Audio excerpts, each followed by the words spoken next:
Chapter 1. To my astonishment, I have traversed into the primordial chaos and become the master Tongtian. Yi Tian was utterly shocked as he found himself in the primordial realm. What astonished him the most was that his current identity was that of Tongtian, one of the three pure ones. This was one of the three pure ones, transformed from the primordial spirit of Pangu, possessing immense fortune and opportunities from the moment of his birth, destined to become the master of the Jie sect and one of the 6 great saints of the heavenly Tao in the future. Tongtian, a name that resonated like thunder in Yi Tian's ears, was the figure he most revered among the many innate deities of the primordial chaos. Now that he had become Tongtian, it was only natural for him to carve out a niche for himself in this realm. Since I have already become Master Tongtian, I shall bear the mistakes you commit in the future and rectify them one by one. Yi Tian's eyes gleamed with golden light, releasing a magnificent aura that was both imposing and formidable. After all, in the future, Master Tongtian would establish the Jie sect, where his disciples would be plotted against by the saints, leading to countless deathsome slain, others enslaved for endless years. The Jie sect was destined to be extinguished by the machinations of the saints, and such a monumental event would never be permitted to occur under Tongtian's watch. Ding dong, the divine selection system is now binding to the host. A sudden cold mechanical voice echoed in Tongtian's mind, causing him to momentarily freeze. A system? He quickly realized it was a standard feature for travelers. Typically, they would possess a golden finger. It appeared that this divine selection system was indeed his golden finger. Regaining his composure, Tongtian silently pondered. Divine selection system, what is your function? If the rewards are mediocre, then spare me the details. After all, he had inherited the merits of Pangu's creation, with boundless virtues as long as he did not court disaster. Attaining the position of a saint was virtually guaranteed. Moreover, Tongtian bore great fortune. It was not uncommon for him to encounter innate treasures merely by stepping outside. Should the quality of the items provided by the divine selection system be subpar, what use would such a system be to him? Host, please do not doubt the divine selection system. All products are guaranteed to be of the highest quality. The cold voice seemed momentarily choked, taking a moment to respond. Oh, then let me see what this divine selection system can truly offer, Tongtian said nonchalantly, though his interest in the system was piqued. After all, it was a golden finger, a standard for all travelers, and typically did not disappoint. Furthermore, with the divine selection system at his disposal, his path to becoming a saint could be expedited. Though time held little value in the primordial realm, without sufficient strength, one could easily become cannon fodder in the struggle for survival. The divine selection system is designed to provide choices for the host thereafter. The host may complete the tasks according to their preferences to receive supreme rewards. What kind of supreme rewards are available? Spiritual treasures, paramount artifacts, spiritual roots, profound techniques, sacred legacies, and more. Any divine object that exists within the myriad realms can be obtained as a reward through tasks. Not bad. Tongtian stroked his chin, gaining some understanding of the divine selection system. By the way, where's my novice gift package? Recalling the typical opening routine, Tongtian quickly inquired. Ding dong, the novice gift package has been dispatched. Do you wish to open it? Yes. Ding dong. Congratulations to the host for obtaining a fragment of the creation jade disc. Ding dong. Congratulations to the host for acquiring the complete 9 revolutions profound art and 9 revolutions primordial art. Ding dong. Congratulations to the host for receiving the exquisite innate spiritual treasure, the Qingping sword. Ding dong. Congratulations to the host for obtaining the exquisite innate spiritual root, the ancient tree of enlightenment. All items have been stored in the system warehouse for the host to review. Tongtian was overjoyed. These were indeed exceptional items. The fragment of the creation jade disc was a treasure of the Tao ancestor Hongjun, containing 3,000 complete laws of the great Tao. Although it was merely a fragment, it recorded a complete law of time, which could aid Tongtian in rapidly reaching the pinnacle of cultivation.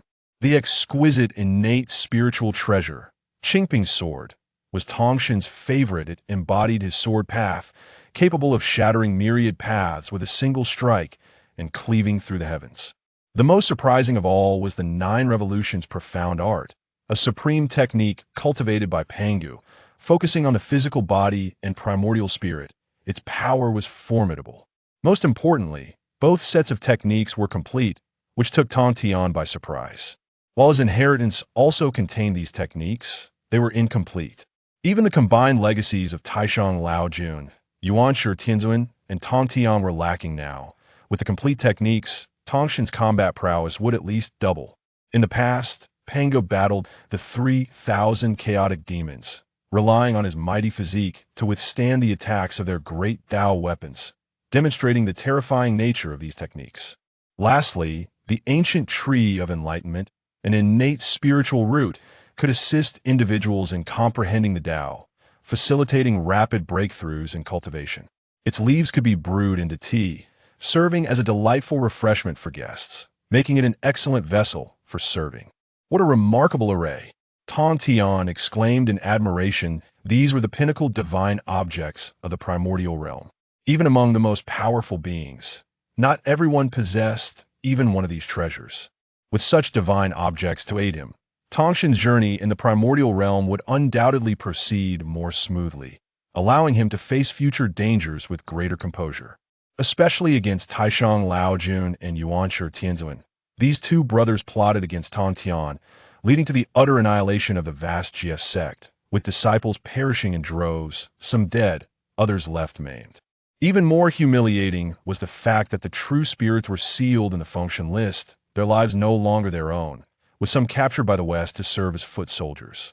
It was as if they trampled upon Tongtian to reap the greatest benefits, while Tongtian was left in the Zixiao Palace by the Dao ancestor Hongjun, consuming the fallen saint pill, thus losing control over his own fate. Laozi, Yuanshi, Zhuantijian, Tongtian silently recited in his heart, each was a future adversary, each a congenital deity born of great fortune, each possessing the potential for sanctification. Though they had not yet crossed paths, Tongtian was already prepared to face any challenge. With so many divine objects to assist him and the divine selection system as his aid, Tongtian felt unafraid of anyone. Now, the primary objective is to take on a corporeal form and enhance my strength. Without a solid foundation, attempting to subdue Laozi and Yuanshi would be nothing but a fool's errand. With this thought, Tongtian glanced at the 2 wisps of pure energy beside him, exuding an imposing aura, which were none other than Laozi and Yuanshi. Though they had yet to take on corporeal forms, their grand presence was enough to draw Tongtian's attention. After all, they were manifestations of Pangu's primordial spirit. Possessing such an aura was entirely natural. Tongtian took a glance and dismissed it. He was not petty enough to resort to ambush tactics. Nor was it merely because a treasure pagoda hovered above Laozi's head, the exquisite pagoda of heaven and earth. Silently, Tongtian began to cultivate, striving to take on his physical form as swiftly as possible. Atop Kunlun Mountain, where celestial energy surged and the rhythm of the Tao was rich, it was truly an excellent place for cultivating the great Tao. Here, 3 wisps of pure energy fluctuated amidst the celestial energy and Tao rhythm, radiating a majestic aura, imbued with an ancient and eternal essence. Evidently, these were not beings of ordinary stature. The 3 wisps of pure energy represented the 3 pure ones, Laozi, Yuanshi, and Tongtian. At present, the 3 pure ones had yet to take on corporeal forms and were amassing power for their eventual transformation. Time flowed differently in the mountains in the blink of an eye. 1,000,000 years had passed, and the aura emitted by the 3 wisps of pure energy had grown increasingly formidable, rich, and profound, with an overwhelming presence.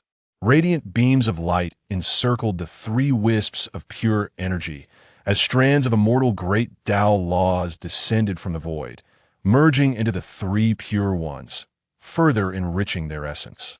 The heavens trembled, thunder roared, the sky was clear and bright, and auspicious signs appeared in the void. The entire primordial realm quaked, as towering auras erupted, transforming into immortal pillars that exuded the essence of the great Tao. Overwhelming the heavens and earth, their might soaring like a rainbow. After the last great calamity had passed, a new era dawned. During this time, innate deities emerged like bamboo shoots after a rain, their powerful Tao presence instilling terror in countless beings of the primordial realm, who bowed in reverence towards the pillars of the great Tao. On the ancient sun star, clusters of solar divine fire burned, collapsing the void, shattering all things, transforming into golden crows that circled the sun star, as if in pilgrimage, worshipping it. Two resounding booms reverberated through the ages. Deep within the sun star, two colossal, three-legged golden crows flapped their wings, their bodies aglow with golden light, their radiant feathers like divine swords, tearing through the vastness. One golden crow carried a treasure bell, suppressing time and space, while the other was surrounded by a scroll and a book, the brilliance of formations shining, layered and overwhelming, suppressing the ancient world. It was the birth of Dijun and Tai Yi, the future rulers of the heavenly court, who wielded the chaos bell, an innate supreme treasure, capable of suppressing the Hongmeng world, altering the timelines of the myriad realms, unraveling the mysteries of the heavenly Tao, and refining the elements of earth, water, fire, and wind. It can be said that Tai wields the primordial treasure, standing as the pinnacle of power. Even Dijun pales in comparison to Tai. However, Tai has always regarded Dijun with reverence, dutifully adhering to his commands. Dijun's companion spirit treasure, the He-Tu and Luo Shu, ranks among the finest primordial treasures, serving as a supreme artifact for formations. The grand array of the heavenly court, the Zhoutian Star Do formation, was derived from insights gleaned from the He-Tu and Luo Shu. In addition to the transformations of Dijun and Tai, there exists the venerable ancestor of the underworld, Mingi and Xinyuanzi, who resides at the juncture of the east and west on Mount Wanshou. The North Sea of the primordial wilderness nurtures a primordial divine being, Kunpeng. On this day, countless primordial divine beings were born. The void was filled with auspicious signs, obscuring the sun and sky, bestowing great fortunes upon the entire primordial wilderness. After all, the birth of primordial divine beings is a return gift to the wilderness, their radiance illuminating the surroundings and providing myriad beings with the opportunity for transformation, while also guiding countless souls towards enlightenment.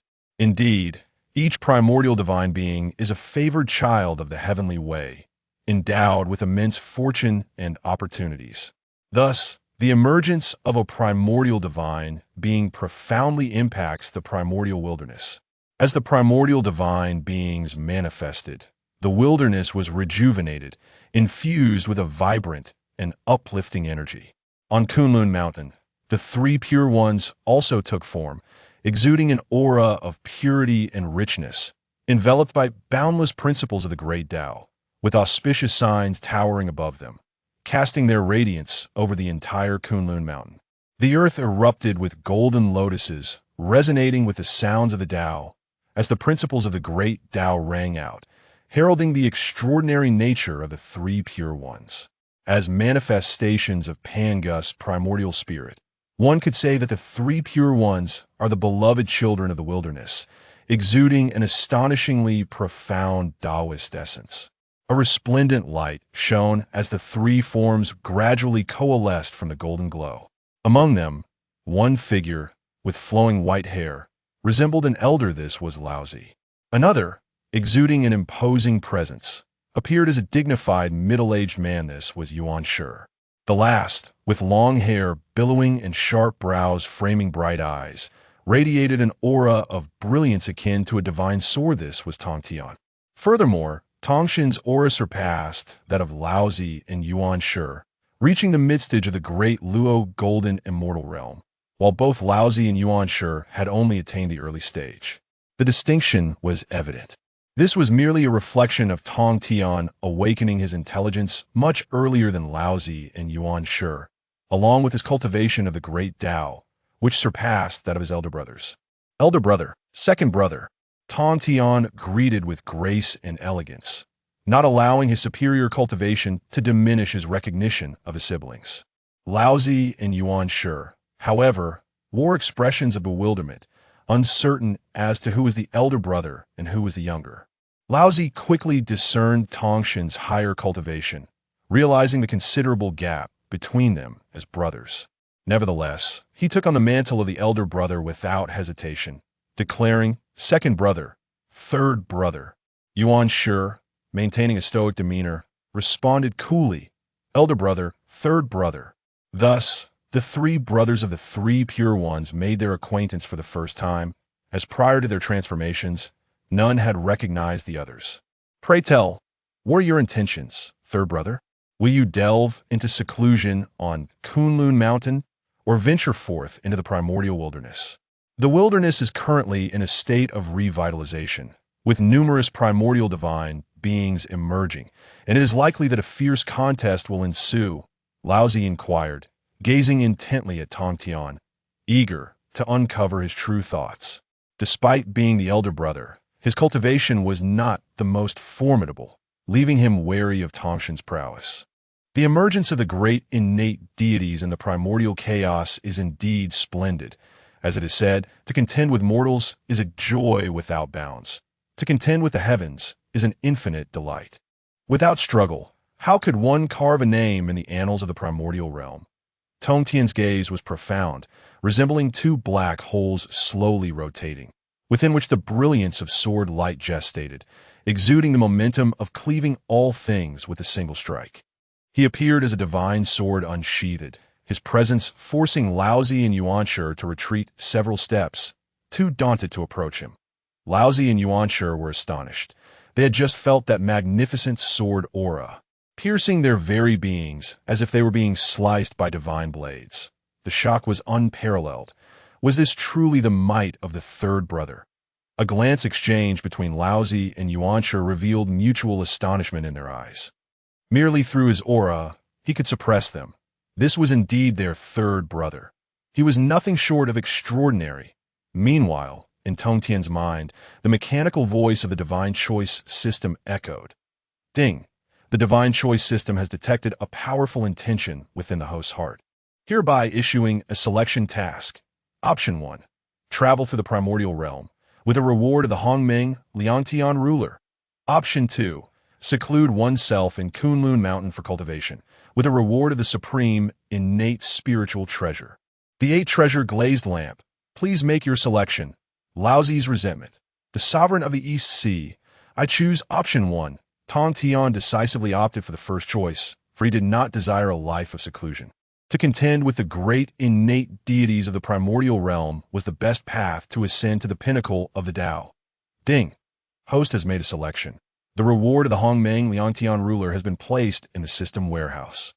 Please proceed with verification. Tongtian nodded slightly. The postnatal merit treasure, the Hongmeng Liangtian ruler, was indeed comparable to the exquisite treasure pagoda of heaven and earth. Moreover, the Hongmeng Liangtian ruler was a weapon of slaughter, devoid of karmic ties when taking lives, truly a tool for killing. With the Hongmeng Liangtian ruler, dealing with Laozi in the future would not necessitate restraint, although the three pure ones currently coexisted harmoniously. Brotherly and respectful, one could never be sure when interests might lead to betrayal. Such occurrences were far too common in the primordial realm. Tongtian could not afford to dwell on this matter. Eldest brother, I plan to traverse the primordial realm, which will fortify my cultivation, refine my Tao heart, and allow me to witness the innate deities of the primordial realm, broadening my horizons that I cannot remain seated in Kunlun Mountain. Oblivious to the affairs of the world, Tongtian bowed to Laozi, his resolve firm, acting without hesitation. Since you have made up your mind, then go. Laozi did not hesitate and directly acquiesced to Tongtian's intentions. Tongtian nodded and then soared away from Kunlun Mountain, disappearing in the blink of an eye. Yuan Shi observed Tongtian's departing figure, his brow furrowed with subtle discontent. How could he leave without even acknowledging his second brother? Did he not regard him at all? Eldest brother, the third brother is so proud and self-satisfied. He likely holds us in contempt, leaving Kunlun Mountain without a word to me.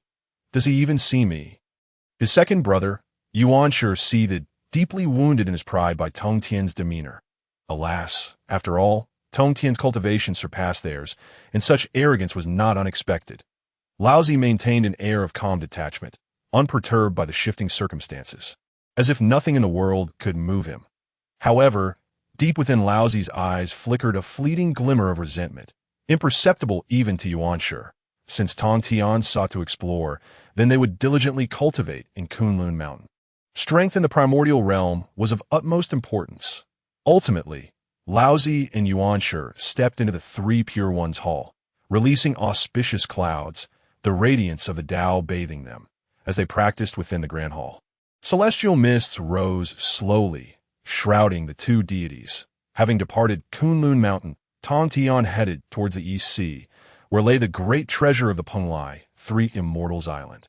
This island was formed from three shards of chaos that fell into the primordial realm during the creation of the world, having taken root through endless epochs. Moreover, in the future, Penglai, Three Immortals Island will become the dojo of the Eastern King, establishing a Zifu in the East Sea to rival the heavenly court founded by Emperor Jun. To be valued by the Eastern King and chosen as a dojo, it was certainly worth Tongtian's exploration, allowing him to also reap some benefits. The EC was far from Kunlun Mountain. Even with Tongtian's mid-stage, the Luo Golden Immortal cultivation, reaching it in a short time was impossible. However, with his strength, after several centuries of flight, Tongtian finally arrived at the East S. An expansive ocean lay before his eyes. And even with the Luo's perception, the depths remained inscrutable. The entire East Sea resembled a prowling beast, merely resting in place, instilling a profound sense of dread. Furthermore, the East Sea was fraught with countless tribulations. Dark clouds loomed overhead, thunder crackled, and from time to time, bolts of lightning struck down, creating massive craters in the ocean. The rushing seawater would take time to fill these chasms. Additionally, the void harbored numerous spatial traps and whirlpools. A moment's inattention could lead to being ensnared, cast into the abyss of time, and for those of lesser strength, their bones would likely be obliterated. Among these, the most perilous beings in the EC lurked, ready to deliver devastating blows to any flying creatures, dragging them into the depths to feast upon them. Tongtian spotted a colossal avian creature, its wings casting a shadow over the sun, spanning thousands of miles. Soaring through the skies with the majesty of a ruler, its divine eyes swept across the East Sea, and its iron claws gleamed coldly, rivaling innate spiritual treasures. If captured, both body and soul would be obliterated. Yet this fearsome bird was swiftly devoured by a gigantic whale lurking beneath the waves, its cavernous maw emitting boundless light, resembling a black hole as it swallowed the avian whole. The impact sent a towering column of water skyward, overwhelming in ferocity as dark clouds obscured the heavens, and countless beings were struck dead by the oppressive aura, staining the sea red with blood. The majesty of the deep-sea sovereign was unmistakable. This deep-sea sovereign, a Deluo golden immortal, measured an astounding 200,000 zhang, resembling a divine mountain before Tongtian, its coal-black eyes glinting with a chilling light and exuding a murderous intent. The overwhelming killing aura was unabashed as it partially opened its maw, gazing towards Tongtian, intent on devouring him in one gulp. Tongtian, at a loss, had not anticipated that this deep-sea sovereign would harbor thoughts of consuming him. It seemed somewhat deranged, a creature from the land, appearing so tender and delicate. One could only wonder how it might taste. The deep-sea sovereign's voice, laden with murderous intent, reverberated, causing the East Sea's surface to explode. With columns of water obscuring the sun, the aura of the Deluo golden immortal locked onto Tongtian. Regardless of where he fled, he would inevitably be devoured by the deep-sea sovereign. It seemed there was no shortage of those seeking death. Tongtian held no interest in the matter. After all, he had already slain countless beings of the East Sea along his journey, eliminating anyone who dared obstruct his path with a single stroke of his sword. Now, observing the deep-sea sovereign, this foolish creature, wishing to spare him, he reflected that reaching the Deluo golden immortal stage was no easy feat. If you comprehend the essence of life, you should vacate this path. I could still grant you a chance at survival. Tongtian stood with his hands clasped behind his back, striding forward towards the deep-sea sovereign's direction, completely unfazed by its menacing aura. Seeking death, the deep-sea sovereign. Seeing this land creature, disregard him, continued to advance, ignoring him entirely. This infuriated the sovereign, for he had ruled the boundless sea for countless ages and had never encountered a being so audacious as to treat him with such disdain.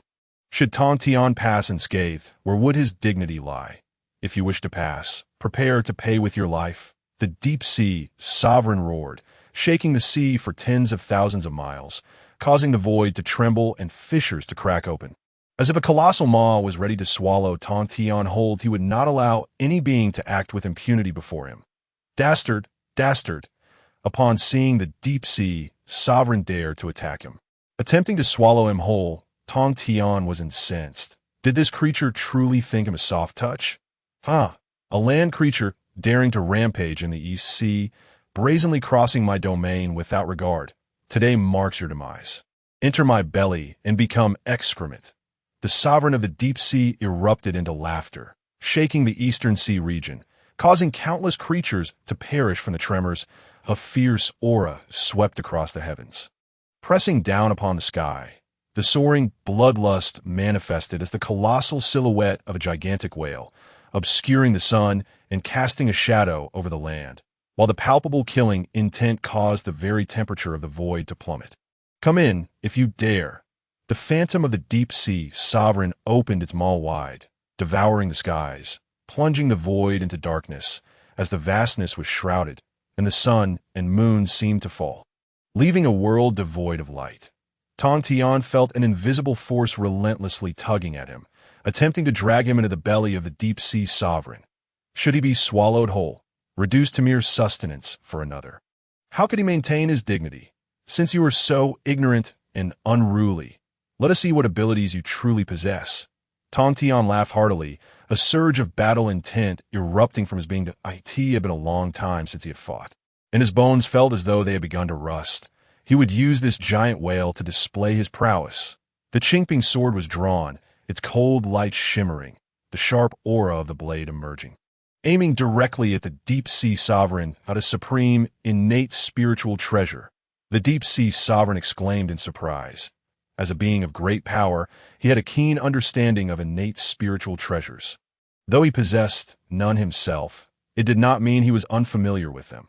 The fact that this terrestrial creature wielded an innate spiritual treasure was truly unexpected. Even a great Luo Jingxian, like the deep-sea sovereign, did not possess a single innate spiritual treasure, let alone one of exceptional quality. Instantly, a glimmer of greed flashed in the deep-sea sovereign's eyes. Today, he not only intended to annihilate this terrestrial creature, but claimed the supreme, innate spiritual treasure for himself. Roar! Even if you possess an innate spiritual treasure, what of it? The eastern sea is my domain, and the endless waters belong to me. The deep-sea sovereign understood the fearsome nature of an innate spiritual treasure. Killing the terrestrial creature would not come easily. Accompanied by the deep-sea sovereign's roar, the waters of the boundless sea seemed to respond to his call, surging towards him like fledgling swallows returning to their nest. Furthermore, the deep-sea sovereign's cultivation surged mightily. Early stage of the great Luo Jingxian, mid-stage of the great Luo Jingxian, late stage of the great Luo Jingxian. The overwhelming pressure crushed the vastness, causing the boundless sea to collapse, sinking for miles in every direction. Underwater mountains crumbled, aquatic realms were destroyed, and life was extinguished, the waters stained crimson. Yet the deep-sea sovereign paid no mind, his colossal phantom enveloped in surging blood energy and killing intent. Even the spirits of the vengeful dead began to materialize around him, roaring and howling towards Tongtian.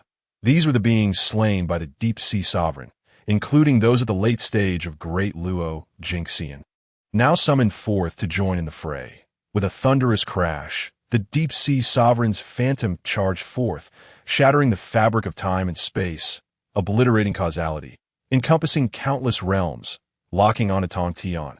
This strike could slay beings at the late stage of great Luo Jingxian. Die! Tongtian's expression remained impassive as he gazed at the incoming phantom, filled with murderous intent. The Qingping sword was raised, and with a single stroke, he cleaved towards the phantom a beam of sword light. A full yard in length erupted forth, but in an instant, It expanded to billions of yards, traversing the heavens and earth, reaching the boundless skies above and the depths of the underworld below, penetrating the very fabric of existence. The infinite sword light filled the void, slicing towards the phantom. With a thunderous roar, the sword light cut through the phantom, annihilating the vengeful spirits in a single furious cry. Moreover, the sword light obliterated everything in its path, cleaving through the phantom and then turning its wrath upon the deep-sea sovereign. Impossible! The deep-sea sovereign's face turned pale with terror. As Tongtian unleashed his sword light, he sensed something was amiss. The immense sword light seemed poised to split the eastern sea asunder. Even he, at the late stage of great Luo Jingxian, felt a shudder deep within his soul, a primal fear of death that manifested involuntarily. This terrestrial creature was unfathomably formidable, a single sword strike capable of slaying beings at the late stage of great Luo Jingxian. How could such a being exist in the eastern sea? Spare me, great one. I am but a lowly creature, blind to your grandeur. I beseech your mercy. The deep-sea sovereign, a being capable of both retreat and advance, immediately begged for forgiveness in the face of a potential killer.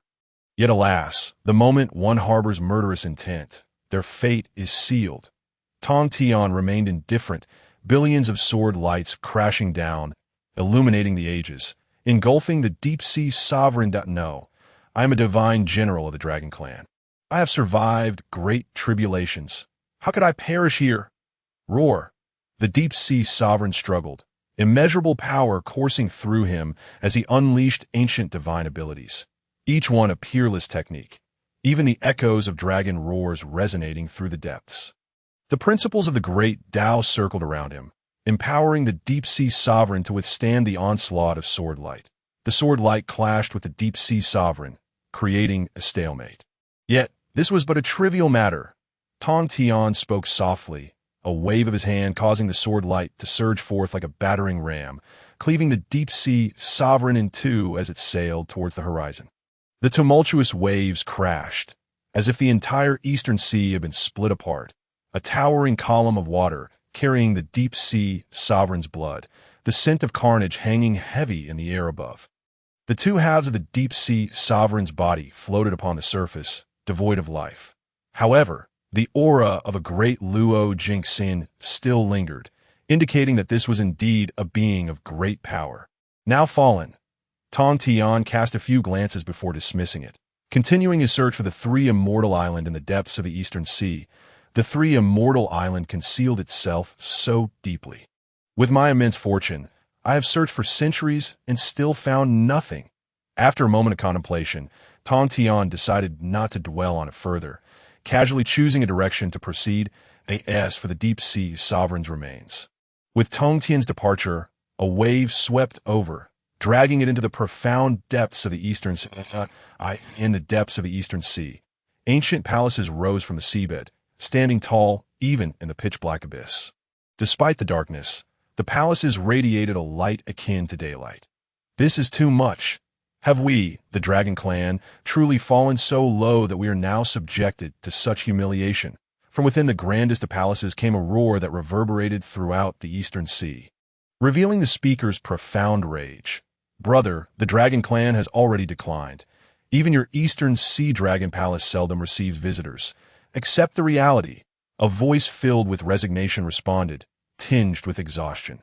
Within the palace, 4 figures sat in their respective positions, each exuding an oppressive dragon aura. These were the 4 dragon kings now governing the Dragon Clan. If that being could slay the deep-sea sovereign, it signifies his might. If we seek trouble with him, we risk dragging the entire Dragon Clan into the abyss. The South Sea Dragon King, Ao Qin, spoke with a calm demeanor, yet his words cut deep, articulating the Dragon Clan's current decline. The East Sea Dragon King, Ao Guang, fell into silence.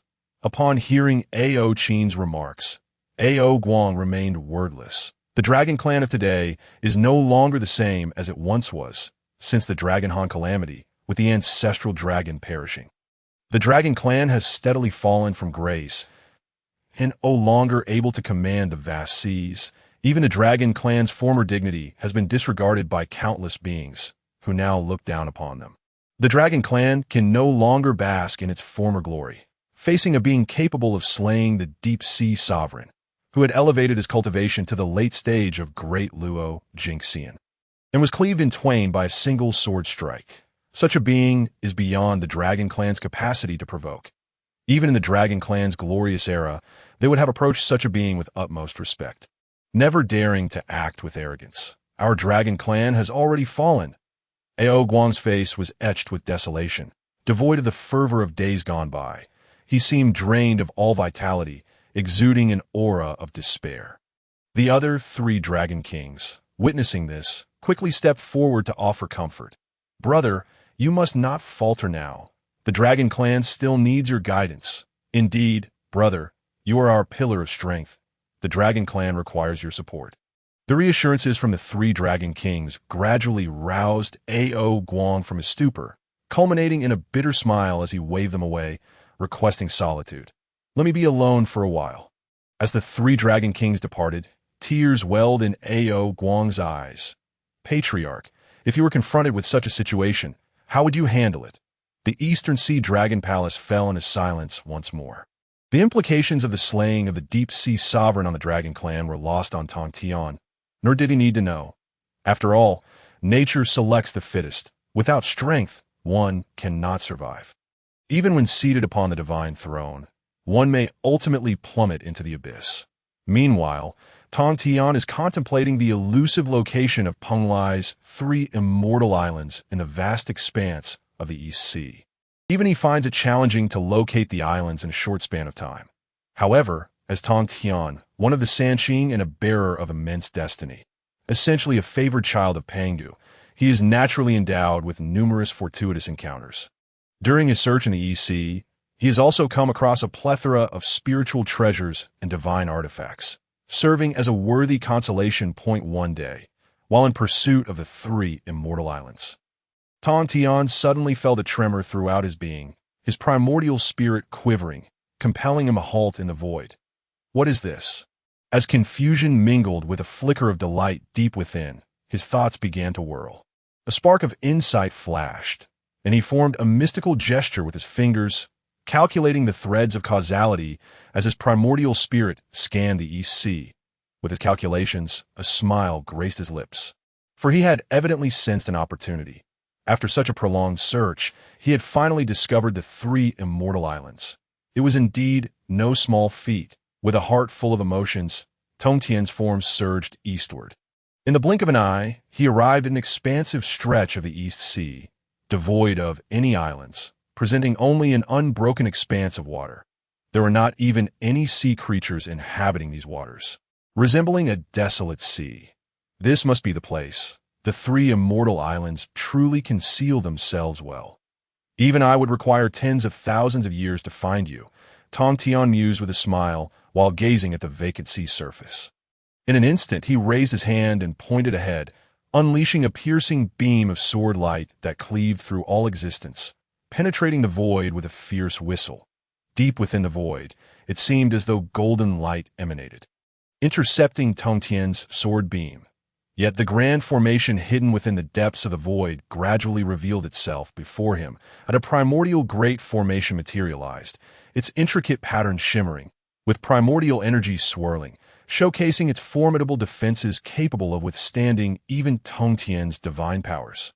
This primordial great formation followed an enigmatic trajectory, birthed from the primordial essence, possessing unparalleled strength. Anything safeguarded by such a formation would undoubtedly be extraordinary. Facing the primordial great formation, Tongtian remained unfazed, drawing forth the Qingping sword.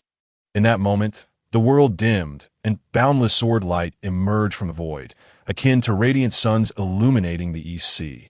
The surging sword light coalesced into divine swords, their edges gleaming, tearing through the fabric of time and space. Saturating the void, with a swift motion, Tongtian unleashed a strike with the sword, cleaving towards the primordial great formation, parting the void itself. The great formation resonated with golden light, countering the sword's brilliance. Even someone as powerful as Tongtian could not obliterate the formation with a mere flick of his hand. The fearsome force erupted, radiating from Tongtian in all directions, shaking the boundless sea and startling countless beings dwelling in the East Sea, who now sought the source of this disturbance. Such a powerful upheaval could only signal the emergence of a primordial spiritual treasure or the clash of supreme beings. Regardless of the cause, it imbued the formerly tranquil East Sea with an air of impending storm, a sword light cold enough to chill 14 continents. Tongtian, wielding the Qingping sword, his long hair billowing, exuded an aura reminiscent of a celestial being descending to the mortal realm. As he swung the Qingping sword, an overwhelming sword light ascended from the East Sea like a rising sun. The immeasurable radiance of the primordial Great Formation was severed, shattered in an instant, and a surge of celestial energy wafted forth from the broken formation, enveloping the entire East Sea. Countless beings of the East Sea felt a profound tremor within their souls, as if they had ingested a potent elixir. Some even experienced a slight elevation in their cultivation. Countless beings, driven by fervor, emerged from their sanctuaries, soaring towards Tongtian's direction. Opportunity. This singular thought echoed in the minds of the East Sea's inhabitants. Furthermore, as the primordial Great Formation crumbled, a beam of divine light shot into the heavens, casting a colossal tree's shadow upon the void, bearing fruits resembling gourds, inscribed with the characters Li. Upon witnessing this tree's silhouette, Tongtian experienced a moment of enlightenment, realizing that within the 3 immortal islands resided such a divine tree, the foremost of the 10 primordial spiritual roots, Li. This wondrous fruit, which blossomed over a span of 100,000 years, bore fruit after another 100,000 years, and matured after yet another 100,000 years. A mere mortal consuming a Li could directly ascend to the realm of the Luo Jinxian, with no adverse effects. However, those who achieved this breakthrough would remain forever at the Luo Jinxian level, with no possibility of further advancement. Nevertheless, such effects were enough to entice countless beings, as not everyone could attain the Luo Jinxian realm. Not good. Suddenly, Tongtian's expression shifted, and with a wave of his hand, myriad lights obscured the void, suppressing all divine illumination to prevent the location of the 3 immortal islands from being revealed. It seemed that all his efforts were in vain. Such a tremendous commotion must have caught the attention of every being in the East Sea. Shaking his head, he felt no concern, for not just anyone could vie for the 3 immortal islands from him. With time on his side, he decided to explore the treasures that the 3 immortal islands had to offer. As he stepped into the shattered primordial Great Formation, he beheld a breathtaking scene. The Penglai Immortal Island radiated with divine light, adorned with vibrant colors and surrounded by ethereal mist, as if he had entered a realm of immortals, a veritable paradise beyond the mortal coil. Additionally, a thin veil of chaotic energy flowed through the void, giving the island an air of primordiality, standing resolutely in the East Sea. Without hesitation, Tongtian set foot upon the island, and soon encountered a stone tablet inscribed with 3 profound characters, Penglai Island. It became clear that this island was indeed Penglai, one of the 3 immortal islands, with the other 2, Fangzhong and Yingzhou, located elsewhere. However, the 3 immortal islands were interconnected.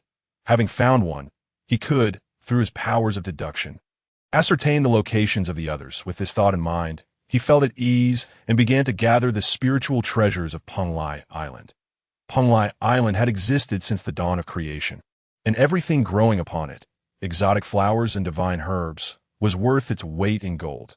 The divine herbs could be used for alchemy, enhancing one's cultivation, a rare opportunity that ordinary mortals could scarcely hope for. Each item he obtained would undoubtedly incite envy among the beings of the primordial world. As Tongtian ventured deeper into Penglai Island, he found himself dazzled by the sights. He arrived at a secluded area where vapor rose like mist, obscuring the sun, akin to an ethereal fog. Here lay a shimmering pool, emanating a radiant glow, above which floated pristine white lotuses, untainted by the mire, unblemished by the waters.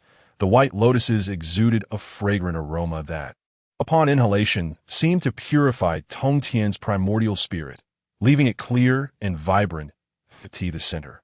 The largest lotus bloomed in its 12th grade, encircled by 9 ninth-grade white lotuses, 12 6th-grade white lotuses, and hundreds of 3rd-grade white lotuses, their sweet scent elevating the very essence of the soul. Furthermore, beside the pool stood an ancient divine tree, its branches twisting and curling like a dragon reaching for the heavens, lush and verdant, adorned with gourd-shaped fruits, surrounded by streams of Tao energy, as if the laws of the universe were being nurtured within. 12th-grade pure world white lotus, Huangzhong Li, and 3 light divine water. Tongtian surveyed his surroundings, naming each divine treasure with astonishment, a smile gracing his face. The 12th-grade pure world white lotus was a fragment of the primal azure lotus, transformed from seed that had formed in the primordial chaos. It is said that during the creation of the world, the primal azure lotus shattered into 5 seeds, scattered throughout the primordial realm, each nurturing a superb primordial spiritual treasure lotus. When these 5 lotuses are gathered and their origins unified, they can once again manifest the power of the primal azure lotus. Huangzhong Li, the foremost of the 10 primordial spiritual roots, bears fruits that can assist mortals in achieving the realm of Deluo Jinxian. The 3 light divine water, a fusion of 3 divine waters, serves as a healing elixir. Even those burdened by injuries from the Tao can be swiftly healed with the 3 light divine water. These 3 lights represent the sun, moon, and stars. The sunlight divine water nourishes the flesh and blood. The moonlight divine water erodes the primordial spirit, and the saint, the triad of light, has culminated in the creation of the foremost healing holy water of the primordial era. With these 3 divine artifacts in hand, there is no need for further hesitation on this journey. Thus, with a grand sweep of his hand, a radiant divine light surged forth, collecting the 12-petaled pure world white lotus and the Huangzhong Li, and subsequently retrieving a jade purification vial to gather half a pond's worth of the triad's divine water. At this point, the treasures of the Penglai Immortal Island had been largely harvested by Tongtian. However, one final procedure remained: to refine the Penglai Immortal Island into a possession of Tongtian. This place serves as an exceptional Taoist sanctuary, enveloped in chaotic energy, proving immensely beneficial for Tongtian's current endeavors. It rivals even the cultivation on Kunlun Mountain, a fact of paramount importance to Tongtian. Moreover, with the Penglai Immortal Island as a sanctuary, he would possess a home of his own in the primordial world. The ultimate claim to Kunlun Mountain belongs to Yuan Shi, a destiny ordained by the heavenly Tao, which even Tongtian finds difficult to alter. Ding dong, the divine selection system has detected numerous formidable beings approaching the Penglai Immortal Island. The host is presented with the following choices. Option 1. Refine the Penglai Immortal Island and depart with it, earning a reward of 100,000 points of Tao merit. Option 2. Slay the intruders to establish authority, receiving 3 drops of Pangu's essence blood as a reward. The merit of the Tao and the essence blood of Pangu. Gazing at the rewards presented by the system, even Tongtian, who had reached a state of calmness in his cultivation, felt a ripple of excitement. The merit of the Tao can be utilized to break through to the status of a saint, and Tongtian possesses merit left behind by Pangu himself. However, given Tongtian's current strength, he cannot assimilate the Tao merit and must await a suitable opportunity to utilize it. The system's rewards are indeed bountiful. Furthermore, possessing 3 drops of Pangu's essence blood is akin to having 3 ancestral witches laid before him for absorption. The 12 ancestral witches were birthed from the essence blood of Pangu and the tainted earth, their physical forms robust, and when cultivated to their zenith, comparable to supreme innate spiritual treasures that lie in the realm of physical cultivation. The 12 ancestral witches boldly claimed the first position, with none daring to assert the second. Yet, departing in such a cowardly manner does not align with my style. It would be far too undignified. Tongtian muttered to himself, swiftly dismissing the first option. One must not lose composure simply due to enticing rewards. That I choose option 2. Ding! The host has made a selection. The rewards have been deposited into the system's repository. Please verify, host. Tongtian raised an eyebrow and opened the system repository, where he beheld 3 drops of Pangu's essence blood in one compartment. The surge of fervor welled up within him. With these 3 drops of essence blood, combined with the 9-term mysterious art, his physical form might surpass even that of the 12 ancestral witches. However, The time for cultivation is not now. I must first resolve the matters at hand. Just as Tongtian's words fell, the sound of shattering space echoed through the void, a grand momentum sweeping towards the Penglai Immortal Island. The legends of the Penglai Immortal Island in the East Sea are indeed true. The chaotic fragments beyond the primordial realm are replete with opportunities, a truly fortuitous chance. Voices erupted in waves, tinged with tremors. Should one manage to digest the opportunities of the Immortal Island, it could lead to further advancement.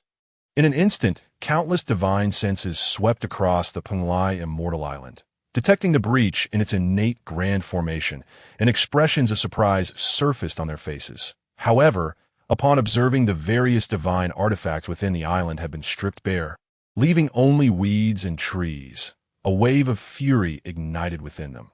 They had arrived too late. The opportunities of the Penglai Immortal Island had been claimed by another. The destruction of the innate grand formation signaled this outcome. Yet, the newcomers still clung to a flicker of hope, believing the opportunities might still exist. Alas, the stark reality lay bare before the many powerful beings of the East Sea. The opportunities were gone. Who, indeed, possesses the audacity to seize the opportunities of the East Sea? If I were to capture this individual, they would undoubtedly find themselves in a position of neither life nor death. A creature with the head of an alligator and the body of a man glared with fury, a murderous intent radiating, causing the surrounding void to shimmer with frost. It was evident that this being's wrath had been ignited. This was indeed my doing. A cool, resonant voice emanated from the Penglai Immortal Island, capturing the attention of countless powerful beings. Numerous gazes fixated intently on the breach of the Penglai Immortal Island, eager to discern who possessed such audacity to seize the opportunities of the East Sea. Before long, a dashing figure with sword-like brows and starry eyes emerged from the Penglai Immortal Island, exuding an air of aloofness. His presence enveloped the surroundings, causing all present to furrow their brows and regard him with grave intensity. Who are you? How dare you contend for our opportunities in the East Sea? Do you wish to make an enemy of us all, or would it be wiser to relinquish the opportunities, ensuring a favorable outcome for both of us? One being, standing in the void, admonished Tongtian, a single statement distancing all present from him. Some even revealed murderous intent, poised to slay him on the spot. Indeed, the opportunities of the East Sea cannot fall into the hands of an outsider. How would we, the East Sea, hold our heads high? If word got out, it would seem as though our East Sea was a place where anyone could come and go at will. A rugged, fierce-looking man with a face full of scars glared at Tongtian, casting furtive glances towards the depths of the Penglai Immortal Island, eager to uncover what opportunities lay within. My good fellow. Just now, the Tongtian Divine Pillar illuminated a primal spiritual root. Huangjongli, I wonder if you have brought it forth. My good fellow, hand over the opportunities, and we may allow you to depart unscathed. Should you refuse, you shall remain in eternal silence within the East Sea. A multitude of East Sea beings, cold and indifferent, stood upon the void, looking down upon Tongtian. The surrounding space had been sealed off. Even a great Luo golden immortal would require time to escape. However, the East Sea beings were resolute in denying Tongtian even the slightest chance. Tongtian surveyed his surroundings, taking stock of the East Sea beings encircling him. Powerful great Luo golden immortals and pinnacle Tai golden immortals, numbering in the hundreds, effectively trapping him at the entrance of the Penglai Immortal Island. Tongtian unfurled his grand sleeves and burst into wild laughter. You truly are shameless. Why not simply admit to your robbery instead of putting on airs about opportunities? Yet, the East Sea beings remained expressionless. Regardless of Tongtian's eloquence, the ultimate outcome would be his demise here. After all, none knew what opportunities lay within the Penglai Immortal Island. Only by slaying Tongtian could they claim the opportunities for themselves. Enough talk. This man is a creature of the land, an eternal enemy of ours. Today, we shall slay him, disrupting the causal chain, truly the decree of the heavenly Tao. This man must die. How could the opportunities of the East Sea be plucked by a creature of the land? Kill! The hundreds of East Some were filled with doubt, unclear about Tongtian's predicament. Upon witnessing Tongtian's submerged figure, a faint smile emerged. If this terrestrial being were to be slain, then the opportunity would belong solely to them. However, vigilance against those surrounding them was paramount, for each individual would vie for the chance. And at that moment, an all-out battle would ensue. As the radiance of divine abilities dissipated, Tongtian silhouette was revealed. The upper half of his Taoist robe lay in tatters, exposing his robust muscles, with streams of precious light swirling around his form. Though Tongtian had unleashed sword qi with the Qingping sword, obliterating most of the divine attacks, a few still struck him, yet he withstood them with the strength of his flesh. All divine powers bombarded Tongtian, yet none could penetrate his corporeal form, a testament to its strength. Comparable to a mid-grade innate spiritual treasure. Not good, he hasn't perished. The beings of the East Sea gasped in astonishment.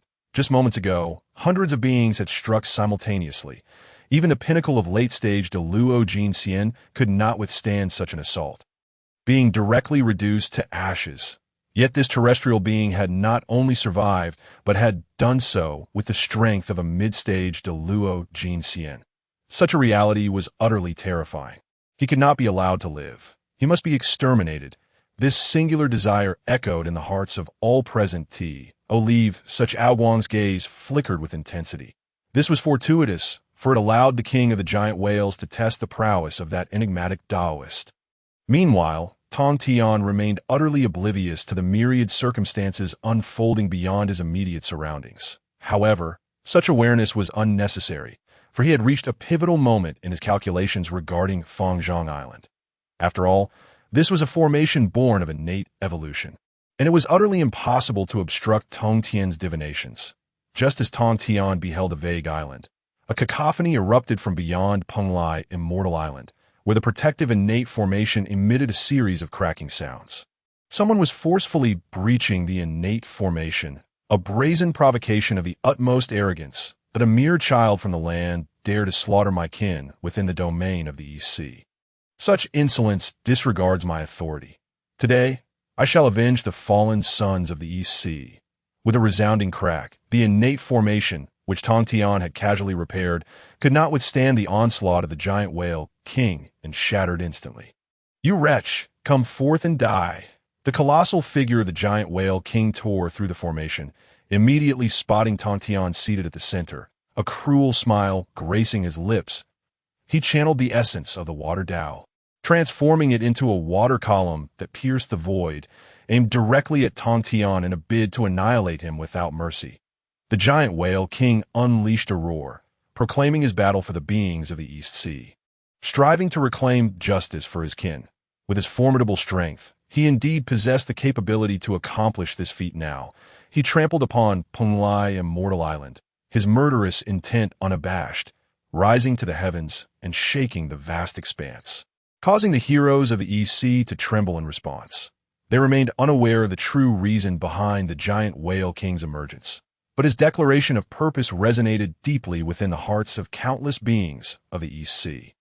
After all, this time the East Sea had suffered immense losses, with hundreds of beings annihilated, many of whom were the very pinnacle of their kind. Most grievously, they had been vanquished by beings from the land, a disgrace that could only be avenged by the complete destruction of Tongtian to eradicate this humiliation. Yet the ability to slay hundreds of beings indicated that this Taoist strength surpassed that of ordinary East Sea denizens. Even ancient organizations and races were reluctant to provoke such a being. Now, the giant whale king made a forceful entrance, directly assaulting the heart of Penglai Immortal Island, shattering its great formation and revealing his unambiguous intent to eliminate Tongtian. Seated at the center of Penglai Immortal Island, Tongtian was surrounded by the shimmering three-light divine water, his presence resplendent, akin to that of an immortal. Unexpectedly, fortune had favored him, for today marked the end for you. Wretch, upon breaking through the formation, the giant whale king was momentarily taken aback as he beheld the pool of three-light divine water, with the land dweller cultivating above it. Instantly, a wave of greed washed over him. This was the sacred healing water of the primordial era. Even Tao injuries could be healed by it, making it invaluable to beings of the great Luo golden immortal level. Truly, fortune smiled upon me. This emergence not only allows me to unify the various races of the East Sea, but also grants me the opportunity presented by Penglai Immortal Island. It seems I am destined to be the future sovereign of the East Sea. The giant whale king grew increasingly excited, a glimmer of murderous intent flashing in his eyes. His massive maw opened wide, gathering an overwhelming energy that unleashed devastating waves. A beam of destructive water surged forth, obliterating everything in its path, turning all to naught. Just as the beam was about to touch Tongtian, a flash of purple light sliced through from below, splitting the beam in two and leaving behind two unfathomable rifts in the ground, a sight that was utterly shocking. The purple light descended, landing in a hand that stood defiantly, coldly regarding the giant whale king. Who dares intrude upon Penglai Immortal Island? This is a capital offense. Tongtian brandished the primordial measuring ruler, his voice icy, bearing the weight of heavenly authority that made the giant whale king tremble in his very spirit. The primordial measuring ruler. The giant whale king did not respond to Tongtian's inquiry. Instead, his pupils constricted in shock as he stared at the treasure in Tongtian's grasp. This was a postnatal treasure of merit, unparalleled in its offensive capabilities, coveted even by great Luo golden immortals. Heaven truly does not treat me poorly. A postnatal treasure of merit stands before me. Today marks the moment of my ascendance. Giant Whale King, with a thunderous roar, the giant whale king charged forward, his immense form bearing down, the sheer force of his physical might fracturing the void, enveloped by the overwhelming aura of a late-stage great Luo golden immortal. A terrifying, oppressive presence surged forth, and from his mouth shot forth a beam of bloodlight. A blood sword, his life-bound spiritual treasure, forged over countless eons and inextricably linked to his being, enabling him to unleash 200% of his strength. The blood sword transformed into a streak of crimson light, aimed squarely at Tongtian's brow.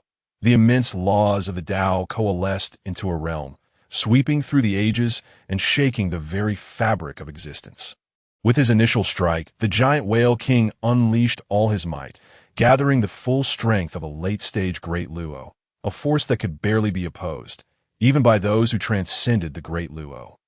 A flicker of change crossed Tongtian's countenance. His hand gripping the measuring ruler trembled slightly, a manifestation of excitement. The giant whale king's full-force assault intrigued him, igniting his desire to engage in battle. If that is the case, let me see if you possess the qualification to compel me to unleash my full potential. The primordial measuring ruler in his hand radiated with light, one side imprinted with the stars and myriad things, while the other depicted the cosmic ebb and flow, embodying supreme power. Tongtian wielded the measuring ruler with a mastery of the sword, channeling the treasure's might in an instant. He struck at the giant whale king. Shatter and even some of the prominent families of the East Sea dare not provoke Tongtian. Consequently, the vast expanse surrounding the Penglai Immortal Island has transformed into a forbidden zone, where no living being dares to tread, lest they be mercilessly slaughtered.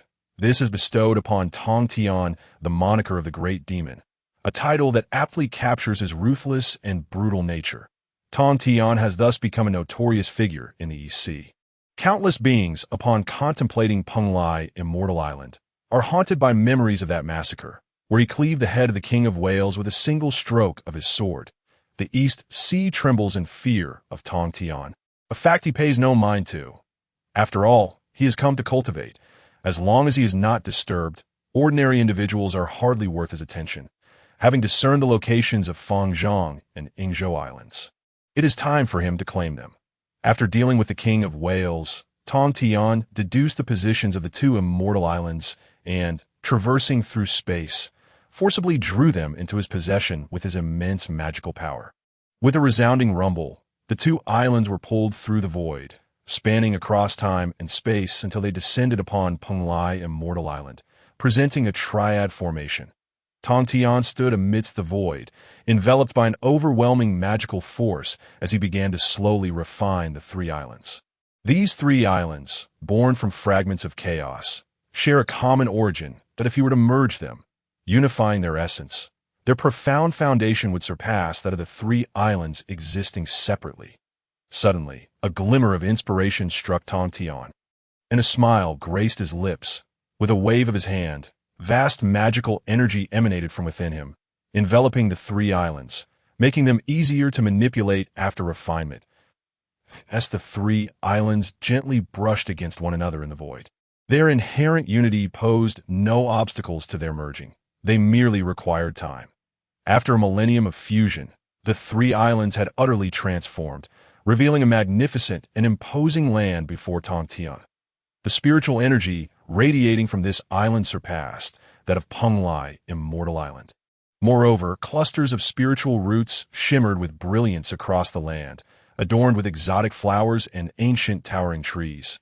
Truly an ideal locale for cultivation, Aikati, the center of the island. A pool of divine water emanated dazzling radiance, beside which stood a freshly planted Huanghongli tree that a palace had also been constructed, designated for his cultivation. The plaque of the palace bore the inscription Bio Palace. Tongtian named this island Jiaozhu Island. Although he had not yet severed ties with Laozi and Yuanshu, the three pure ones would ultimately drift apart. Separation was the wisest choice. Thus, Tongtian established his own sanctuary, ready to relocate there once the split occurred. Having made the necessary preparations, Tongtian nodded in satisfaction and settled on Jiaozhu Island, immersing himself in silent cultivation within the secret chamber of Bio Palace. Sitting in meditation, he produced 3 drops of Pangu's essence blood, suspending them in the void like 3 crystalline droplets, pristine and devoid of any sanguine scent, instead exuding a fragrant aroma. Seizing this opportunity to enhance his physical strength, he sought to ensure he would not be overwhelmed by the ancestral shaman in close quarters. Tongtian inhaled deeply, swallowing 1 drop of Pangu's essence blood. Gradually refining it, he activated the 9 turns profound art, channeling the essence's power through his meridians. The violent force relentlessly tore at his channels, only to be mended by a gentler energy. This cycle of destruction and rebirth continued, meticulously controlled by the 9 turns profound art, repeating for a staggering 12,960 cycles. Achieving a unity with the primordial essence, this harrowing process was endured by Tongtian with unwavering resolve. Thus, the 3 drops of essence blood were refined and assimilated, transforming into formidable physical strength. His bronze-hued skin gleamed radiantly under the sun's light, pulsating with vitality. Moreover, upon fully refining the 3 drops of essence blood, a thunderous sound resonated, as if his soul had transcended into another realm. Gazing into the void, he perceived the fundamental laws of the universe and the flow of spiritual energy.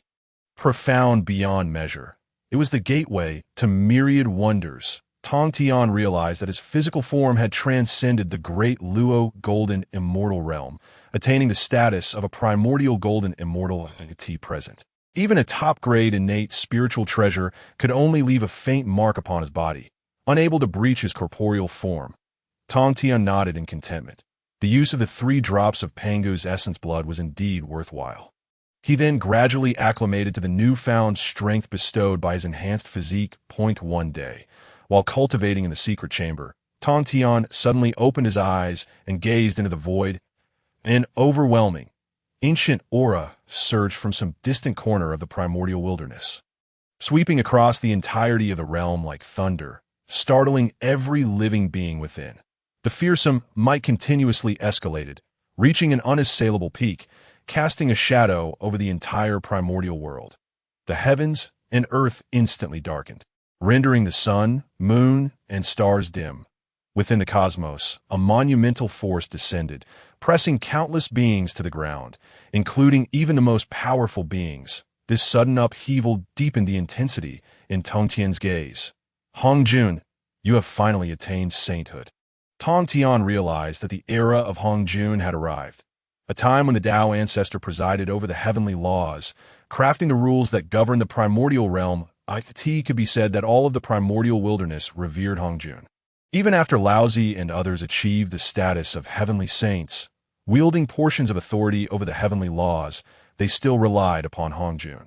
After all, attaining sainthood necessitated the connection to the primordial qi, which was essential for linking to the heavenly laws, and the primordial qi was something only Hongjun could control. It seems that the primordial chi must never be accepted. Tongtian mused.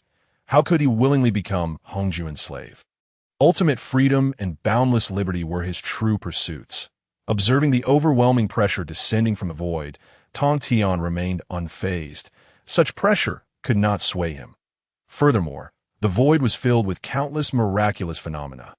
Auspicious signs descended from the heavens, golden lotuses erupted from the earth, and celestial maidens scattered flowers, all flourishing in the void, radiating brilliance akin to the sun, yet more splendid than the sun itself.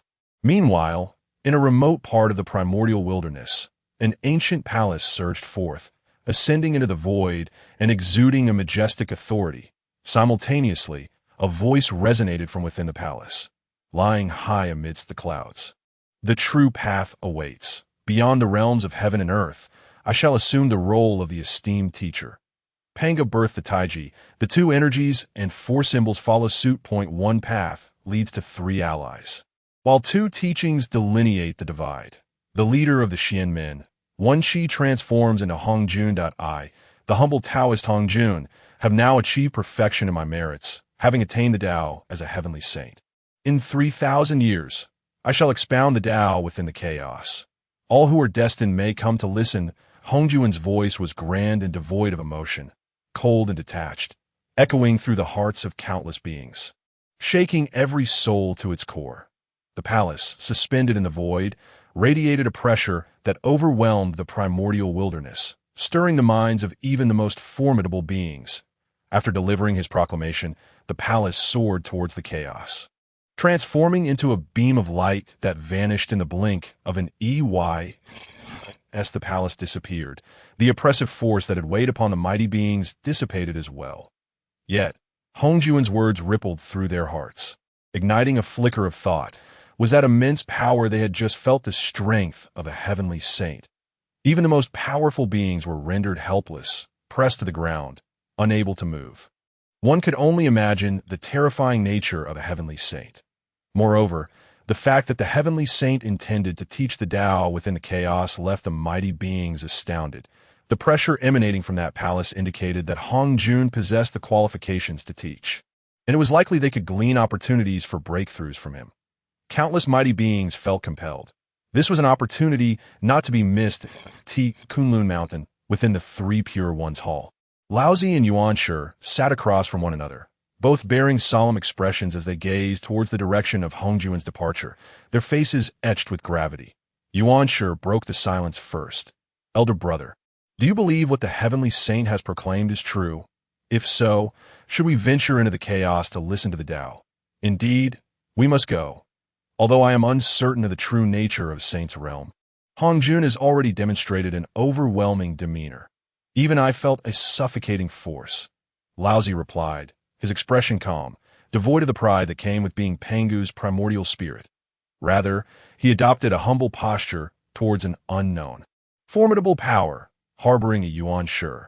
Having listened and comprehended Laozi's stance, pondered for a moment before speaking, and no need. Laozi waved his hand dismissively, for he had already established a formidable reputation in the Eastern Sea and required no concern from us. Moreover, with Tongtian's prodigious intellect, he undoubtedly understood the significance of this opportunity. It would be prudent for us to take the initiative and explore the truth of the matter. Having finished his words, he rose from the meditation mat, a white cloud lifting him as he ascended towards the realm of chaos. Observing this, Yuanshi promptly followed suit. The prospect of Hongjun delivering a sermon truly stirred the hearts of countless mighty beings, who emerged from their secluded retreats, whether traversing the skies, transforming into divine lights, or riding upon celestial oxen, all soaring towards the chaos, from the Sunstar, Mount Wansho, the northern underworld sea, to the blood sea of the underworld. Numerous powerful practitioner sanctuaries erupted with overwhelming energy, shattering the vast void, their essence profound and unwavering, as they hastened to attend the sermon. In an instant, a remarkable spectacle unfolded in the primordial world, with beams of light shooting skyward in unison, all directed towards a singular destination. Tongtian stood upon Golden Ao Island, allowing the gentle breeze to caress his long hair, standing tall like a sword. It had finally commenced. he had long awaited Hongjuan's sermon. For this was the foremost sage of the primordial realm. To forego this opportunity and remain on the island in solitary meditation would be an unwise course of action. However, he harbored a deep-seated apprehension towards Hongjun. After all, Hongjun was one of the 6 ordained heavenly sages, capable of wielding the primordial purple energy.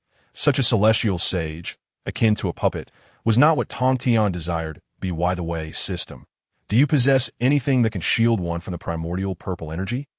To refuse the primordial purple energy in the presence of a figure like Hongjun would be tantamount to slapping him in the face.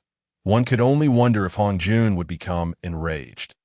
But it was certain he would not treat Tongtian kindly to tea present. Tongtian was merely at the great Luo golden immortal level. Opposing a sage was utterly impossible, let alone the fact that a sage's power could easily crush him. He had no desire to place his life in another's hands. Ding dong. Sensing the host's fervent wish, the divine choice system issued a task. Task 1. Proceed to Zhixiao Palace to attend the sermon. Reward. A doppelganger capable of bearing primordial purple energy, unbound by causality. Task 2. Decline to attend the sermon. Reward. A drop of Panga's essence blood. The system's voice resonated promptly within Tongtian's mind, filling him with elation, as this was indeed a timely boon. To gain a doppelganger capable of bearing primordial purple energy without being ensnared by causality was tantamount to acquiring a sage's avatar. This would resolve Tongtian's control issues. As for Task 2, he merely casted a fleeting glance, finding it uninteresting. Although Panga's essence blood was immensely valuable and could enhance one's strength, it paled in comparison to the reward of Task 1. I choose Task 1. Upon uttering these words, the system promptly deposited the task reward into his repository, a gaseous form resembling a humanoid. Once extracted and refined, it could transform into a doppelganger. Excellent. With this, he was free from any lingering worries. After concluding his choice, Tongtian felt a sense of relaxation wash over him, retrieving the 12-petal pure world white lotus to elevate his form and soar into the chaos. Hongjuan's sermon in the chaos was intended to select those with affinity. After all, the chaos was fraught with peril. Even a great Luo golden immortal, lacking formidable strength, potent divine abilities, or magical treasures, would find survival within the chaos to be a daunting challenge. Beings below the great Luo level would be crushed by the chaos within mere moments. Even mighty practitioners had to tread carefully, refraining from reckless behavior within the chaotic expanse, with the 12-petal pure world white lotus safeguarding him. Tongtian remained impervious to the chaos's onslaught. Soon, after a century had passed, Tongtian beheld a magnificent palace of jade and gold standing resolutely amidst the chaos, as if it had taken root within it.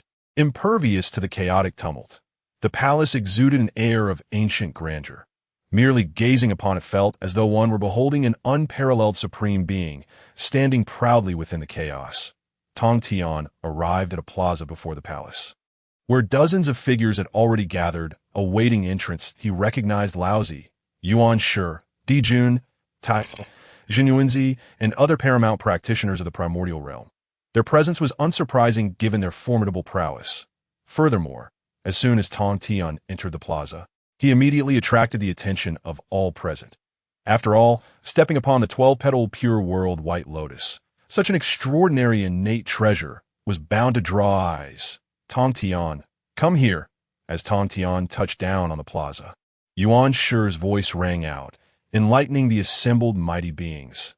It was indeed Tongtian. His exploits in the Eastern Sea were well known, and thus, many powerful practitioners were aware of his achievements, seeing Yuan Shi greeting him. Tongtian did not hesitate to approach. After all, it was not yet the time for open conflict. At the very least, they should appear friendly in the eyes of outsiders. Elder brother, second brother. Upon reaching Laozi and Yuan Shi's side, Tongtian offered a slight bow, a smile gracing his features. Years of solitary cultivation on Golden Ao Island had imbued him with a sense of loneliness, and now, encountering his kin uplifted his spirits. After all, this was not the time for division. The bond of brotherhood still remained. The expressions of those present shifted subtly as they observed Tongtian moving towards Laozi and Yuan Shi. Upon hearing Tongtian's address, Their faces turned grave. Over the years in the primordial realm, many have been unaware that Tongtian was also a mighty being emerging from Kunlun Mountain, and furthermore, a brother of Laozi that a single Kunlun Mountain had birthed 3 brothers, all of whom were formidable practitioners, marking them as favored beings of destiny. Witnessing the close relationship among the 3 brothers, a shiver ran through the hearts of those present. Tongtian alone had stirred the Eastern Sea into chaos, let alone his elder brothers. Generally, among brothers, the eldest holds respect. Thus, one could only speculate at the immense strength possessed by the elder siblings. Third brother, you have not returned to Kunlun Mountain for many years. Yet your exploits have spread throughout the entire primordial realm. It can be said that you are a name known by all. Truly, you have brought honor to our Sanqing. Yuan laughed heartily. For Tongtian's renown in the Eastern Sea instilled fear in countless beings, thereby enhancing the prestige of Sanqing within the primordial realm. This was the reason for Yuan's exuberance. Otherwise, the usually stern Yuan would not exhibit such a relaxed demeanor. Since third brother has come to attend the sermon, let us await the sage's opening of the doors and listen to the divine sound of the heavenly way. Laozi stroked his snowy beard, his expression betraying neither joy nor sorrow, revealing no hint of sentiment. As one who cultivated the way of non-action, Laozi's demeanor remained unfazed by the significant events transpiring in the primordial realm. Then let us await the sage's opening of the door. Glancing at the tightly shut gates of Zixiao Palace, Tongtian nodded. The assembly of mighty beings also awaited patiently. All present were accomplished figures, and naturally, they would not engage in discordant clamor. Instead, they remained quietly attentive, exhibiting no hint of impatience. After all, they had come to attend a sermon, not to cause a ruckus. Moreover, for beings of their caliber, a span of 3,000 years was but a mere blink of an eye. Time, for them, was merely a resource to be squandered. Tongtian seated himself before the grand entrance of Zixiao Palace, closing his eyes to cultivate his spirit while retrieving a fragment of the Tao creation jade disc, meticulously contemplating the time principles it contained. His ability to take out the fragment outside Zixiao Palace stemmed from having consulted the system, which provided a shield against causality. Even in the presence of Hongjun, he could not discern that Tongtian possessed a fragment of the Tao creation jade disc. The shard emanated waves of temporal fragments, each representing an era. As countless beings and universes evolved within the passage of time, in an instant, the world transformed as one universe gestated, while in the blink of an eye, another collapsed into nothingness, returning to chaos. Such scenes repeated endlessly, a cycle of life and death, everlasting and unbroken. Tongtian's primordial spirit meticulously comprehended the time principles within the shard, drawing profound insights from each moment. Moreover, with the shard assistance, his understanding of the time principles was flowing unobstructed, deepening with every passing second. The fragment hovered before his primordial spirit, with streams of temporal fragments escaping from it and merging into his essence, causing his spirit to radiate brilliance, enveloped in a silvery glow until it became indistinguishable. That Tongtian's primordial spirit, surrounded and cloaked by the temporal fragments, transformed into a luminous essence of time, rising and falling gracefully. With the aid of the Tao creation jade disc fragment, he was nearing mastery of the time principles. The Tao creation jade disc was indeed a potent tool for cultivation.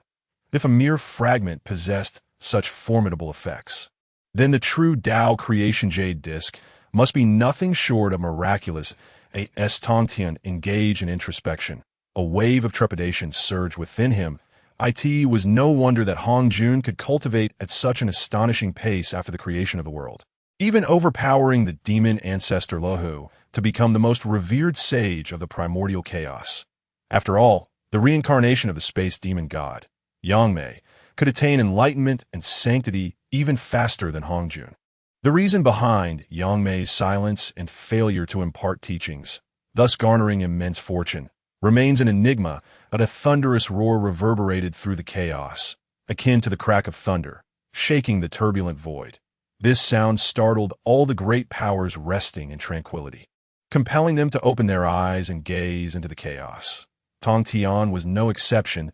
He beheld the chaotic energies swirling frantically, gradually dissipating. It was as if a ferocious beast had trampled through the chaos, overwhelming it with its might. The faces of the onlookers paled slightly. Such formidable power erupting from the chaos signaled the approach of an extraordinary individual, though their identity remained unknown. Before long, the chaos parted to reveal 12 figures, united in purpose, striding upon the chaos as if traversing solid ground. The chaotic forces collided with these 12 figures, failing to disperse them. Instead, the chaos shattered upon their impact, scattering into a myriad of chaotic energies. The 12 figures exuded an imposing aura, forcefully crossing the chaos with their physical prowess, impervious to its ferocity. The chaos was cleaved asunder, leaving 12 distinct fissures that lingered within the void, the 12 ancestral witches. Upon witnessing these 12 silhouettes, Tongtian instantly comprehended the source of such remarkable physical prowess. It was indeed the 12 ancestral witches whose bodies were so formidable that even chaos struggled to extinguish them. In the primordial realm, only the 12 ancestral witches possessed such terrifying physicality, rivaling high-grade, innate spiritual treasures. Notably, the 12 ancestral witches were born without primordial spirits and thus could not perceive the great Tao. However, each ancestral witch grasped a singular principle of the Tao upon their emergence, rendering them invincible in combat. Tongtian held a keen interest in the 12 ancestral witches. After all, they were transformed from the blood of Pangu, making them akin to the 3 clear ones in lineage. Just as Tongtian pondered these matters, Yuan-Shi stepped forward, asserting that the teachings of the sages were not meant for the likes of the brutish and muscle-bound barbarians who could hardly comprehend them.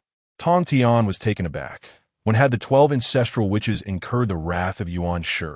Yuan-Shi, one of the 3 clear ones and the embodiment of Pangu's primordial spirit, was known for his benevolent nature. Those of equal rank among innate deities typically treated each other with respect and would never openly provoke one another. The other great powers present mirrored Tongtian's astonishment. Yuan-Shi's audacity to confront the 12 ancestral witches was unprecedented. Indeed, as Yuan-Shi spoke, he incited the ire of the 12 ancestral witches. Yuan-Shi, you insolent child! Even Hongjun proclaimed that anyone with affinity may listen to the Tao. What qualifications do you have to speak on behalf of the sages? Or do you wish to test the might of my fist? Yuan-Shi's arrogant demeanor only served to infuriate the already volatile 12 ancestral witches. It was evident that such audacity could not go unchallenged. Among the 12, the ancestral witch Zhurong laughed maniacally, causing the chaos to tremble and tear apart as his overwhelming fiery energy surged forth. Yuan-Shi, do you wish to test the strength of my fist? Zhurong's fiery spirit ignited, his eyes ablaze with flames, his entire being radiating with a fierce battle intent, transforming him into a fiery deity poised for combat against Yuan-Shi, before even reaching the plaza of the Zixiao Palace. Zhurong's overwhelming aura ignited Yuan-Shi's fury. He, who claimed to be the true heir of Pangu, held a lofty status and looked down upon the 12 ancestral witches, perceiving them as heretics and adversaries vying for his rightful place. Yuan-Shi could not tolerate anyone threatening his position. Zhurong, close that foul mouth of yours. I can smell your stench from realms afar.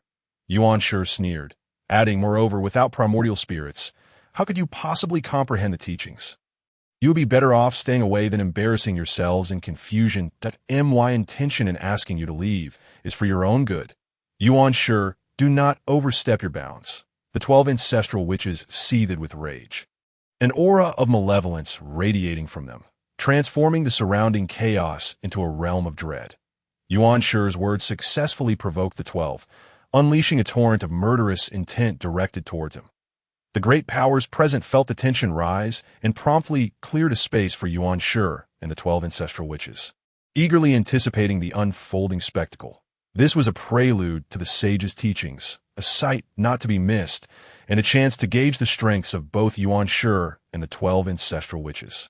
The impending clash bristled with fierce energy, swirling chaos enveloping the air.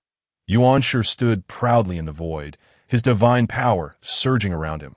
With a wave of his hand, the jade talisman appeared. challenging the might of his opponents. Let us see what strength you possess.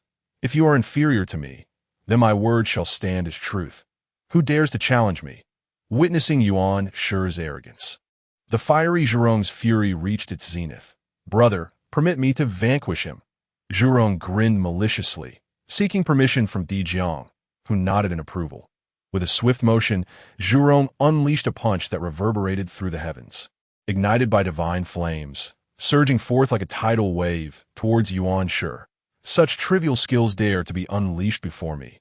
Yuan Shi scoffed, grasping the jade talisman and lightly tapping the void.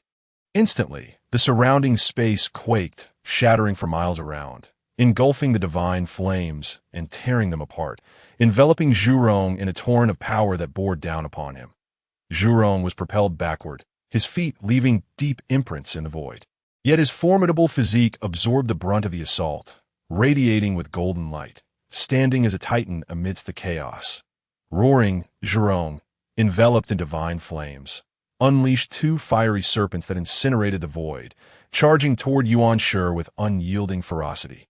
Yuan Shi's strike ignited Zhurong's fury, compelling him to retaliate with renewed vigor. The overwhelming divine flames surged forth, melting the void and encasing it within a fiery prison, seeking to ensnare Yuan Shi within its confines. Yuan Shi, prepare to meet your end, Zhurong bellowed, channeling his supreme power to unleash an unparalleled assault. Humph, do you think you can kill me with such feeble attempts? You truly overestimate yourself, Yuan Shi retorted coldly. Wielding the jade talisman, surrounded by the essence of purity, casting it forth like a radiant sun. The laws of the great Tao erupted in brilliance, the clash of principles obliterating the void and sending shockwaves through the chaos, creating rifts that span miles. This tumult merely stirred the chaos. Had it occurred within the primordial realm, the impact would have been far more profound. With a resounding explosion, the fiery prison shattered, propelling Zhurong backward amidst a shower of flames. His aura diminished and blood flowing from the cracks that marred his form, his divine flames flickering on the verge of extinguishment. Yuan Shi understood the principle of striking a fallen foe. Injuring Zhurong had drained considerable energy, yet he still harbored the strength to eliminate him.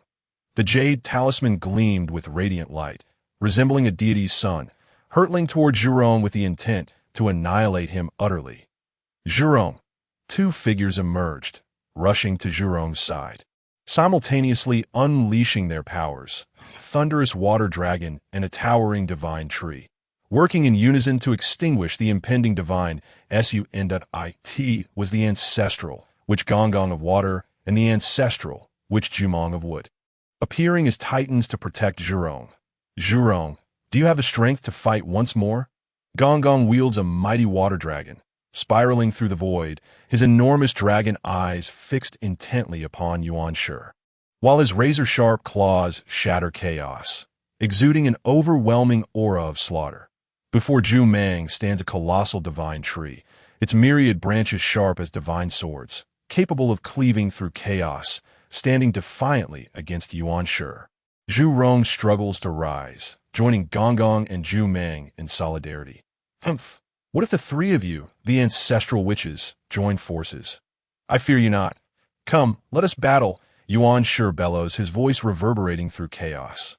Dispersing the dense mist for thousands of miles, the jade scepter accompanies Yuan Shi, radiating the ethereal essence of jade, as he engages the three ancestral witches in combat. The spirit of battle surges, tearing through the vastness as the laws of the great Tao collide, resulting in a cataclysmic eruption of light amidst the dim chaos. This time, Yuan Shi's contest with the three ancestral witches does not lean heavily in one direction. Instead, it results in a stalemate, a clash of equals. However, the overwhelming brilliance of the Tao illuminates the chaos, obliterating it and demonstrating the terrifying prowess of these four formidable beings, instilling fear in the hearts of all who witness. Among the 12 ancestral witches, Shebi Shi observes that the three ancestral witches cannot vanquish Yuan Shi. Though they stand on equal footing, Yuan Shi faces three adversaries. Even a victory would be deemed unworthy. Thus, Shebi Shi intervenes, delivering a punch that reverberates through the ages, tearing apart chaos, aimed directly at Yuan Shi's visage. Should this strike connect, it would be a tremendous humiliation for Yuan Shi. Suddenly, a brilliant sword light explodes forth, slicing straight toward Shebi Shi, effortlessly extinguishing the force of his punch. The sword light, unparalleled in its brilliance, flashes past Shebi Shi with devastating precision.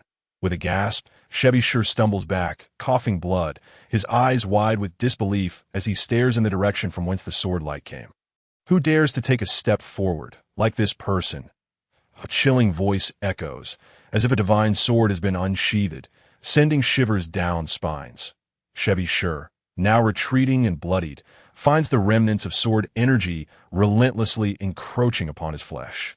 Blood flowing freely in the void. Tongtian stands with his hands clasped behind his back, pointing his sword towards Shebi Shi, a cold expression on his face, exuding an imposing presence. The onlooking mighty beings are astonished, gazing at the wounds on Shebi Shi and the sword energy, then at Tongtian, their hearts stirred with it is known that the physical forms of the 12 ancestral witches are unparalleled in the primordial world. A single body capable of traversing the chaos without fear of any innate spiritual treasure's assault. Their physiques serve as the most potent weapons, impervious to the ravages of spiritual treasures. Even the mightiest beings would find it daunting to confront the 12 ancestral witches. Now, they witness Tongtian's finger pointing forth, unleashing a strand of sword energy that nearly bisects Shebi Shi. The sharpness of the sword energy is evident. Previously, whispers of Tongtian's prowess had circulated. He stirred the winds of the East Sea, instilling fear in countless beings. Now, it appears that Tongtian's true combat strength is far from simple. Tongtian, what do you intend? Do you wish to stand against the 12 ancestral witches as well? Shebi Shi's anger boils, the sword energy upon him akin to a festering wound. Even if he were to use the laws of weather to dispel the sword energy, time would be required to calm the tempest. However, despite his grievous injuries, Shebi Shi harbors no fear of Tongtian. After all, he has his brothers behind him, providing him with confidence. Zhu Rong, Gonggong, and Zhu Meng are more than sufficient to handle my second brother. Should another intervene, I shall not hold back. Tongtian speaks with a calm, yet undeniable tone, standing proudly before Shebi Shi. What if I insist on intervening? How would you respond? Shebi Shi cannot abide Tongtian's haughty demeanor. He is one of the 12 ancestral witches, wielding the power of life and death within his kin. Now Tongtian asserts that he cannot intervene. But does that leave Shebi Shi's pride? To bow before Tongtian is absolutely out of the question. Then I shall slay you. Tongtian's voice turns icy, as if the frost of the ninth heaven has frozen the void, causing the temperature to plummet. The chaotic energies nearby grow gentler as they approach Tongtian. A collective gasp escapes the mighty beings present. Tongtian's overwhelming force is evident, and his willingness to confront Shebi Shi speaks volumes of his stature. I never expected Brother Tongtian to possess such audacity. It truly commands my utmost respect that in the future, should you find leisure, do visit my Taiyang Star for a discussion of the Tao. Di Jun steps forth, bowing to Tongtian. A splendid spectacle awaits, murmurs one of the mighty beings. Di Jun and Di Jiang are sworn adversaries, each viewing the other with disdain. Now, Di Jun openly supports Tongtian, a blatant mockery of Di Jiang. That Di Jun, this matter does not concern you, that I implore you to refrain from meddling. Lest the outcome prove unfavorable, Shebi Shi retorts coldly. At this point, he has extinguished the sword energy, unleashing his own aura that sweeps across the chaos, enveloping the skies in darkness, a heavy atmosphere descending. Tongtian raises an eyebrow, preparing to strike down Shebi Shi, when suddenly, a colossal hand clasps Shebi Shi's shoulder, rendering him immobile. It is Zhu Jiaozhu who has intervened. With a single move, he restrains Shebi Shi, quelling the brewing chaos, and the oppressive atmosphere dissipates. The expertise of a master is immediately apparent. Zhu Jiaoyin's intervention reveals the extent of his fearsome power. Moreover, upon recognizing Zhu Jiaoyin, Shebi Shi dares not retaliate. Deflating like a punctured balloon, friend Tongtian, Let this matter come to an end. Continuing would only serve to make a mockery of us all. It would be wiser to conclude with a draw. Zhu Jiaozhu proposes calmly, strands of time light emanating from the void, radiating like stars as they converge toward Yuan Shi and the others. The Tao of Time. A collective gasp arises. Zhu Jiaozhu has grasped the Tao of Time, one of the 10 supreme laws. This revelation is astonishing. Zhu Jiaozhu's fortunes are indeed remarkable, having comprehended such a lofty principle. One wonders what laws Di Jiang has grasped. The mighty beings are taken aback by Zhu Jiaozhu's display. For the Tao of Time is the most enigmatic of paths, and to comprehend it is no easy feat yet. Zhu Jiaozhu's achievement speaks volumes of his extraordinary talent, earning him the respect of the assembled powers. The Tao of Time, indeed. Tongtian chuckles lightly, extending a hand forward as strands of time light coalesce in his palm, shooting toward Zhu Jiaozhu's time light. In an instant, they collide countless times, unleashing a torrent of Daoic attacks that manifest thousands of times in mere moments. Ultimately, both energies dissipate into the void, with only a few scintillas of time light lingering. Tongtian's action instantly captivates the minds of the mighty beings present. What did they just witness? The Tao of Time. Tongtian has also comprehended it. But isn't Tongtian primarily a swordsman? How can his understanding of the Tao of Time rival his mastery of swordsmanship? This revelation leaves the onlookers awestruck. It appears Tongtian has equally mastered both the Tao of Time and sword, a talent that incites envy among the mighty beings. As Tongtian's prowess unfurls, even the combatants, Yuan Shi and his companions, momentarily cease their conflict. Yuan Shi's heart trembles, a tempest of emotions brewing within. Tongtian's dual mastery of the Tao places him on par with Zhu Jiaozhu, showcasing an alarming level of understanding. The prospect of catching up to such a being seems utterly hopeless. Creak. At that moment, the grand doors of the Purple Cloud's palace swing open, a surge of celestial energy emanating forth, invigorating the mighty beings present, awakening them from their stupor as they turn their gazes toward the entrance. Simultaneously, they breathe a sigh of relief as the topic shifts, alleviating the immense pressure they had been under. From within the Purple Cloud's palace emerge 2 celestial youths, their lips red and teeth white, brows delicate and eyes bright, exuding an aura of celestial spirit, akin to divine children gracing the mortal realm. However, what truly astounds the mighty beings is that these 2 youths possess the strength of great Luo golden immortals. The air feels as though it has been siphoned from the surroundings. Since their emergence, few events have left the mighty beings in such shock, and now all attention is drawn to this moment. The disciples of the saints possess the power of great Luo golden immortals, comparable to the might of the assembled powers. A person of weak disposition might very well crumble under such a revelation. It is a tremendous blow. The celestial youths bow to the assembled mighty beings. We are Haotian, Yaoqi, sent by the venerable saint to open the gates for you, esteemed brothers and sisters, so that you may enter the Purple Cloud's palace to listen to the Tao. The hour is indeed approaching, and I kindly ask all esteemed brothers and sisters to proceed to the Zixiao Palace to await the presence of the sage. Please, everyone. Haotian and Yaodai stand respectfully on either side of the grand entrance, welcoming those fated to hear the teachings. Positioned beside the Zixiao Palace, Haotian and Yaodai greet the great practitioners and fated ones with utmost reverence. As disciples of the venerable Hongjun, they share an intimate connection with the sage, qualifying them as younger siblings among the great practitioners. Upon hearing Haotian and Yaodai conclude their invitation, the great practitioner's eyes shimmer with brilliance, reminiscent of 2 radiant suns. Naturally, when the sage begins to impart his teachings, it is imperative for one to enter the Zixiao Palace first and secure a favorable position. Consequently, all the great practitioners hurriedly made their way to the palace. However, none dared to fly within this sacred space, for that would be a sign of disrespect towards the sage. Thus, they relied solely on their physical might to rush forth. The great practitioners surged forward like bandits, encountering a beautiful maiden, lacking any of the ethereal grace one might expect. Resembling ruffians, instead, do not rush. There are enough places for all. Those who can arrive at the Zixiao Palace are indeed the fated ones. The sage will not turn anyone away. Seeing the multitude of great practitioners charging forward with fervor, Hao Yin felt a tinge of fear, his complexion paling slightly, and he hurriedly spoke to soothe their spirits. Yet, the more he called out, the faster the great practitioners advanced, paying no heed to Hao Yin's words. When the sage speaks, the closer one sits, the better. Let us go as well. Lao Zi's expression grew solemn. Competing with the great practitioners required a certain confidence. Let us proceed. Yuan Shi and Tongtian nodded in agreement and moved toward the entrance. Although the three pure ones were not the first to dash forward.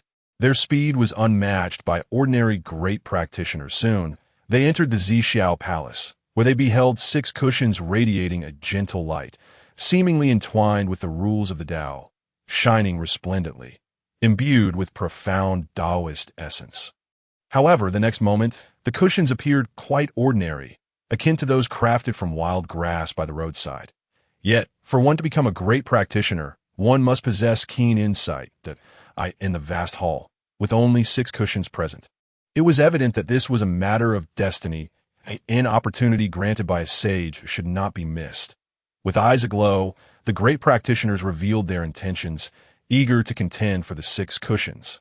However, not every great practitioner possessed formidable strength. The 3 pure ones, united in their presence, dispersed the crowd and claimed 3 cushions for themselves. Tongtian, seated upon a cushion, contemplated his thoughts. Although he harbored disdain for Hongjuan's method of controlling the 6 saints with the primordial purple energy, it did not hinder his desire to listen to Hongjuan's teachings on the Tao. After all, seclusion is not advisable. Ultimately, the 6 cushions were claimed by Lao Zi, Yuan Shi, Tongtian, Nua, Hongyun, and Kunpeng. Observing this, the others could only sigh, refraining from causing a disturbance within the Zixiao Palace, ultimately leaving the matter unresolved, as they dared not confront the great practitioners seated. Tongtian's presence alone commanded respect. Who would challenge him? Sitting steadily upon his cushion, Tongtian suddenly detected a fragrance wafting through the air, stirring his spirit, prompting him to glance sideways. Beside him sat an unparalleled goddess, her bright eyes and radiant smile embodying beauty. Even just her profile left Tongtian in awe. Brother Tongtian, it is unbecoming to gaze so intently at another. At that moment, an ill-timed voice echoed in Tongtian's ear, laced with a hint of melancholy. This abruptly brought Tongtian back to reality, and Nua turned her gaze toward him as well. Ahem, dear Fuxi, please do not speak so recklessly. Nua is a gracious lady, and if I have gazed a moment too long, I hope you will not take offense, Tongtian replied earnestly, maintaining his composure. Fuxi and Nua paid no mind to his words and began to engage in casual conversation with Tongtian. Given Tongtian's extensive experience, he found it effortless to engage with Nua, sharing numerous jokes that made her laugh heartily, drawing the attention of many great practitioners.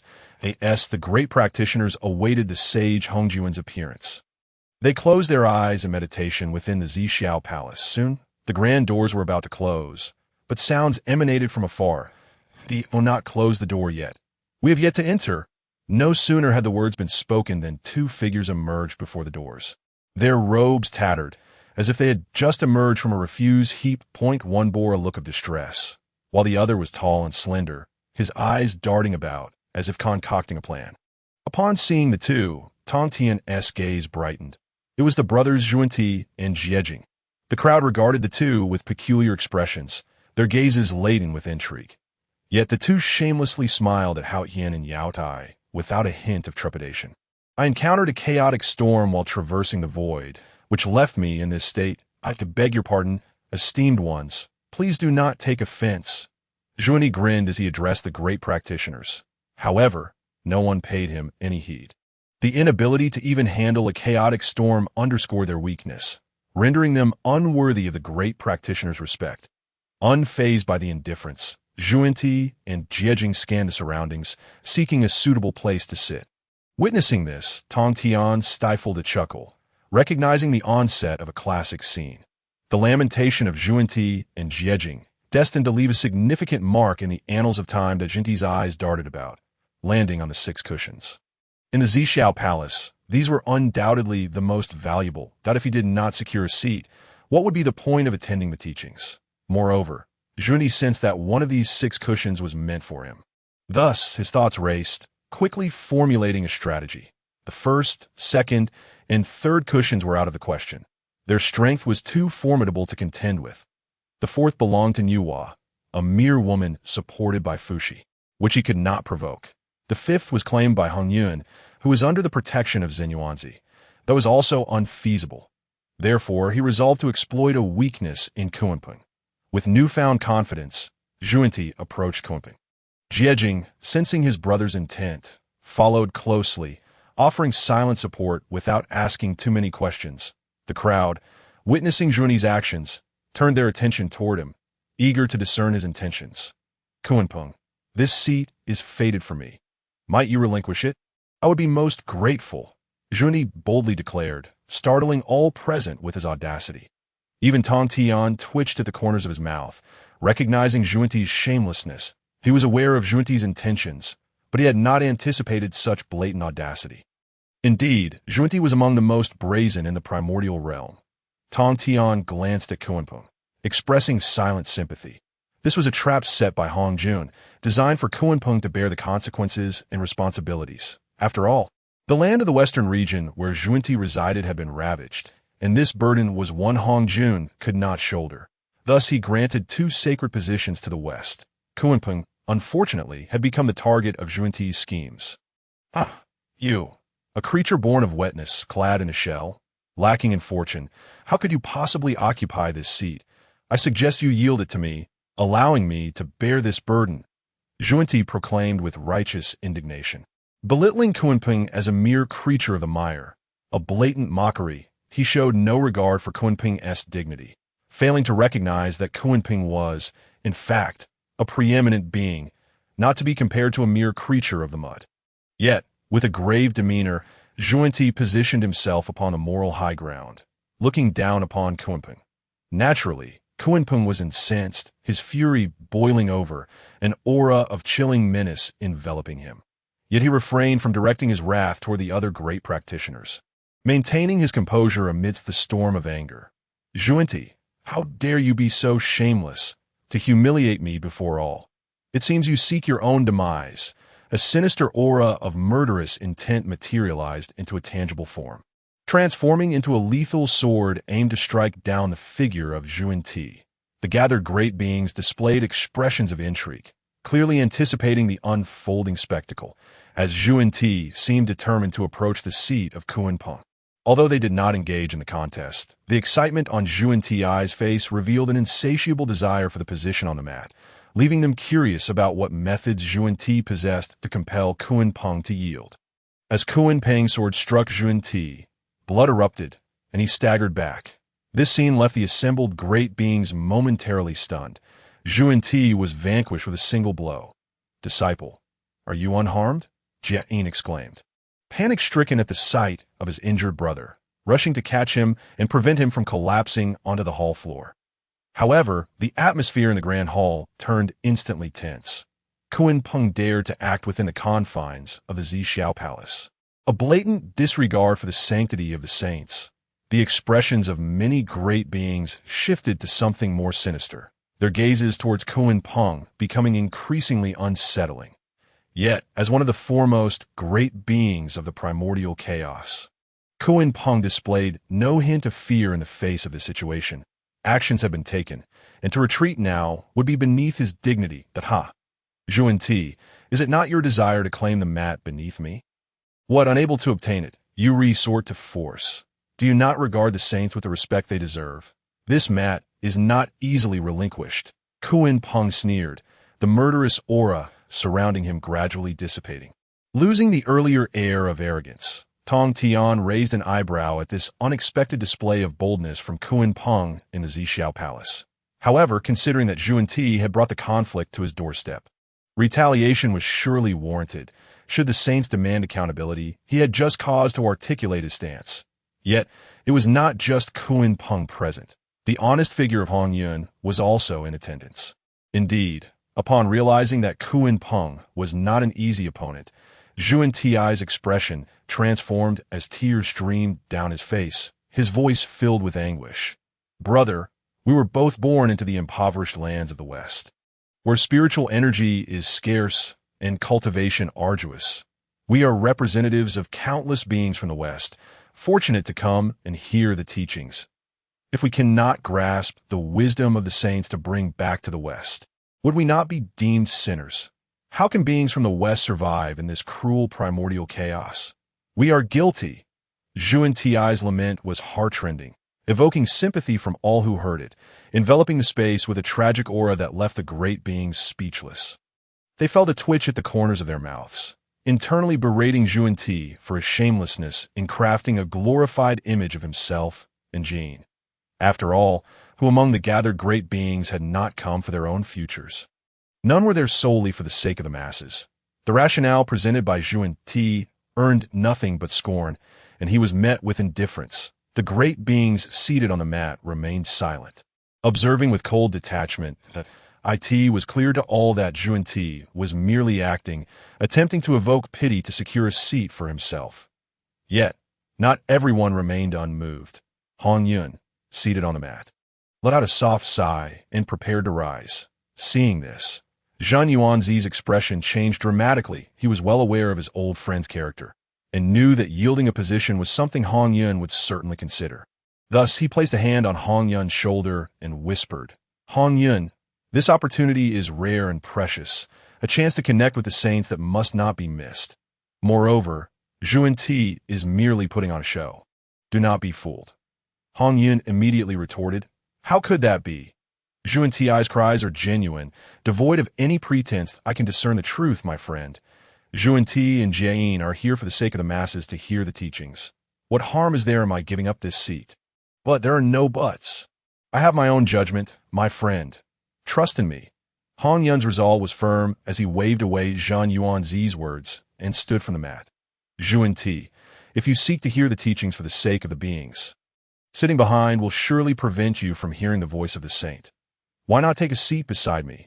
The utterance left all present in shock. This was an opportunity for the saints, and Hong Yun willingly surrendered it. Many wondered if he had lost his senses that a gust of wind swept through as Zhuan Ti's figure moved from Jiayin's embrace to take a seat beside the mat. Turning to the still-dazed Hong Yun with a beaming smile, saying, thank you, my friend. The beings of the West shall not forget your kindness. Hong Yun, regaining his composure, dismissed Zhuan Ti's actions with a smile. It is only right. He then moved to sit beside Zhan Yuanzi. My friend, do not be upset. You know my character. I would never stand idly by in the face of such significant matters. Do not lament the loss of this grand opportunity. If you hand it over so easily, do not blame me in the future. Zhan Yuanzi sighed inwardly, shaking his head in concern for Hong Yun's disposition. Now that the mat was occupied by Zhuan Ti, he felt it futile to voice further objections. Seated comfortably on the mat, Zhuan Ti reveled in his triumph. Though his expression remained inscrutable, he began to plot meticulously in his mind. After all, he had claimed the mat, but his brother still lacked a position. This could not stand. Thus, Zhuan Ti cast a sly glance at Kun Peng, his demeanor akin to that of a venomous serpent. An ominous chill surrounding him unnoticed by others. With a sudden motion, he unleashed a powerful gust, wielding a divine tree radiating with seven-colored brilliance, the seven treasures' mysterious tree, directly targeting Kun Peng. This was a decisive strike, one that even the great beings would need to approach with caution. Kun Peng felt the rush of wind and instinctively dodged, retreating from the mat. Brother, hurry, there's an empty spot here, before Kun Peng could fully react. Jane, who had just vacated the mat, took his place. Stunned, Kun Peng felt a surge of blood rush to his head, his face flushed with anger as a fierce aura enveloped Zhuan Ti and Jane. Forcing out their names, Zhuan Ti, Jane, his eyes blazed with fury. Zhuan Ti's maneuver was executed with fluidity, a perfect partnership with Jiayin, leaving no opportunity for Kun Peng to respond. Faced with Kun Peng's wrath, Zhuan Ti methodically stowed away the seven treasures' mysterious tree and, with utmost seriousness, remarked, Kun Peng, you who are birthed from wet eggs and clad in skin and armor, what right have you to sit alongside us? Would you not agree, brother Yuan Shi? Zhuan Ti's final words were directed at Yuan Shi, his expression one of flattery, as if he were deeply familiar with him, echoing Yuan Shi's profound wisdom. Indeed, birthed from wet eggs and clad in skin and armor. You possess no right to share our seat, Yuan Shi replied with an air of righteousness, glancing at Kuan Peng with undisguised mockery. Yuan Shi, you go too far. Kuan Peng seethed, blood boiling at Yuan Shi's participation, questioning if they truly considered him a fool. With his power surging, he prepared to retaliate against Zhuan Ti and Yuan Shi. The onlookers braced themselves for an impending clash among the great beings. Excitement coursing through them as they anticipated a display of formidable power. Enough, a voice, cold and unyielding, struck like thunder, reverberating through the minds of all present, instilling fear in every great being, particularly for Zhuan Ti, Jiaozhu, Kuan Peng, and Yuan Shi. It felt as though a supreme thunder god had descended, ready to smite them all. This matter ends here. Zhuan Ti, you shall settle this debt later. Tongtian's disdainful scoff revealed his perception of Zhuan Ti's schemes. Recognizing his intent to use Yuan Shi as a shield, such blatant machinations were not to be taken lightly. Tongtian's icy gaze swept across the assembly, and wherever it fell, no one dared to meet his eyes, overwhelmed by his formidable presence. Zhuan Ti, your manipulation of my two brothers shall not go unanswered. Tongtian remained composed upon his mat, yet his aura soared, as if he were a titan standing above the heavens. Looking down upon the great beings, all fell silent, acutely aware of what true invincibility felt like, a terrifying presence establishing an atmosphere of reverence within their hearts. Kuan Peng and Zhuan Ti felt a profound tremor within. The intensity of Tongtian's aura was formidable. Upon hearing Tongtian's words and casting one last glance at Zhuan Ti, Kuan Peng subdued his tumultuous energies, chuckling as he found a place to sit. Zhuan Ti had certainly provoked Tongtian, a being not to be trifled with. In the vast expanse of the Eastern Sea, countless beings refer to him as the Great Demon. Once he sets his sights on someone, they are destined to suffer in the future. This moment, Yuan Shi also realized that he had been ensnared, his gaze fixed on Zhuan Ti, flames of rage igniting within him. He had always prided himself on being the master of schemes. Yet here he was outmaneuvered. This realization brought a blush of shame even to the haughty Yuan Shi. Zhuan Ti, this matter is far from over. Before he could finish his words, a formidable presence manifested in the void, pressing down upon the nine heavens, bearing down on the great powers, rendering them breathless, as if crushed under the weight of an immovable mountain. Golden lights surged, the laws of the great Tao spreading forth. And amidst the thick aura of celestial spirits, the figure of an elder appeared upon the high platform, seemingly one with the Tao, his presence imperceptible. Salutations to the saint, all the great powers, filled with reverence, dared not harbor any underestimating thoughts, bowing deeply before the Hongjun saint. Rise! The voice of the Hongjun saint resonated, and the crowd felt a force lifting them, instilling a sense of awe that compelled them to act with even greater reverence. Thank you, saint. The Hongjun saint, high above the nine heavens, surveyed the assembly with a subtle nod, everything unfolding according to his design. The great Tao is ever-changing, and the cosmos is inconstant from now on. You shall listen to the teachings from your current positions. All the great powers sat upright, not daring to make the slightest sound, while the Hongjun saint wasted no words and immediately began imparting his wisdom. The great Tao is formless, the chaos ever-fluctuating, elusive, and unpredictable. Hence, it is called the Tao. The Tao that can be named is not the eternal Tao. The name that can be named is not the eternal name. The nameless is the beginning of heaven and earth. The named is the mother of all things. Therefore, one should be desireless to observe its wonders and desireful to observe its manifestations. These two, though arising from the same source, are distinguished by their names. Both are called mysterious, and the mystery of mysteries is the gateway to all wonders. As the saint expounded, various extraordinary phenomena manifested. The celestial maidens scattered flowers, golden lotuses emerged from the earth, and the divine sounds of the great Tao resounded, enveloping the great powers within the sea of the Tao's laws. All were immersed in the principles of the great Tao, and chains of order appeared in the void. seemingly connecting to the primordial spirits of each great power, projecting the laws of the great Tao. The saint's teachings were profound and expansive, directly pointing to the essence of the great Tao. Allowing the great powers to comprehend the subtlety of the Tao, becoming entranced, the saint dissected the most essential aspects of the great Tao and presented them before all. Those with exceptional comprehension could naturally grasp the profound mysteries of the Tao, while those less perceptive could only fidget restlessly, unable to make a sound in the purple cloud palace, quietly absorbing the celestial spirit energy and cultivating their great powers. Practicing in the purple cloud palace enabled rapid growth in their cultivation and enhancement of their abilities, offering some solace to those with lesser comprehension. However, while the great powers were immersed in enlightenment, the 12 ancestors of the witch clan could not comprehend the saint's discourse, beings born of Pangu's essence. They were inherently devoid of primordial spirits. Although they could wield the laws of the great Tao, they could not understand the saint's teachings, leaving the 12 ancestors to sit idly, watching the other great powers become enraptured in their understanding of the Tao, powerless to act. Moreover, within the purple cloud palace, none dared to provoke the saint's majesty. All understood the terror of the saint, whose might was as deep as an abyss and as formidable as a prison, overshadowing the primordial world. Even the proud 12 ancestors did not dare to undermine Hongjun, remaining quietly patient until the saint concluded his teachings. Tongtian sat cross-legged on a mat, meticulously contemplating the saint's teachings, absorbing the vastness of the great Tao. With his mid-stage Deluo golden immortal cultivation, it was impossible for him to fully comprehend the saint's insights. However, with the system at his side, Tongtian could absorb the resonance of the saint's teachings, purifying it and transmitting it back to himself.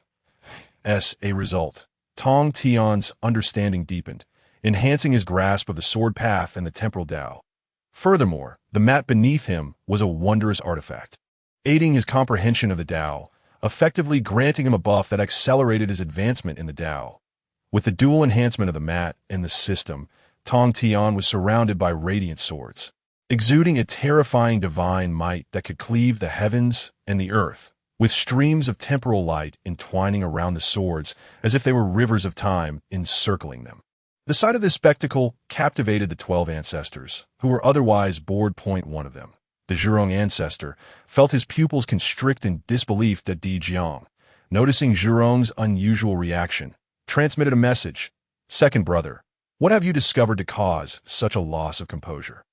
You are aware that Tongtian practices the sword and the temporal Tao. Zhurong replied solemnly. Indeed, what is the problem? The issue lies within the temporal Tao.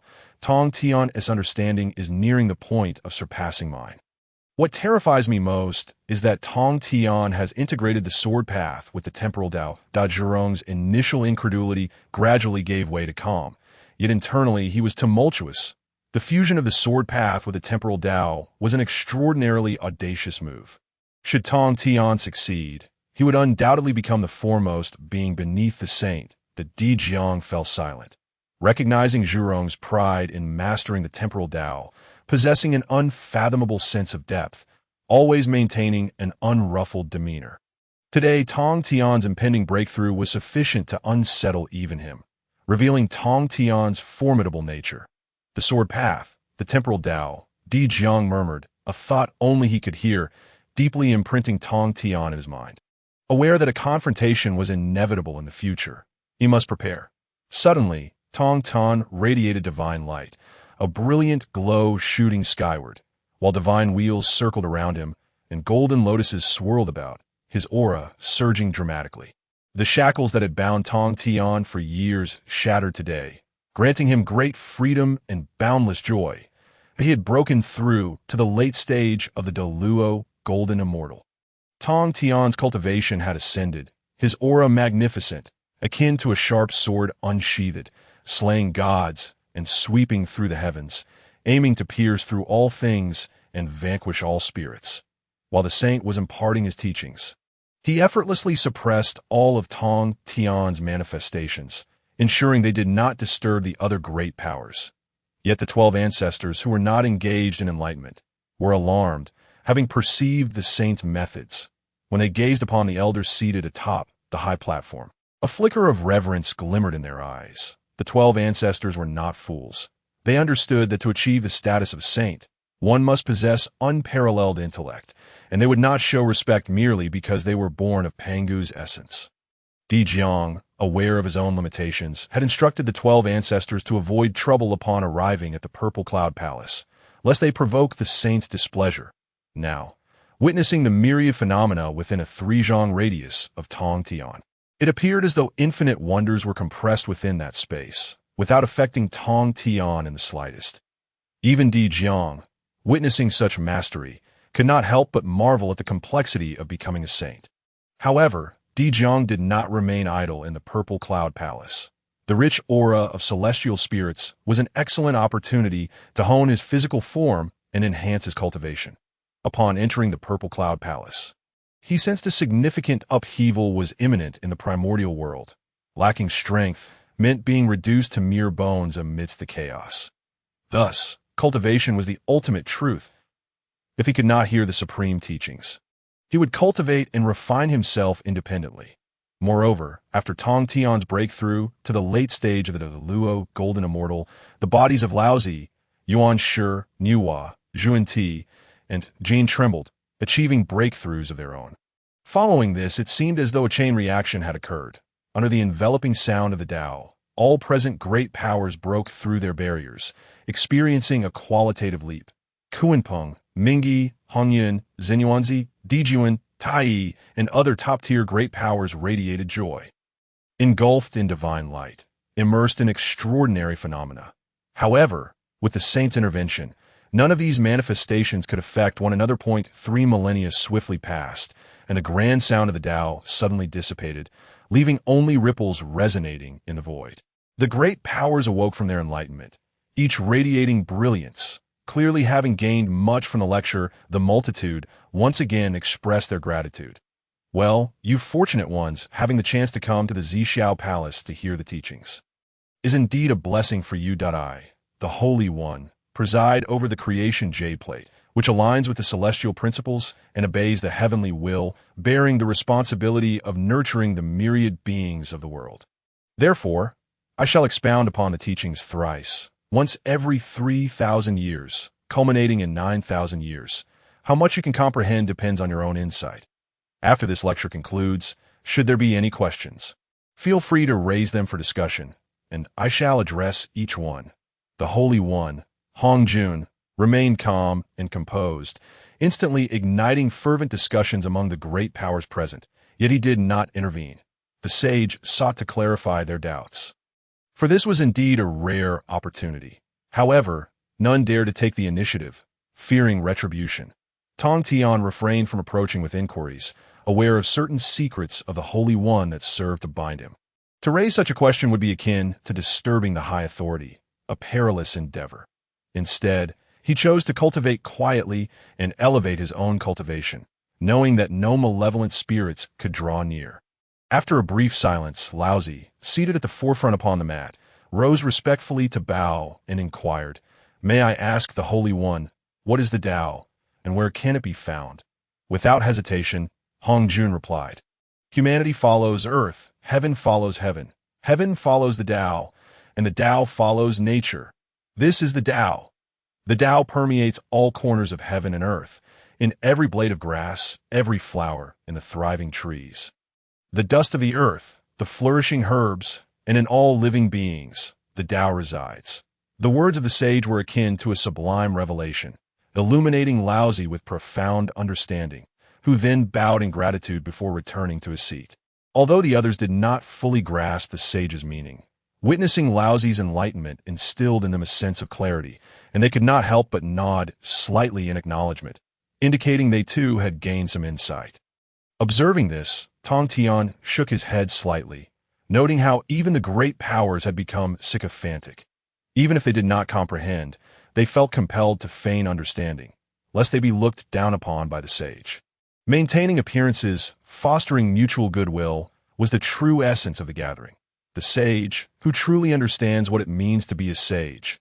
As Laozi withdrew, Yuan Shi could no longer contain himself and immediately stood up. voicing his thoughts. Upon hearing this, all the great powers brightened with curiosity, nodding in approval towards Yuanshi, as this inquiry held significant depth and resonated with the collective uncertainty.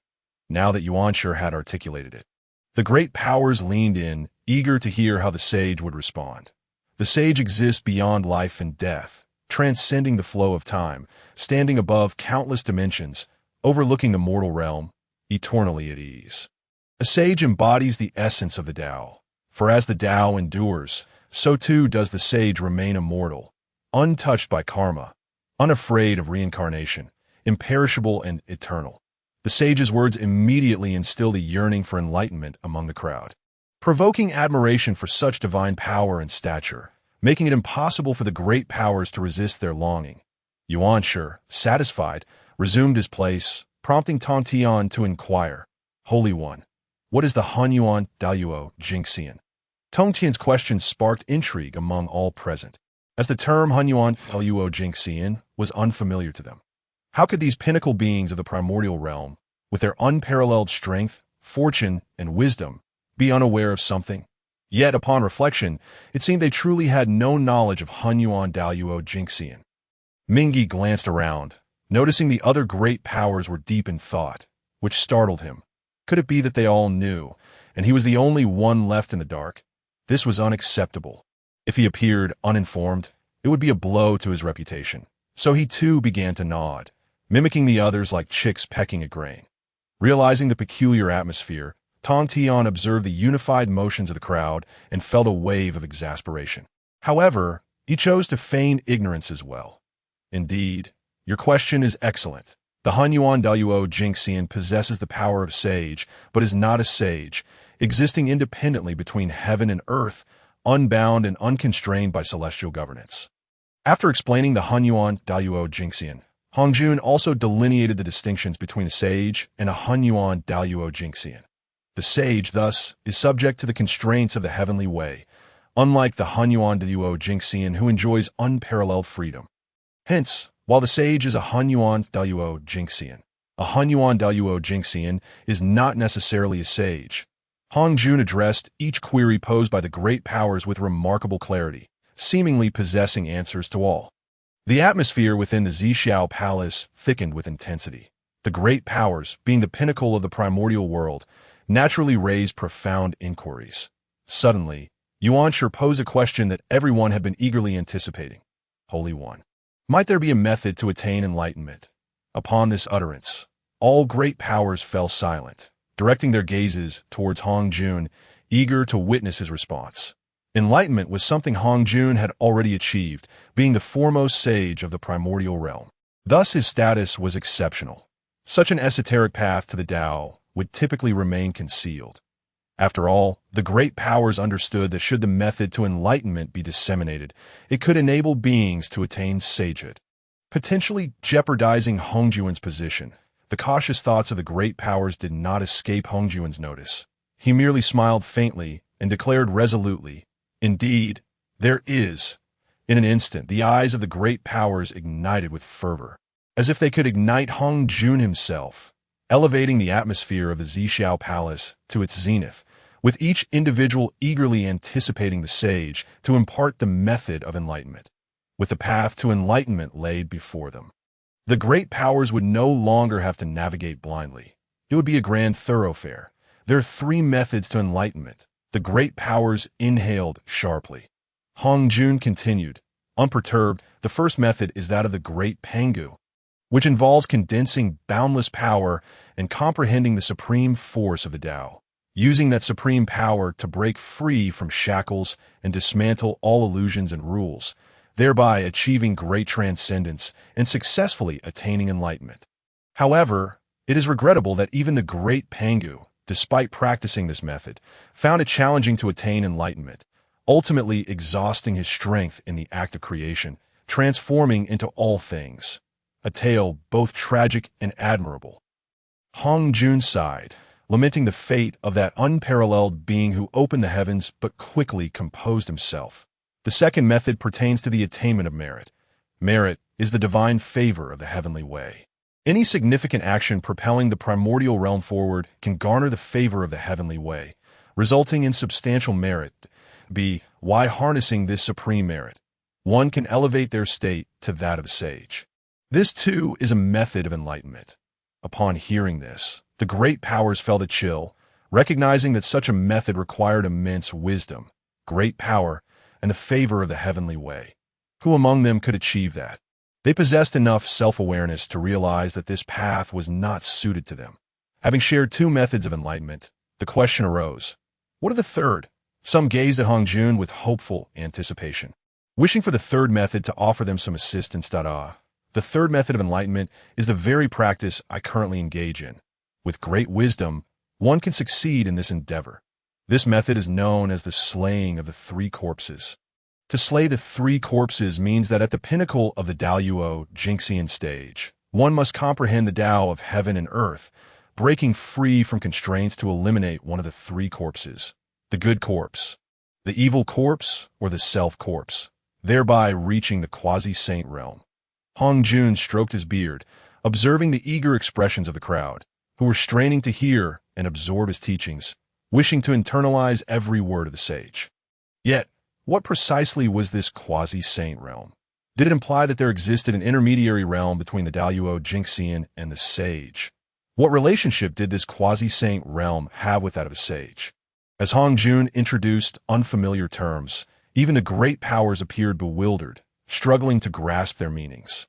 Nevertheless, each individual remained silent, not daring to utter a sound. This was a once-in-a-lifetime opportunity, a chance for soaring ascension laid before them.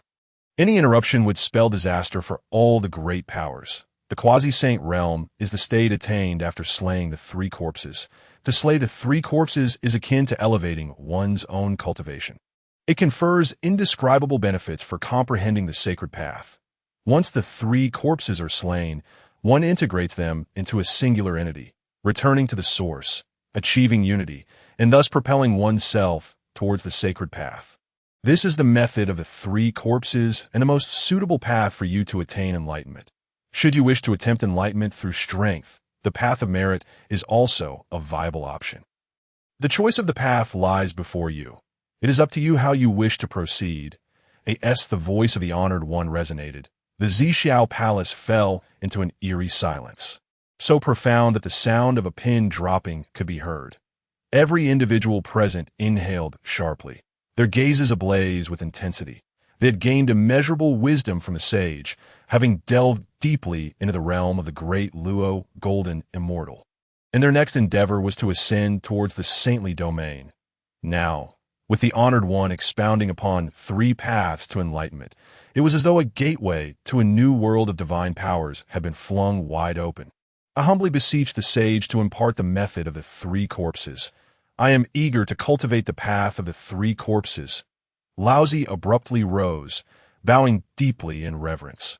Witnessing this, the others swiftly followed suit, performing a synchronized salute that echoed like thunder, reverberating throughout the Zixiao palace, scattering the ethereal essence that lingered in the air. The formidable figures, Hao Hian and Yao Qi, who stood guard beside the honored one, were momentarily taken aback by the grandeur of the sound, retreating several steps in astonishment. Once they regained their composure, their faces paled in fear, and they furtively glanced at the sage, relieved to find him oblivious to their reaction. Hastily returning to their prior stances, the method of the three corpses can indeed lead to enlightenment. I am but a beneficiary of this path, since all of you desire the three corpses technique. Let us see who among you is capable of achieving success in this endeavor. After a considerable interval, the honored one spoke slowly, pointing at the void, causing ripples to emanate, enveloping each of the divine beings, and imprinting a pathway within their primordial spirits. Within Tongtian's primordial spirit, a small hand grasped a beam of light, meticulously contemplating the profound truths it harbored, as if witnessing the supreme figures of the three corpses, exuding an overwhelming aura. Surely, those must be the three corpses. Tongtian mused, his curiosity piqued. After all, this technique had the potential to assist the honored one in achieving enlightenment. Thus it bore its own reliability, although he did not intend to practice the method of the three corpses. Using it as a reference and a means to validate his own path could spark new insights, enabling him to advance more swiftly and further. The crowd erupted in jubilation, their excitement palpable. For this was a method of enlightenment. The sage had revealed such a treasure, a testament to his expansive heart and unparalleled stature in the primordial realm. After expressing their gratitude to the sage, they resumed their seats. Since you have all received answers, I have one more matter to discuss with you. The honored one smiled gently, his tone suggesting a collaborative spirit, yet an undeniable aura of authority enveloped the hearts of all present, causing them to shudder inwardly that we await your command, O honored one. We shall certainly honor your will and harbor no dissent. Zhuan Ti quickly responded, voicing his stance. The others inwardly scorned Zhuan Ti, deeming him shameless for his sycophantic behavior. Yet they echoed his sentiments without a trace of opposition, all agreeing with the sage's intentions, not daring to exhibit the slightest negligence. Where is Dong Wang Gong? Where is Dong Wang Gong? Suddenly, the honored one called out, startling Dong Wang Gong, who sat on the ground, uncertain of the sage's purpose. However, there was no time for contemplation. He rose immediately. Honored one, Dong Wang Gong is here. What is your command? If I may assist you in any way, I shall devote myself entirely, Dong Wang Gong declared solemnly. The crowd muttered among themselves, berating him for his obsequiousness, as he now fell in line with Zhuan Ti's shamelessness, all vying for the sage's attention. Yet, the honored one appeared indifferent to Dong Wang Gong's words, his voice cool and detached. Dong Wang Gong, I observe that the primordial realm is rife with turmoil, with various regions embroiled in conflict. It is evident that a representative is needed to manage the primordial realm on my behalf. The divine beings were taken aback. They had anticipated Dong Wang Gong would be reprimanded, yet they were surprised to hear the sage express such intentions. To appoint Dong Wang Gong as the representative of the sage in the primordial realm was indeed a tremendous opportunity. With the sage's protection, Dong Wang Gong would wield immense power, for anyone daring to challenge him would have to reckon with the sage, thereby lowering themselves in status. Such is the advantage of possessing great strength, especially when favored by the sage, which imbues one with extraordinary fortune. Dong Wang Gong accepted the charge, proclaiming that he would certainly propagate the sage's virtues throughout the primordial realm, urging its inhabitants to revere and comprehend the sage's grandeur. Thus, it was settled. Dong Wang Gong shall be my representative in the primordial realm, overseeing its affairs henceforth. Starting today, you shall be the foremost among the male immortals, leading the myriad immortals of the primordial realm, endowed with the power of life and death. You must govern diligently to prevent any upheaval. The assembly gazed enviously at the honored one's favor towards Dong Wang Gong. For being the foremost male immortal was an illustrious title indeed. With this title, one could establish a formidable force within the primordial realm, and should it flourish, it would spell disaster for all divine beings. After all, Dong Wang Gong bore the title of the foremost male immortal, which legitimized his endeavors. Furthermore, he was no ordinary figure. His prowess placed him among the elite of divine beings, the Shi Wang Mu.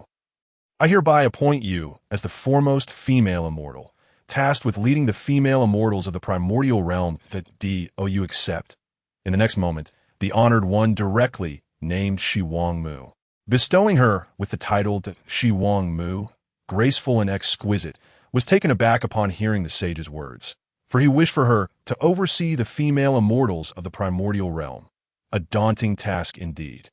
Without sufficient strength and esteemed virtue, one could never occupy such a position.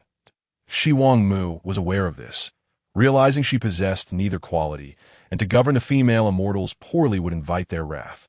However, the sage's decree was absolute, and once spoken, would not be retracted. Thus Shi Wang Mu had no choice but to acquiesce. The congregation was astounded to witness the sage bestowing titles upon two individuals, their eyes wide with envy. This was a grand opportunity, a significant bestowal of fortune that a flicker of sympathy passed through Tongtian's eyes.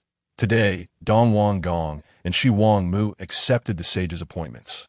Yet not long thereafter would their demise arrive.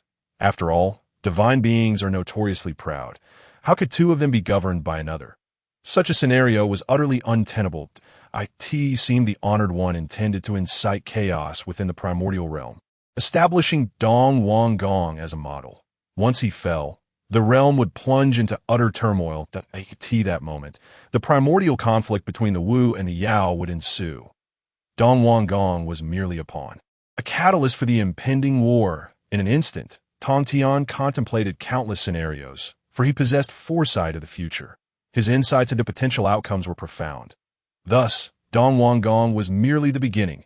The true significance lay with the conflict between the Wu and the Yao, a cataclysmic struggle that would engulf the primordial realm, rivaling the Dragon Han catastrophe, if not surpassing it. Since you are to be the foremost male and female immortals, I bestow upon you the dragon-headed staff and the purifying bowl for your protection. Two beams of spiritual light shot forth from the void, transforming into two treasures. The dragon-headed staff landed in Dong Wang Gong's hands, while the purifying bowl was bestowed upon Shi Wangmu. Both treasures were of the highest grade among innate spiritual artifacts. The dragon-headed staff, a weapon of unparalleled offensive capability, wielded the majestic might of dragons. With a single strike, it could summon a thunderous dragon, roaring through the heavens with world-destroying power. Should a divine being be struck by the staff, their very essence would shatter into nothingness, exemplifying the staff's terrifying potency. Although the purifying bowl lacked the offensive prowess of the dragon-headed staff, it contained the 9 sacred waters of the primordial realm, each a rare entity capable of gestating within the bowl. These two innate spiritual treasures signified the emergence of the foremost male and female immortals. The divine beings stood frozen in astonishment. The sage's wealth was evident as he generously bestowed 2 supreme innate treasures, a display of opulence beyond comprehension. Simultaneously, they felt envious, for during the slaying of the 3 corpses, possessing such treasures as vessels for the act would surely amplify their strength. Such details were inscribed within the teachings of the 3 corpses method. Alas, these supreme, innate treasures were not destined for them, leaving only envy in their hearts. Thank you, honored one. May your path to enlightenment be ever bright. The Eastern King, filled with delight, retreated with his dragon-headed staff, while the Western Queen briefly flashed a trace of sorrow, which did not escape Tongtian's notice. The Western Queen, to her credit, was self-aware, understanding that the title of the foremost female immortal was akin to a hot potato. Once one seized that prestigious title, the ensuing resentment would be considerable. After all, among the female immortals, figures like Nuwa and Hutu were formidable contenders, their cultivation not in the slightest inferior to that of the Western Queen, yet it was she who had been bestowed the title by the sage. Tongtian could only smile wryly to himself, pondering why he should concern himself with the Western Queen's affairs, for their fates were not intertwined, as long as his interests were not harmed. Her choices were of no consequence to him. As the onlookers observed that both the Eastern King and the Western Queen had acquired spiritual treasures, though their eyes lacked the glint of greed, a hint of covetousness had already surfaced. Were this not the Zixiao Palace, they might have rushed forward to seize the treasures. After all, who among them was not astute enough to clearly perceive the precarious positions of the Eastern King and the Western Queen, both of whom were not particularly favored by the crowd? Sage, I have a matter I wish to consult with you, and I hope for your benevolence. As the sage announced the titles of the male and female immortals and was about to take his leave, Tai's voice resonated among the great powers, drawing everyone's attention. What crucial matter could the brothers Emperor Jun and Tai possibly have to report to the sage? Hongjuan's eyes sparkled momentarily, glimmering like the stars, as if 2 celestial bodies were casting their radiant light. Speak. Tai respectfully bowed to the sage. I report to you, sage, that my elder brother possesses great fortune and the bearing of a sovereign. He desires to unify the myriad beings of the demon race and establish the heavenly court. I seek your approval. Upon hearing Tai's proclamation, all the great powers inhaled sharply, astonished that he would dare voice such audacious words. The demon race was vast and scattered in the primordial chaos, lacking cohesion and combat prowess. Should Emperor Jun and Tai succeed in unifying them, it would pose a significant threat to the great powers. After all, Emperor Jun and Tai were formidable in their own right. Unifying the demon race would bestow upon them immense fortune. Although the fortunes of the great powers were exceedingly rare, who would ever disdain possessing more? Moreover, if Emperor Jun and Tai were to unify the demon race and establish the heavenly court, it would undoubtedly lead to a resurgence of conflict among the three innate races in the primordial chaos. This would place the great powers squarely in Emperor Jun and Tai's crosshairs. Therefore, this proposal must not be agreed upon. However, since Tai directly sought the sage's approval for the establishment of the heavenly court, even if the great powers harbor dissent, they would find it difficult to obstruct Emperor Jun's ascent. The great powers cast eager glances at Hong Jun, hoping he would reject the proposal. The idea of establishing the heavenly court was indeed commendable. The primordial chaos was rife with disorder, and someone needed to emerge to maintain order.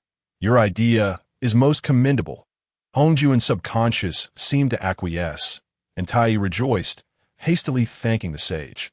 Now that my first discourse has concluded, you may depart. With that, Hong Jun closed his eyes, making his intentions clear. He was dismissing the great powers from the Zixiao Palace. After expressing their gratitude to the sage, one by one, they rose and departed towards the primordial chaos. This time, the great powers returned with significantly heightened cultivation, their pace much swifter than their arrival at the Zixiao Palace. Third brother, shall we return to Kunlun Mountain together? It has been many years since we last met, and it will be a perfect opportunity for the three pure ones to reunite and discuss the principles of the Tao, seeking the ultimate truths. What do you say? Laozi stroked his beard, looking towards Tongtian, his tone devoid of the elder brother's authority, exuding a warm and amiable demeanor, as if merely proposing a gathering. Indeed, it has been a long time since we last saw each other. Let us journey together, an excellent chance to strengthen our bonds. Yuan Shi smiled faintly, though his usual lack of mirth rendered his smile somewhat stiff. It is best if we part ways. I have too many enemies, and I would not wish to draw trouble upon you. Tongtian disregarded Laozi and Yuan Shi's exchange, merely chuckling to himself about the bonds of brotherhood among the three pure ones in the primordial chaos. Countless brothers had turned against one another for the sake of profit, and Laozi and Yuan Shi were prime examples of this. History does not lie.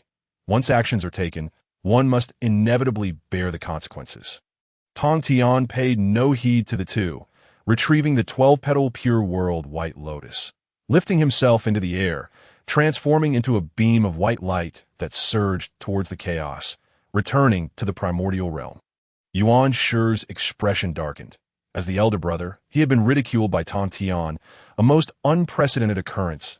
Tongtian's blatant disregard for his elder brother's presence was nothing short of outrageous. It seemed he had no desire to return to Kunlun Mountain. Yuan Shi watched Tongtian's retreating figure with a cold smile. Since Tongtian does not wish to join us, we shall depart on our own. Laozi remained indifferent, although he was unaware of Tongtian's reasons for distancing himself. He would not humiliate himself by pleading for Tongtian's company. Very well. Yuan Shi nodded, his fury somewhat abated. The two of them returned to the primordial realm. After a century had passed, upon their return, they sensed a mysterious force seemingly guiding them towards a particular destination. This sensation appeared to be directed towards the direction of Buzhou Mountain. Yuan Shi frowned, gazing at the immortal mountain in the distance. A flicker of doubt crossing his eyes. What could possibly evoke such a response from my primordial spirit? It seems something extraordinary is about to emerge from Buzhou Mountain, and it is connected to us. Hence the reaction of my primordial spirit. Laozi, ever the seasoned traveler, immediately grasped the implication. Whatever emerges from Buzhou Mountain will undoubtedly be remarkable. We should hasten there lest our opportunity be seized by others. Upon hearing this, Yuan Shi could not help but feel a surge of urgency. The opportunity presented by Buzhou Mountain must surely be something of great value. Even a being of Yuan Shi's caliber felt a stirring within. At the mountainside of Buzhou Mountain, the landscape was adorned with vibrant blooms, a riot of colors, where divine trees thrived and spiritual energy wafted through the air, enveloping the area in auspiciousness, resembling a celestial realm. Yet, amidst this paradise, shadowy figures of profound energy stood suspended in the void, gazing down upon the mountainside, or rather, at a particular vine. Upon the vine dangled 7 gourds, each glowing in a spectrum of colors. red, orange, yellow, green, blue, indigo, and violet, radiating a dazzling brilliance that stretched for miles. It is the innate spiritual root, the seven-colored gourd vine. Not far away, two beams of light pierced the void, arriving at the mountainside of Buzhou Mountain. Yuanshi's eyes sparkled with divine insight as he immediately spotted the innate spiritual root gourd vine. His exclamation drew the attention of the others, their energies flaring as Laozi and Yuanshi became aware that they must not allow the others to seize this opportunity. Greetings, fellow Taoists. It appears this opportunity is indeed the innate spiritual root, Laozi remarked as he surveyed the scene, recognizing that all the great powers were present, including Emperor Jun, Tai, Xinyuanzi, Hongyun, Fuxi Nuwa, Mingyi, and even the most unscrupulous of them all, Zhuanti and Jian. My friends, the gourd vine is not yet fully matured.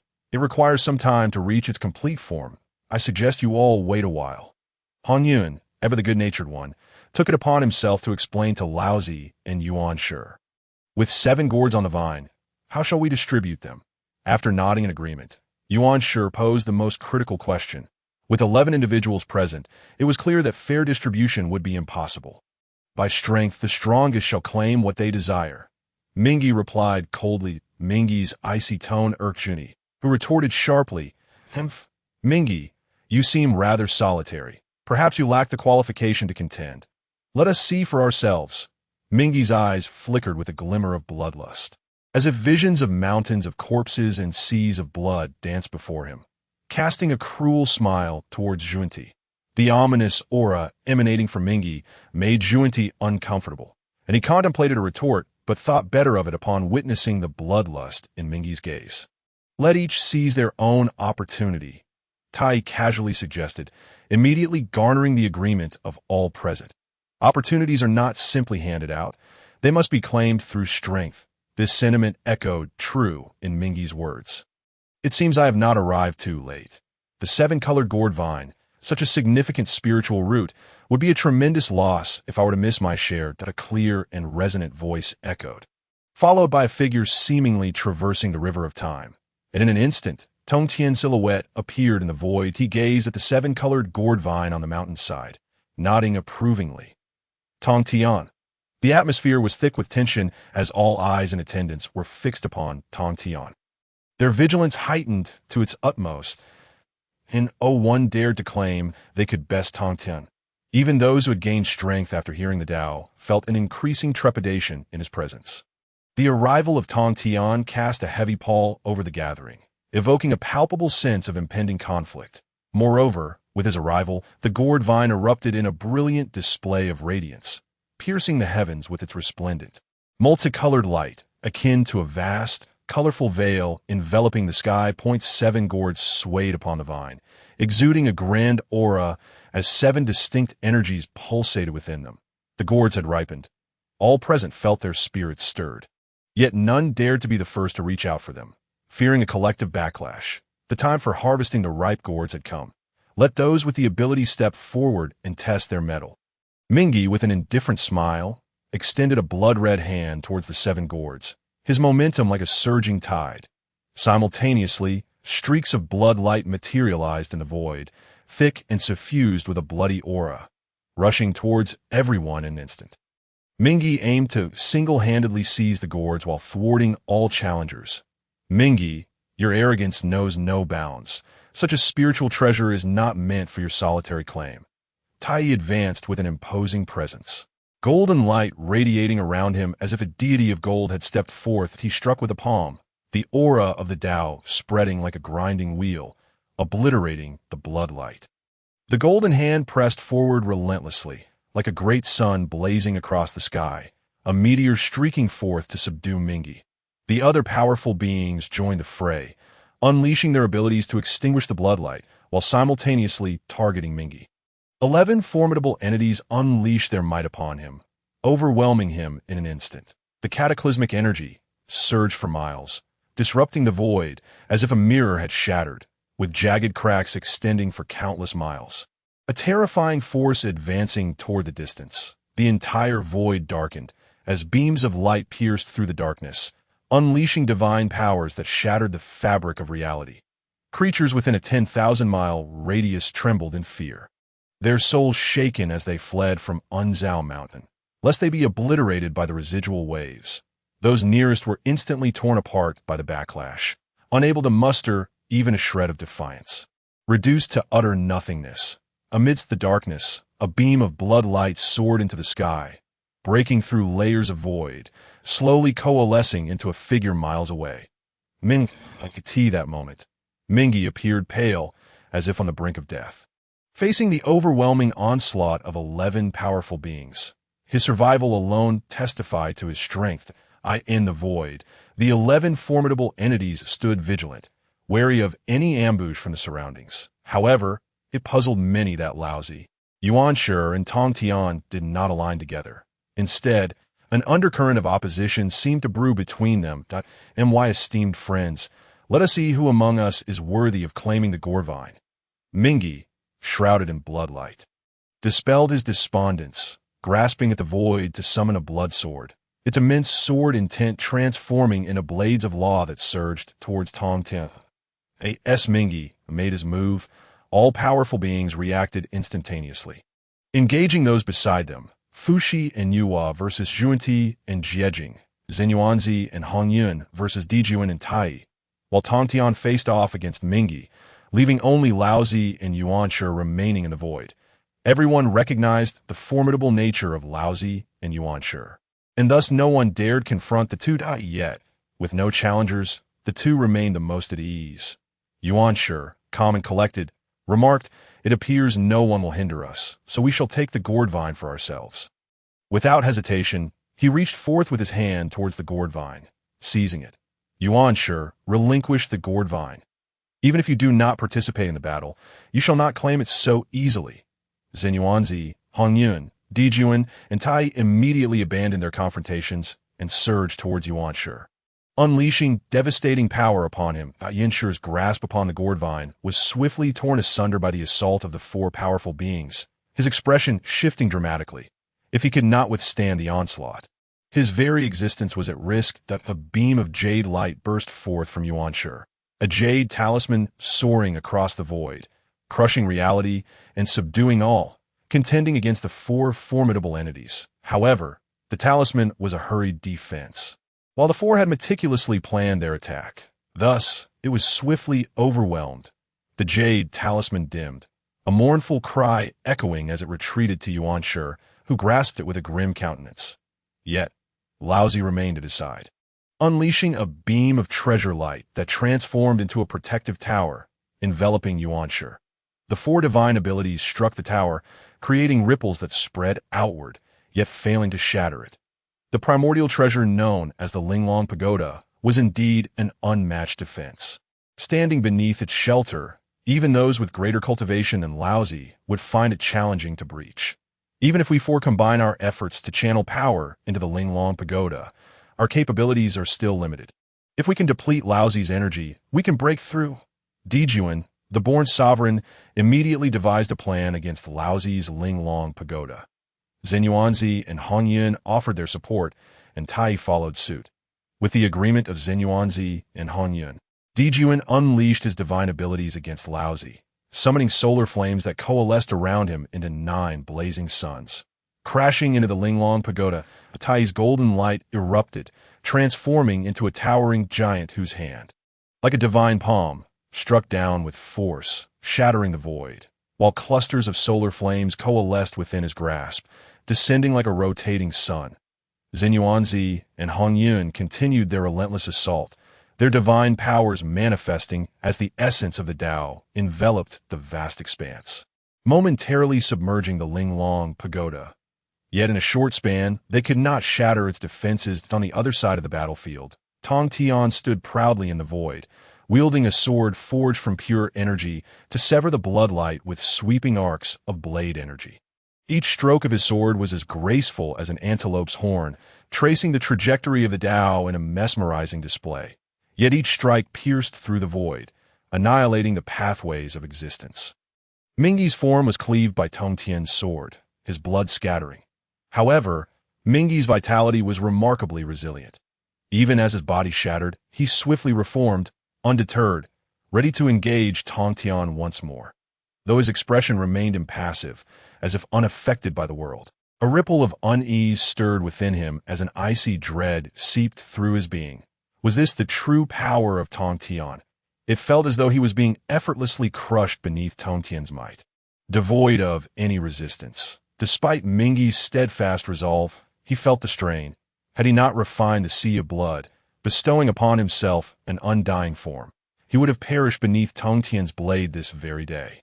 Mingi, I have heard tales of your prowess in the sword. Why not demonstrate it? If it aids in my own swordsmanship, I would not mind sparing you. Are you mocking me, Tongtian? Mingi's eyes blazed crimson, bloodlight coalescing within them like a gathering sea of blood, brimming with murderous intent. As a transcendent being of the primordial era, with strength at the mid-stage of the great Luo golden immortal realm and mastery over the sea of netherblood. He was indeed unyielding, for the sea of blood was eternal, and Mingi, too, was immortal. With such a standing, how could he endure such humiliation? Even if Tongtian was formidable among the transcendent beings, he was but one of the top tier. Yet he could not so brazenly insult Mingi. His pride would not allow him to bow. Tongtian, you shall not see me yield. Since you wish to witness my swordsmanship, then behold. With a mighty roar, Mingi's voice rang out. A clarion call that echoed through the heavens, splitting the vastness as the void itself fractured and spread into the distance. Two swords of slaughter materialized in his hands, one red and one green. Pristine, innate spiritual treasures known as Yuan-Tu and Abi. These are my companion treasures, from which I glean my swordsmanship, that, if you wish to witness, then let us see if you possess the fortitude to survive. With unwavering confidence, Mingi gripped the swords tightly. Even before Tongtian, he showed no sign of veiling the cosmos. He charged towards the heavens with lethal intent. The swordsmanship of slaughter indeed wielded formidable power. Observing this, Tongtian's face radiated delight. This was the sword path comprehended by Mingi. Distinct from his own, they could be regarded as two divergent roads. Only such a sword path could instill a modicum of seriousness in Tongtian. Mingi, behold as I shatter myriad laws with a single stroke. Tongtian extended his hand, summoning the Qingping sword, and with a sudden, fierce slash, unleashed an unparalleled sword light capable of obliterating all existence. The moment the sword light emerged, it illuminated the myriad realms, transforming into a radiant sun amidst the void. Magnificent and awe-inspiring, annihilating all in its wake. The two distinct sword lights collided. An initial silence enveloped them. They mutually extinguished, partitioned within the void, each occupying their own domain, neither able to vanquish the other. However, in the end, Tongtian's sword path proved superior, a single stroke extinguishing all laws, rendering them non-existent. Even the sword path of slaughter was no exception. With a resounding crack, Mingi's sword light shattered into countless fragments, prompting a drastic change in his countenance. Yet he remained unfazed, his immense magical power surging forth, the dual swords of Yuan-Tu and Abi radiating divine brilliance, unleashing the terrifying might of a supreme, innate spiritual treasure. The two sword lights reformed, spreading across millions of miles of void, encompassing countless realms. Stars within the celestial expanse plummeted, crashing onto the primordial earth and raising clouds of dust that soared 1,000,000 zhang high. Mingi's strike forced the engaged mighty beings to retreat repeatedly, their expressions shifting as they hastily defended against the residual waves of the slaughter sword path. The innate spiritual treasure empowered Mingi's slaughter sword path, astonishingly transcending the realm of the great Luo golden immortal. Truly unfathomable. Dijun's eyes sparkled with insight, discerning the subtle nuances of Mingi's capabilities. The assembly of mighty beings cast sidelong glances at Mingi, marveling at the unexpected ferocity of this otherwise low-profile figure in the primordial realm. Among them, none dared to claim they could withstand this strike. Even if they attempted to, they could not guarantee their corporeal forms would remain intact, let alone avoid annihilation. Ha! This is the might of a true swordsman, unwavering and resolute. The sword path dominates all. Tongtian laughed heartily, clearly elated, as he brandished the Qingping sword and transformed into a beam of sword light. Merging his being with the sword, the clash of a sword light that shattered myriad paths met the slaughter sword light. With a thunderous roar, two supreme swordsmen unleashed cataclysmic sword light, their grandeur dimming even the great sun suspended in the starry sky. The overwhelming force descended upon the void, compelling the battling mighty beings to retreat time and again, until they had distanced themselves by millions of zhang that the obliterating aura of death began to wane. At this moment, the mighty beings had set aside their battles, turning their attention to the confrontation between Mingyi and Tongtian, eager to witness whose sword path would prove more formidable and who would ultimately succumb. Yuan Shi gazed intently at the vast energy expanding before him, a flicker of envy crossing his eyes. How splendid it would be if this were his! Alas, Yuan Shi lacked the requisite strength. Furthermore, this battle revealed that Mingyi's prowess placed him among the very pinnacle of mighty beings. Amidst the tumultuous waves of destruction, a glimmer of brilliance emerged from the void, as if born from the primordial era. Breaking free from innumerable constraints, heralding the sword light that extinguished life. It is Tongtian, Laozi observed gravely, immediately recognizing the supreme sword path contained within that light. Grand and majestic, it encompassed all yet obliterated all. The myriad laws shattered, striking fiercely upon Mingyi. Alas, it seemed Mingyi would ultimately be outmatched by Tongtian. Today, he might well meet his end here. What a pity, yet another seeker of the Tao would diminish.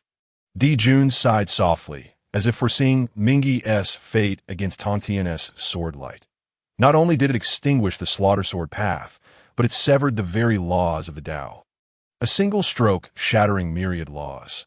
Even he, struck by it, would be brought to the brink of death. The assembly sighed, yet none stepped forth to intervene.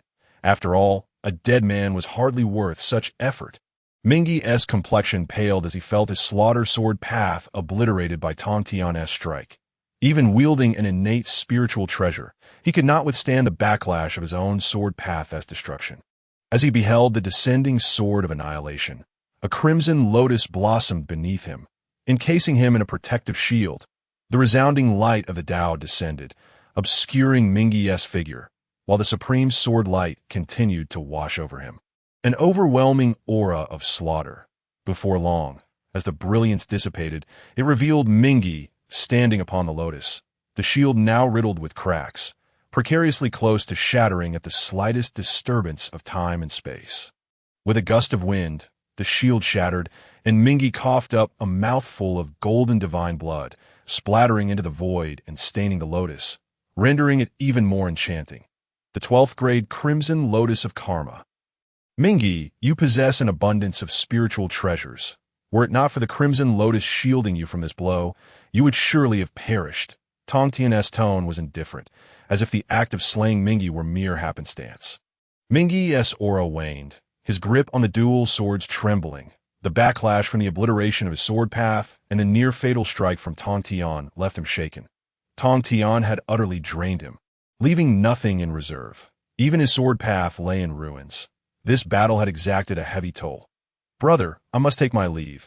Your sword path is truly impressive. I shall return when my cultivation has increased, to further discuss the Tao. After speaking, Mingyi transformed into a streak of light and departed without a backward glance, moving with such swiftness that the mighty beings barely registered his exit. If not now, then when? He was but a wounded soul. Remaining would only invite others to reap the spoils. Yet Tongtian made no effort to stop him, instead turning to the assembly of mighty beings. Come forth, all of you.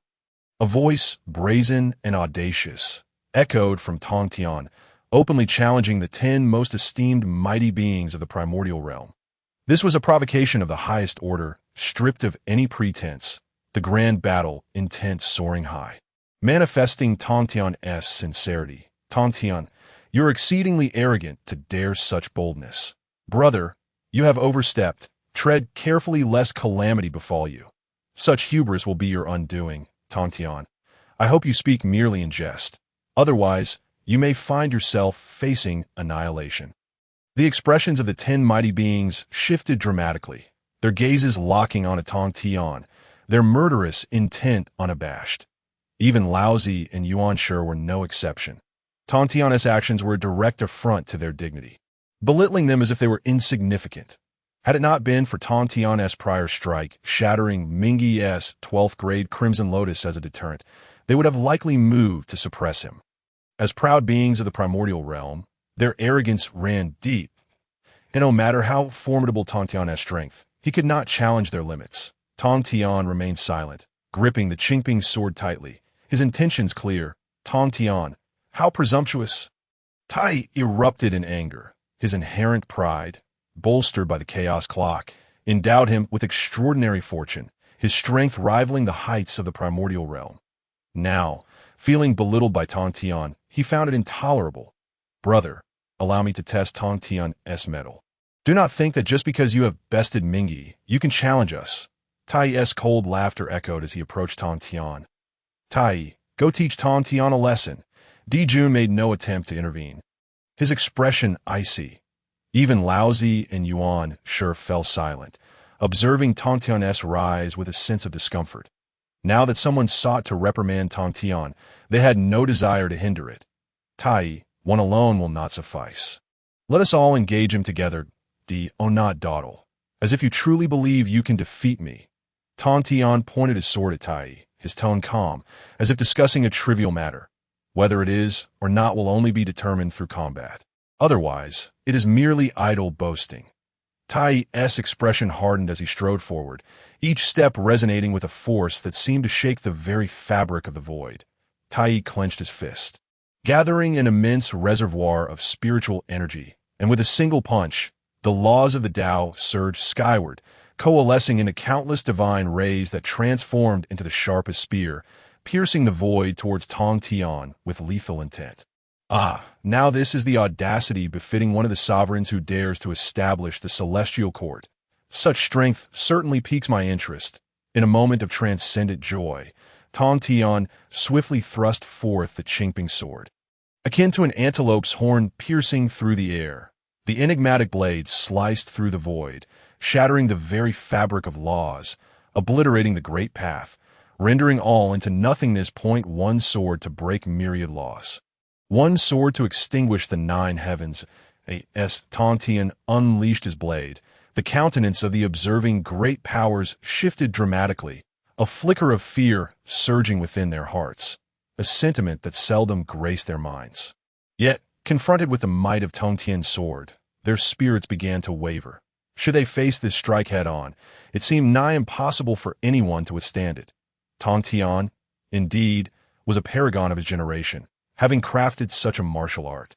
No, this transcended the realm of swordsmanship, reaching a profound state of the great path.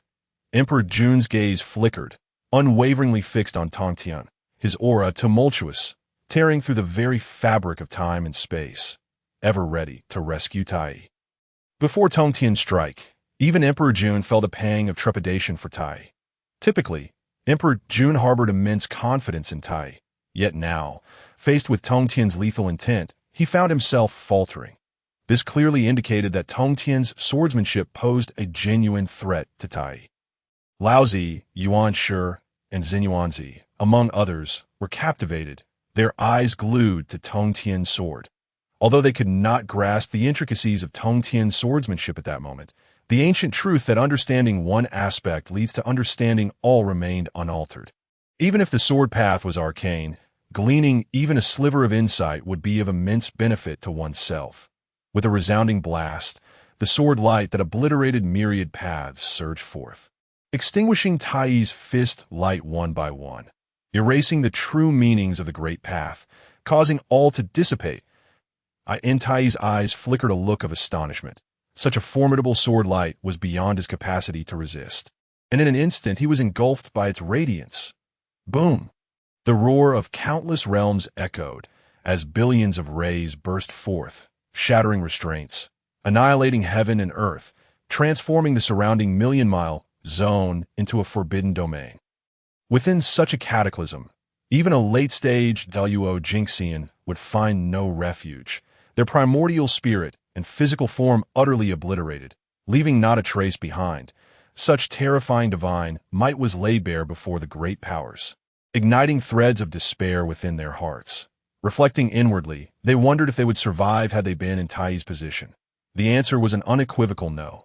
Clearly, Tongtian had shown no mercy. A single killing strike shattered the great path, extinguished Tai, and would undoubtedly eliminate the great powers without question. No. Tai. As Tai's elder brother, Emperor Jun shared a deep bond with him, having jointly established the heavenly court, enduring trials and tribulations together, a true representative of brotherhood in the primordial world. Yet, Tai, right before Emperor Jun's eyes, was vividly consumed by the sword light, leaving not even a trace of life behind, evidently annihilated by Tongtian. Impossible, my brother is invincible under heaven. How could he be slain? This must be false. Emperor Jun's gaze instantly turned crimson, fixated on Tongtian, his murderous intent unmasked. Tongtian, you dare to slay my brother. I will see you dead. A great sun swirled around Emperor Jun, circling before launching towards Tongtian with overwhelming malice. Even he sought vengeance for Tai.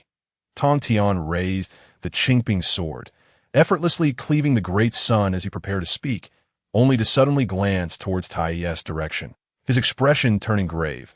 The other great powers also noticed Tongtian's gaze, following it to discover that the forbidden zone was distorted by the fabric of time and space, a vast, destructive resonance suppressed by a formidable aura.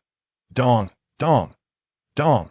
A series of urgent chimes resonated amidst the waves of destruction, as the space within 1,000,000 miles twisted under an immense force, subsequently shattering into countless shards that shot forth in all directions. The great powers hastily evaded. Within the forbidden zone, a beam of light cleaved through the vastness. An ancient force descending, overwhelming all, solidifying time and space. Tongtian observed the light, suddenly uttering 3 words, each pronounced with clarity. Chaos. Bell. Indeed, it was the Chaos Bell, one of the supreme treasures that could open the heavens and earth, boasting unparalleled might to suppress time and space, embodying both offense and defense. Among the 3 supreme treasures of creation, the Chaos Bell was the most formidable. Now, Tai wielded the power of the Chaos Bell, effortlessly suppressing Tongtian's offensive, carving a bloody path through the destruction. Tongtian witnessed this strike.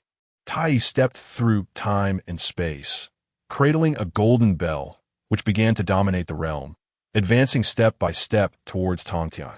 Suddenly, the Chaos Bell was summoned forth by Tai. A golden radiance surged towards Tongtian. As the space within 1,000,000 miles froze, the temporal realm suppressed, leaving Tongtian to watch helplessly as the Chaos Bell approached. Destruction incarnate. The earth quaked, the great path crumbled. Tongtian was in peril. Tai, wielding the Chaos Bell, imposes well over 1,000,000-mile radius, the distorted time and space closing in on Tongtian, rendering him immobile as the Chaos Bell hurtled towards him.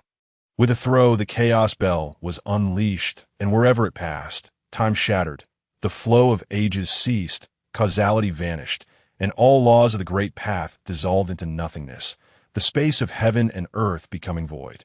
Under Tai's command, the Chaos Bell unleashed formidable power. Should it strike, even Tongtian would find it hard to endure, let alone the nearby great powers.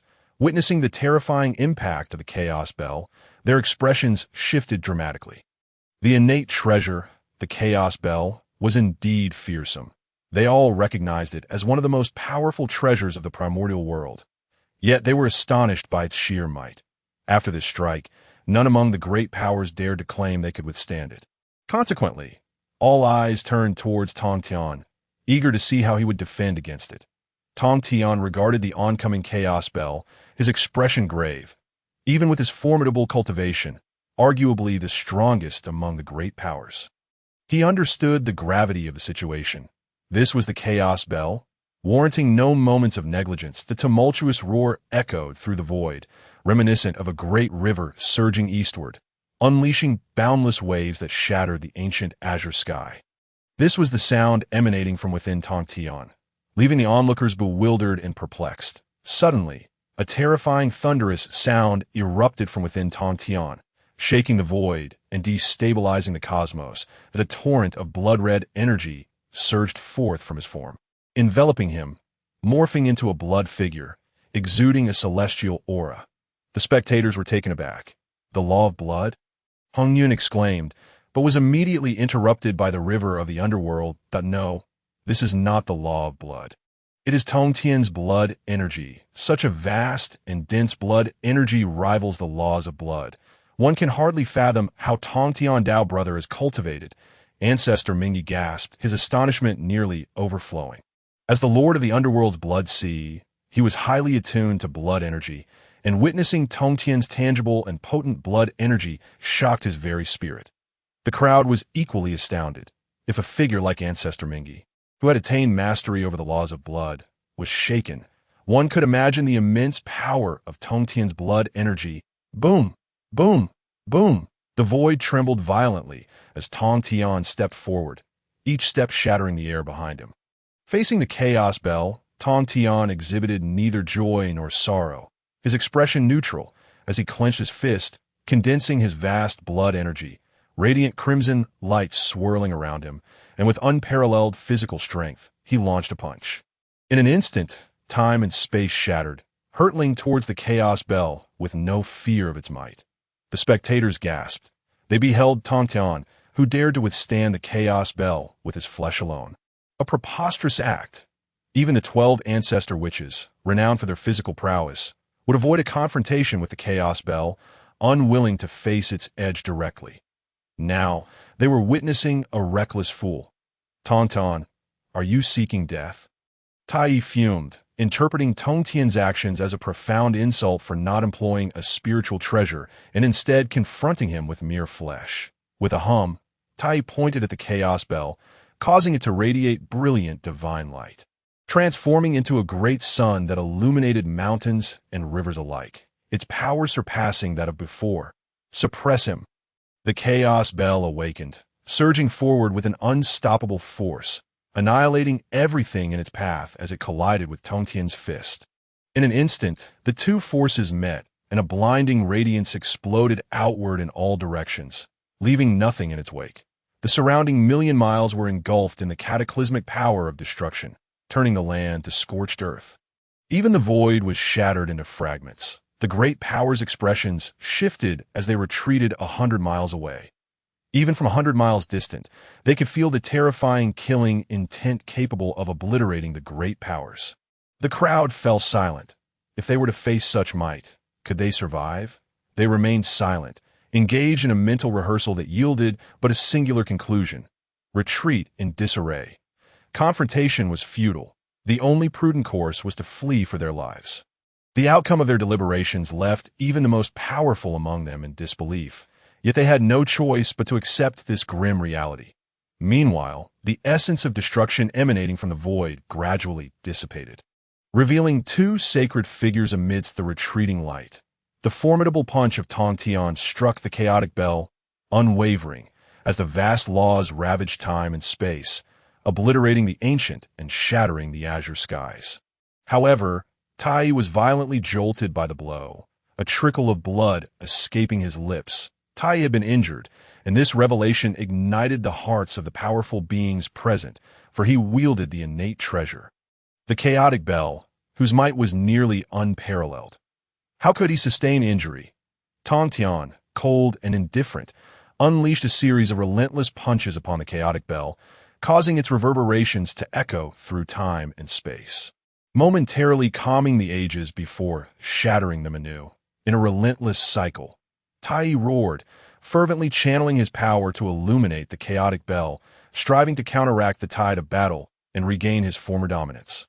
Yet, even amid Tai's fervor, the chaotic bell remained subdued beneath Tongtian's might. With a thunderous crash, the chaotic bell, capable of subduing the most powerful beings, was sent flying by a single punch from Tongtian. Hurtling toward Tai at an accelerated pace, that a streak of light sliced through the void, illuminating the vastness as thunder and tempest clashed, shattering countless anomalies and casting light upon Tai's pale visage. Tongtian leapt into the air, moving like a gust of wind, surrounding Tai, converting his punch into a palm strike, rendering time and space null, obliterating all existence, faced with the dual onslaught of the chaotic bell and the palm strike.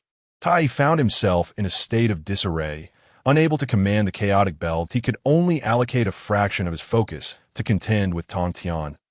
Tai resonated the voice of Dijuan, shattering the fabric of time. As two beams of light abruptly illuminated the chaos, subduing it all and encompassing the myriad of existence. Before Tai appeared a diagram and a text. With a resounding crash, all was obliterated. The principles of the great Tao were extinguished, and light was born from the void, akin to the sun's ascent, heralding not illumination, but eternal despair. After a while, the tumult gradually subsided, and Tongtian stood with his hands clasped behind his back, gazing distantly at Tai and Dijuan. Dijuan wore a grave expression as the Hichu and Luoshu materialized, drawing a grand formation that enveloped both Tai and Dijuan. This intervention prevented Tai from sustaining further injury. Yet the residual shockwave left him bloodied and weakened, devoid of combat strength for the foreseeable future. The space of 1,000,000 miles transformed into a realm of devastation as Tongtian, Tai, and Dijuan faced off. The atmosphere thick with tension. Any minor disturbance could ignite a cataclysmic battle. Is there anyone else? Tongtian's voice swept across the area, and where his gaze fell, none dared to meet his eyes. Presently, Tongtian's combat prowess overshadowed Tai's. His physical form impervious to the innate treasures, his dominance unparalleled, instilling fear in all. Those with spiritual roots, fate has favored us. Today, I find an affinity with the gourd vine. What say you all? Tongtian's proclamation left the assembled powerful beings aghast, their expressions darkening with discontent. The gourd vine was one of the 10 primordial spiritual roots. Each gourd plucked bore the efficacy of a high-grade innate spiritual treasure. Should Tongtian acquire them all, he would instantly possess 7 innate treasures. Such treasures were not common fare. They could not be surrendered lightly. Moreover, the saints had bestowed the 3 corpses method, utilizing innate treasures as vessel for the 3 corpses, underscoring the significance of these treasures. Not to mention, high-grade innate treasures were not to be casually relinquished. Yet, Tongtian stood imperiously, surveying the powerful beings as if they were inconsequential, even in the presence of 11 mighty figures. He remained unperturbed, directly claiming the gourd vine as his OWAS for opportunities. Tongtian showed no trepidation towards any challenges. To casually bestow the gourd vine upon another would be a disgrace. Tongtian, you are exceedingly arrogant. Do you wish to make enemies of us? Remember, the innate treasures belong to the innate treasures, yet our goodwill surpasses their worth, admonished Zhuan as he stepped forward alongside Dijuan and Tai, adopting a tone of earnest persuasion. Indeed, if you, Brother Tongtian, could relinquish 1 gourd, I would gladly owe you a favor. Might you consider this? Upon hearing Zhuan Ti's words, Dijuan's eyes brightened, and he clasped his hands toward Tongtian. I too am willing. So say we all. The assembly of powerful beings echoed their sentiments, expressing their willingness to owe Tongtian a favor, an oath equivalent to a celestial decree, weighing heavily in their hearts. Should any breach this promise, they would incur the wrath of the heavens. This was a bond forged by the powerful, a guarantee to Tongtian. However, 2 figures found themselves in an awkward predicament, Laozi and Yuanshi, who, as Tongtian's elder brothers, were conspicuously excluded from this arrangement. Tongtian's indifference to the pleas of the powerful beings stirred a sense of intrigue within him. These were the apex figures of the primordial realm, and in the future, their prowess would be unmatched. Should he secure a favor, it could serve as leverage should he ever find himself at odds with Hongjun. After all, the will of the people is paramount, and even Hongjun could not defy this principle. Very well. After a brief contemplation, Tongtian acquiesced to the proposal. As the gathering rejoiced, Tongtian doused their enthusiasm with cold water. The gourd vine has but 7 gourds. How to distribute them is for you to deliberate. However, I shall take 1 gourd along with the vine, while the remaining 6 are yours to allocate. Humph. Yuanshi scoffed, unable to tolerate Tongtian's arrogance. You are exceedingly greedy. Tongtian, the gourd vine is a primordial spiritual root capable of yielding 7 gourds. simply take it as you please, is overly presumptuous. Indeed, Brother Tongtian, by offering only 6 gourds, we shall have insufficient for distribution. And to seize the gourd vine is utterly unreasonable, chimed in Xinyuanzi after a moment's hesitation, voicing his thoughts. Tongtian, his domineering nature was apparent. All the good fortune seemed to gravitate towards him. And this opportunity was rightfully theirs now. Having been forcibly claimed by Tongtian, discontent brewed within their hearts. Moreover, as Yuanshi spoke up, he was, after all, Tongtian's elder brother, and thus many powerful beings felt emboldened to voice their grievances. Do you wish to forfeit this opportunity? If so, I shall collect them all. Do not dare to refuse. Tongtian's voice was frigid, akin to ice, chilling the very air and saturating the area with an oppressive aura. Yuanshi's face flushed with indignation, his fingers trembling as he sought to point at Tongtian, only to be quelled by his piercing gaze. Silence enveloped the assembly. Even Zhuan-Ti, known for his eloquence, refrained from uttering a word. Fearing the swift retribution of Tongtian, such was Tongtian's might, he could suppress the chaotic bell with sheer physical power, a demonstration of strength that rendered him almost otherworldly. Elder brother, Tongtian has gone too far. Does he not even acknowledge me as his brother, stripping away all dignity? Yuanshi communicated telepathically to Laozi, seeking his counsel. Yet Laozi merely sighed. Yuanshi, the current Tongtian, is a formidable force. Even I would find it difficult to emerge victorious. At best I could only secure a stalemate. But what good is that? In their eyes, it would still pale in comparison to Tongtian. Thus, should I intervene and fail to defeat him, it would only serve to bolster his arrogance. It would be wiser to refrain from action. After hearing these words, Yuanshi reevaluated Tongtian's strength, his expression subtly shifting, taken aback by Laozi's perspective. Nonetheless, he resolved that next time, Tongtian would learn what true respect for an elder brother entails. With his demeanor composed, he accepted the situation, leaving the selection of the 6 gourds to the others, indifferent to the outcome. Having spoken, Tongtian reached out and grasped a green gourd in his hand. This gourd shared a profound connection with him. As a thread of magical energy flowed into it, he sensed a vibrant life force emanating from within, akin to the essence of a primordial spiritual root fully absorbed and stored within the gourd. This revelation caused Tongtian to raise an eyebrow slightly. He had not anticipated such unexpected gains. Originally, the gourd was meant to nurture the dual essences of water and fire, which Tongtian had severed to manifest as the guardian water-fire youth of Bio Palace.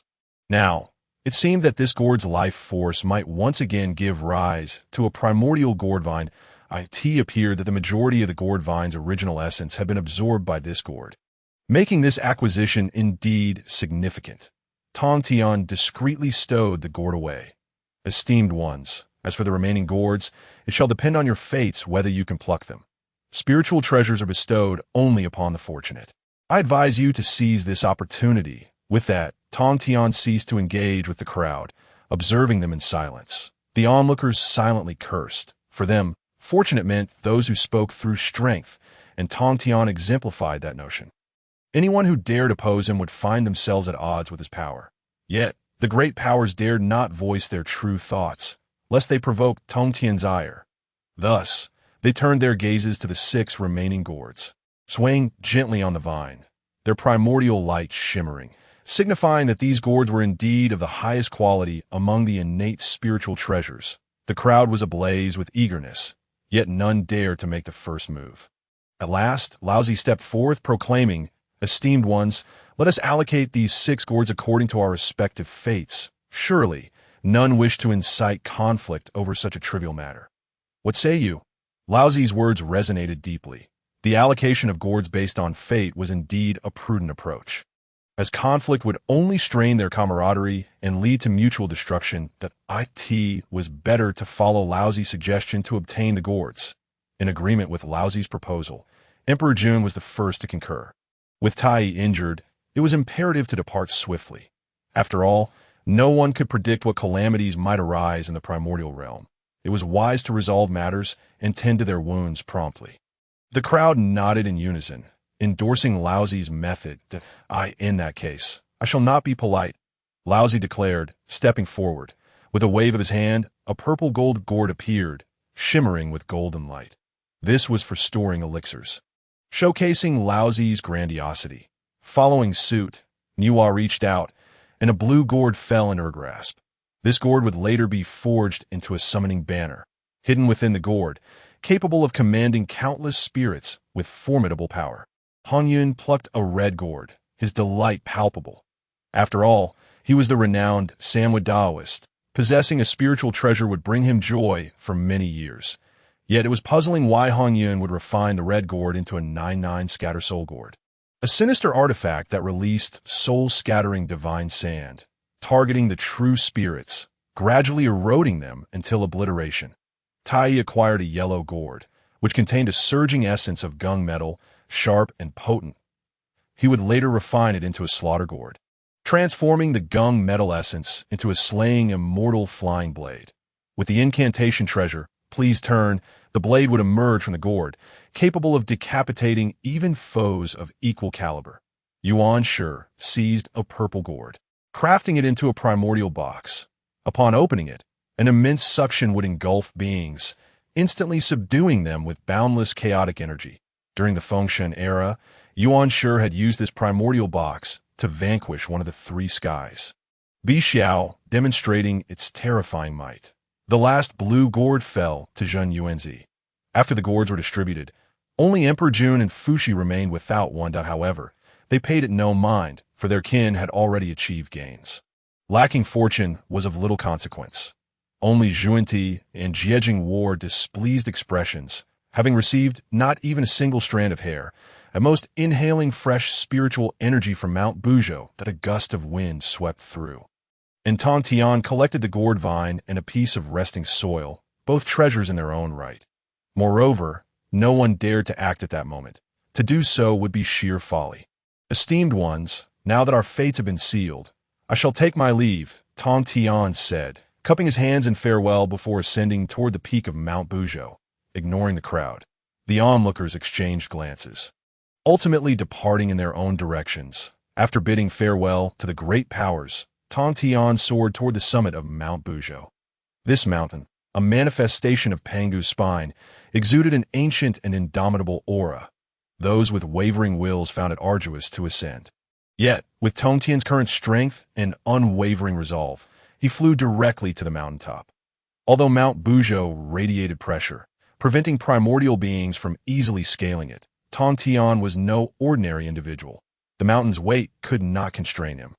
Thus, he traversed without hindrance, and in less than a millennium, the peak of Mount Buzhou was within reach. Suddenly, Tongtian stepped onto an expansive, boundless expanse, where spiritual energy flowed in layers, enveloping him in a rich, misty atmosphere, as if he were in a celestial realm. Upon reaching the summit, Tongtian felt a refreshing aura enveloping him, a tingling sensation that delighted his primordial spirit, elevating his presence significantly. With a breakthrough in his primordial realm, he surveyed the world from heights, gazing down upon the myriad mountains and the multitude of beings, experiencing an unprecedented joy. Furthermore, as Tongtian stood atop Mount Buzhou, mysterious energies coalesced, gradually forming a figure, ancient, venerable, and imbued with a sense of historical gravitas. Merely standing there imparted a feeling of grandeur, and this figure evoked a sense of familiarity in Tongtian, as if they shared an inseparable bond. Pangu, the Father God, the name surged into Tongtian's mind, causing him profound astonishment, yet he quickly comprehended. Perhaps it was Pangu's primordial spirit manifesting, endowing him with an innate affinity for the Father God. Now that he had ascended Mount Buzhou, he likely triggered a certain restriction that summoned forth the figure of the Father God. Ding Dong, the divine selection system detected the legacy left by Pangu and presented choices to the host. Choice 1. Fully accept the legacy of the great Pangu, inheriting his teachings, with a reward of 1 million merit points. Choice 2. Select a portion of Pangu's legacy, gaining 3 paths of primordial essence, Taiqing, Yuqing, Shangqing, with a reward of 1 million merit points, plus the innate treasure, Qian Kuan Ding. Choice 3. Abandon the legacy of the great Pangu, receiving a reward of 100 merit points, The mechanical voice of the divine selection system echoed in Tongtian's mind, evoking a sense of familiarity as he listened to the options presented. Upon seeing these three choices, Tongtian inhaled sharply, contemplating the contribution he could make to avert the primordial realm from entering an ice age. First, he dismissed choice 3. 100 merit points were negligible and offered no real benefit. Choice 1 promised the complete inheritance of Panga's teachings, a richly rewarding option. However, compared to choice 2, it fell short.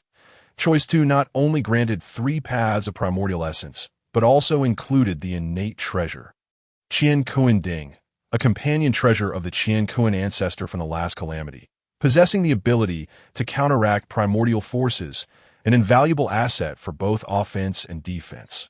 Moreover, Tongtian found himself puzzled as to why selecting a portion of the Father Goddess legacy would yield such generous rewards. Did the 3 paths of primordial essence hold unimaginable significance for him? After much contemplation, Tongtian could not reach a definitive conclusion, yet he felt an instinctual certainty that choice 2 was the correct path. "I choose 2, he declared resolutely, affirming his thoughts and following his intuition. Ding! Congratulations, host, on your selection. The rewards will be placed in the system's warehouse. Please check at your convenience.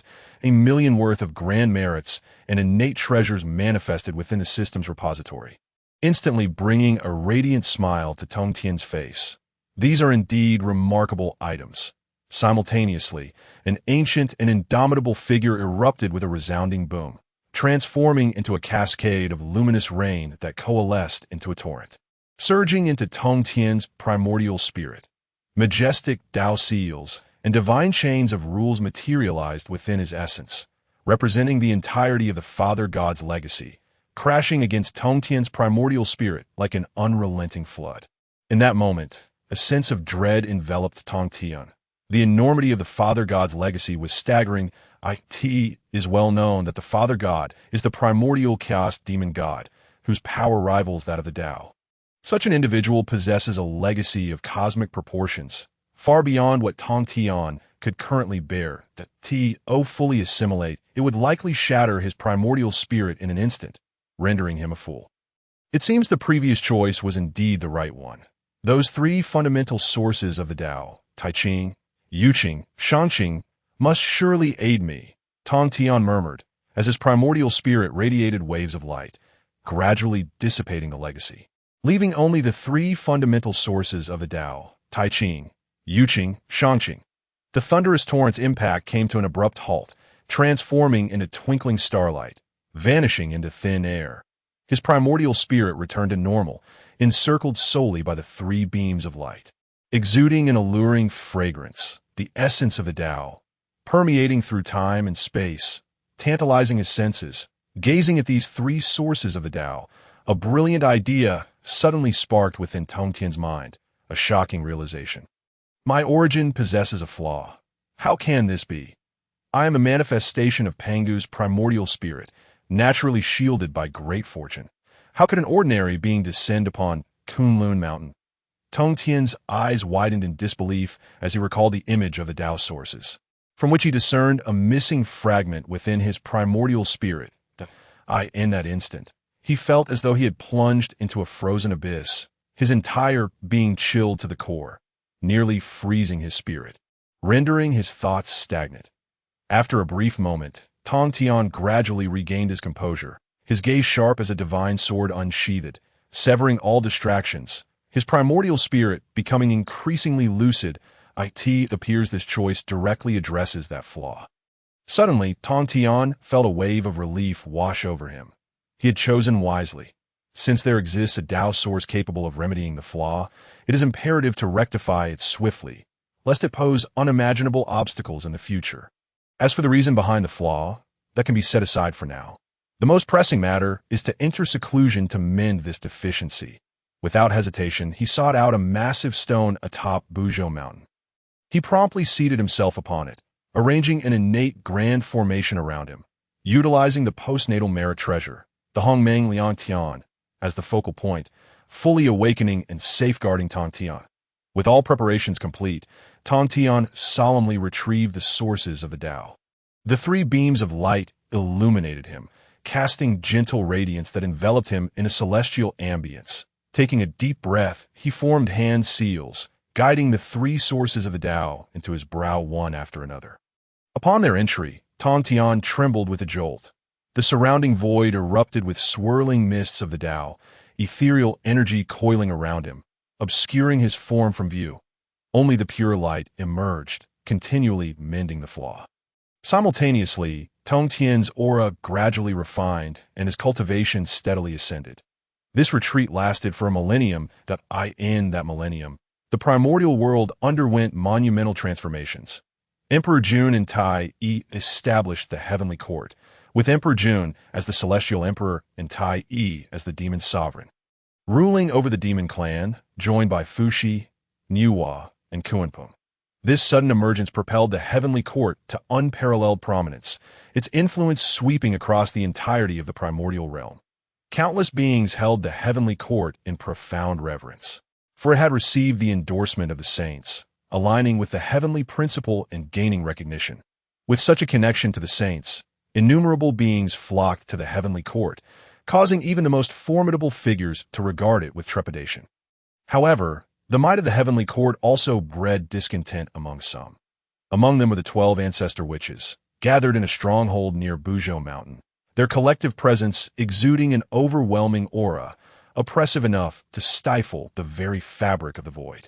Thunder occasionally flickered, illuminating the witch clan's domain. The witch clan, residing near Buzhou Mountain, venerates the father god Pangu. They harbor the most profound discontent towards the establishment of the heavenly court in their eyes. The father god Pangu is the true sovereign of the primordial realm. Anyone daring to unify the realm would be in direct opposition to them. The 12 ancestor witches sat solemnly within a grand hall steeped in history, suffused with radiant light and rich in the essence of the Tao. Breaking the silence, Emperor Jiang spoke first, surveying the assembly. Emperor Jun has established the heavenly court, and his intentions are clear: to consolidate boundless fortune, which necessitates territorial expansion and the gathering of hearts. This is an overt bid for dominion over the primordial realm, an endeavor to seize the fortune of the Father God, a matter we cannot condone. Yet, with the heavenly court already in existence, defeating it would be an arduous task. Emperor Jun, Tai Yi, Fuxi, Niuhua, and Kunpeng represent the pinnacle of power among great beings.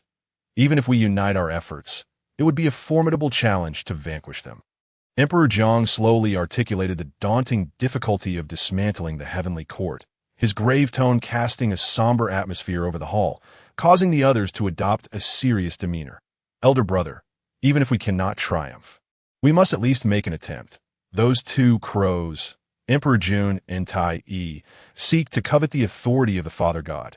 They truly have the audacity of immortals. The fiery-tempered Zhurong immediately interjected, vehemently criticizing Emperor Jun, his eyes ablaze with righteous fury, as if he had transformed into a fiery deity ready to charge forth and confront Emperor Jun. Zhurong, temper your fervor.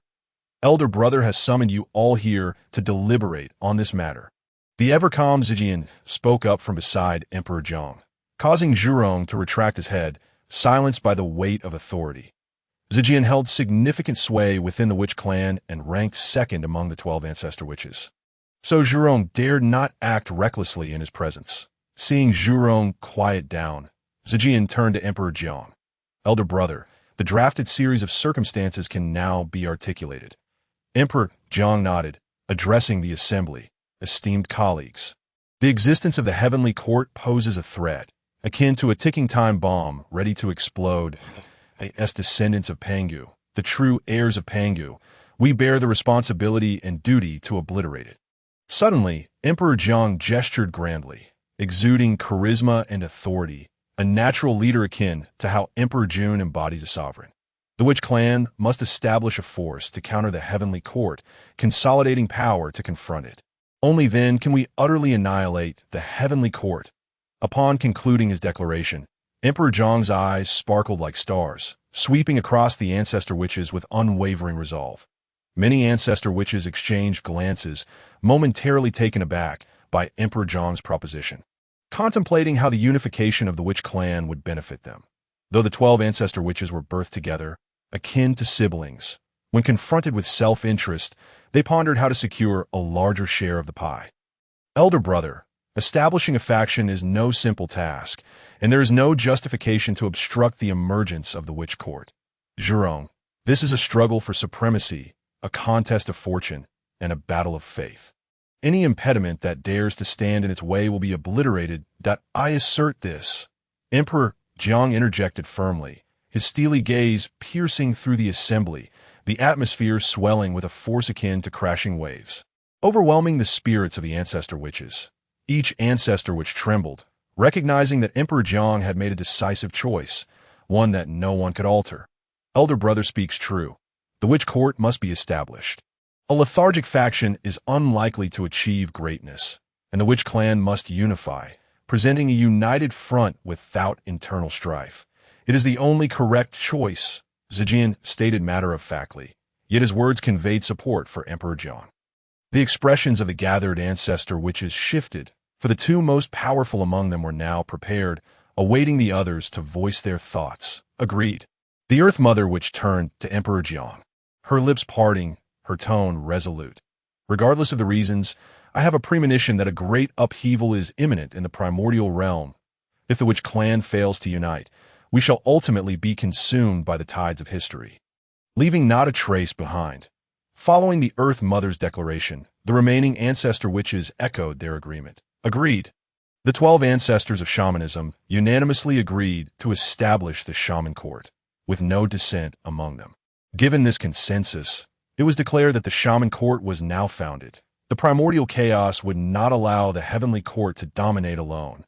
Di Zhang's gaze resembled that of a dragon, observing the myriad worlds as they swirled and shattered before him, disintegrating into dust. That on this day, the sky was exceptionally clear, and in an instant, an auspicious aura enveloped the vast expanse, as golden lotuses surged from the earth and celestial maidens scattered blossoms.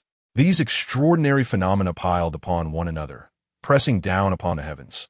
This spectacle instantly captivated the attention of countless beings who turned their gazes toward the shaman clan, witnessing a grand and ancient divine tower standing tall. The 12 ancestors of shamanism encircled the tower, with streams of divine light erupting from its pinnacle, exuding boundless energy. They emanated a tremendous aura, piercing through the vastness, standing like 12 towering pillars of divinity, boldly asserting their presence in the void. What exactly are the 12 ancestors of shamanism doing? Such overwhelming momentum surely heralds a significant event. This scene seems familiar.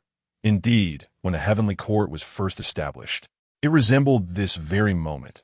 Could it be that the 12 ancestors of shamanism intend to establish a power akin to the heavenly court? Do they not fear the wrath of the saints? It is well known that Di Jun sought the saints' approval before founding the heavenly court. The crowd murmured amongst themselves, yet their discussions did not hinder the 12 ancestors as they prayed to their divine ancestor. Pangu. The 12 ancestors of shamanism, being the descendants of Pangu, the true lineage of Pangu, today establish the supreme shaman court.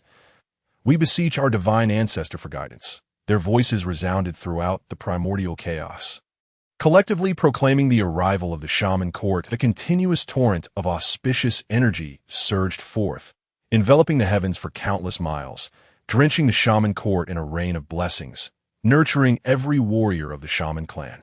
An immense dragon of fortune roared through the river of time, shattering its flow. Accompanied by a thunderous sound that obliterated time itself, the dragon of fortune imprinted upon the river, affirming the birth of the shaman court, while simultaneously providing it protection. The shaman court is established, the 12 ancestors bellowed, and in the unseen realm, an ethereal will descended, earning the recognition of heaven and earth. The onlookers fell silent. With the establishment of the shaman court, one could surmise that a great war in the primordial chaos was imminent.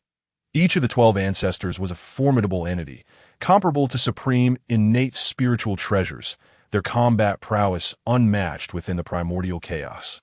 The shaman court, founded by such beings, would undoubtedly pose the greatest challenge to the heavenly court. It remains to be seen how the heavenly court will respond to the shaman court. Some gazed on with bright eyes, eager for chaos, wishing to incite a conflict between the shaman court and the heavenly court. That moment, from the eastern seas, another voice resonated. Today I, Dong Wang Gong, the Queen Mother of the West, acting upon the will of the saints, established the Purple Mansion in the Eastern Sea. The Purple Mansion is established. The voices of Dong Wang Gong and the Queen Mother of the West echoed across the primordial chaos, eliciting peculiar expressions from countless beings. The timing of their establishment was, quite frankly, ill-fated. It seemed to follow closely on the heels of the shaman court's founding, leaving a poor first impression. The Purple Mansion rose within the Eastern Sea. Those observing were taken aback. Compared to the establishment of the Purple Mansion, the founding of the Heavenly Court and the Shaman Court was far more intriguing. After all, Dong Wang Gong and the Queen Mother of the West were the foremost male and female immortals, respectively appointed by the saints. They were meant to lead their kind. One must ask, which great practitioner would willingly serve under Dong Wang Gong? The prowess of such practitioners was among the pinnacle in the primordial chaos, marked by pride and independence, while they held Dong Wang Gong in disdain, choosing to maintain their distance. Out of respect for the saints, they would not confront Dong Wang Gong unless provoked. The prevailing sentiment among the practitioners was clear: as long as they do not infringe upon us, we shall not infringe upon them. Dong Wang Gong was equally cautious, refraining from bothering the great practitioners to avoid losing face. Thus, the establishment of the Purple Mansion in the Eastern Sea went largely unnoticed. Now, with the simultaneous emergence of the Heavenly Court, the Shaman Court, and the Purple Mansion, a sense of urgency stirred within some great practitioners. The increase in powerful entities would inevitably incite turmoil, vying for spiritual treasures. After all, the path of the three corps requires innate spiritual treasures as vessels. Thus, it is evident that the weak will ultimately vanish from the annals of history. The emergence of these three powers weighed heavily upon the hearts of the masses, akin to three towering mountains. Unless one was a top-tier great practitioner, all would treat them with utmost reverence. In the lofty halls of the Lingxiao Palace, high above the 9 heavens, Dijun, Tai, Fu Shi, Niuhua, and Kunpeng sat upon their thrones, surveying the myriad beings below, with the senior officials of the Heavenly Court arrayed in 2 rows beneath them. To their surprise, the 12 ancestors of shamanism had indeed established the Shaman Court. It appeared that the legacy left by the great Pangu still afforded aid to them. Dijun's voice resonated like a mighty bell, his golden eyes piercing through time and space, catching sight of the 12 ancestors. Surrounded by the laws of the great Tao, breaking through the heavens with immense force. Elder brother, the 12 ancestors have founded the Shaman Court, and that rascal Dong Wang Gong has also established the Purple Mansion. Are they not challenging us? Should I lead our forces to annihilate them all? Tai Yi, filled with arrogance and bloodlust, could not tolerate such provocation against his elder brother and insisted on immediate action. Kunpeng intervened, acting as the strategist of the Heavenly Court, saying, "Your Majesty, this matter must be approached with caution. Dong Wang Gong is the foremost male immortal appointed by the saints. His establishment of the Purple Mansion signifies the saints' backing. If we strike recklessly, it may invoke the saints' displeasure." Upon hearing this, Tai Yi recalled the saints' formidable might, furrowing his brow before nodding in agreement with Kunpeng's counsel, and then inquired, "But why can we not strike against the Shaman Court?" Kunpeng stood calmly, responding, "Your Majesty, did you not hear the 12 ancestors declare their allegiance to Pangu?" "You mean the great Pangu?" Fu Shi interjected, uttering a name that was a taboo in the primordial chaos and one that heralded its very inception. Tai Yi was taken aback. The fact that the 12 ancestors established the Shaman Court without incurring heavenly retribution spoke volumes about the heavenly Tao's acknowledgement of the Shaman Court. Thus, he ceased advocating for an attack on the Shaman Court. The name of the great Pangu commanded respect from all who heard it, evoking a sense of reverence and caution. "Very well, since the Heavenly Court has been established, you all should return to your training. Otherwise, you may find yourselves unable to comprehend the saints' next discourse on the mysteries." With that, Dijun dismissed everyone from the Lingxiao Palace to focus on their cultivation. Yet, as he cast a final glance at the Purple Mansion, a faint smile of cold amusement graced his lips. Atop the peak of Mount Buzhou, seated upon a colossal stone, Tongtian meditated with the aura of the great Tao surrounding him, his power steadily intensifying. At an unknown moment, Tongtian suddenly opened his eyes, unleashing two beams of divine light that shattered the void and obliterated the vastness, creating two dark black holes before him that remained unhealed for a long time. With a long sigh, Tongtian expelled a breath of turbid air, an expression of excitement flickering across his face. The flaws had been rectified, the great Tao perfected. Today was the day of my true self. Instantly, a cold light flashed in Tongtian's eyes, capable of silently seizing a fragment of my essence, leaving me with a deficiency. Only Laozi and Yuanshi could accomplish such a feat under the protection of the innate formation of Mount Kunlun. Even the saints would face the backlash of the heavenly Tao if they attempted an incursion. It could be said that external forces would never succeed in seizing a fragment of Tongtian's essence. If not external forces, then only internal forces remained. Laozi. The visage of Laozi materialized in Tongtian's mind, most importantly, as he held the secret method of transforming the One into three pure ones. This could manifest three avatars: Ta-Qing Dao Run, Yu-Qing Dao Run, and Shang-Qing Dao Run, to engage in battle together. The higher the cultivation, the greater the combat power. Apart from Laozi, Tongtian could think of no one else. It seemed he would need to find an opportunity to confront Laozi in earnest. Tongtian pondered for a moment, his tone chilling enough to freeze the void. Then, a slight smile graced his lips. This divine ability of transforming the One into three pure ones was indeed formidable, enabling the creation of three avatars to fight as one. With a thought, three beams of light burst forth from Tongtian, approaching from three directions, revealing an elder, a middle-aged man, and a youth, all appearing before Tongtian. Furthermore, these three figures bore an uncanny resemblance to Tongtian, albeit with slightly diminished auras. Ta-Qing Dao Ren pays respects to fellow Taoists. Yu-Qing Dao Ren pays respects to fellow Taoists. Shang-Qing Dao Ren pays respects to fellow Taoists. The three avatars bowed in unison, prompting Tongtian to laugh heartily. My dear friends, no need for such formalities. We are all family. Tongtian waved his hand with great satisfaction, for these three avatars were endowed with the formidable power of 7 layers of mastery, capable of lending him significant assistance in critical moments. Subsequently, he retracted the avatars and gazed upward into the void, sensing a myriad of events unfolding in the primordial world. It seemed that during his retreat, the primordial realm had been bustling with activity. The heavenly court, the witch court, and the purple mansion had all been established in succession, heralding a future filled with even greater commotion. Tongtian felt no surprise at the emergence of these three factions. After all, without them, how could chaos reign in the primordial realm? With matters now resolved, it was time to journey to the East Sea. Fixing his gaze in the right direction, Tongtian soared towards the East Sea, traversing layers of space in the blink of an eye, leaving no trace of his presence.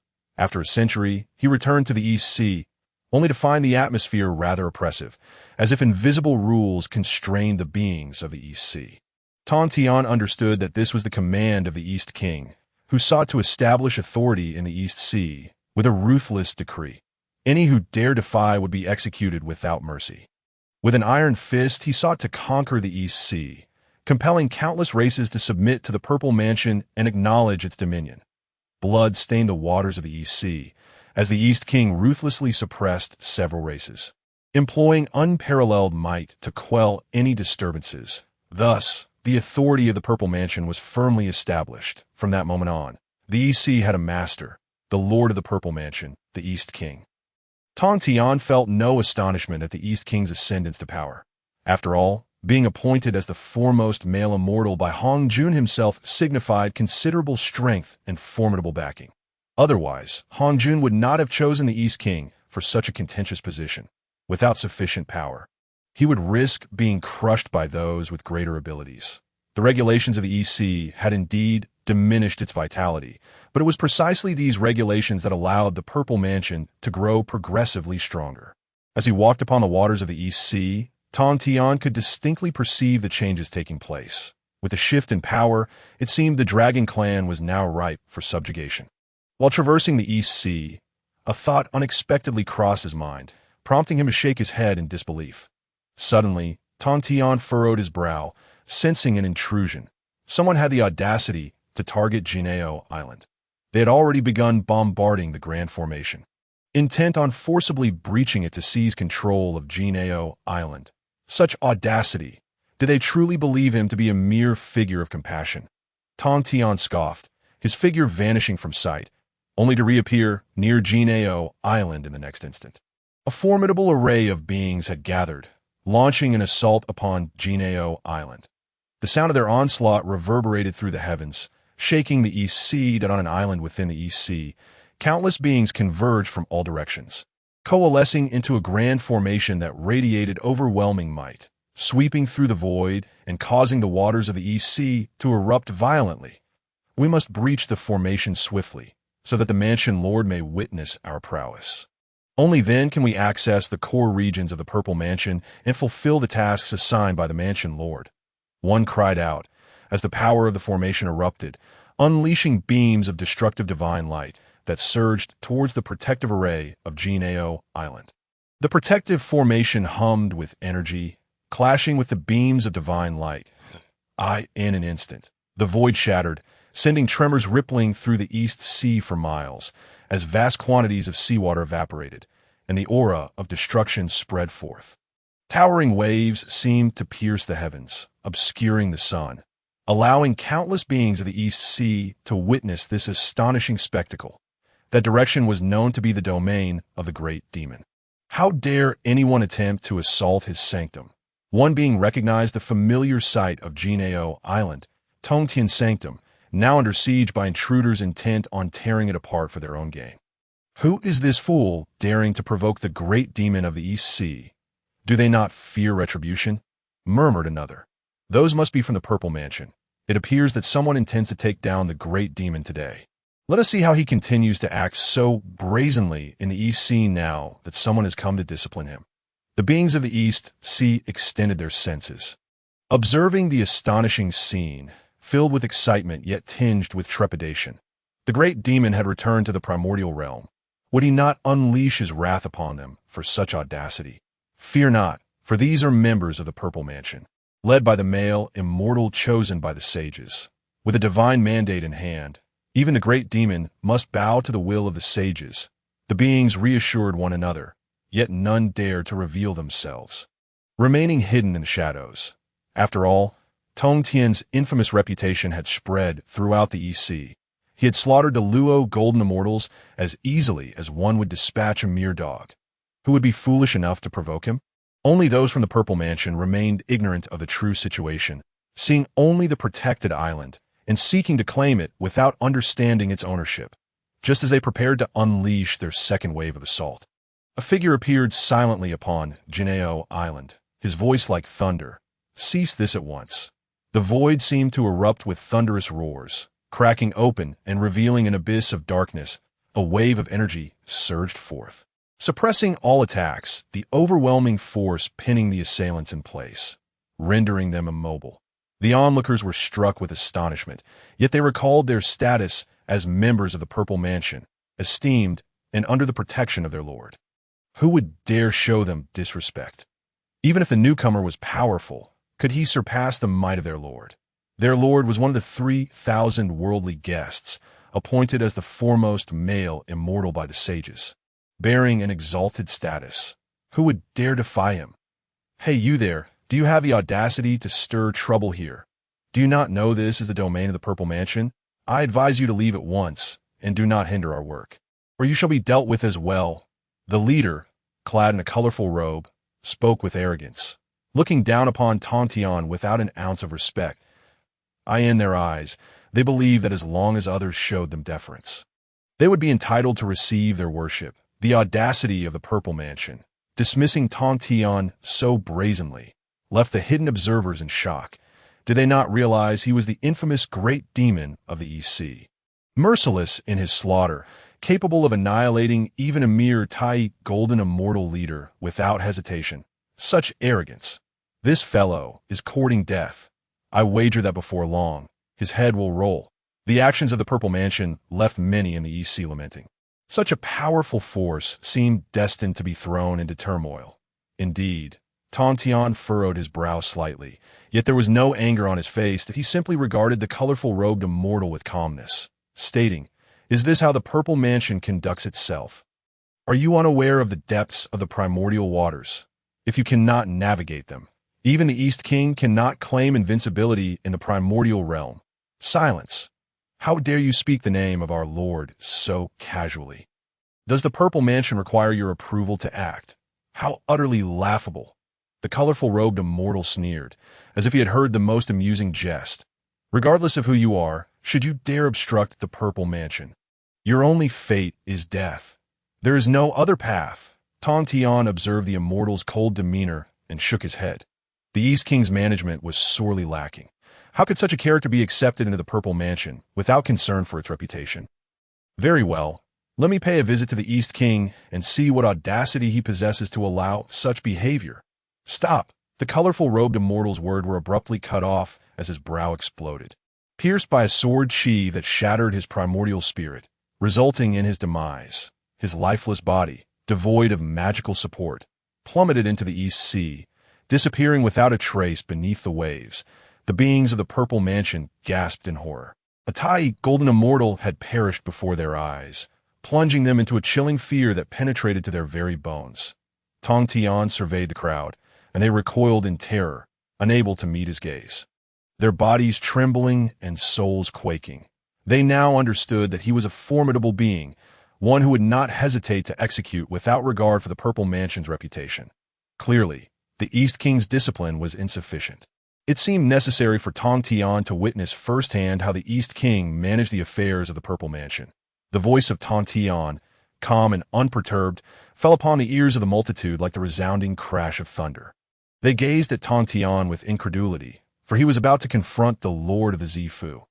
Ignoring the trivial beings around him, Tongtian tore through the void with a mere gesture, creating a rift the size of a person, and stepped directly into Its. They watched the departing figure of Tongtian. The inhabitants of the East Sea erupted into a frenzy. The great demon of the East Sea sought to hold the Zifu Lord accountable. Was a battle between the mighty about to commence? In an instant, news of Tongtian's confrontation with the Zifu Lord spread throughout the East Sea, causing a significant stir. Suddenly, a grand and resounding voice echoed like thunder, reverberating across the skies of the East Sea, stirring countless beings to turn their gazes toward the direction of the Zifu. "Dong Wanggong, I have come today to seek accountability from you. What audacity do you possess to dare assault my sacred domain and allow mere ants to exhibit arrogance and disrespect towards the powerful? Is this how the Zifu conducts its affairs? Or do you presume to challenge me?" The haughty and defiant voice swept across the East Sea, inciting innumerable beings to observe, as various great clans activated live broadcasts to witness this turmoil. Tongtian's brazen words trembled above the Zifu, stirring the waters of the East Sea for 100,000 miles and shaking the very foundations of the universe. The Zifu stood atop a celestial island, adorned with ethereal pavilions and lofty structures, enshrouded in celestial energy, resembling a mountain of immortals from beyond the seas. The surrounding waters were placid, subdued by the Zifu's might. The expanse of 100,000 miles of sea was merely the Zifu's resting ground. The territories it commanded extended far beyond that. Under the leadership of Dong Wanggong, the Zifu had emerged as the de facto ruler of the East Sea, attaining a level of prestige unprecedented. In ancient times, the Dragon Clan had reigned supreme, yet they had since declined, on the verge of vanishing from the stage of the primordial world. That it could be said that should Dong Wanggong dispatch a force, he could easily eradicate the Dragon Clan, uprooting them entirely. However, the Dragon Clan had existed for countless eons, since the time of the Dragonhan Cataclysm, and such an ancient race undoubtedly possessed hidden strengths. After all, when the ancestral dragon dominated the primordial realm, Dong Wanggong had yet to be born. For these reasons, caution was exercised in regard to the Dragon Clan, preventing any military actions against them. Nevertheless, the renown of the Zifu had spread throughout the East Sea, known and respected by all. Yet today, someone audaciously invoked the name of Dong Wanggong, slandering the Zifu's reputation, a transgression that could not go unpunished. Within the most resplendent hall of the Zifu, the pure Yang Palace, Dong Wang Gong and numerous mighty beings who had established the Zifu were indulging in a grand feast, savoring celestial wine and watching celestial maidens weave mists, creating ripples of ethereal energy within the palace. As the mighty exchanged toasts, praising Dong Wang Gong's illustrious name for founding the Zifu and achieving great deeds. Tongtian's voice suddenly resonated through the void, shaking the entire pure Yang Palace. The mighty beings were momentarily stunned, then instantly erupted in fury. How dare someone openly call upon the name of Dong Wang Gong and demand an explanation, blatantly disregarding the Zifu's authority and provoking the entire establishment. In a fit of collective outrage, one brawny figure stepped forward, exuding an aura of fierce energy, towering like a small mountain. "Lord, allow me to capture that arrogant wretch and present him for your judgment. I beseech you to grant this request. I too am willing to take action," echoed the mighty beings, each eager to prove the Zifu's might and uphold the name of Dong Wang Gong. Dong Wang Gong, quicker than the others, had already sensed Tongtian's arrival. However, he refrained from announcing it prematurely, wishing to test the loyalty of the mighty beings present. Observing their reactions, Dong Wang Gong imperceptibly nodded. Forming a preliminary judgment of their characters, he then turned to the West Queen Mother beside him, smiling as he remarked, "Tongtian comes to provoke us, showing utter disdain for the Zifu. That it is indeed the height of arrogance. Given Tongtian's formidable strength, perhaps it would be best for the West Queen Mother to engage him in battle." Though Dong Wang Gong employed a tone of suggestion, his demeanor was resolutely firm, indicating his desire for the West Queen Mother to confront Tongtian. Clad in regal attire, her 3,000 strands of hair cascading down, with skin as pale as snow, the West Queen Mother exuded an air of tranquil elegance, embodying the essence of celestial energy. Before she could respond to Dong Wang Gong's proposal, the brawny figure interjected with a thunderous voice, "My lord, there is no need for the Queen Mother to personally intervene. I can suppress Tongtian myself. He is but a mere Tongtian. Ha! My general is indeed valiant and unmatched. Very well. Let be you who confront him and bring Tongtian back." Dong Wang Gong, not wishing to undermine the general's confidence, approved the decision.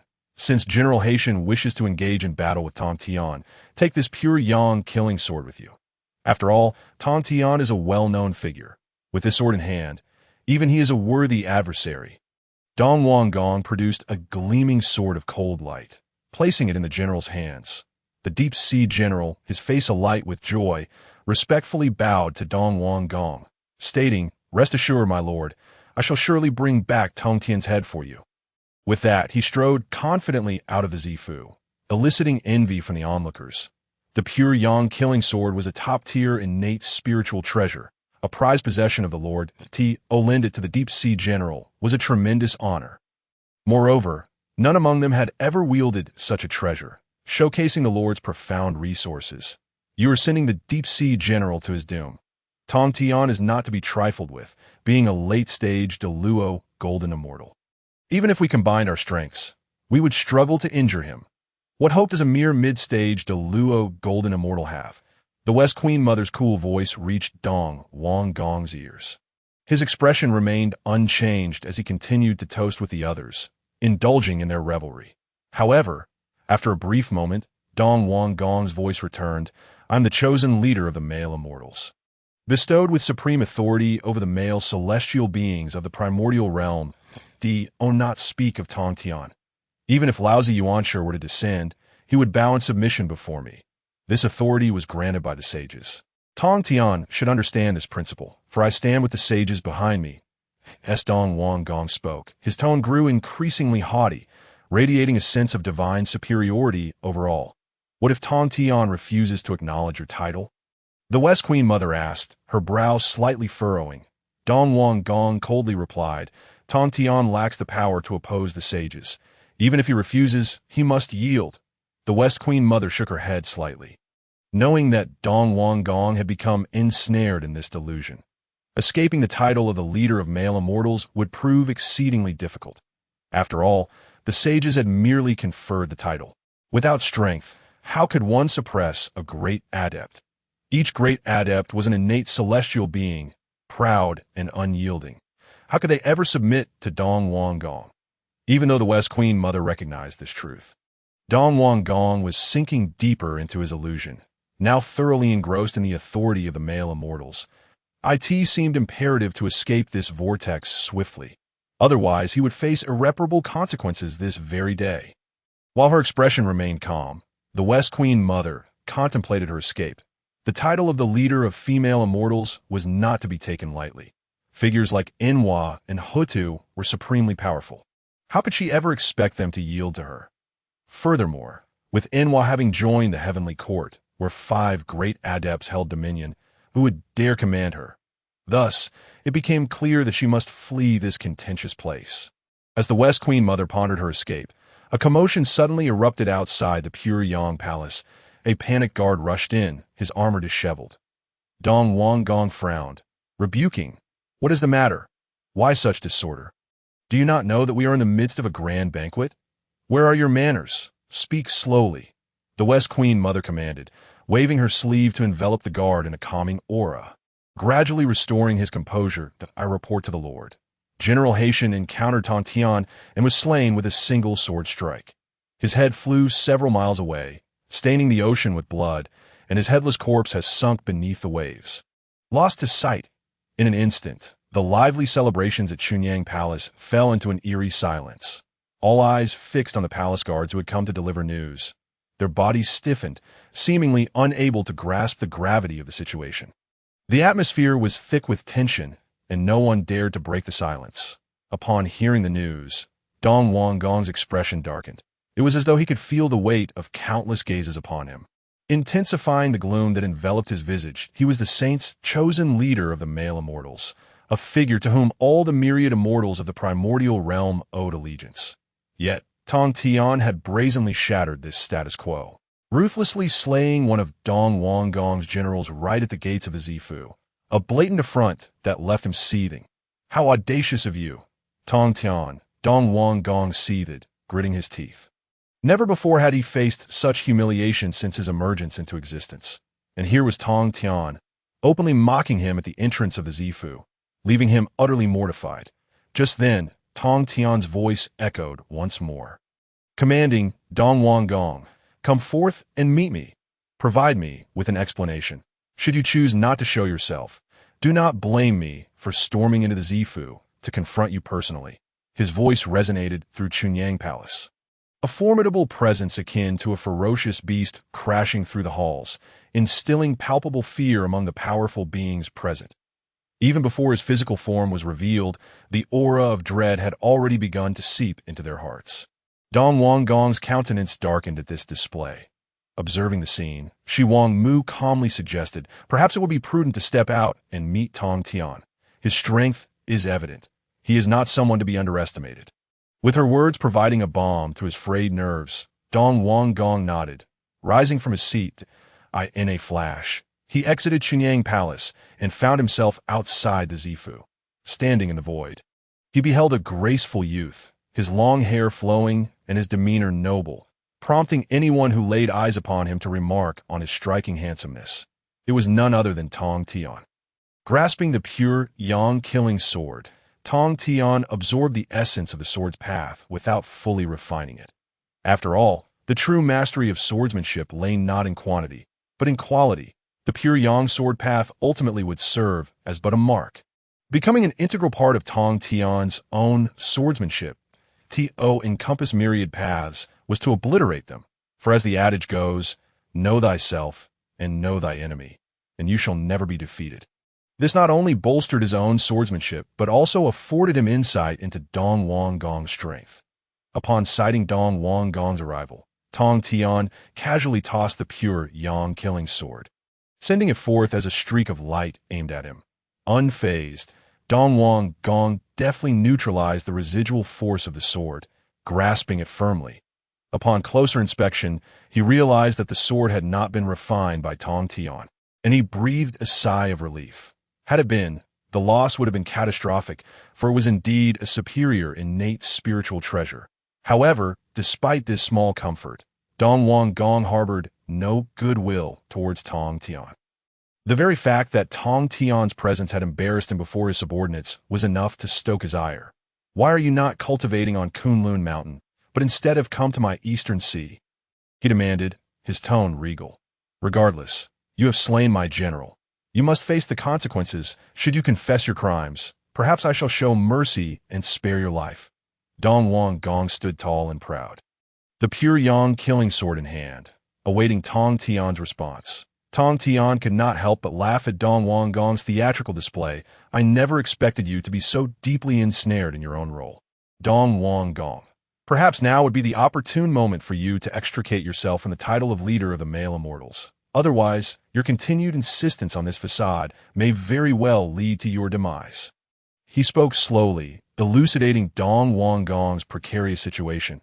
He was besieged on all sides, with only Shi Wang Mu as an ally, while the rest were adversaries. Given Dong Wang Gong's limited capabilities, he had no hope of survival. Dong Wang Gong's face flushed with rage upon hearing this. "Tongtian, how dare you disrupt my resolve and obstruct my path? Such audacity warrants the gravest of punishments. Yet, should you choose to submit to me, I would show you no malice and grant you a position of equal standing beside me. What say you?" He attempted to bind Tongtian with the lure of power, hoping to enlist him as a subordinate. Yet Tongtian saw through Dong Wang Gong's ploy. With Dong Wang Gong's meager fortune, there was no way he could bear the weight of Tongtian's path. Tongtian's laughter turned cold, his voice devoid of warmth. "Dong Wang Gong, I did not come here to engage in trivial banter. Your Zifu is too small to accommodate me. Let us instead discuss the intentions behind your force's assault on my domain." The atmosphere grew tense as he continued. "Although the Zifu may be modest, Jin Ao Island is my sanctuary. How dare you attempt to claim it? Are you prepared for your own downfall?" His voice thundered, echoing in Dong Wang Gong's ears, but it did not sway him as a being of great power. He held his pride dearly and would never bow to anyone. Moreover, as the leader of the male immortals, his noble status rendered Tongtian, in his eyes, a mere subordinate unworthy of equal footing. It could be said that after establishing the Zifu in the Eastern Sea, he believed that everything in the region rightfully belonged to him. As for coveting Tongtian's domain, it was merely reclaiming what he felt was his. Dong Wang Gong's expression grew icy. "Tongtian, do not confuse my patience for weakness. The Eastern Sea is not your playground. Do not presume that your mere strength grants you the freedom to act unchecked. Here, you shall coil like a dragon or lie like a tiger." What a formidable show of authority! The fervent declaration invigorated the beings within the Zifu, who felt that joining such a powerful leader was the wisest of choices. With a being of such immense capability at the helm, the prospect of dominating the Eastern Sea seemed imminent. "You are clearly refusing my offer." Tongtian laughed heartily, astonished at how Dong Wang Gong had become so enraptured by the title bestowed upon him by Hong Jun. Yet that title was nothing more than a hollow designation, and success was far beyond his reach. "Since further discussion is futile, then let us conclude this with your demise." With a swift motion, he brought his fingers together, forming a sword gesture directed at Dong Wang Gong. In an instant, a brilliant light surged forth from the void, akin to the sun rising over the Eastern Sea, not to breathe life into the world, but to obliterate all in its path. A beam of sword light erupted, the essence of countless sword paths converging into a singular point. Silently, all tangible matter and intangible essence began to dissolve into nothingness beneath the onslaught of the sword light. Life extinguished. Dong Wang Gong's alarm bells rang in his mind as he felt a piercing pain against his skin, as if countless lethal swords were piercing him, threatening to rend his very being asunder. Pure yang. Realizing the sheer ferocity of the sword light, Dong Wang Gong reacted swiftly, summoning the pure yang killing sword, its golden radiance flaring as if it were a great sun. He hurled it towards Tongtian. Two titanic sword intents clashed, unleashing a cataclysmic brilliance that evaporated vast expanses of the sea, shattering the heavens and leaving gaping fissures that resembled the maw of a demon in the void. The Zifu erupted in a cascade of divine light, runes ascending toward the heavens, forming a protective array that enveloped it like an inverted bowl. The beings within the Zifu watched in horror as the clash unfolded. their souls trembling. Tongtian's sword shattered all techniques, and his sword light surged against Dong Wanggong's pure yang sword path above the eastern sea, the brilliance of their confrontation shaking the very skies. The two colossal sword intents manifested as divergent realms, splitting the void and displaying two contrasting vistas. Point one realm depicted the shattering of myriad paths, an utter void. The other showcased the ascendance and descent of a brilliant pure yang sun, illuminating mountains and rivers. The formidable sword light pierced through 1,000,000 miles of emptiness, annihilating boundless seas, reducing countless beings to mere dust in an instant. Soon after, the two beams of sword light extinguished, revealing two figures radiating an unparalleled brilliance, suppressing everything within 1,000,000 miles. None remained alive. Distant beings fled in panic, too terrified to glance back, lest they fall victim to the residual shockwaves that could obliterate them without a trace. Only a powerful force like the Zifu, fortified by an innate great array and the presence of Shi Wang Mu, could withstand the aftermath of such a cataclysmic clash. Within the Zifu, Shi Wang Mu regarded Tongtian with wide eyes, her heart racing. Was this the extent of Tongtian's power? Even Dong Wanggong would find it arduous to subdue him. Most concerning was the fact that she sensed no respect from Tongtian towards Dong Wanggong. This was her greatest source of apprehension. And who exactly was Dong Wanggong? However, he is the supreme male immortal conferred by the sage himself. The IT stands to reason that all male immortals of the primordial chaos should heed the commands of the Eastern King. To confront the Eastern King directly, as Tongtian does, is tantamount to an act of insubordination. One could also argue that Tongtian has disregarded the sage's words entirely. What does it matter if he is the supreme male immortal? He is striking at the very essence of that title. Upon this realization, the Western Queen Mother felt a chill creep into her heart. Like the tea this moment, she also understood that the position of the supreme male immortal is merely a trap, one that everyone desires to tread upon. After all, that great being, born from the vast cosmic essence, could never submit to the Eastern King. The titles of male and female immortals are but hollow names. Only true strength holds any merit. Without power, a name is merely an empty facade, incapable of commanding respect. Tongtian serves as a vivid example of this. The Western Queen Mother silently resolved to change her circumstances. Following the Eastern King would lead to a dire fate, ultimately resulting in her annihilation and becoming mere dust in history. Not wishing for her demise, she understood that she must shed the title of supreme female immortal. As she contemplated this, Tongtian and the Eastern King unleashed their divine powers once more. An infinite multitude of divine swords surged forth, instantaneously filling the void and shaking the very fabric of the universe. The swords hummed ominously, slicing through time and space, severing myriad paths, as an overwhelming aura swept across the eastern sea, with terrifying sword light bursting forth in all directions. This time, the Eastern King displayed a look of astonishment. The pure yang sword path, which spanned the void, began to crumble bit by bit, extinguished by the onslaught of killing swords, dissipating into countless shards of sword light. The pure yang sword path was defeated. Bang, bang, bang.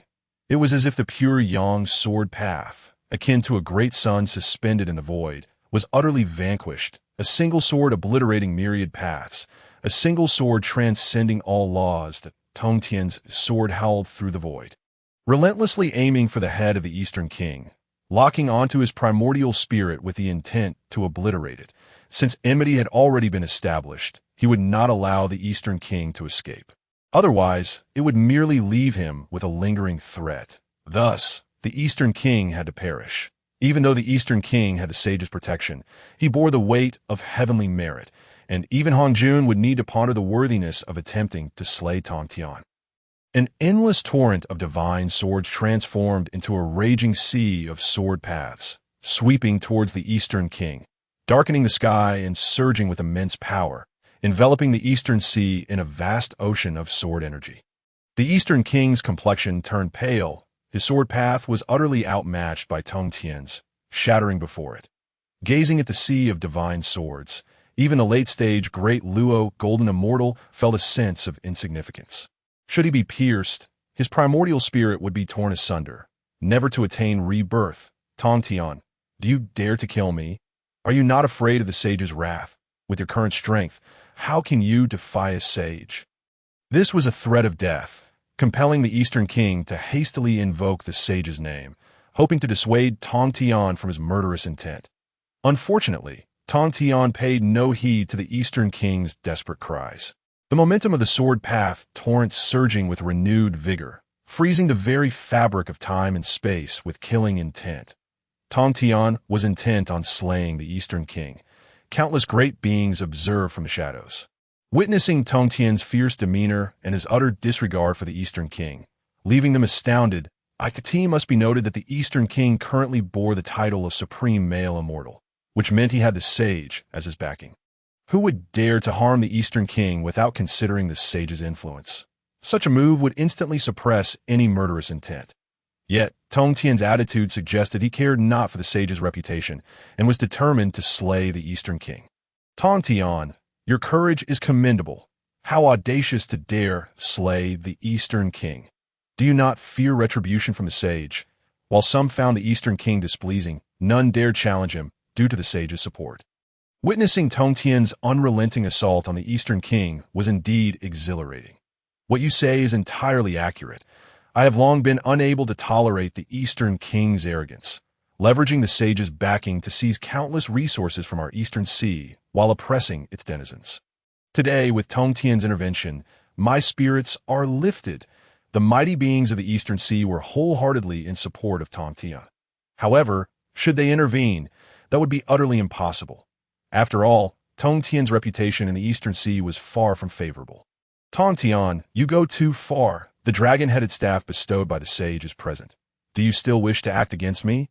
The Eastern King, in a fit of rage, witnessed countless beings from the Purple House and the Eastern Sea observing this fierce battle. And as he found himself at a disadvantage, he could vaguely hear the chorus of ridicule echoing in his ears. His expression darkened. It was never his intention to suffer disgrace before so many beings. Thus, he reached for the dragon-headed staff, the brilliance of this supreme, innate spiritual treasure shaking the Eastern Sea. Upon the staff, a fearsome dragon head emerged, radiating an overwhelming dragon might. Roaring furiously as the staff materialized, a divine dragon seemed to manifest in the void, its presence commanding respect. The Eastern King grasped the dragon-headed staff, striking down fiercely upon the torrent of sword paths, as if a divine dragon were colliding with it. Boom! Boom! The divine swords shattered and fragmented, scattering into the heavens, while simultaneously an infinite number of divine swords emerged, unceasingly generated, battling against the dragon-headed staff. If it is war you desire, let us see whose sword path is mightier, yours or my staff. The Eastern King's expression twisted with ferocity as boundless magical power surged into the dragon-headed staff, fully reviving its essence.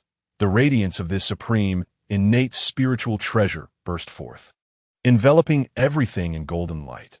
The dragon's might surged, as if he held a colossal divine dragon in his grasp, a dragon's roar reverberating throughout the Eastern Sea, compelling countless beings to submit and kneel. The pressure emanating from their very souls akin to the return of a supreme being. Die. The Eastern King cackled maniacally, wielding the dragon-headed staff, shattering the torrent of sword paths with a single blow, then maintaining his momentum as he charged against Tongtian's head. The staff's impact crushed time and space, obliterating 1,000,000 miles of reality in an instant. Tongtian found himself at the very center of this cataclysmic strike. Bracing for the Eastern King's formidable assault, the brilliance of the supreme innate spiritual treasure, the dragon-headed staff, was unveiled in the Eastern Sea today. As the dragon-headed staff illuminated the Eastern Sea, the entire expanse seemed to sink 3 feet. The dragon-headed staff, someone gasped in the shadows. It was the supreme innate spiritual treasure bestowed by the sage, symbolizing the authority of the supreme male immortal and representing the sage's might.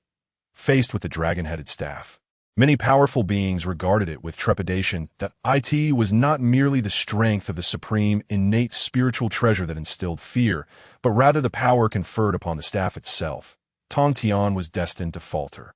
With the dragon-headed staff wielded by the Eastern King, it signified the sage's intervention, aiming to suppress Tongtian.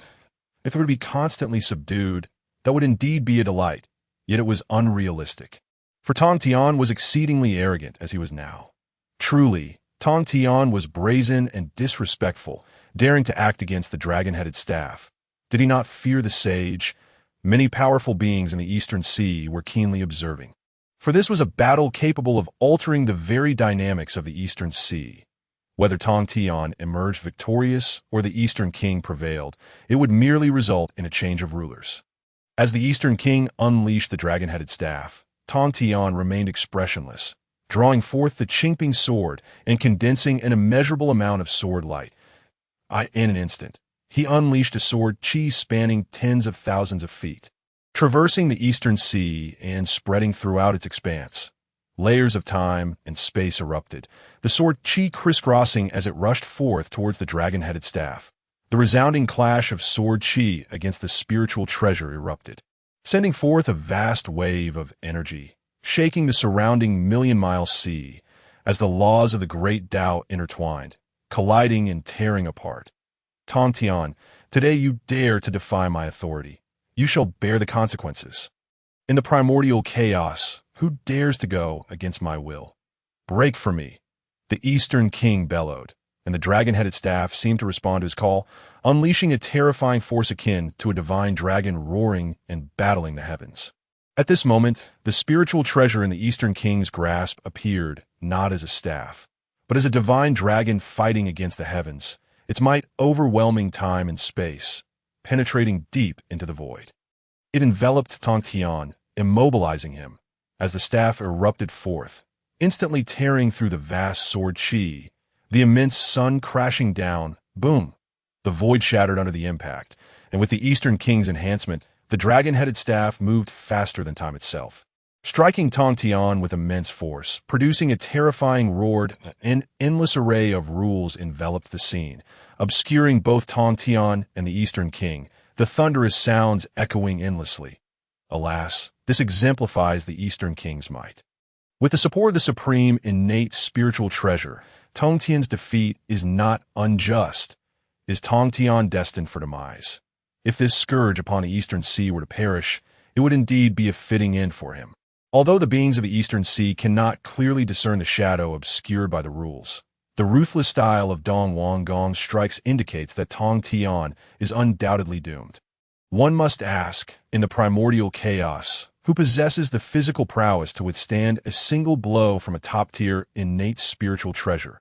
Even the 12 ancestors of sorcery, having refined their physical forms to the utmost, would not dare claim to withstand such an assault. How could it be that the Hongmeng Liang Tianqi appears in your hands?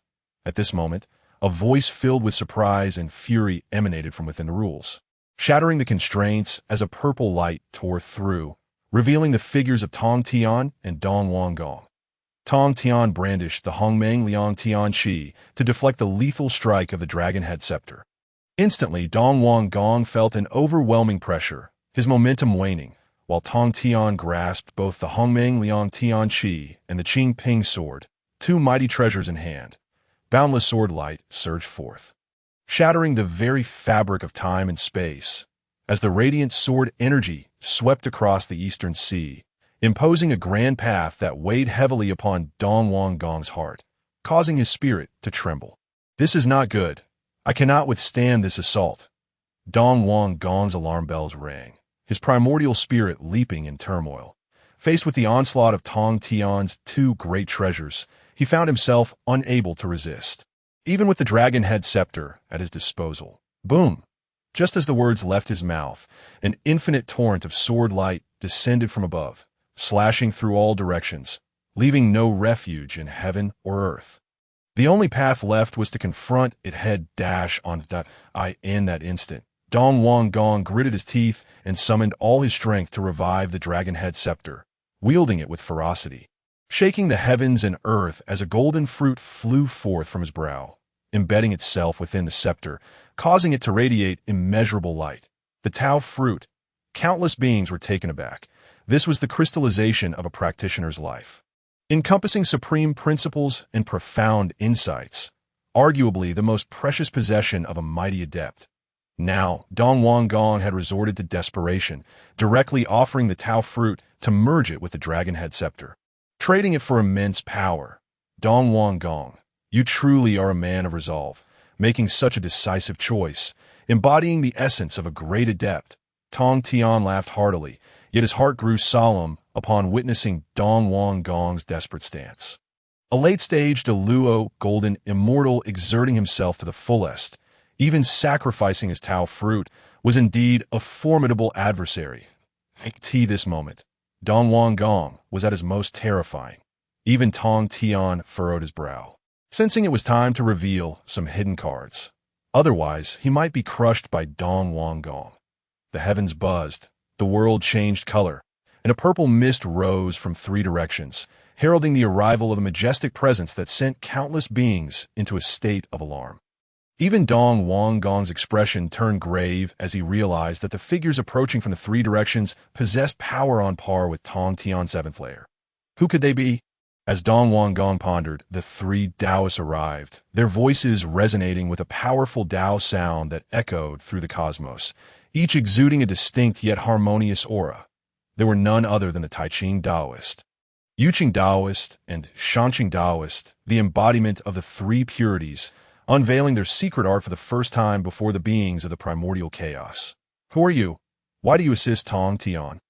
Dong Wangong's expression was one of astonishment. Yet, as a great adept, he could vaguely sense the close relationship between the three Taoists and Tongtian.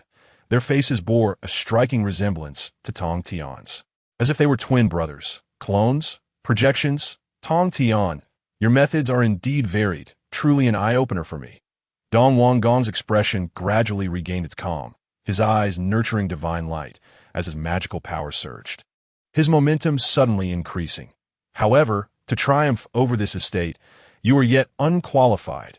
As Dong Wangong bellowed, the heavens trembled, shattering the vast expanse and breaking through the overwhelming sword energy as he charged toward Tongtian, aiming directly at his head. Dong Wangong, what a clever maneuver! Yet today you shall perish. Tongtian stepped forward, his speed accelerating until he transformed into a beam of lethal sword light, hurtling toward Dong Wangong. Simultaneously, the three purities manifested boundless divine powers, shrouding the void in an overwhelming presence. The resounding divine light of the great Tao, the annihilating light of destruction, and the radiant light of creation appeared, causing the universe to tremble and the world to fracture, terrifying phenomena blossoming forth. The great adepts watching felt their hearts race and their primordial spirits quiver. Moreover, as time progressed, Tongtian's momentum soared, while Dong Wangong remained suppressed, his aura flickering like a candle in the wind. On the verge of extinguishment, it seemed Dong Wangong was destined for slaughter. Alas, a once great being was bound to fall. And it was merely a matter of time. Some adept with keen insight discerned Dong Wangong's decline, recognizing that his ultimate fate was to be slain. Tongtian dared to slay the foremost male immortal. It appeared he was quite audacious, disregarding even the face of the saints. Is the West Queen Mother preparing to intervene on behalf of Dong Wangong? Indeed, should Dong Wangong perish, the Purple Mansion would inevitably suffer a catastrophic decline, a burden that the West Queen Mother would find unbearable. After all, the fates of Dong Wangong and the West Queen Mother were intertwined. One flourished, the other faltered. The great adepts of the Eastern Sea exhibited keen insight, their expressions revealing a transcendent understanding of the world. With a resounding rush, a streak of light tore through the void, interrupting the fierce battle between Tongtian and Dong Wangong. Tongtian quickly reacted, putting forth a defensive effort as he stretched out his hand to twist the void, manifesting ethereal swords that sliced through the air, repelling the streak of light. In this moment, Dong Wangong, who had been under relentless pressure, seized the opportunity to rush to the side of the West Queen Mother, blood streaming from his wounds, his long hair stained crimson, a pitiful sight. The West Queen Mother did not glance at Dong Wangong, but remained intensely focused, wielding the purification bowl to contend against Tongtian. West Queen Mother, do you intend to involve yourself in this matter?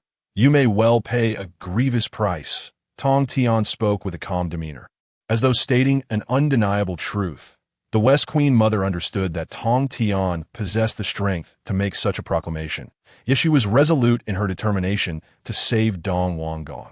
The purification bowl radiated brilliance as 9 types of innate divine waters surged forth, transforming into a cascading waterfall that swept toward Tongtian, overwhelming the vastness. The West Queen Mother had made her move.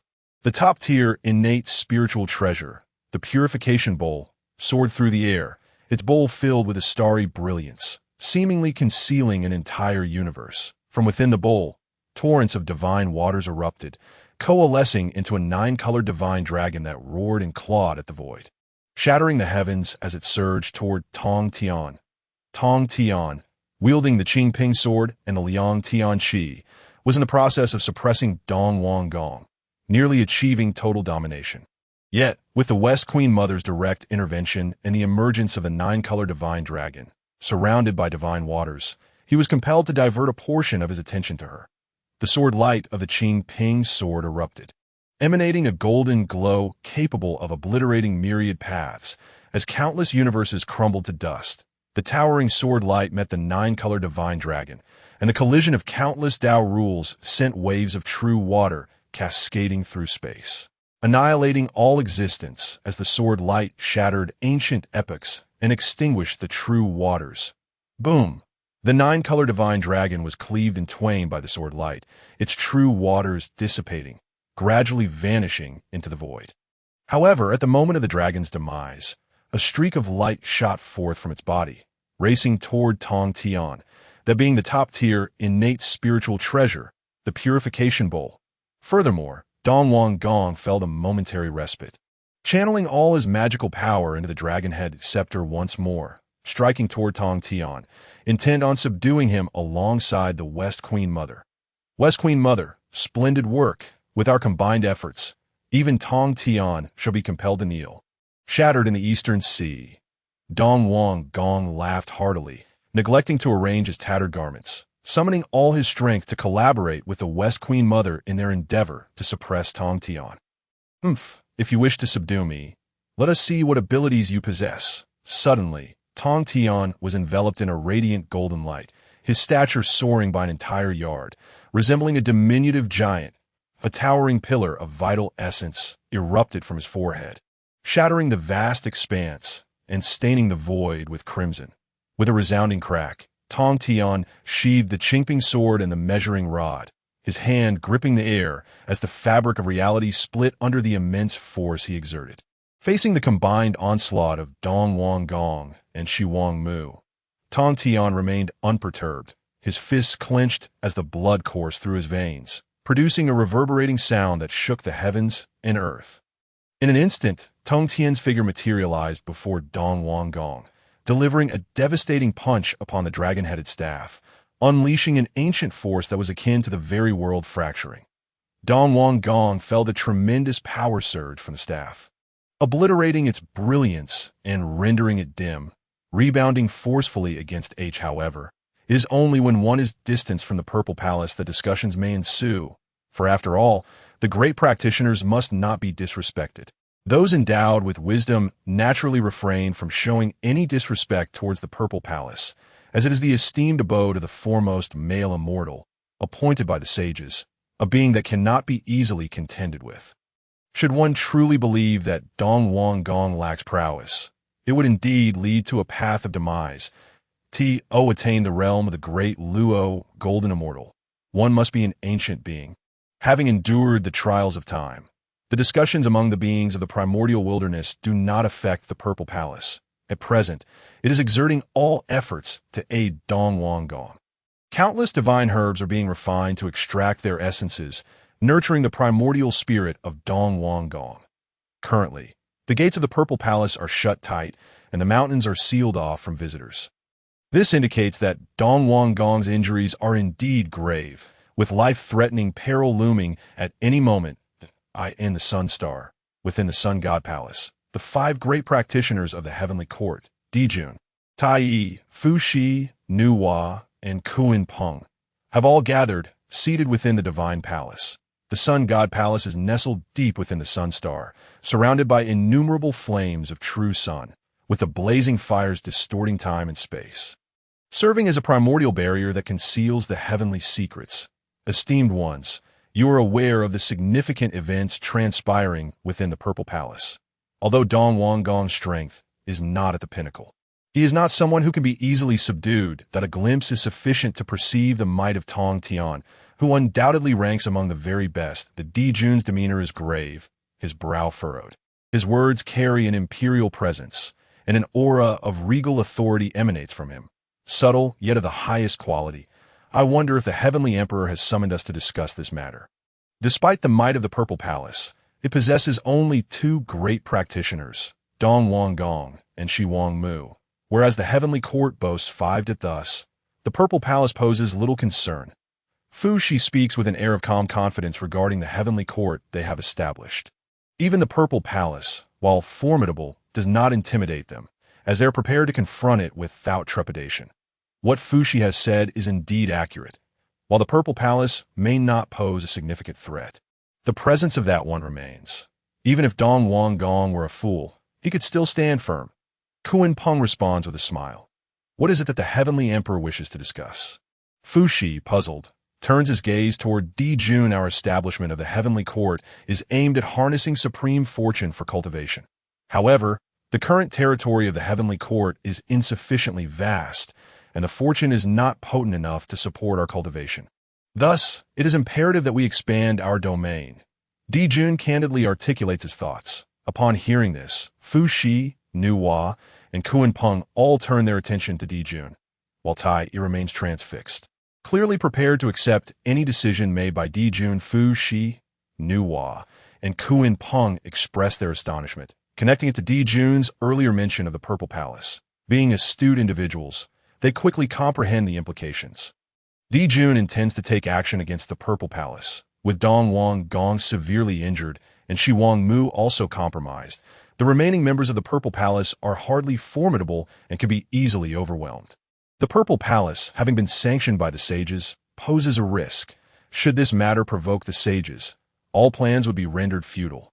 Kuan Peng maintains an expression of calm, revealing no change, yet articulating the gravest concern.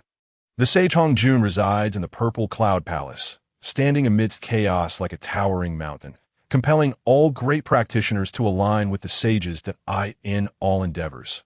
One must first consider the sages. Kuan Peng's words strike to the heart of the matter, unveiling the greatest danger in the realm of the primordial wilderness. Who would dare to disregard the sages? To expound the Tao to great practitioners requires immense power. The comprehension of the great Tao places one atop the pinnacle of the primordial wilderness. The words of the sages are akin to imperial edicts. Who would dare defy them? A glimmer of caution flickers in the eyes of Fu Shi and Nuhua as they regard Dijun, their expressions laden with inquiry. Should Dijun wish to act against the Purple Palace at this juncture, they would most certainly not participate. To offend a sage would be the height of folly. Should Dijun fail to provide a satisfactory response, they would not hesitate to withdraw their support. Do you all think I intend to strike against the Purple Palace? Even if I were to do so, it would not be at this moment. The reputation of the sages is untouchable. Dijun laughs heartily, diffusing the tension in the my intention is not to suppress the Purple Palace now, but to wait until after the sages have delivered their teachings thrice before proceeding. The assembly is left perplexed. Does this mean that after the sages' teachings, they will no longer be present in the primordial wilderness? As Dijun's words resonate, Fu Shi seems to grasp a fleeting insight, enveloped by a series of 8 trigrams that obscure his being, while strands of temporal mist gradually envelop him. Within this mist, Fu Shi's eyes shine with brilliance, perceiving time and glimpsing the past, present, and future, unraveling the intricacies of all things. All is contained within his gaze. The others are not surprised by Fu Shi's actions. Yet their expressions grow solemn. Fu Shi excels in divining celestial secrets, standing unrivaled at the pinnacle of this art within the primordial wilderness. Now, with waves of temporal mist surrounding him, it is evident that he has witnessed something astonishing. Therefore, the assembly immediately rallies to protect Fu Shi, Ensuring he does not suffer grave repercussions, Jun nods slowly, evidently aware of the scene unfolding. Elder brother, what you have foreseen has come to fruition. Suddenly, Tai Yi conveys this thought to Jun, informing Fu Shi that the sages will depart after their third teaching will undoubtedly ease Nu Hua and the others' concerns that at that point, striking against the Purple Palace will carry no psychological burden. As the sage's reputation is indeed formidable, Jun responds with an impassive demeanor. Upon hearing this, Tai Yi falls silent. After a while, the extraordinary phenomena surrounding Fu Shi dissipate, revealing an elated expression upon his face. The assembly eagerly inquires what Fu Shi has seen to elicit such excitement. As great practitioners, exhibiting emotions is not customary. Thus, witnessing Fu Shi's joy piques their interest. Fu Shi does not withhold his revelation, stating plainly, "Just now, I experienced a celestial resonance, and amid the haze, I glimpsed a vision of the future, discerning that the sages may indeed leave the primordial wilderness and cease their governance." At these words, shock spreads among the great practitioners present. The sages are the most powerful beings in the primordial wilderness, renowned for their teachings within the Purple Cloud Palace. The notion that they would depart from the primordial wilderness is unfathomable. Even the great practitioners cannot comprehend the rationale behind such a decision. Simultaneously, Kuan Peng regains his composure, his gaze fixed upon Jun, stating calmly, "The Heavenly Emperor just suggested that the sages may leave the primordial wilderness." Now that Shi Huang has also witnessed this, it appears that the Heavenly Emperor had foreseen this all along. Kuan Peng's remarks prompt Fu Shi and Nu Hua to realize the implications. Indeed, Jun had previously stated that the sages would leave the primordial wilderness, indicating that he had anticipated this all along. Yes, I too have felt compelled to speak. During a recent cultivation session, while engaging with the He Tu and Luo Shu, I inadvertently sensed a glimpse of the future, which is why I sought your counsel. Jun candidly shares his reasoning. The assembly nods in understanding. Having received clarity on this matter, that if that is the case, then the Heavenly Emperor intends to launch an attack on the Purple Palace after the sages depart from the primordial wilderness, which seems to lack any significance. Fu Shi articulates his perspective that Jun responds solemnly, "I am eager to hear your elaboration." Fu Shi replies, unfurling his thoughts, "The Purple Palace resides in the Eastern Sea, signifying the immense fortune of the Eastern Sea, which is unparalleled by ordinary locales. However, the Eastern Sea is vast and abundant, home to great practitioners like Tongtian. Should the Heavenly Court conquer the Purple Palace, how will they contend with Tongtian thereafter? He possesses the power to subdue both Dong Wang Gong and Shi Wang Mu single-handedly. Fu Shi expresses his concerns with gravity, and his insights prompt those present to reflect deeply. After attacking the Purple Palace, they would inevitably face Tongtian. The might of Tongtian is well known, having intimidated the 12 ancestors and nearly obliterated Dong Wang Gong. He operates with impunity and possesses formidable strength. If the Heavenly Court were to assault the Purple Palace, should Tongtian intervene, I shall confront him. In the stillness, Tai Yi's confident proclamation rings out, resonant and unwavering. Even in the face of Tongtian, he exhibits no hint of despair.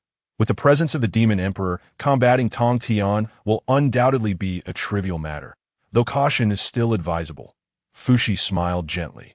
Subsequently, the assembly within the Sun God Palace deliberated on the celestial realm's blueprint, solidifying the overarching direction. With the Sun Star serving as a natural shield against the celestial secrets, the formidable beings of the Heavenly Court were naturally unperturbed by the prospect of information leakage. After concluding their discussions, the participants returned to their respective sanctuaries to cultivate their skills. In this era, if one's cultivation fails to keep pace with the times, one risks perpetual suppression. This age is indeed a time when prodigious talents emerge in droves. Even a celestial court composed of 5 supreme beings dares not claim dominance over the vast wilderness. The primordial world fell once more into silence as the great beings entered seclusion, aspiring to achieve breakthroughs during the second sermon of the sage. After all, profound cultivation allows for greater comprehension and understanding. In the blink of an eye, 3,000 years slipped away, and a voice imbued with grandeur reverberated through the skies above the primordial realm, resonating with an overwhelming force that made souls tremble. The time had come. The second sermon was about to commence, and all who were fated could gather at the Zixiao Palace to listen. As the sage's words faded, countless great beings, previously immersed in their cultivation, opened their eyes, their gazes ablaze with fervor. With a flurry of movement, the great beings transformed into streaks of light, sword upon swords, or rode celestial cranes, all heading towards the chaotic Zixiao Palace. Tongtian was no exception. The 12th grade pure world, White Lotus, cradled him, transforming into a beam of white light that surged towards the chaos. In a short while, he plunged into the chaos, arriving at the Zixiao Palace much faster than during his initial journey. Upon his arrival, he beheld numerous great beings already present, seeking their places to sit. The moment they spotted Tongtian, expressions of reverence adorned their faces. After all, this was the formidable figure who had nearly brought the Eastern King to ruin, shattering his corporeal form. Today, the Eastern King had restored his body and lively spirit to the Zixiao Palace. Should he choose to lodge a complaint before the sage, Tongtian would surely face dire consequences. Tongtian immediately noticed the Eastern King walking about, and, maintaining his composure, proceeded toward a cushion. The Eastern King, sensing his presence, could not suppress a cold snort, his murderous intent unabashed, eyes burning crimson as he fixated on Tongtian's back. Eastern King, if your vision is sound, you ought to temper your gaze. Otherwise, I might be compelled to break it, Tongtian remarked coldly, his back turned to the Eastern King. Unfazed by the latter's glare, should the uninformed bystanders witness this, they might misconstrue it as a rivalry between the two. Tongtian, do you dare to strike me? This is the Zixiao Palace, the sage's domain. Any reckless action would be a desecration of the sage and a profound disrespect. Would you dare to lay a hand on me? The Eastern King sneered, emboldened by the sanctity of the sage's abode. Indeed, even the greatest beings must remain composed and respectful within these hallowed grounds. The onlookers, witnessing the brewing discord between the Eastern King and Tongtian, became mere spectators, as if they were munching on seeds while enjoying a show. The Eastern King's arrogance, buoyed by his recent successes, was truly insufferable. Were it not for the sage's backing, I might have been inclined to teach him a lesson myself. Do not jest, my friend. Having the sage's support is not without its downsides. Have you not seen the Eastern King reduced to a mere husk, his primordial spirit barely clinging to life? Encountering a ruthless character like Tongtian is certainly the Eastern King's misfortune. Do you believe Tongtian would dare to act against the Eastern King within the Zixiao Palace? Naturally, he would not. The sage's dignity must be preserved. Offending the sage would jeopardize one's own existence. Given Tongtian's temperament, I would not be surprised if he were to act nonetheless.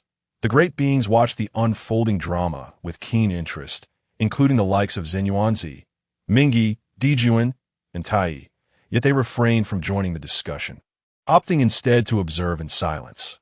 Laozi and Yuanshe remained unfazed by the Eastern King's provocations, choosing not to speak, as the rifts among the three pure ones had already begun to deepen, rendering reconciliation impossible. Tongtian, it seems you have reached your limits. You dare not strike here in the Zixiao Palace, do you? It appears you prefer to bully the weak, the Eastern King taunted, his gaze piercing as he fixed it upon Tongtian. The damage Tongtian had inflicted upon him was monumental. His reputation lay in tatters, and the dignity of the Purple Palace had diminished significantly, leaving only the Eastern King's disgrace behind. All of this was the consequence of Tongtian's actions. And the Eastern King's eyes burned with murderous intent. A resounding slap echoed through the Zixiao Palace, startling every great being present as they turned to witness the spectacle. Tongtian had somehow appeared before the Eastern King, raising his hand to deliver a decisive blow that sent the latter spinning twice before collapsing to the ground. This scene left not only the great beings in shock, but also rendered the Eastern King momentarily speechless. Instantly, the Eastern King regained his composure, erupting in fury. How dare Tongtian strike him before the assembly of great beings, humiliating him so brazenly? Such an affront was intolerable. Furthermore, the Eastern King was known for his volatile temperament. Having been suppressed by Tongtian and forced into an unequal agreement, To be publicly slapped in the sage's domain was a blow to his pride. "Tongtian, you are courting death," the Eastern King roared, his aura surging violently as he prepared to engage in battle within the sage's sanctuary, determined to settle the score with Tongtian. Not be rash. This is the sage's domain, the Zixiao Palace. The sage may well be observing us from the shadows, that if we engage in conflict, none of us will escape the sage's wrath, the Western Queen interjected, hoping to avert disaster for the Eastern King, who could face severe repercussions from the sage. Upon hearing this, the Eastern King hesitated, for the sage's reputation still held weight. Just the thought of it quelled his murderous intent, though traces of it lingered in his expression. "Tongtian, today within the Zixiao Palace is not suitable for confrontation. Once we exit, I shall seek you out for a reckoning. Let all present bear witness," he declared, gritting his teeth, his eyes ablaze, as if he wished to devour Tongtian whole. The onlookers shook their heads, recognizing the Eastern King as self-inflicted humiliation. Tongtian's prowess had been validated, evidenced by the Eastern King's own experience. In terms of strength, Tongtian was undoubtedly the strongest beneath the sage. Even with the Eastern King wielding a supreme innate treasure, he could not match Tongtian. Moreover, given the passage of time, it was likely that Tongtian's cultivation had only advanced further. Now, the Eastern King's bravado before Tongtian appeared foolish, and the spectators could only shake their heads in disbelief. Tongtian remained silent, dismissing the Eastern King entirely. Were it not for the latter's insolent words, Tongtian would not have acted. Now, seeing the Eastern King's retreat, his interest waned. The anticipated spectacle began to fade. Soon after, all the great beings had gathered, and a magnificent aura suddenly enveloped the Zixiao Palace, casting a profound presence over all. This overwhelming pressure surpassed that of the first sermon. As if confronting a vast cosmos, stars circled around, and the world swayed, while a river of time flowed gracefully, showcasing the endless wonders of ages past, leaving the great beings awestruck. They were astonished to find the sage's power had grown even more formidable. Previously, they had not felt such trepidation in the sage's presence. Now, confronting the sage felt akin to facing the very Tao itself, profound and grand, as if a colossal figure loomed over all beings. The great beings bowed their heads in reverence, collectively proclaiming, "We pay our respects to the sage. May the sage's Tao be ever promising. There's no need for excessive formalities." Hong Jun replied, scanning the assembly with a subtle nod before commencing his sermon. "The Tao flows through all. It may not be overflowing, yet it seems to be the origin of all things. Dull the sharpness, untangle the chaos, harmonize the light, and blend with the dust." The resounding voice of the grand Tao echoed throughout the Zixiao Palace, continuously striking the hearts and minds of the many great beings present. In an instant, one found themselves immersed in the vast ocean of enlightenment. The great adept, while absorbing the teachings, experienced a myriad of emotions: joy, sorrow, and a state of indifference, as the myriad forms of sentient beings unfolded before him within the Zixiao Palace. The current great adept embodied the essence of all beings, while the sage stood as an observer, gazing benevolently upon the multitude. The sage articulated his profound understanding of the Tao, commencing from the most rudimentary realm and culminating in the threshold of quasi-sainthood. That moment, it seemed as though the barriers to quasi-sainthood were becoming increasingly fragile, as if they could be breached with a mere touch. It felt as if a validation was granted.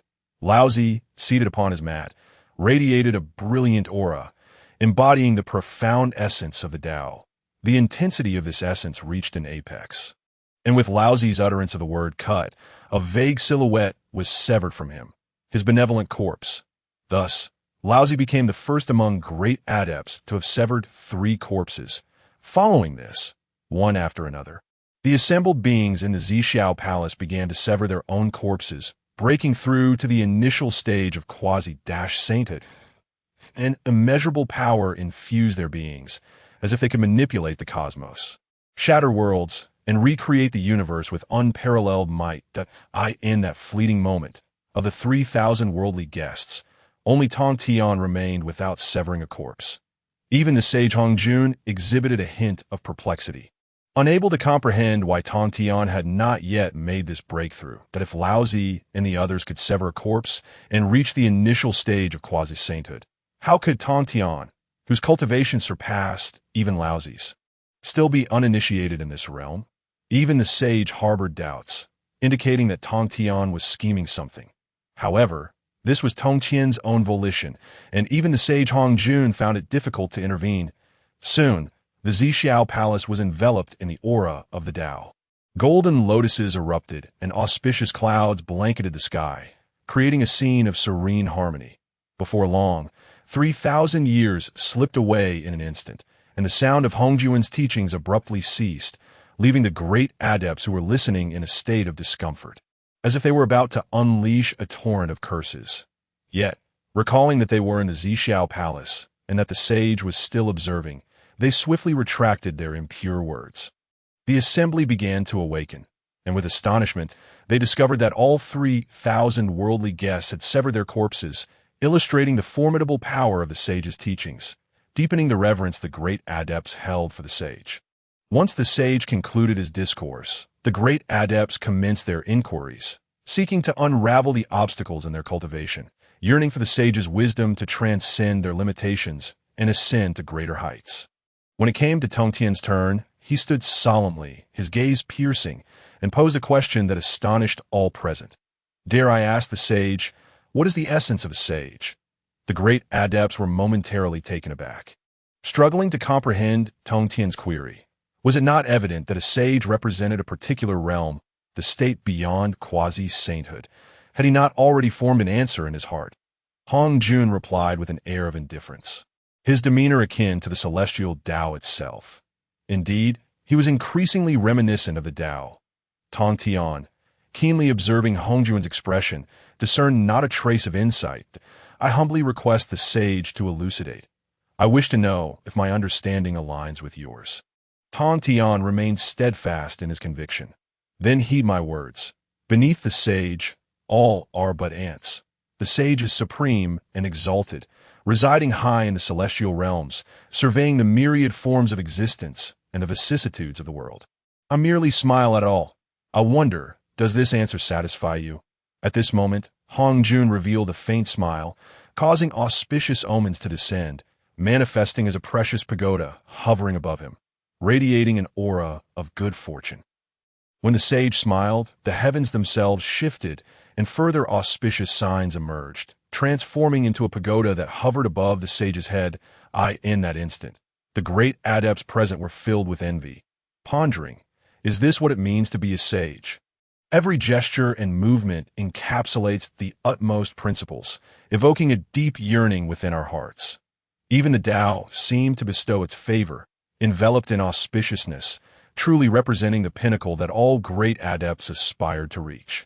However, the sage's proclamation that beneath the sage, all are but ants warranted deep reflection from the great adepts, further solidifying their aspirations to ascend to the status of a sage. "Very well, the second discourse has concluded. You may now depart." Upon uttering these words, Hongjun cast a deliberate glance at Tongtian, and in an instant, he vanished without a trace. That Tongtian's gaze sharpened. When Hongjun departed, there was not a ripple of Taoist energy, as if he had seamlessly merged into the fabric of space, traversing freely. The mastery of the Tao exhibited in such an effortless maneuver was indeed beyond what Tongtian could currently aspire to. As the sage departed, the gazes of the great adepts turned peculiarly towards Tongtian. After all, among the 3,000 worldly guests, all had severed a corpse and attained quasi-sainthood, yet Tongtian remained an anomaly, lingering in the realm of the great Luo golden immortal, stagnant in his progress. The great adepts were not foolish. As the foremost among the sage's disciples, Tongtian was certainly no fool either. His refusal to sever a corpse undoubtedly stemmed from his own reasoning.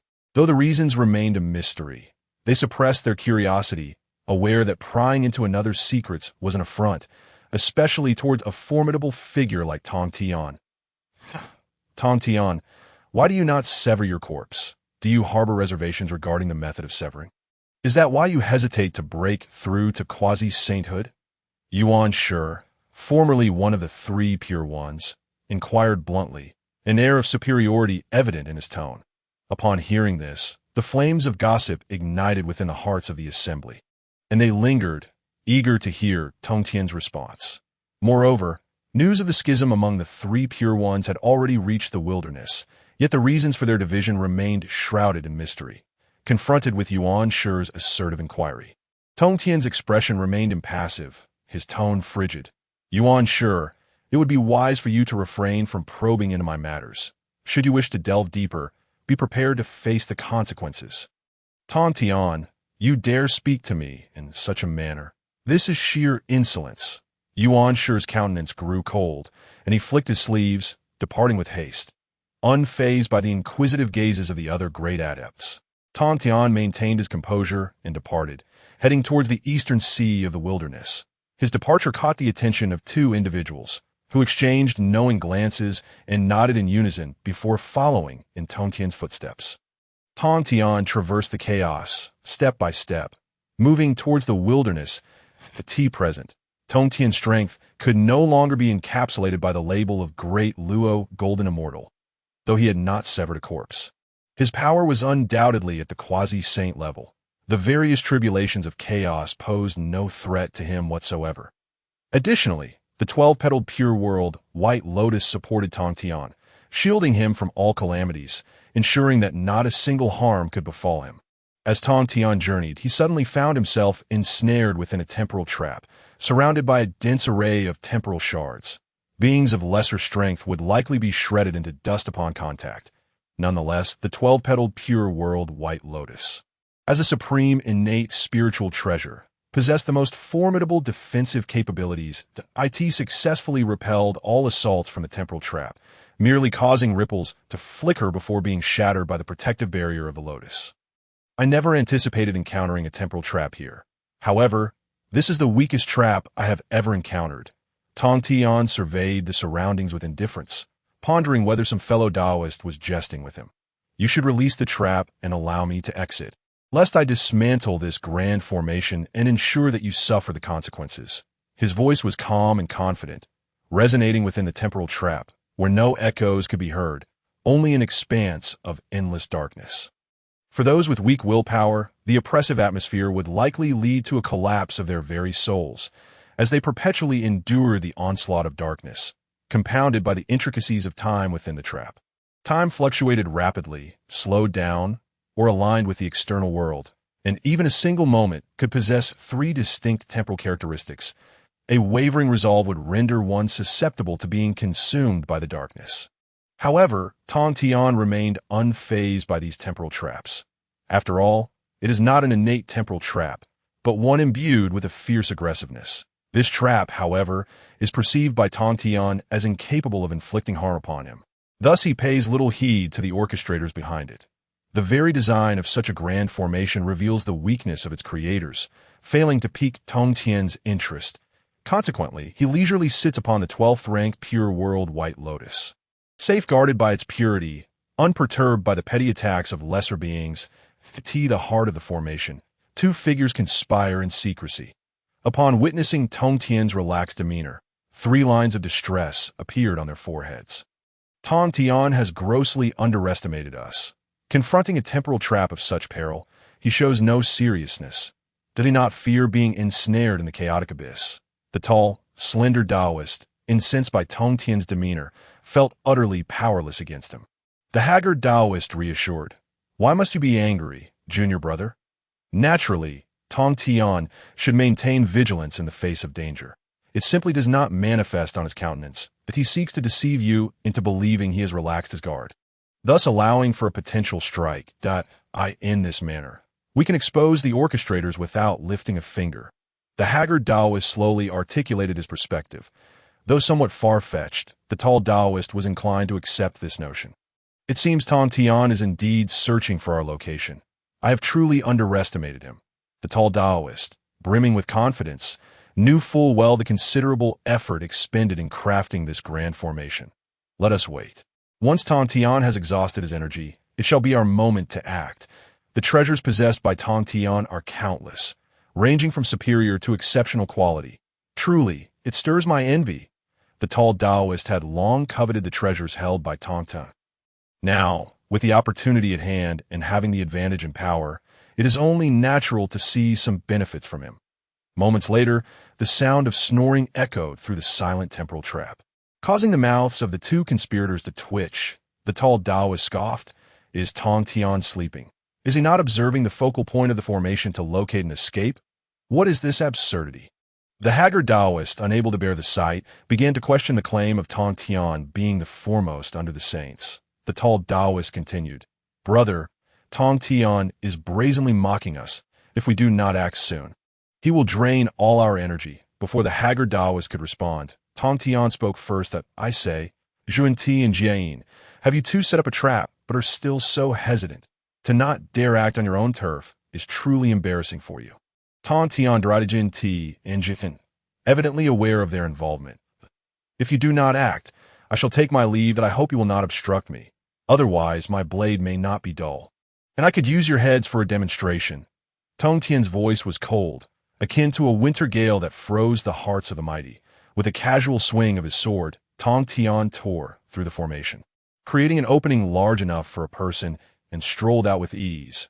Meanwhile, Zhuanti spat out a mouthful of blood, evidently suffering a backlash. Immediately, he forced a bitter smile. "Brother, even without severing the three corpses, Tongtian's strength is unfathomable. We should abandon any thoughts of confronting him." Jiayin's lips twitched as he contemplated, silently nodding in understanding. Though they aimed to ambush Tongtian, they had not anticipated that he would see through their scheme. Even as Zhuanti and Jiayin boasted considerable power, they faltered before Tongtian's composed manner. Thus, adhering to the principle of harmony, they simply watched as Tongtian departed. Zhuanti lamented, "Brother, shall we not forcibly detain Tongtian? His treasures are so numerous. If we do not seize him now, we may regret it later." Understanding the reason behind Zhuanti's lament, Jiayin was acutely aware of the desolation in the west, where there were few treasures of note. They could only resort to plundering the treasures of others, and Tongtian, being the only one among the three worldly guests who had not severed his three corpses, was perceived as the weakest target, making it the most prudent choice to ambush him. However, after Tongtian's forceful tearing of the formation, Jiayin's attitude shifted, and he dared not continue to engage him. In response to Zhuanti's confusion, Jiayin wore a bitter smile. "Junior brother, just now I sensed a powerful aura emanating from Tongtian. If we act against him, the repercussions could be unimaginable." Jiayin's expression grew grave as he gazed at Tongtian's retreating figure, murmuring to himself, "Perhaps everyone knows your cultivation has not caught up. Yet, I perceive a vibrant vitality within you, entirely at odds with their claims of your weakness." Suddenly, Jiayin's eyes glimmered with cold light. "You likely harbor other plans, which is why you have not severed the three corpses. Could it be that this method of severing the three corpses is flawed?" Upon hearing Jiayin's musings, Zhuanti was left stunned. The implications of Tongtian not severing the three corpses bore profound significance. Had it not been for his brother's timely insight, Zhuanti might have remained blissfully ignorant. Zhuanti inquired, "Brother, if the method of severing the three corpses is flawed, what precisely is the flaw? Surely the saints would not deceive us." Jiayin shook his head. "It is not deception. There exists a glimmer of wisdom in my thoughts. The method of severing the three corpses is a means for the saints to attain enlightenment," suggesting that the entire primordial chaos hinges upon the saints' success in this endeavor. However, whether others can achieve the same remains uncertain. As the saying goes, "Those who emulate me shall live. Those who resemble me shall perish." The method of severing the three corpses is a secret technique for the saints' enlightenment. Thus, theoretically, the chances of others achieving enlightenment through this means are minuscule. The more Jiayin spoke, the more exhilarated he became, as he began to unravel some of the mysteries surrounding the saints. Zhuanti listened in awe, realizing the intricate constraints surrounding the saints' teachings. What a daunting revelation! "So, brother, does this mean the saints are not deceiving us?" Zhuanti expressed his confusion. Jiayin shook his head. "This is not deception. It is merely a path to enlightenment. Ultimately, whether or not one attains enlightenment depends on their own fortune, which has nothing to do with the saints. Finally, casting a glance towards the direction Tongtian had departed, Jiaozhu took Junti back to the primordial chaos. Tongtian, it seems you possess a far-reaching vision. No wonder you can withstand such immense temptation. Having grasped the truth, everything else pales in comparison. Jin silently mused, realizing he too must seek a new path for the West. Otherwise, the barren West would inevitably be annihilated by the prosperous East, merging into the fabric of the Eastern world. Tongtian, of course, remained oblivious to the multitude of insights Jiaozhu gleaned from him, as long as he did not provoke Tongtian or touch upon his bottom line. All would be well. After all, harmony is paramount. If one cannot converse amiably, they risk being cut down. Throughout his journey, none dared to ambush Tongtian, and he swiftly returned to the Golden Turtle Island in the Eastern Sea. Upon his arrival at the entrance of the Bio Palace, the Water and Fire Taoist boys approached Tongtian, each bowing respectfully. "We pay our respects, Master." These two Taoist boys, born from the essence of water and fire, possessed innate intelligence, thus becoming the attendants of the Bio Palace. Managing all affairs after their salutation, the Water and Fire Taoist boys proceeded to report the recent significant events. Following their account, the Water Taoist boy continued, "Master, a century ago, a Taoist clad in a purple gold robe visited the Bio Palace seeking you. At that time, you were delivering teachings at the Xiao Palace, and the Taoist departed. However, upon leaving, he left behind a letter. As he spoke, the Water Taoist boy respectfully handed Tongtian the letter. Tongtian was taken aback. In this age, there were still those who delivered letters. Was this not a favored pastime of beings from the last calamity? Nevertheless, since someone had taken the time to convey their respect, he was curious to see who had written to him. Upon opening the envelope, a majestic and imposing aura surged forth, as if he could envision a formidable figure seated at a desk, penning this letter with fluid strokes. "Dear friend Tongtian, I am the Lord of the Dragon Clan. Zhulong, having heard of your esteemed reputation in the Eastern Sea, which commands great respect, I have been in seclusion for countless years. Today, upon emerging, I was elated to learn of such news and made my way to Golden Turtle Island to investigate. Regrettably, you were attending teachings at the chaotic Xiao Palace, and I could not meet you. Therefore, I entrusted this letter to your attendant, requesting that it be delivered upon your return, that I take great pleasure in forming friendships. And as you have established a sanctuary in the Eastern Sea, I hope to visit you soon. That I kindly ask that you do not decline." As Tongtian opened the envelope, deep within the Eastern Sea, a colossal being glided serenely beneath the waves, its blazing eyes suddenly snapping open, radiating a brilliant hue of purple and gold. "Tongtian, you have finally returned. That I wonder if you would welcome me, the Emperor, as a guest in your domain." After muttering to himself, Zhulong closed his eyes once more, vanishing into the depths like a statue, leaving no one aware of the ancient being that had existed since primordial times. Upon finishing the letter, Tongtian stroked his chin, and a sense of admiration blossomed for Zhulong, that a creature that had survived from ancient epochs to the present, the ancestor of the Dragon Clan, the brother of the primordial dragon. Zhulong's noble lineage was undeniable. Who could this esteemed figure be? Exuding such an imposing aura, it seems even the great powers of the primordial wilderness lack such presence. Observing a hint of a smile on his master's face, the Fire Taoist seized the opportunity to inquire, who else could it be but the ancestral dragon Zhulong, seeking to pay a visit? It appears there are matters even he cannot resolve, Tongtian reflected. Filled with emotion, Zhulong, the Water and Fire Taoists were taken aback. As disciples of Bio Palace, they were well versed in the great histories of the primordial wilderness. This was an epic saga of the three clans vying for supremacy in the primordial realm. A tale of grandeur, though Zhulong, as the brother of the primordial dragon, was humble in demeanor. His formidable presence was certainly on par with that of the primordial dragon himself. It was precisely due to his modesty that he had survived the calamity of the Dragon Han, lurking in the Eastern Sea, silently safeguarding the Dragon Clan. Upon hearing that Zhulong wished to visit, the Water and Fire Taoists felt a surge of pride for their master. The fact that such a figure sought him out was indicative of Tongtian's esteemed status in the primordial realm. unmatched by any ordinary great power. Very well. Since Zhulong intends to visit, prepare for his arrival so that he does not look down upon Golden Turtle Island, Tongtian commanded. Yes. The water and fire Taoists acknowledged and slowly retreated from Bio Palace to prepare for the grand banquet.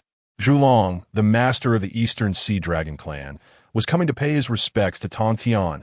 Outside Golden Turtle Island, a figure hovered in the void, nodding slightly to the water Taoist, revealing his identity. I have met with the venerable Zhulong. My master has been awaiting your arrival on the island. Please proceed. The water Taoist stepped aside, gesturing for him to enter. Seeing the water Taoist's demeanor, Zhulong's eyes gleamed with a spark of brilliance. His heart stirred with waves of surprise. He had not anticipated such a talented disciple. Thus, he entered Golden Turtle Island. Along the way, he beheld extraordinary flowers and rare herbs, ancient trees standing tall, and wild monkeys and deer roaming freely, exuding an abundance of vitality. Upon reaching Bio Palace, Zhulong spotted a magnificent palace rising above a pond from afar, shrouded in celestial mist, resembling a realm of immortals. In the pond, spiritual light flickered, captivating Zhulong's gaze and shaking his heart profoundly. A pool of the three lights, divine water. Even for someone as experienced as Zhulong, the sight of the three lights' divine water elicited astonishment. Moreover, as his gaze shifted, he noticed a gourd vine rooted in the center of the pond, its tender shoots emanating a rich aura of life, a primordial spiritual root, the gourd vine. The more Zhulong observed, the more astonished he became. He had not expected Golden Turtle Island to harbor such abundant divine treasures. While it could not be compared to the Dragon Clan's treasury, its rarity was unparalleled. Venerable Zhulong, my master is awaiting you in Bio Palace. Please enter. The fire Taoist emerged from the palace, guiding Zhulong into its interior. Upon entering, Zhulong saw a figure seated calmly on a mat, with a small table before him, the fragrance of tea wafting through the air, invigorating Zhulong's spirit. I have met with Tongtian, and today's encounter is indeed as glorious as its reputation suggests. Zhulong's words bore no flattery. They were sincere. Although Tongtian had yet to sever his corpse and had only attained the peak of the great Luo golden immortal realm, Zhulong, a man of great experience, perceived a unique charm emanating from him. What truly unsettled Zhulong was the faint sense of danger he detected from Tongtian. He was of a higher tier than Tongtian, yet the latter's presence elicited such a response from him, leaving Zhulong's heart shaken, wary of any hint of arrogance. Moreover, he was not there to vie for power in the Eastern Sea. Zhulong, your praise is undeserved. Please, take a seat. This is freshly brewed tea. I invite you to taste it and see if it suits your palate. Tongtian gestured toward a mat opposite him. Zhulong, taking no offense, sat cross-legged and gazed at the tea, steam rising and releasing an enticing aroma, refreshing his spirit and invigorating his essence. Excellent tea. Even before tasting it, Zhulong could discern the profound value of this brew. He raised the cup, examining it closely. Suddenly, his pupils constricted as he perceived astonishing phenomena within the tea. Flashes of grand order, rules, and fragments of laws danced within, startling him profoundly. This tea, imbued with the essence of the great Tao and fragments of laws, was a treasure beyond compare. Without hesitation, Zhulong took a sip. As the liquid flowed down his throat, a lingering fragrance remained, and the tea erupted within him, infusing his essence with fragments of law and the principles of the great Tao. Though it did not enhance his cultivation, the experience was nonetheless exhilarating. Such a primordial spiritual root-level tea was exceedingly rare in the primordial wilderness, and he suspected that this singular root resided solely with Tongtian. This tea is truly remarkable. Zhulong drained the cup and set it down. The water Taoist stepped forward to refill it before retreating to stand quietly nearby. The primordial world spoke of Tongtian's inability to sever his corpse and break through to quasi-sainthood. He must now be regretting his decisions within Golden Turtle Island. Little did they know that Tongtian's life was incomparable to that of any great power. Only upon this meeting did Zhulong realize his true nature. My friend, you are not merely jesting with me, are you? Tongtian was indifferent to the opinions of others, but he was genuinely curious about Zhulong's visit. As the brother of the primordial dragon and the current leader of the dragon clan, it was curious that he did not seek to revitalize his kin or reclaim dominance over the Eastern Sea, but rather sought Tongtian for unknown purposes. Meeting Tongtian's steady gaze, Zhulong did not flinch or evade. He accepted it with a serious demeanor. Indeed, I do have matters for which I seek your assistance. If I could gain your support, it would greatly aid the Dragon Clan in maintaining its peace and dispel the ambitions of those who covet us. Zhulong subtly revealed the thoughts of those around him, then spoke earnestly, "Might I inquire about your perspective on the Heavenly Court and the Purple Mansion?" Tongtian pondered, aware that a conflict between the Heavenly Court and the Purple Mansion was inevitable. Should war break out, it would likely impact the Easterness. Do you harbor any intentions of allying with my Dragon Clan? He asked. Otherwise, after the battle, we shall be the ones facing the consequences. Zhulong's gaze remained fixed on Tongtian, eager to understand his stance, for it pertained to the very survival of the Dragon Clan. My friend, you worry too much. The Heavenly Court and the Purple Mansion do not yet possess the audacity to intrude upon Golden Turtle Island. Should they dare to step even a foot closer, it is they who would meet their demise. Tongtian spoke with a calm demeanor, yet his tone brimmed with murderous intent, showing no regard for the Heavenly Court or the Purple Mansion. Zhulong regarded Tongtian's audacious words with a hint of approval in his heart. However, he understood that the Dragon Clan could not rely solely on Tongtian. A single individual could not uphold an entire clan. Thus, Zhulong sought an alliance, believing that if the Heavenly Court and the Purple Mansion invaded, Tongtian's presence would deter them from encroaching. Your strength is formidable. Naturally, the Heavenly Court and the Purple Mansion would not dare provoke you. Yet the Dragon Clan is not what it once was. Even with my presence, they would still be emboldened to invade. A solitary figure like Emperor Jun could easily restrain me and then annihilate the Dragon Clan at his leisure. Zhulong's voice was imbued with sorrow, revealing his desire to protect his kin, yet he faced formidable foes, feeling woefully inadequate. However, Tongtian had no intention of involving himself in the matter of forming alliances. After all, to offend the Heavenly Court and the Purple Palace for no reason is a sheer waste of time. Moreover, it is a thankless endeavor. Friend Zhulong, there is no need to deliberate over your suggestion.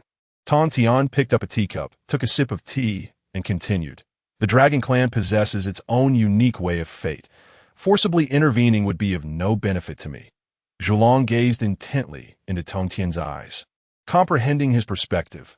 His complexion paled slightly, as if he had aged several centuries in an instant, resembling an elderly Is it truly impossible? My Dragon Clan is willing to allow you to freely select from our treasury. Anything you desire can be taken.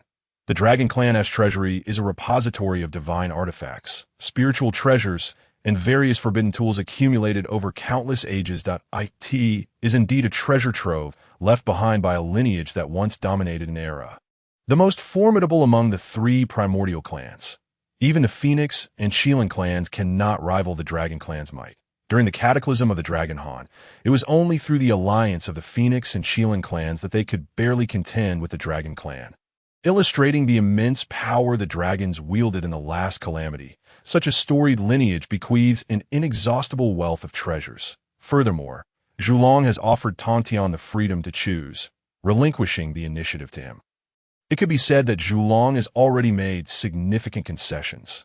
However, Tongtian remains uninterested in the conditions proposed by Zhulong.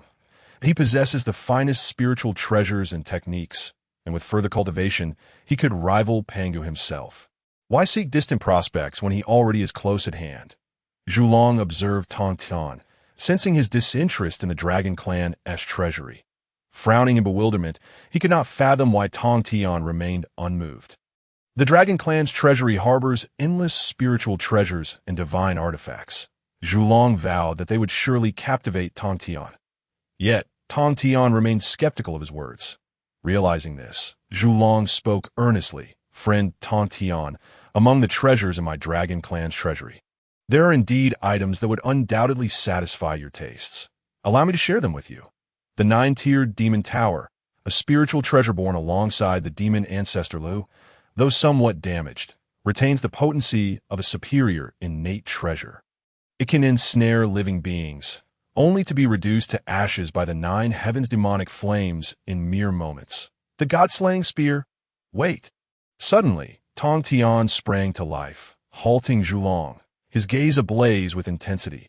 The god-slaying spear. That is an innate supreme treasure, possessing unparalleled lethality, and its most enticing feature to Tongtian is its ability to harm the very essence of a saint. Moreover, the god-slaying spear is a weapon of slaughter. Born solely for the purpose of destruction, such a supreme treasure would certainly stir even Tongtian's heart. Did you just mention the god-slaying spear? Zhulong, witnessing Tongtian's excitement, rejoiced. Indeed, my Dragon Clan's treasury houses the god-slaying spear, which descended to the wilderness after the self-detonation of the demon ancestor Lu, and I collected it. Tongtian's interest in the god-slaying spear reignited the conversation. Zhulong lifted his teacup, took a sip to moisten his throat, and said, "Friend Tongtian, the god-slaying spear is a supreme innate treasure, and I have kept it in the treasury. Should you desire it, you may take it without any complaints from me." Tongtian was moved. He had not anticipated Zhulong's generosity. The god-slaying spear is a supreme innate treasure, not merely an ordinary spiritual artifact. Such treasures are rare and unique. To claim he was not stirred would be disingenuous. Just as Tongtian hesitated, the divine selection system in his mind activated. Ding! The divine selection system detected the host's intense desire and thus issued a selection task. Task 1. Reject Zhulong. Reward. A top-grade innate spiritual treasure. The Qinggang sword. Task 2. Accept Zhulong as proposal. Reward. The god-slaying spear. Damaged. Task 3. Expel Zhulong. Reward. A low-grade innate spiritual treasure. The bronze sword. The cold, mechanical voice echoed, yet the options displayed left Tongtian momentarily stunned. Task 3 was immediately dismissed. Expelling Zhulong would only yield a low-grade, innate spiritual treasure, which held little value. Task 2, however, left Tongtian in a state of contemplation. Why was the god-slaying spear described as damaged? And did the Dragon Clan's treasury possess another system? What is the meaning of this? Is it not said that supreme innate treasures possess uniqueness? How could there be two? Tongtian inquired of the system in his mind. Host, the treasure provided by the system is indeed the same as that in the Dragon Clan's treasury, but when the demon ancestor Lu self-detonated, the god-slaying spear was shattered at that moment. The system replied helpfully. Tongtian was at a loss for words. Such fragility in a supreme innate treasure, one's self-detonation could cleave it in two, seemed exceedingly weak. The god-slaying spear was deemed too formidable, and the heavenly Tao believed it should not exist in the wilderness, thus causing its fragmentation coincidentally during Lu's self-detonation. Tongtian raised an eyebrow, surprised by the god-slaying spear's predicament. Nevertheless, since he could obtain a complete supreme innate treasure, he naturally chose the second option. That I choose option 2. Ding! Congratulations, host. Your selection has been successful. The reward is now stored in the system's repository. Tongtian then beheld within the repository a black spear handle, half a foot in length, lying quietly. Despite its broken state, the terrifying aura of slaughter still lingered. In that case, I shall accompany you to the treasury to ascertain the truth of the god-slaying spear.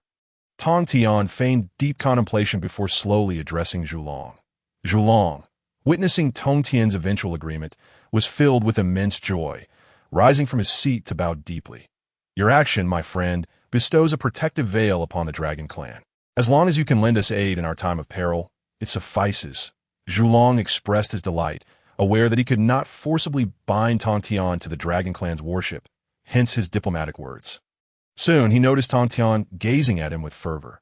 Zhulong, being shrewd, understood Tongtian's thoughts. Since you have agreed, let us proceed to the treasury and retrieve the god-slaying spear for you. Very well. Thus the two ascended on clouds, with Zhulong leading the way towards the Dragon Clan's treasury. Zhulong guided Tongtian as they traversed the surface of the Eastern Sea, finally halting in a desolate expanse of ocean. Tongtian felt a stir in his heart. Indeed, it is wise to be prepared. This location, so far from the Eastern Sea Dragon Palace, remains uninhabited, making it a secure place to conceal treasures. Zhulong shook his head. Friend, you flatter me. It is merely a reflection of my awareness of the wilderness's dangers that prompts such caution. With that, he formed intricate hand seals, invoking a tremor from the depths of the void, and a door slowly materialized before them, shimmering with golden light. The doorframe was entwined with golden five-clawed dragons, their eyes radiating a golden glow, seemingly scrutinizing Zhulong's identity. Tongtian observed the golden dragon gate quizzically. It resembled an electronic eye scanning for verification before entry. It appeared the dragon clan possessed advanced technology, executing theft prevention measures to perfection, leaving no opportunity for intruders. Moments later, a force emanated from the door, creating a vortex that gently drew both of them inside. Do not be alarmed. This is merely the passageway into the treasury. Zhulong explained to Tongtian, a hint of pride illuminating his expression. Even in decline, the dragon clan retained its noble spirit. After a brief darkness, the two emerged into light once more. Upon opening his eyes, Tongtian was greeted by the radiance of countless spiritual treasures illuminating the space. Rich spiritual energy wafting through the air, coalescing into ethereal mist that enveloped the treasury. Let us not tarry with these other items. Let us proceed directly to the god-slaying spear, Tongtian declared, lacking interest in the surrounding treasures, even disregarding the superior innate artifacts. Zhulong led Tongtian to a designated area, where a long spear was enshrined. However, it was bereft of a handle, leaving only the spearhead remaining. Furthermore, the god-slaying spear emitted no trace of spiritual light, appearing no different from an ordinary spiritual artifact, failing to convey any semblance of a supreme innate treasure. Is this it? Tongtian questioned, bewilderment etched upon his face. What is this? As Tongtian beheld the god-slaying spear, reduced to mere spearhead, his expression shifted, reflecting a mixture of disbelief and astonishment. This is the god-slaying spear? Zhulong observed Tongtian's astonished visage, feeling a tinge of embarrassment. Ultimately, the promise to deliver the god-slaying spear to Tongtian has devolved into mere deception, as only the spearhead remains. However, Zhulong remains unperturbed, stating, Tongtian, the god-slaying spear was in this condition when it came into my possession. Although it is reduced to but a spearhead, its potency far exceeds that of any superior innate spiritual treasure. Should you find it unsatisfactory, you may select another divine artifact as collateral. I shall not interfere with your choice. Tongtian nods, eagerly awaiting Zhulong's words, knowing that the remainder of the spear's body is unknown to him. Gaining further benefits from the Dragon Clan's treasury is undoubtedly advantageous. Since you have said so, I shall not be overly modest. Tongtian grasps the spearhead, and a torrent of murderous energy radiates from it, threatening to obliterate his hand. Yet his palm glimmers with brilliance, forcefully suppressing all the murderous intent. The spearhead is subdued and subsequently stored within his system's repository, to be restored upon his return to Golden Ao Island. Without hesitation, Tongtian sweeps through the Dragon Clan's treasury, his consciousness extending to search every corner of this miniature world of treasures. As he continues to explore, astonishment graces his features. He had not anticipated that the Dragon Clan's treasury concealed such an abundance of treasures, their light shimmering like stars. Here, even the most trivial item could incite fierce competition among the beings of the primordial world, a testament to the wealth of the Dragon Clan. Before long, Tongtian discovers a spiritual treasure within the treasury, the primordial golden dipper. Though it resembles a mere toilet bowl, it emanates the brilliance of a superior innate spiritual treasure, promising great significance in the future. During the Battle of the Gods, one of the three Yunxiao, wielded the primordial golden dipper to strike down the 5 chi from the chests of the 12 golden immortals, casting them into the realm of mortals. This act solidified the reputation of the primordial golden dipper, leading to Yunxiao being suppressed by Yuanshi. Moreover, within this treasury, the primordial golden dipper is the only item that piques Tongtian's interest. Tongtian, your discernment is commendable. This is one of the most powerful spiritual treasures within the treasury that it appears that fate has aligned in your favor, Zhulong remarks, his expression devoid of emotion, as if he were merely relinquishing a trinket of little value. Having secured the primordial golden dipper, Tongtian declares, "Now that I have obtained what I came for, I shall take my leave and not disturb you further. Should the Dragon Clan face adversity in the future, I shall certainly lend my assistance to repay this debt." With that, Tongtian departs from the Dragon Clan's treasury, transforming into a beam of light as he returns to Golden Ao Island. Once Tongtian has left, a respectful voice resonates behind Zhu Long, ancestor. Are we truly to part with a top-tier innate spiritual treasure so easily? It is among the most sought-after treasures, coveted even by great powers. What if Tongtian does not come to our aid when the time arises? Ao Guang, your vision is too narrow. You have only witnessed the East Sea's confines and have yet to comprehend the vastness of the primordial realm. Zhu Long replies without turning, his voice tinged with a hint of exasperation. Your cultivation truly disappoints me.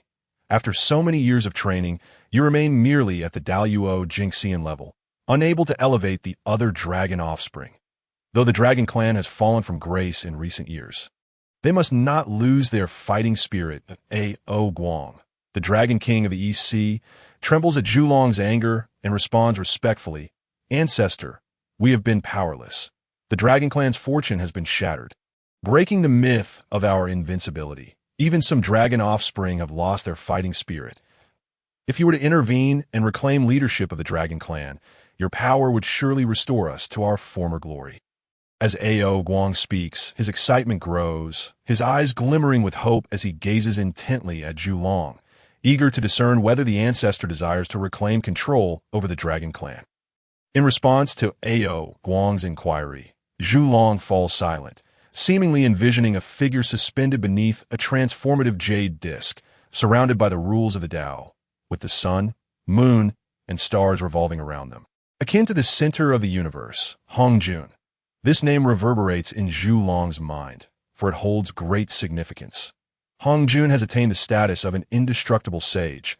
When Hongjun first achieved enlightenment, he personally approached Zhu Long, warning him against assuming leadership of the Dragon Clan, lest it lead to calamity for the clan. But a sage's words carry immense weight, indelibly etched into Zhu Long's consciousness, casting a long shadow over him. It is a heavy burden. Even with Zhu Long's quasi-saintly power, he dares not defy the sage's decree. Thus, he can only let out a soft sigh, Ao Guang. The primordial realm is not as simple as you perceive. Were I to lead the Dragon Clan, glory would undoubtedly follow. After all, Dijuan was able to establish and fortify the heavenly court. Yet, I am bound by invisible rules that restrict my actions, allowing me only to maneuver within their confines to devise strategies for the Dragon Clan. Witnessing the once majestic figure of Zhu Long, now aged by countless years, Ao Guang feels a wave of sorrow wash over him. Ancestor. His voice is hoarse, his eyes glistening, as he realizes why Zhu Long has not appeared among the Dragon Clan. Instead, choosing to operate from the shadows. It is because Zhu Long is constrained. Enough with the sentimental displays. You four Dragon Kings must shoulder the responsibility of revitalizing the Dragon Clan without the slightest negligence. Should you encounter difficulties in your training, do not hesitate to seek my counsel. Zhu Long's stern voice resonates with an undertone of authority, causing Ao Guang to shudder.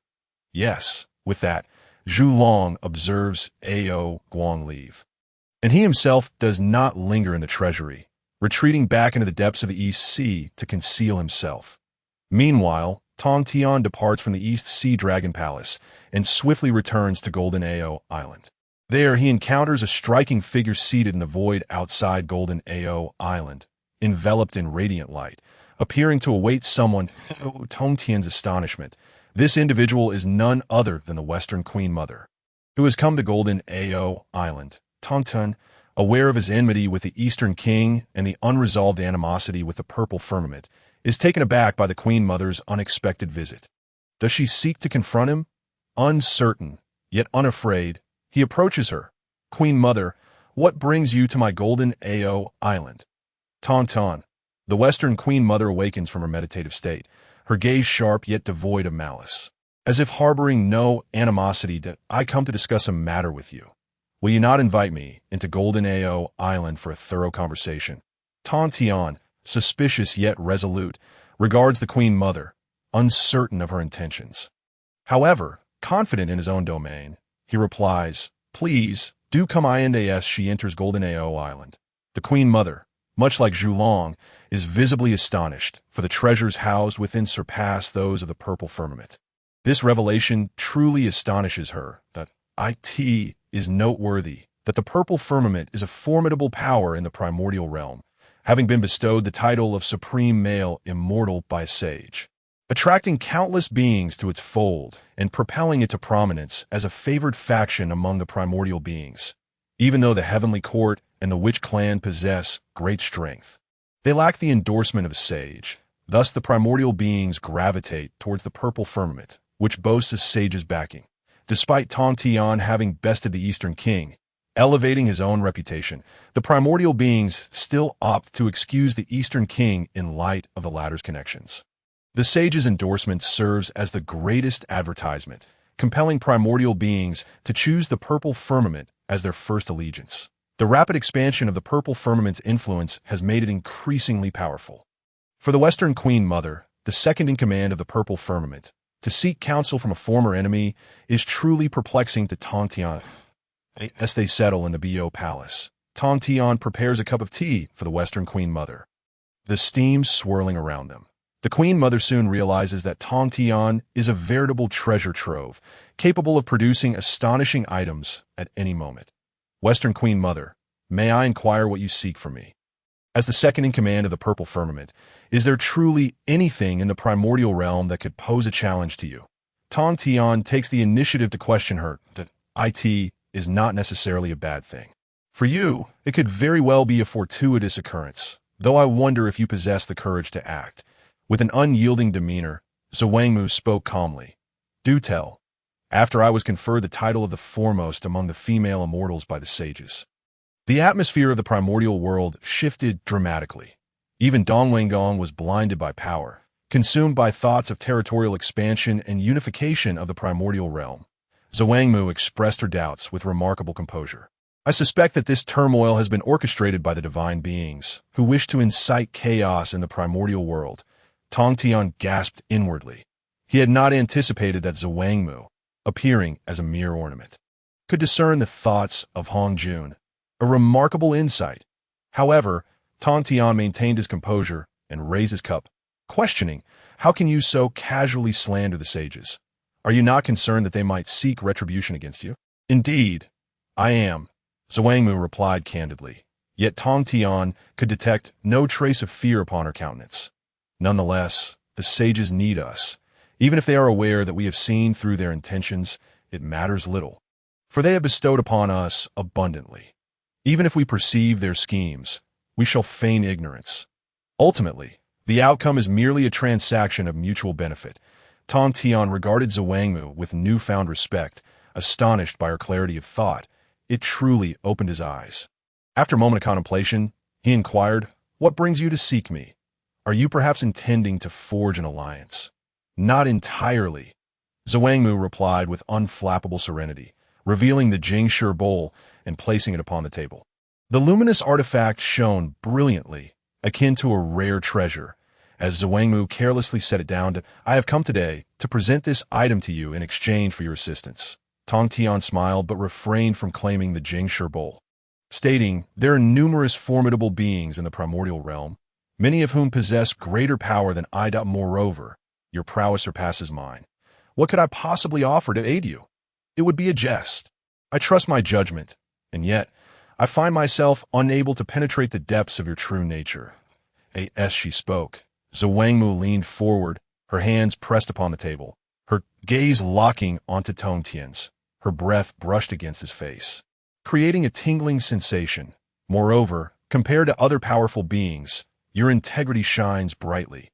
Once you make a decision, you would never resort to underhanded tactics." After delivering her words, Zhuangmu resumed her seat, a confident expression adorning her face. Tongtian, speechless, could scarcely believe that Zhuangmu sought his aid for this reason. "Why should I assist you? This Jingshi bowl is a hot potato, a symbol of the identity of the foremost female immortal. And it serves me no purpose in light of its potential dangers. Trading such a supreme innate treasure for a single act of assistance from you seems rather unfavorable, does it not? Zhuangmu remained unfazed. As if she were certain Tongtian would acquiesce, Tongtian nodded. In truth, exchanging a supreme innate treasure for a mere act of assistance was not unwise, though he intended to negotiate a higher price. To his surprise, Zhuangmu had seen through his intentions. Even as she discerned his thoughts, Tongtian exhibited no embarrassment. He reached for the Jingshi bowl and discovered that its restrictions had been lifted, rendering it effectively a free-for-all item. Tongtian raised an eyebrow. He had not anticipated Zhuangmu's straightforwardness in allowing him to take the Jingshi bowl. This was akin to placing the artifact in his custody. Bold indeed. This was Tongtian's assessment of Zhuangmu. Zhuangmu casually remarked, "The Jingshi bowl shall be kept here for the time being. Since you desire my assistance, I must inquire, when exactly would you require my intervention?" "When a heavenly court seeks to suppress the Purple Palace," Zhuangmu replied leisurely, leaving Tongtian astounded. How could she possibly know that the heavenly court intended to act against the Purple Palace? As a traveler from another realm, Tongtian was aware that the heavenly court would ultimately annihilate the Purple Palace and slay Dongwanggal. While Zhuangmu would survive the cataclysm unscathed, it appeared that Zhuangmu had long foreseen the impending calamity facing the Purple Palace and had adequately prepared. Noticing Tongtian's stunned expression, Zhuangmu smiled slightly. The conflict between the heavenly court and the Purple Palace is not a personal vendetta. It is a matter of mutual destruction. After all, the Purple Palace occupies the East Sea and hoards countless resources. Furthermore, the strength of the Purple Palace pales in comparison to that of the heavenly court. Given such a disparity, it is inevitable that the Purple Palace shall meet its demise. Upon hearing Zhuangmu's astute deductions, Tongtian could not help but admire her wisdom. She perceived the future more clearly than Dongwanggal. The Purple Palace was destined to fade into the annals of history, prompting Zhuangmu to prepare herself in advance. In that case, when the heavenly court strikes to eradicate the Purple Palace, I shall intervene to assist you.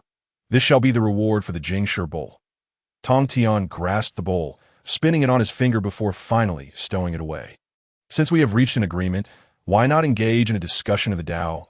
Let us validate each other's paths and enhance our strengths, Tongtian suggested. After a moment of contemplation, Zhuangmu nodded in agreement. Deliberating the Tao, affirming one's path, and exploring with kindred spirits allows one to traverse the Tao more effectively. After all, solitary endeavors pale in comparison to collaborative discourse. Such a mutually beneficial discussion was naturally agreeable to Zhuangmu. Thus, the two seated themselves across from one another, and two clouds of auspiciousness emerged, hovering in the void, as beams of the laws of the universe collided and intertwined. Through this collision, they gained inspiration, encountering diverse paths that allowed them to recognize the deficiencies in their own. Within the Bayou Palace, two clouds of auspiciousness intertwined, validating their respective paths. The entire palace radiated brilliance, resonating with the thunderous sounds of the Tao that echoed beyond its confines, drawing forth the creatures of the island to listen. Though the words were not entirely clear, the mere presence of two formidable beings expressing their Tao was the greatest opportunity imaginable. Before long, 3,000 years had passed. The resonant sounds of the Tao gradually subsided, and those who had been listening felt a transformation within themselves, their faces alight with surprise. "Thank you, Island Master. This is your opportunity. Let it disperse." Within the Bayou Palace, Tongtian and Zhuangmu sat across from each other, both smiling faintly, having achieved their respective desires through their discourse. Zhuangmu regarded Tongtian with a complex expression. "I did not foresee that. Despite your lack of a severed corpse and your failure to break through to quasi-saint, your comprehension of the Tao is not at all inferior to mine. In fact, I sense that you have yet to exert your full strength. It seems the evaluations of the primordial beings regarding you must be elevated further." After the discussion, Zhuangmu had naturally discerned Tongtian's peculiarities, but she had not anticipated that his understanding of the Tao surpassed her own. Having severed one corpse, she felt that she was but a thin veil away from severing a second. Thus, upon concluding their discourse, Zhuangmu expressed her admiration for Tongtian, a sentiment rooted in genuine respect. After all, the contrast was staggering. One was a great Luo, while the other was a quasi-saint, Yet it was the great Luo's insights that were more profound. How could this not astonish Zhuangmu? Tongtian, however, dismissed Zhuangmu's praise, stating, "The Tao resides within the heart. The deeper the understanding, the more one becomes aware of their own insignificance. One must not lose oneself in the vast ocean of the Tao," Tongtian advised Zhuangmu. Just as she was about to respond, a colossal pressure descended upon the primordial realm, instilling cold sweat and tremors in the souls of the powerful beings. The time has come. The third lecture of the Chaos Zhixiao Palace is about to commence. All those with affinity are welcome to attend. The voice of Hongjun resonated throughout the primordial realm, sweeping across it in an instant, instilling dread in the hearts of the powerful beings. The third lecture has begun. Hurry, hurry, this is the final lecture, and I must not miss it. The announcement stirred the powerful beings into a frenzy, countless lights streaking across the void, illuminating the heavens as they rushed towards the chaos. Within the Bayou Palace, Zhuangmu gazed into the void, feeling the weight of the sage's pressure, her spirit trembling at the manifestation of such power.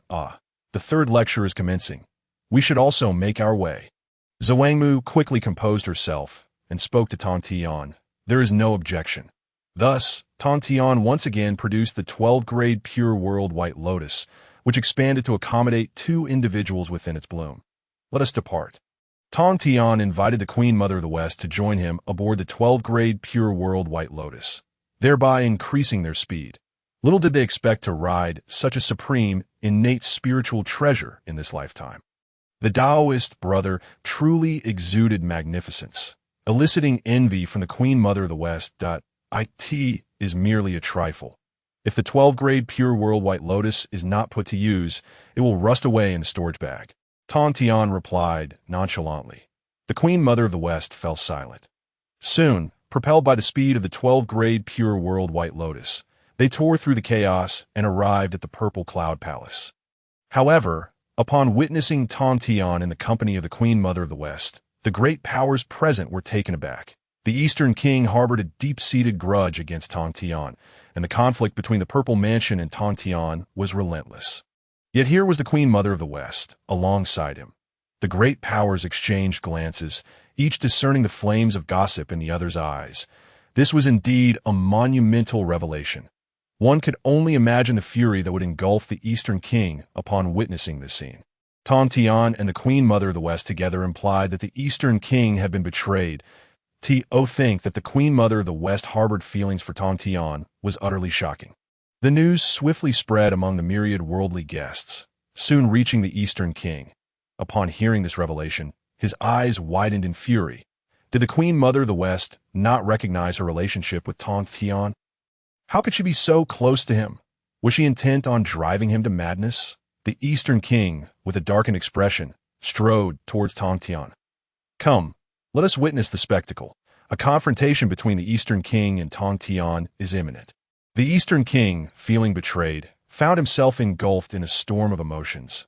Wondering if this was a sign of humanity's degradation or distortion, it was astonishing. Tongtian had outmaneuvered the Eastern King, a shock that would resonate for 8 centuries. Instantly, countless rumors arose, and even if Tongtian did not pay them heed, he could sense the intense scrutiny of the great powers upon him. Those who wish to avoid calamity, silence yourselves, Tongtian declared, casting a cold gaze that transformed the atmosphere into one of palpable chill. Even the great powers felt their hearts race and their primordial spirits warning them. In that moment, the Purple Cloud Palace fell into a profound silence. The tremor of primordial spirits was real. Tongtian would undoubtedly take action, regardless of the sanctity of the Purple Cloud Palace. The Queen Mother of the West shot Tongtian a sidelong glance, astonished by his audacity. In the presence of the great powers, any who dared to speak foolishly would meet their demise. Such overwhelming dominance exuded a distinctly masculine charm, causing her cheeks to flush. Meanwhile, the Eastern King arrived, witnessing Tongtian's imposing presence and the Queen Mother of the West's blushing visage. Rage surged within him once more, his eyes aflame. Tongtian, Queen Mother of the West, what are you doing? Do you truly believe I am invisible? The Eastern King advanced towards Tongtian, radiating murderous intent, while the surrounding great powers dared not intervene. The aura of early quasi-saint power erupted, distorting the void and affecting the other great powers. Their expressions shifted. They were astonished by the Eastern King's audacity to confront Tongtian within the Purple Cloud Palace and were equally taken aback by his formidable strength. The power of an early quasi-saint exerted immense pressure even on the great powers, drawing their gazes. Even the most prominent of the great powers turned their attention towards him, surprised by the Eastern King's might.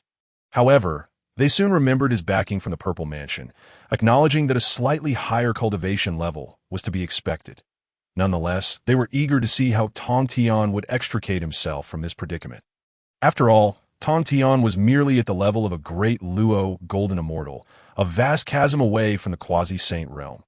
Laozi and Yuan Shi observed from a distance, amused, as it seemed that the arrogant Tongtian was finally to be taught a lesson. Witnessing his excessive arrogance, they found him to be a disgrace to the three pure ones. Yuan Shi remained indifferent, unwilling to offer assistance. It has been quite some time since Tongtian last slaughtered, and without our aid, he is left with only the strength of a great Luo golden immortal. I cannot fathom why he left Kunlun Mountain, Laozi mused. Yet, even this question eluded Yuan Shi's answers. Brother, let us observe how Tongtian responds that I must relish the sight of his disgrace. Yuan Shi stated with a broad smile, preparing to record Tongtian's humiliation for future amusement. The Eastern King, seething with rage, positioned himself before Tongtian and the Queen Mother of the West, his overwhelming murderous aura enveloping Tongtian, his eyes burning with fury. Upon seeing the Eastern King blocking their path, the Queen Mother of the West frowned. Eastern King, step aside. The Saint's sermon is about to commence. Why obstruct the way? I now see you clearly. How shameless you are to grow familiar with Tongtian before my very eyes. It disgusts me. The Eastern King declared, feigning a retching expression. Eastern King, what are you thinking? I fail to comprehend. Besides, my familiarity with Tongtian is of no concern to you. The Queen Mother of the West frowned, her demeanor cold. She was acutely aware of the Eastern King's thoughts, yet felt no inclination to entertain them. His unwarranted obstruction only worsened her attitude toward him. You little brat. The Eastern King erupted in anger. He harbored feelings for the Queen Mother of the West, and she should have known. Yet, she still chose to associate with Tongtian. How could he endure such a betrayal? In an instant, the Eastern King channeled all his strength and hurled a punch towards Tongtian, exclaiming, Tongtian, you shall pay for stealing my wife with your life. Tongtian's eyes turned icy. The Eastern King was truly blinded by lust, daring to strike him. Such foolishness would cost him dearly. Boom! Tongtian vanished in an instant, reappearing before the Eastern King. With a swift kick, his immense power exploded within the Eastern King's body, sending him hurtling backward, blood spraying forth, leaving a crimson streak across the floor of the Purple Cloud Palace. Eastern King, do not question my authority. That if you are dissatisfied, you may challenge me to a duel, but do not do so within the Purple Cloud Palace. Tongtian scoffed, finding it laughable that the Eastern King would attempt to assert dominance before him with such feeble strength. The onlookers gasped in astonishment. The Eastern King was a powerful early quasi-saint, renowned for his might among the great powers. Yet he had been kicked aside by Tongtian, his blood painting the floor of the Purple Cloud Palace, marking an everlasting testament of defeat. Simultaneously, the great powers were astonished by Tongtian's strength. To dominate an early quasi-saint without even having slain a corpse was a feat that instilled a profound sense of dread among them. Tongtian smirked in disdain, unconcerned with the opinions of others as he led the Queen Mother of the West into the Purple Cloud Palace. At the entrance, the two, Hao Qian and Yao Qi, stood rigid, their expressions frozen in shock from the ferocity that Tongtian had just unleashed. Once inside the Purple Cloud Palace, the great powers erupted in a cacophony of disbelief, gasping in unison. Surely I did not misobserve. Tongtian kicked the Eastern King away. How is that even possible? There is nothing impossible. Tongtian accomplished it. With the body of a great Luo golden immortal, he sent the Eastern King flying. Tongtian's strength cannot be measured by mere realms. It is terrifying. I was just about to mock Tongtian, but now I realize how fortunate I was to have kept my mouth shut, lest I have faced his wrath.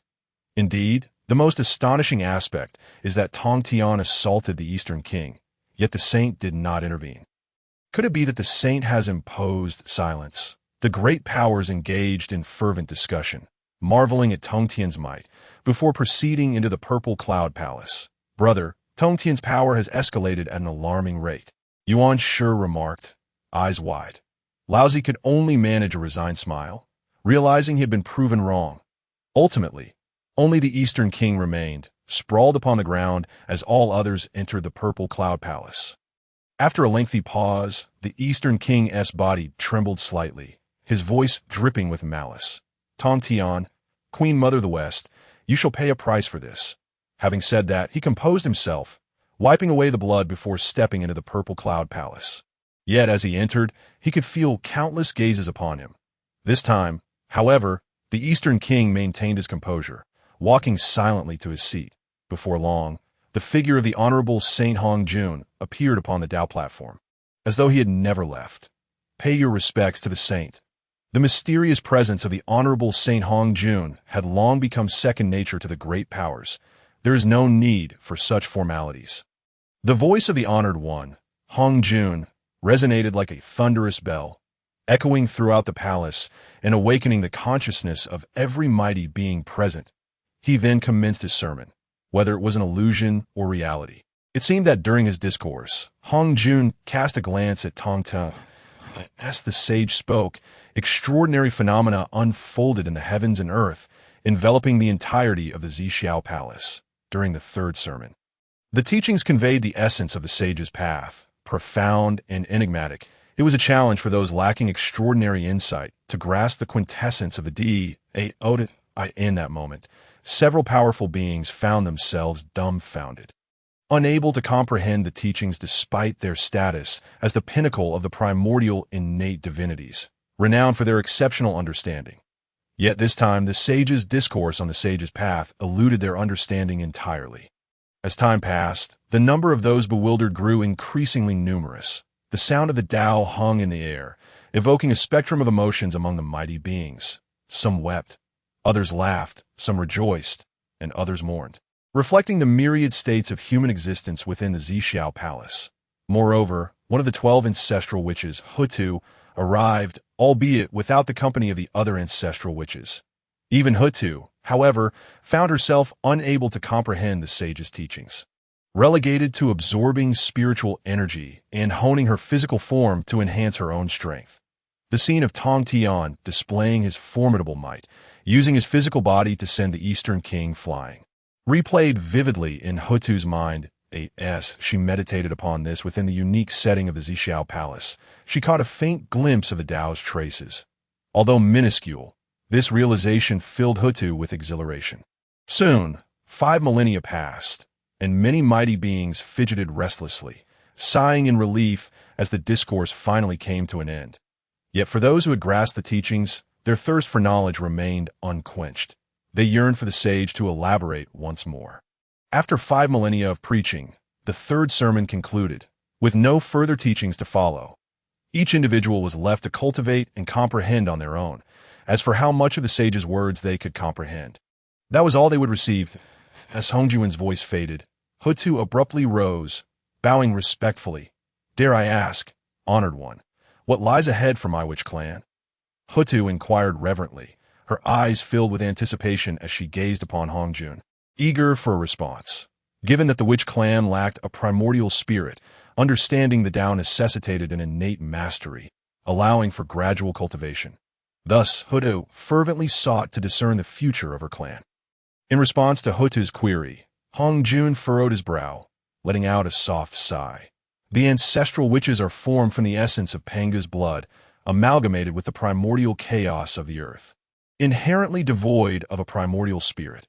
However, you are naturally endowed with mastery over a singular principle of the Tao, granting you formidable strength and an invincible physical form. This is Pangu's domain. With my current power, I dare not intrude upon Pangu's realm.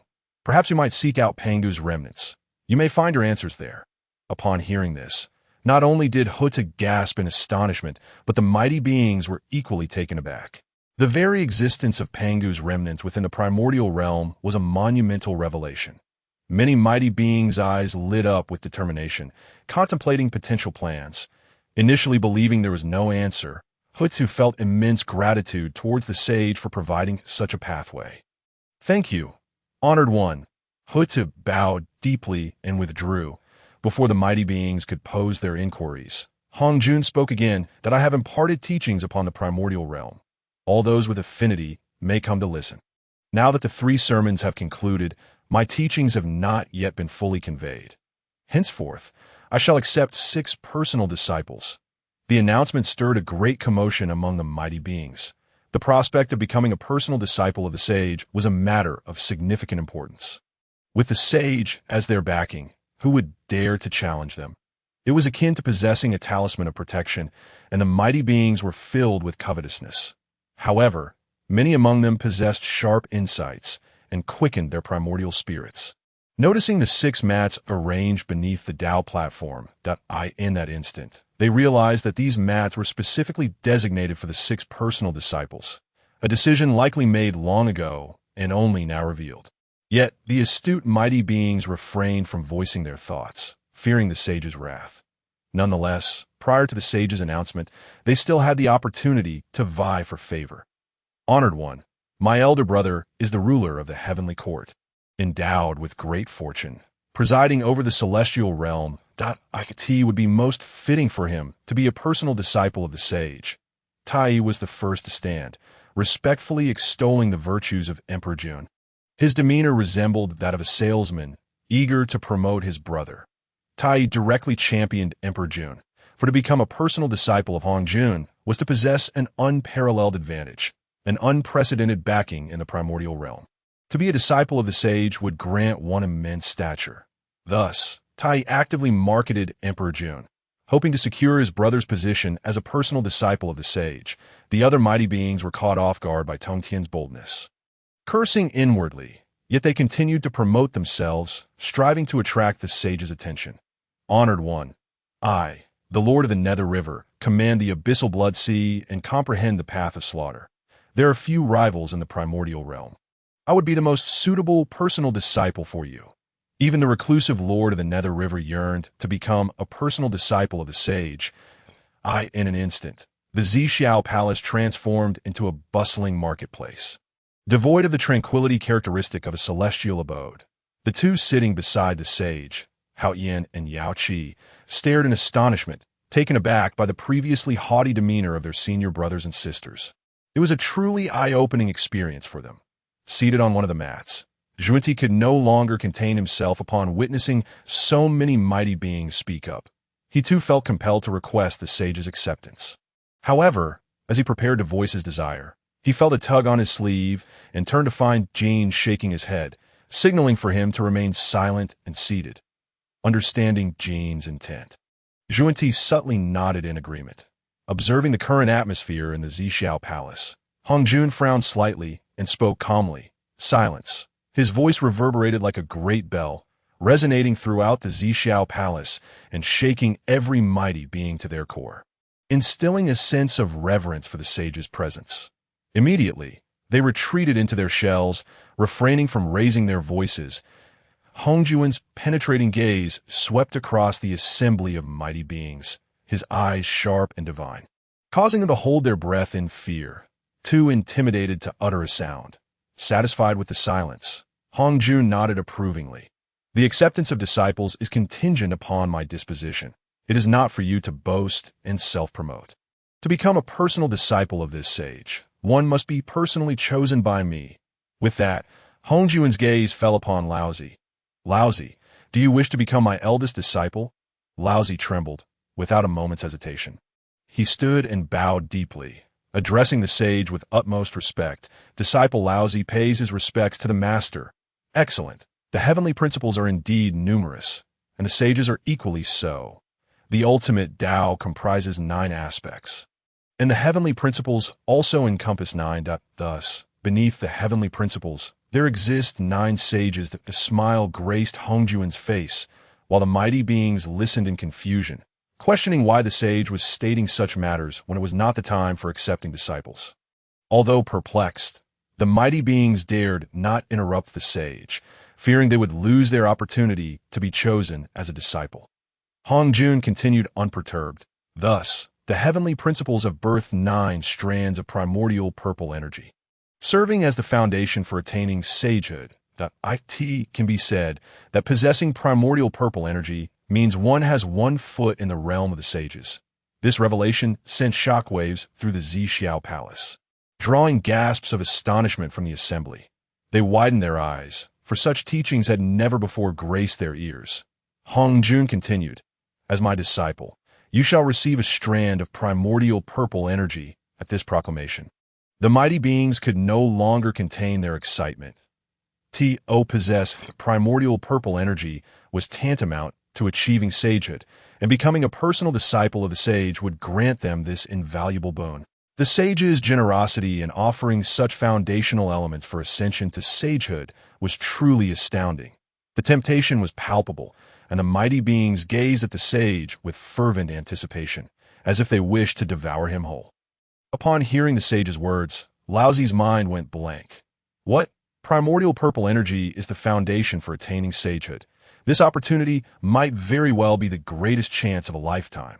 Quickly regaining his composure, he responded with even greater reverence. "Thank you, Master." As he spoke, a streak of violet radiance flowed into Laozi's forehead, enveloping his primordial spirit with an aura of profound mystery that unfurled around him. "Now, you may withdraw." Hongjun turned his gaze towards Yuan Shi and inquired, "Are you willing to become my disciple?" "I am willing," Yuan Shi replied hastily, performing a grand gesture of respect. The sage then released a strand of primordial purple energy. The great practitioners were left in a frenzy. Did this imply that the sage intended to bestow 6 strands of primordial purple energy? If so, the sage would possess 6 disciples. Yet why were none of them chosen? Soon the focus shifted to Tongtian. At that moment, the divine selection system resonated within Tongtian's mind once more. Ding! The divine selection system announces a task. Please make your choice. Option 1. Accept becoming Hongjun's direct disciple and receive 24 supreme, innate spiritual pearls known as the Ding Hai Shen Zhu. Option 2. Decline to become Hongjun's direct disciple and receive an innate treasure, the Chaos Pearl. Upon glancing at the rewards, Tongtian naturally eliminated the first option. Becoming Hongjun's direct disciple was far from a favorable prospect. For Tongtian, nothing surpassed the grand freedom of boundless tranquility. Should he accept Hongjun as his master, he would be confined within the limits of a sage's realm, and without the assistance of the heavenly Tao. Breaking free from such constraints would prove exceedingly challenging. Moreover, compared to the Ding Hai Shen Zhu, Tongtian held a greater fondness for the Chaos Pearl, which contained a realm of chaos, unparalleled in offensive capabilities. Far superior to the Ding Hai Shen Zhu, I choose option 2, Tongtian declared without hesitation. Ding, the reward has been dispatched to the host repository. Please check. Hongjun inquired if Tongtian wished to become his direct disciple. Tongtian fell silent for a moment, while the onlookers grew increasingly anxious, wishing they could take his place, as he seemed to be dawdling, questioning his masculinity with such sluggishness. Hongjun remained confident, believing his conditions were irresistible. Even a resolute figure like Tongtian would succumb to the allure of becoming a sage's disciple. Ultimately, Tongtian took a deep breath under Hongjun's expectant gaze, and spoke slowly, "I refuse." "What?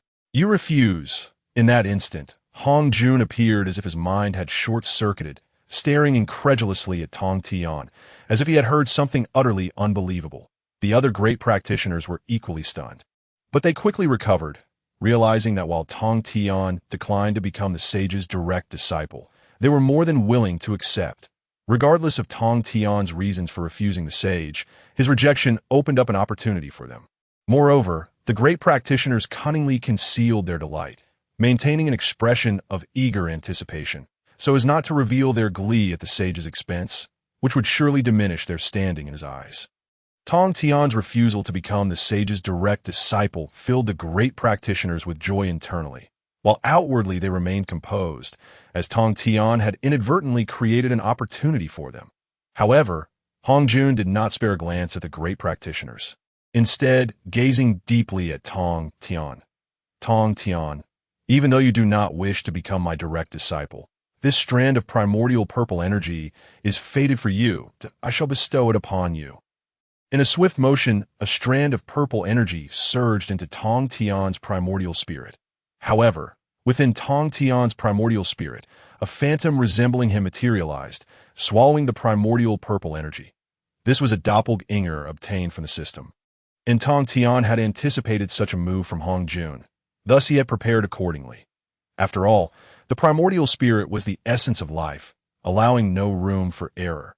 Once this was accomplished, Tongtian let out a sigh of relief. The primordial purple energy had the power to bind the primordial spirit, making it exceedingly difficult to escape, even for a sage. Now that he had dealt with the primordial purple energy, he would no longer need to worry about Hongjun in the future. "Thank you, sage, for your gift." After all, he was a sage, deserving of a modicum of respect. The other great practitioners were left speechless. Not only did he refuse to become a disciple, but he also received primordial purple energy. Such fortune was truly enviable. Hongjun nodded and then turned his attention to the elated Nuwa. "Nuwa, in the future, you shall undergo a great transformation, contributing to the Hong Huang and receiving its blessings, granting you immense fortune. Are you willing to become my direct disciple?"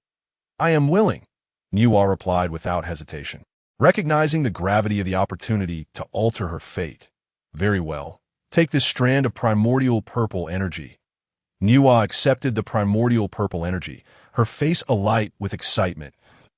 As Nuwa's elder brother, Fushi also wore a delighted expression, proud that his sister was deemed worthy of achieving the esteemed status of a sage. Finally, the expectant figures of Zhuanti and Jane gazed towards Hongji. Why now? Everyone understood that these 6 cushions were prepared for disciples. The last 2, naturally, were Zhuanti and Jin. However, Hongjun furrowed his brow, staring at the direction of Zhuanti and Jane in silence, causing the usually composed pair to feel anxious. What could be troubling the sage? Did the final 2 disciple positions not belong to them? Not only Zhuanti and Jin, but even the great practitioners observed with deep concern, their eyes fixed on Hongjun after a long pause. Hongjun finally spoke. "Zhuanti, Jin, you both hail from the west. In the past, during my battle with Luo, he was defeated by me. In desperation, he detonated the spiritual veins of the west in an attempt to kill me. The outcome was his demise and my ascension to sagehood. Thus, the barrenness of the west bears some of my responsibility. You do not hold any grudge against me, do you?" Zhuanti and Jin were immediately filled with trepidation. "We dare not. The actions of our master must be grounded in reason and are certainly not intentional." The sage's words nearly terrified them to death. How could they blame him? To utter such a sentiment could jeopardize their very lives. They had tied themselves to a great karmic debt with the West, and this debt would manifest upon them. Regrettably, they were fated to be mere registered disciples. Hongjun spoke with a calm demeanor. Yet to Zhuanti and Jin, it thundered like a clap of doom. They hurriedly expressed their gratitude to the sage. Although they were merely registered disciples, the primordial purple energy was theirs to claim, as it was meant for them. Zhuanti and Jin also received 2 strands of primordial purple energy. Such a scene left Kunpeng with a gloomy expression, coldly glaring at Zhuanti and Jin, with particular focus on Hongyun. This fortune should have belonged to Kunpeng, yet it had been missed due to the actions of the seemingly simple Hongyun. Such a transgression was unforgivable. However, Kunpeng's murderous intent flickered and vanished, unnoticed by anyone, as he concealed his animosity, waiting for an opportunity to reclaim this karmic debt in the future. Once Hongjun had allocated all the primordial purple energy, the crowd assumed it was the conclusion. Yet the sage's subsequent actions sent shockwaves through all present. "Laozi, as my foremost disciple, you cannot be without a protective spiritual treasure. This Yin-Yang Taiji diagram, a companion treasure of the Yin-Yang ancestor, was left behind after the battle with Luo, who perished. Leaving only this treasure, I bestow it upon you." That a scroll depicting the diagram emerged from Hongjun's grasp, the energies of Yin and Yang subtly manifesting, accompanied by swirling imprints of the great Tao. Illuminating the entirety of the Purple Cloud Palace, the Yin-Yang Taiji diagram possessed the might to stabilize the elements of earth, water, fire, and wind, transforming the powers of yin and yang, deciphering the mysteries of the heavenly Tao, and encompassing the capabilities of countless manifestations. It was one of the artifacts used to open the heavens, the yin-yang taiji diagram. The scroll gently floated towards Laozi, who instinctively grasped it, feeling the majestic aura that seemed capable of shaping the universe. Laozi understood that this was an innate treasure, the divine artifact of opening the heavens, the yin-yang taiji diagram. His master had actually bestowed such a treasure upon him. The kindness of his master was overwhelming. "Thank you, master," Laozi exclaimed, his voice trembling with excitement as he expressed his gratitude to Hongjun, for this was an innate treasure, a rarity in the Honghuang. With only Tai Yi possessing one, the other great practitioners were equally astonished. Such a treasure was being given away so casually. "Yuan Shi, as my second disciple, you shall also receive a treasure." Hongjun then turned to Yuan Shi, producing a divine banner. Instantly, radiant light pierced the heavens, enveloping the skies with auspicious colors, exuding an aura that could obliterate all. This was none other than the Panga banner, one of the artifacts used to open the heavens. The Panga banner possessed the power to tear through chaos, shatter the fabric of time and space, govern all laws, and wield the might to create and destroy, unmatched in offensive capability. Even the formidable power of the Chaos Clock pales in comparison to the Panga banner, which underscores the remarkable prowess of the latter. After all, the Panga banner is the most formidable treasure of destruction. Holding the Panga banner in his grasp, he could feel its boundless killing intent, capable of shattering the very laws of existence and piercing through all things, causing his entire being to tremble. At long last, he had acquired a treasure that truly belonged to him, freeing him from the envy he once felt towards his elder brother's artifact. "Disciple Yuan Shi, I express my profound gratitude to my revered master. I shall wield the Panga banner with utmost diligence and shall not fail to honor its might." Yuan Shi's face was etched with seriousness, provoking silent curses among the assembly of mighty beings. The power of a congenital treasure hardly required such careful handling, for even a casual strike could overwhelm ordinary beings. Hongjun offered no reply to Yuan Shi, instead directing his gaze towards Tongtian, leaving the crowd in stunned silence. Could it be that Tongtian possessed another treasure?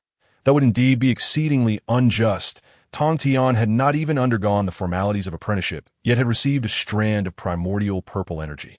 Now he was being bestowed treasures as well. Was it truly the case that the sages were mere sycophants, bestowing all good things upon Tongtian? Even if Tongtian declined, the sages would insist on forcing it upon him. The mighty beings felt a swell of tears. Tongtian appeared to be the illegitimate child of the sages, receiving all manner of treasures. The disparity between individuals was staggering. It truly was a case of comparison breeds resentment. Tongtian, although this spiritual treasure may not be the most powerful, it can still serve a purpose. I shall bestow it upon you. Hongjun, the sage, intended to grant Tongtian a spiritual treasure, albeit one of lesser might. Yet the mighty beings remained skeptical. If Yuan Shi had acquired a congenital treasure, there was no reason Tongtian's artifact should be inferior. Under the watchful eyes of the assembly, Hongjun maintained an impassive demeanor. "Tongtian, this spiritual treasure is fated to be yours. It consists of 4 slaying swords known as Zhuxian, Luxian, Juexian, and Xianxian, which were once the supreme weapons prepared by Luo for the annihilation of the primordial world." Upon hearing the sage's explanation, a wave of horror washed over everyone. Luo, who was a supreme demon who had once ravaged the primordial realm, the elder mighty beings were filled with trepidation. It was as if they had witnessed the scene of the demon ancestor Luo, who subduing the primordial world, nearly exterminating half of it, with countless lives staining the land, rivers flowing with blood. A massacre that words could scarcely describe. To think that the Zhuxian slaying swords would be witnessed in their lifetime was truly a stroke of fate. An elder mighty being chuckled, though his voice carried an air of sorrow. This melancholy sentiment resonated among the mighty beings, who understood the staggering significance of the sage presenting such a weapon. Neither copper, nor iron, nor steel, it once lay hidden beneath Mount Sumeru, and no need for yin and yang to reverse its forging. Can it not be tempered by water and fire? The sage gently intoned a verse. Zhuxian is sharp, Luxian brings demise, Xianxian radiates red light. Juexian transforms in boundless wonder. The blood of the Luo immortals stains the robe. As the melody flowed from the sage's lips, a wave of fierce, killing intent suddenly surged within the purple cloud palace, sweeping across all directions. Each mighty being seemed to witness a scene of mountains of corpses and seas of blood, with blood raining from the heavens and bodies cascading down, as if all living beings were mere ants, becoming part of the blood-soaked downpour. Such a terrifying vision emerged, as if the scene of the demon ancestor Luo, who rampaging through the primordial realm with the Zhuxian sword to slay all beings, was being reenacted. A chilling tremor enveloped their forms, causing their bodies to quiver uncontrollably. The weight of such killing intent was simply overwhelming. The four slaying swords hovered in the void, their tips pointing downward, with a formation diagram positioned beneath them. Merely standing in the air, they emanated a murderous aura capable of extinguishing all life, compelling exist as the river of the underworld stepped forward with utmost respect and flattery. The assembled great beings stood in astonishment, taken aback by the audacity of one who had long remained ensconced in the blood sea of the netherworld. Who would have thought that the river of the underworld could exhibit such boldness? Nevertheless, such a notion was rather delightful. Thus, following the venerable ancestor of the river of the underworld, the great beings lamented their tribulations, expressing their desires to serve the sage and remain by his side as named disciples. Tongtian, taken aback, could scarcely believe the shamelessness of these great beings. This was indeed a first. Within the purple cloud palace, the great beings wore sorrowful expressions, pleading earnestly for the sage to accept them as disciples, even if only as named ones. Observing that we had all received a strand of primordial purple energy and innate treasures of supreme quality, the great beings looked on with envy. The innate treasures, such as the Yin-Yang Taiji diagram, the Panga banner, and the indomitable extermination sword of the four saints, were treasures that were beyond the reach of the great beings, even those who had merely been named disciples. Like Zhuanti and Jiaozhu, had gained spiritual treasures. Naturally, they were reluctant to let this opportunity slip away, though one might claim that the great beings should possess dignity in the face of immense benefits. What value does dignity hold? What truly matters is what one can grasp. Alas, the scarcity of fortune leads to inequality. This is the immutable law of the heavenly way. Without that measure of fortune, one cannot attain what is rightfully theirs. However, I still possess one final strand of primordial purple energy, so let it choose its own worthy recipient. Hongjun extended his hand, revealing a swirling stream of purple energy. As it broke free from its bindings, the primordial purple energy soared above the purple cloud palace. The great beings rejoiced, each releasing their own auras, vying for the divine energy, for its acquisition would lay the foundation for their ascension to sanctity. Yet, to their dismay, after a brief circling, the primordial purple energy swiftly entered the body of a certain great being clad in a crimson robe, Red Cloud. The great beings were left dumbfounded. How could the primordial purple energy choose Red Cloud, when they believed themselves to possess greater strength and fortune? Especially Kunpeng, whose murderous intent surged, fixated intently on Red Cloud. Were it not for the sanctity of the purple cloud palace, Kunpeng might have torn Red Cloud to shreds. Not only Kunpeng, but the other great beings also harbored murderous intentions. Why should Red Cloud, who had merely sat upon a cushion once, be favored by the primordial purple energy? Did they truly fall short of Red Cloud? Xinyuanzi sensed the tension in the air as the great being's eyes brimmed with hostility, his heart racing. Despite possessing some power, escaping unscathed from so many great beings was an impossibility. He grasped Red Cloud, pulling him from his revelry. Upon seeing the murderous glares directed at him, the joy Red Cloud had felt from receiving the primordial purple energy instantly froze, prompting him to retreat like a turtle, seeking refuge in a corner with Xinyuanzi. Now that he possessed a treasure, it was wise to remain low-key to avoid being swiftly eliminated. Tongtian observed Red Cloud's retreat and understood well the reasons behind the great being's animosity. It was due to a lack of formidable strength and a solid background that Red Cloud had become a target. Without significant power, the acquisition of the primordial purple energy would be tantamount to bearing a crime, rendering him vulnerable to the wrath of the great beings, especially Dijun, the sovereign of the heavenly court, whose immense power could only grow should he ascend further. Moreover, should the heavenly court produce two saints, the Witch clan would find themselves at the mercy of the heavenly court, easily facing annihilation. Well then, the opportunity has been presented. How you choose to handle it is your own affair. Outside the purple cloud palace, upon the treasure distribution rock lies the myriad spiritual treasures I have gathered over the years. Soon, you shall see whether any of them are fated to belong to you. Furthermore, with the conclusion of the three teachings, I have fulfilled my mission, and it is time for me to merge with the Tao, Hong Jun declared calmly. A profound silence ensued. The merging of the sage with the Tao implied that he would no longer be present in the primordial realm.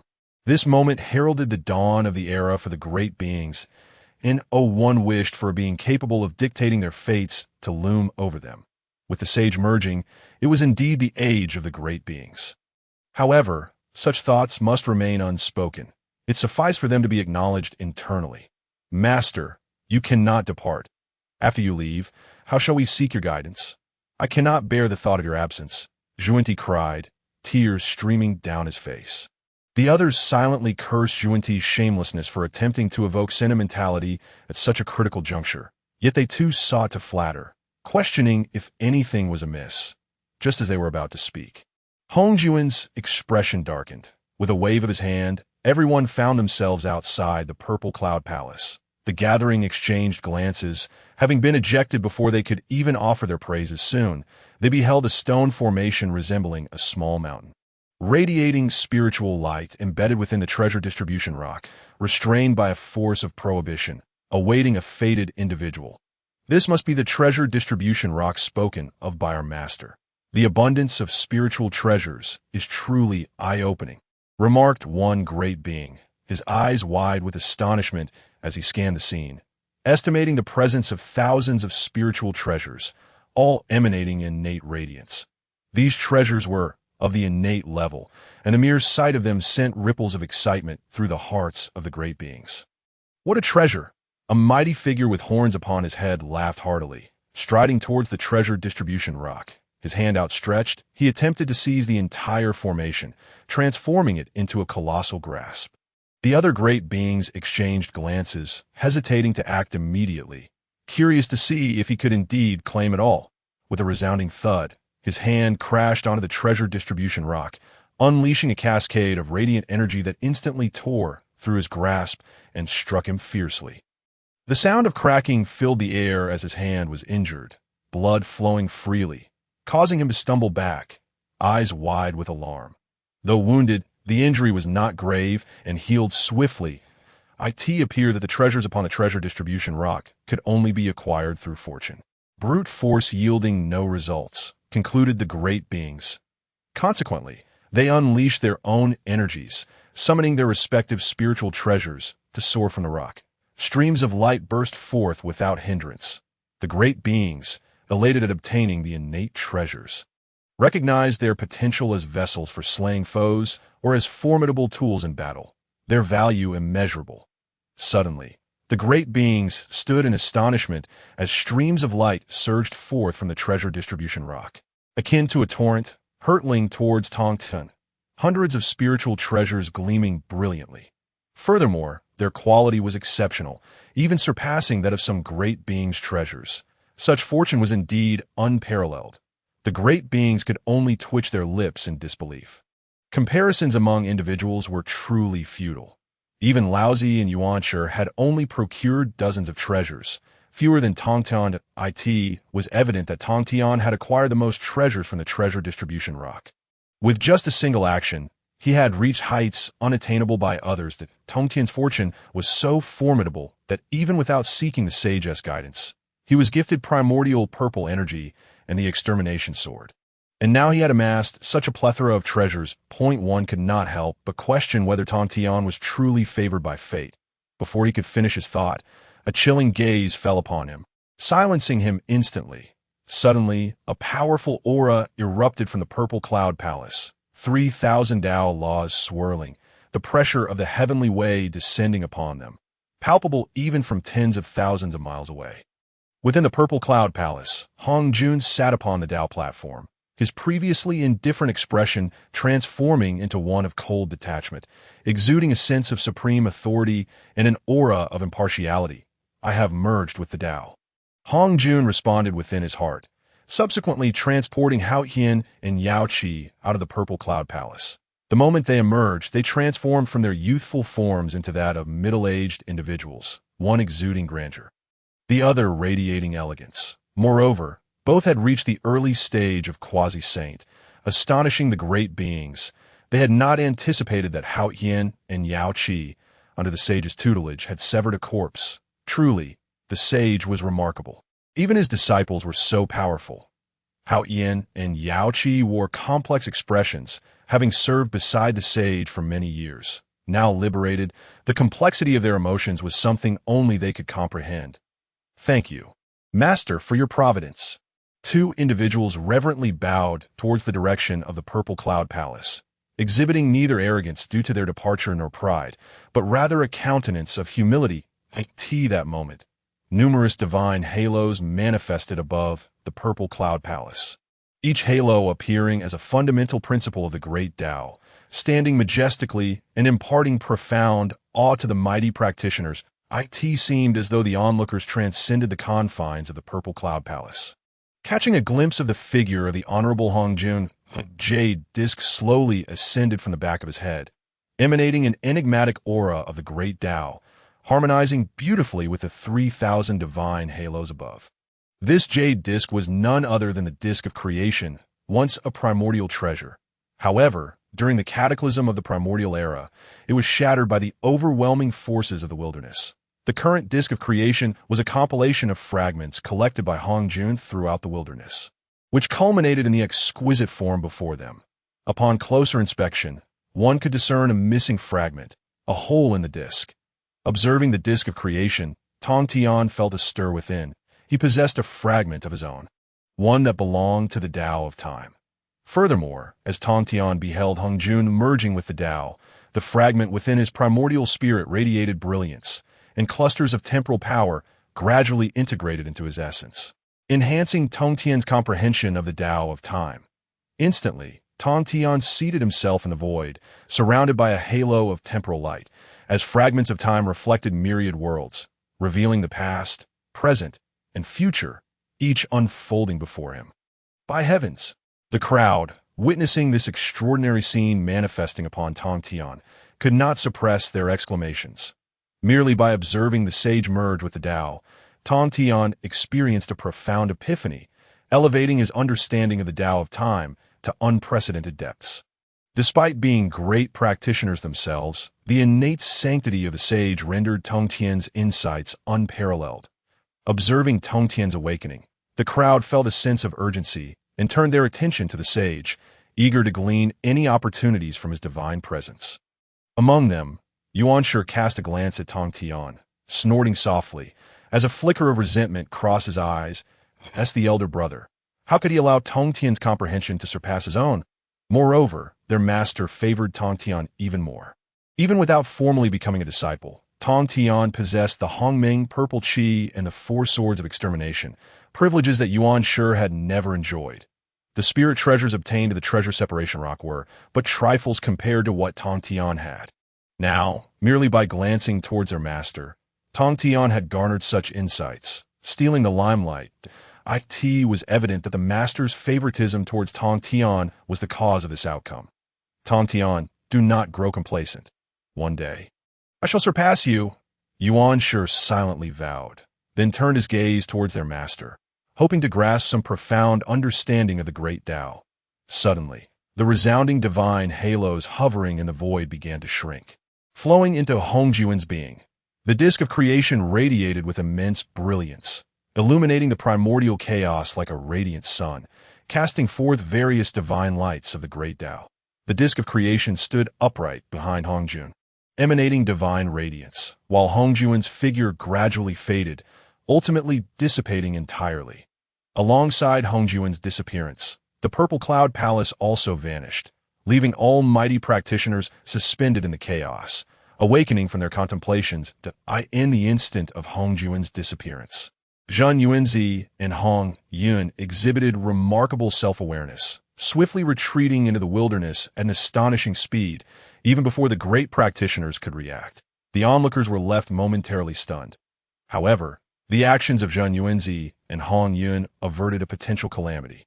After all, the Hongmeng purple qi was the foundation of sanctity. With their strength, escaping the grasp of 3,000 mighty practitioners was utterly impossible. In contrast, Tongtian remained unperturbed. Even if there were those who coveted him, his power garnered respect from all. The fearsome reputation of the extermination sword was well known, and no one wished to be the first to face Tongtian's trial by blade. Thus, the mighty practitioners refrained from taking action against him. Oh, this treasure separation rock has not left with the sage.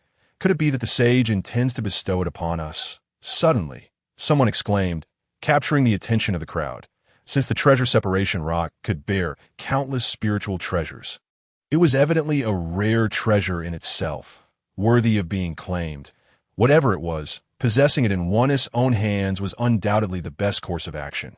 Instantly, several mighty practitioners attempted to forcibly seize the treasure separation rock. However, it erupted in a violent glow, shaking those who approached and altering their expressions dramatically. The treasure separation rock bore restrictions. Not just anyone could take it away, suggesting that only a fated individual could wield it. Upon realizing the anomaly surrounding the treasure separation rock, one voiced this observation. As a result, numerous mighty practitioners stepped forward, eager to ascertain whether they were the destined ones. Yet, all attempts proved futile. The treasure separation rock remained immovable, as if firmly rooted in the chaos. Even Tongtian's efforts to shift it were met with resistance. This outcome left the mighty practitioners perplexed. Were they all devoid of fate? After all, this gathering comprised all the mighty practitioners. With the exception of Zheng Yuanzi and Hong Yun, who had departed, could it be that only Zheng Yuanzi and Hong Yun were the fated ones? Indeed, considering that Hong Yun had received the acknowledgement of the Hongmeng purple qi, it was possible that he was destined to be the one to move the treasure separation rock. This speculation garnered affirmation from many. Tongtian listened quietly, then felt a stirring within, directing his gaze towards Hao Yan. A glimmer of inspiration sparking. Hao Yan, why not give it a try? Tongtian suggested, laden with significance. Upon hearing this, the crowd fell silent, turning their eyes towards Hao Yan with furrowed brows. After all, Hao Yan's background made them uneasy. A mere youth aspiring to stand alongside them. Upon hearing Tongtian's words, Hao Yan was momentarily taken aback, then smiled. Regardless of others' perceptions, he strode confidently towards the treasure separation rock and reached out to touch it. In an instant, the treasure separation rock blazed with divine radiance. An overwhelming imperial aura flooding forth. It was as if an unparalleled emperor was surveying the myriad beings, causing the mighty practitioners to change countenance. Particularly for Dijuan, who practiced the path of emperors, this sensation resonated most profoundly. His gaze fixated intently on Hao Yan. Slowly, the treasure separation rock began to shrink, transforming into an ordinary piece of jade, its grand and domineering presence fading away, leaving behind a simple square. Beneath the square, the inscription read, "Commanded by heaven." Dijuan's mind became momentarily disoriented, sensing something amiss. Yet, this feeling flickered and vanished, leaving no further impression. Tongtian cast a significant glance at Hao Yan. Remaining silent, the crowd observed the transformation of the treasure separation rock into a mere block. Aside from the earlier outburst of imperial aura, nothing else seemed noteworthy, with the chaos offering little of interest. They promptly departed. Upon returning to Golden Turtle Island, Tongtian entered seclusion, diligently digesting the insights gained from Hongjuan's teachings, striving to internalize them as his own.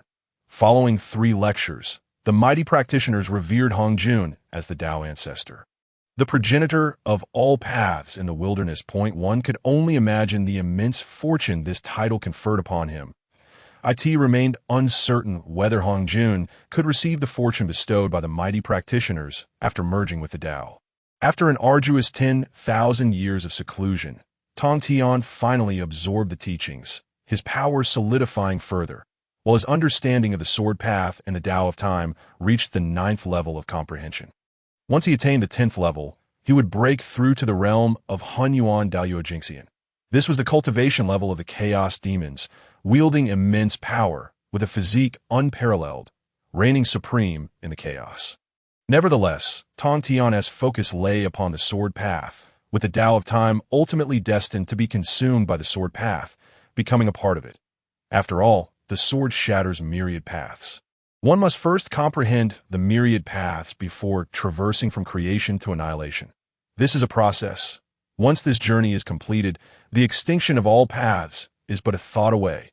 The breakthrough to Hunyuan Daoyujingxian does not require the intermediate stage of quasi-saint. It merely demands the accumulation of Tao comprehension to ascend to the pinnacle of Hunyuan, achieving the status of Hunyuan Daoyujingxian. Tongtian murmured to himself, his eyes radiating golden light. The 9th level of Tao comprehension brought him closer to Hunyuan Daoyujingxian. He needed merely a single opportunity to fully step into that realm. Yet the matter of the Hongming purple qi must be addressed first. Unresolved, it would deny him peace of mind. With that, a phantom figure emerged from Tongtian. Seated opposite him, with a purple aura swirling at its brow, seemingly capable of revealing fragments of the 3,000 paths, aiding its host in comprehending the supreme heavenly laws. Master, the Hongming purple qi can assist me in connecting with the heavenly path, allowing me to grasp its principles that, as my understanding deepens, I shall draw ever closer to the heavenly path, ultimately embracing it. The avatar, remarkably composed, confided his innermost thoughts to Tongtian, who was intricately linked to him. While Tongtian could perceive every nuance of the avatar's existence, the avatar, in turn, lacked the ability to influence him. It seemed that Hongjun was intent on controlling the 6 saints, assisting him in restraining the heavenly Tao, thereby creating an opportunity to engulf the heavenly Tao in one fell swoop and assimilate it into himself. A glint of sharp brilliance flashed in Tongtian's eyes at this audacious maneuver by Hongjun. Even he could not help but feel that such audacity bordered on recklessness. The heavenly Tao, after all, was entrusted by the primordial ancestor Pangu to oversee the vast wilderness, and Hongjun's desire to devour it was a direct affront to Pangu. Were Pangu still alive, he might well have struck down with a mighty axe. The matters concerning the heavenly Tao and Hongjun would be discussed once a resolution emerged. For now, the primary focus was to refine the primordial purple energy and harness its power for oneself. The avatar was intended for expenditure, utilizing one of its manifestations to dissect the primordial purple energy and gain insights that would lead to enlightenment through it. This was Tongtian's most pressing need. After all, the path to enlightenment is fraught with challenges, not merely a matter of words to achieve success. With a grand avenue laid out before him, it was imperative to collect all that this path offers. Understood, the avatar replied. From henceforth, you shall be known as the Taoist of Upper Clear, publicly proclaiming yourself as my own corporeal self, Tongtian commanded. Instantly, the avatar's form undulated, morphing into a visage strikingly similar to Tongtian's. With a demeanor that bore no distinction, you shall traverse the vast wilderness under the guise of the Taoist of Upper Clear, recruit disciples, and establish the Jie sect, for it is through the fortunes of the Jie sect that one may attain the status of a sage.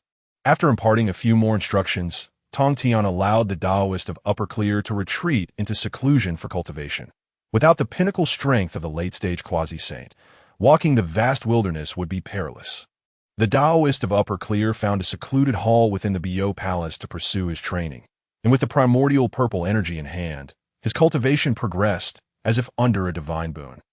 Certain insights were grasped effortlessly, transcending the need for arduous contemplation. Once the Taoist of Upper Clear departed, Tongtian retrieved the Chaos Pearl, a true treasure born of the chaos, imprinted with the essence of chaos itself. Akin to a miniature chaos, it seems today's endeavors will heavily rely on you, Tongtian mused, his spirit delving into the depths of the Chaos Pearl, where a realm of chaos existed, neither above nor below, nor left nor right, devoid of past, present, or future, only a profound and indistinct void. Standing atop this chaos, Tongtian attuned to its essence, noting that the chaos here was remarkably gentle, unlike the violent turmoil outside the wilderness. In this realm, he speculated, one might emulate the primordial Father Pangu in cleaving the heavens and the earth, experiencing the might of the path of power, thus reflecting upon oneself. This was merely a hypothesis. For this was not the true chaos. Even should one cleave the heavens and the earth here, the resultant creation could never rival that of the primordial Father Pangu. 3 figures appeared above the chaos, embodying the essence of Taiji, I Ching, and Shanquan, simultaneously producing a shard of the creation jade disc, which they suspended amidst the chaos. Tongtian unleashed myriad seals of the great Tao, enveloping the 4 entities that in an instant. An immeasurable radiance illuminated the surroundings, gradually melding the 4 into a singular entity, based upon the shard of the creation jade disc and the essence of the 3 purities through Tongtian's relentless refinement. They fused together, slowly forming a figure imbued with an overwhelming aura, bearing a resemblance to Tongtian himself. Upon seeing this figure, Tongtian smiled slightly and said, "Commence your act of cleaving the heavens and the earth. I shall lend my utmost support to assist you." "Very well," replied the figure with a serene smile, standing atop the chaos, conjuring a sword of slaughter, the extermination sword, and striking forward with a mighty blow. The vast chaos was cleaved asunder, tumultuous waves surging forth, shaking the earth and mountains, fracturing the void. This was a strike born of the path of power, yet in the following moment, the chaos began to heal slowly. However, the supreme sword light, akin to a tempest, swept through, illuminating the entirety of the chaos that it cleaved through, gradually revealing a world within, suspended between reality and illusion. This world teetered on the brink of being engulfed and consumed by chaos. Yet the supreme sword light harbored no intention of halting. Expending all its magical energy, the surge of chaotic power flooded into its being, enabling it to unleash another strike of sword light. The world, suspended between the tangible and the intangible, became increasingly distinct, ultimately manifesting into a realm within the chaos. Where the pure essence ascended and the turbid essence descended, the world expanding until the entirety of the chaos was fully delineated. Tongtian gazed upon this spectacle with burning intensity, witnessing the act of cleaving the heavens and the earth through the path of power, emulating the grand feats of the primordial Father Pangu, and absorbing the profound significance of such monumental events.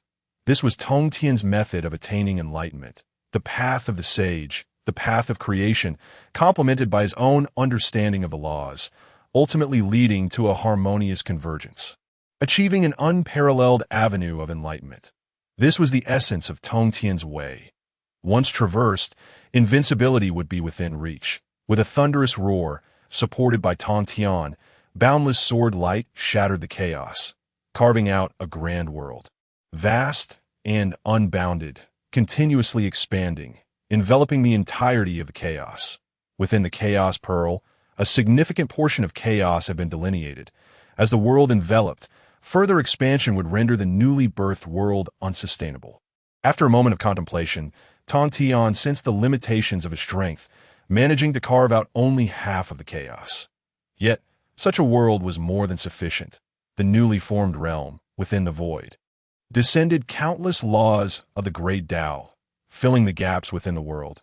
Mountains and rivers, plateaus and plains, boundless oceans, all manifested through the laws, transforming the void into clarity. The chaos within the chaos pearl was cleaved. No chaotic demons came forth to obstruct the path. However, the heavenly and earthly tribulations soon approached to obliterate the newborn world. These were the intangible rules of the great Tao, even if the great Tao receded. Such rules lay hidden in the void. Should someone undertake actions akin to those of Pangu, heavenly and earthly tribulations would be inevitable. As thunder rumbled across the world, dark clouds amassed, lightning crackled, and a colossal pressure bore down upon the realm, causing it to creak ominously. On the verge of shattering it, in the void, the dark clouds swirled slowly, vibrant hues of lightning proliferating, each capable of slaying a peak Taoist. Apocalyptic thunder tribulation. Tongtian's expression grew grave, and he manifested above the world, prepared to shield it from the impending tribulation. Such lightning was beyond the capacity of the figure formed from the shard of the creation jade disk to withstand. Upon Tongtian's emergence, the thunder tribulation surged to unprecedented heights. Its might magnified a bolt of lightning, as thick as a barrel, streaked through the air with blinding speed, shattering the void and annihilating the chaos. Even before approaching, one could sense the terrifying aura of annihilation enveloping them. Unfazed, Tongtian clenched his fists, embodying the essence of a dragon, and launched a powerful punch at the white lightning, fracturing the void, suppressing all and obliterating the lightning, reducing it to mere fragments that dissipated into the void. The thunder tribulation trembled violently, writhing as its might coalesced into a single point, where torrents of black lightning rained down, resembling a deluge of thunder, instilling terror in all beings, even the most formidable. In an instant, it engulfed Tongtian. Lightning raged, obliterating all, annihilating everything in its path. Should a mighty figure witness this scene, they would likely be struck with dread, knowing that to be struck would guarantee certain death. Yet, Tongtian was no ordinary being. With fists imbued with divine might, he shattered a bolt of lightning with a single strike in the tumultuous ocean of thunder. A path of blood was carved through sheer will. The black thunder struck upon Tongtian, leaving but a pale mark upon his form, unable to breach his flesh. Yet the black thunder had not been completely shattered by Tongtian. The torrents of lightning from the void continued to surge forth, relentless, like an inexhaustible ocean of thunder, crashing down with overwhelming force. The spectacle was grand, shattering the very fabric of the void, leaving a lingering white haze imbued with the essence of destruction. The might of the heavenly tribulation sought to annihilate Tongtian, plunging the world into chaos, rendering it a desolate ruin. With each crackling sound of destruction, Tongtian withstood the onslaught of countless thunders, breaking through the tempest, and ultimately defied the heavens, ascending into the clouds of tribulation, unleashing a ferocious power that a burst of light pierced through all existence, erupting from within the stormy clouds, as the overwhelming force gradually dissipated. Tongtian's figure emerged in the void, but before he could catch his breath, an enigmatic force arose from the abyss, gradually affecting the entire world, causing it to crumble and disintegrate. Mountains and rivers faded away, turning to ash without any forewarning. Strikingly abrupt, Tongtian's countenance darkened as he formed seals with his hands, unleashing powerful formations to envelop the world, standing against the arcane earthly tribulation. The tribulation directly impacted the world. As long as the world remained intact, the tribulation could be countered. The grand formations stabilized the world while gradually eroding the tribulation, a cataclysm dependent on the passage of time for victory. However, with the primordial chaos pearl as a foundation, even the earthly tribulation could be eventually obliterated. As time progressed, 3,333 years passed, and the earthly tribulation that had afflicted the world dissipated. The grand formations gradually transforming into starlight, merging with the world at last. The heavenly and earthly tribulations have been endured, a remarkable feat. Tongtian sighed in relief, then turned his gaze towards the figure formed from the fragments of the creation jade disk. Now, it is your turn. Very well, the figure responded, transforming into a beam of light that merged into the world, gradually gaining dominion over it, becoming the heavenly way of the realm. The myriad laws of the universe converged into a single point of brilliance, from which a slender figure emerged, accompanied by countless paths, walking amidst auspicious clouds and golden lotuses rising from the earth. Excellent. From this day forth, you shall be the heavenly way of this realm, and I shall name you Tongtian. Tongtian nodded in satisfaction. After the creation of the world, a governing heavenly way was necessary, and since Tongtian would not take on that role, Tongtian would preside over the world.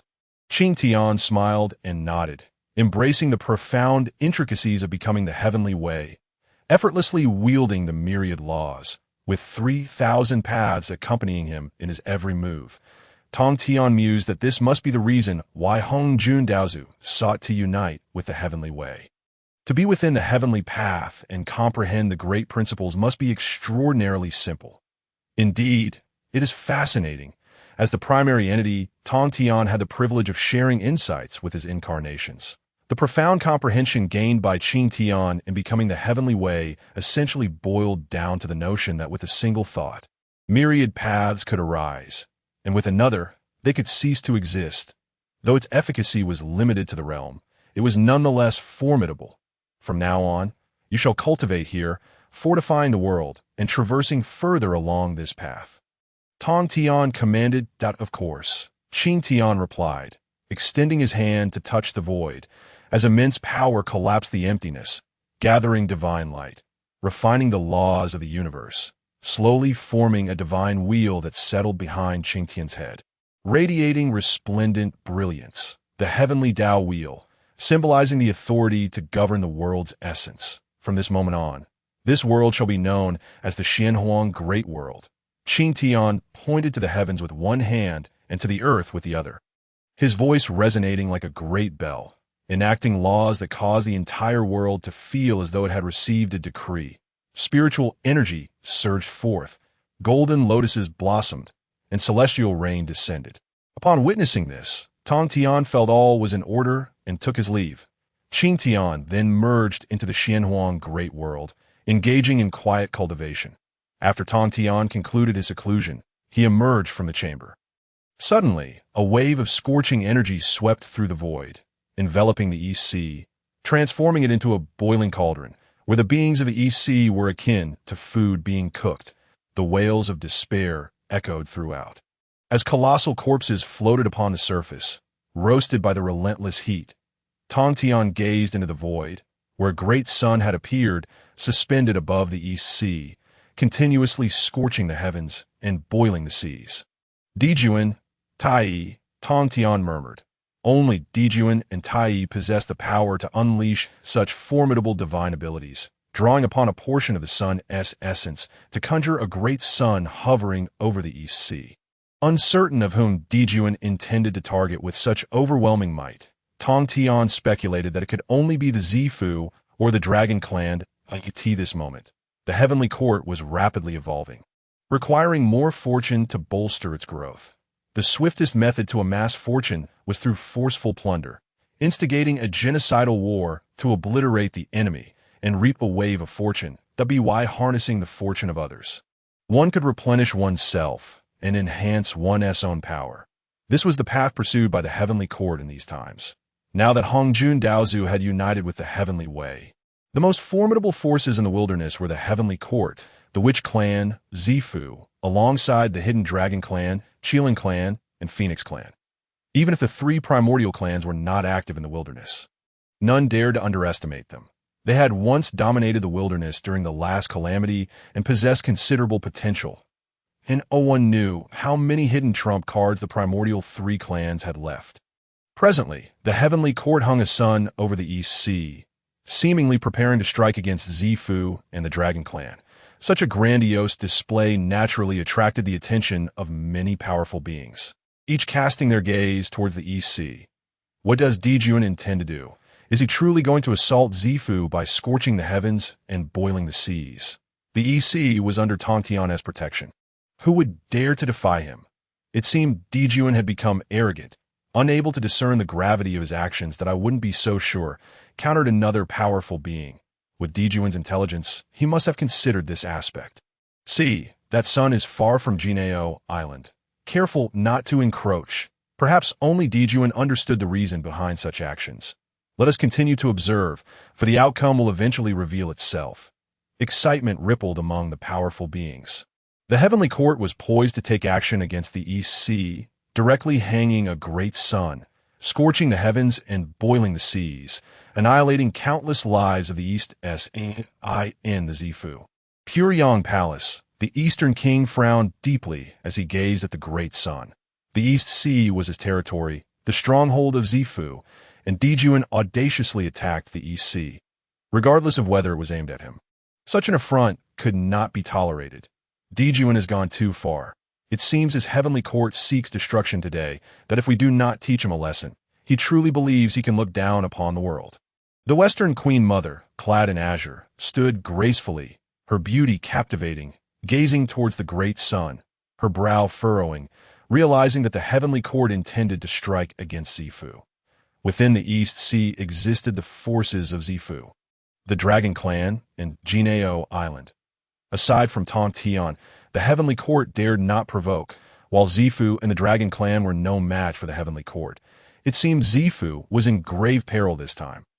In the East Sea Dragon Palace, the four sea dragon kings wore troubled expressions. The heavenly court's display of a great sun signified their intent to settle matters with the East Sea.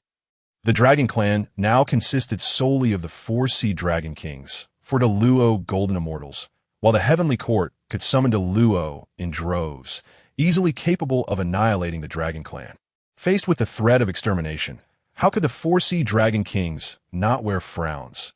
Were the Dragon Clan truly destined to perish in their generation? Such a fate would mark them as sinners, condemned by countless dragons. With the heavenly court's approach, the Dragon Clan feared for their very existence. It seemed the time had come for them to sacrifice themselves, for there were no dragons bowing in submission, only dragons dying in battle. The East Sea Dragon King Ao Guang's gaze was resolute, embracing the determination to die for a cause. Once the heavenly court invades the Dragon Clan, a fierce and valiant battle is inevitable. They will not resort to cowardice or a mere struggle for survival.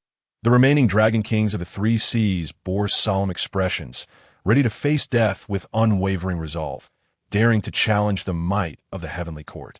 Even if it were 100-fold stronger, the spirit of the Dragon Clan must not be forsaken. Thus, the Dragon King of the East Sea, Ao Guang, summoned millions of water warriors, consolidating the last vestiges of the Dragon Clan's strength. Each appearing upon the surface of the East Sea, filled with murderous intent and embracing the will of death. The overwhelming aura of slaughter, coupled with the manifestation of millions of water warriors, caught the attention of the great powers. This was the naval force of the Dragon Clan. It seemed they were aware of the impending doom and wished to meet it with grandeur, refusing to submit to the heavenly court. Even after the demise of the ancestral dragon, the resolve of the Dragon Clan remained undaunted, a rare display of tenacity. Yet ultimately, it was but a futile struggle against an unstoppable force. Under the might of the heavenly court, the Dragon Clan would be reduced to mere dust. The great powers regarded the emergence of the Dragon Clan with a mixture of mockery, derision, and admiration. Their comments varied, yet all converged on the same conclusion. Today marked the end of the Dragon Clan. Ao Guang, you possess great ambition, daring to affirm your resolve through death, but this is merely the folly of an insect attempting to shake a tree. If you were to lead the Dragon Clan and surrender, I could spare them. A figure clad in imperial robes appeared, exuding an aura of dominance that seemed to transcend time and space.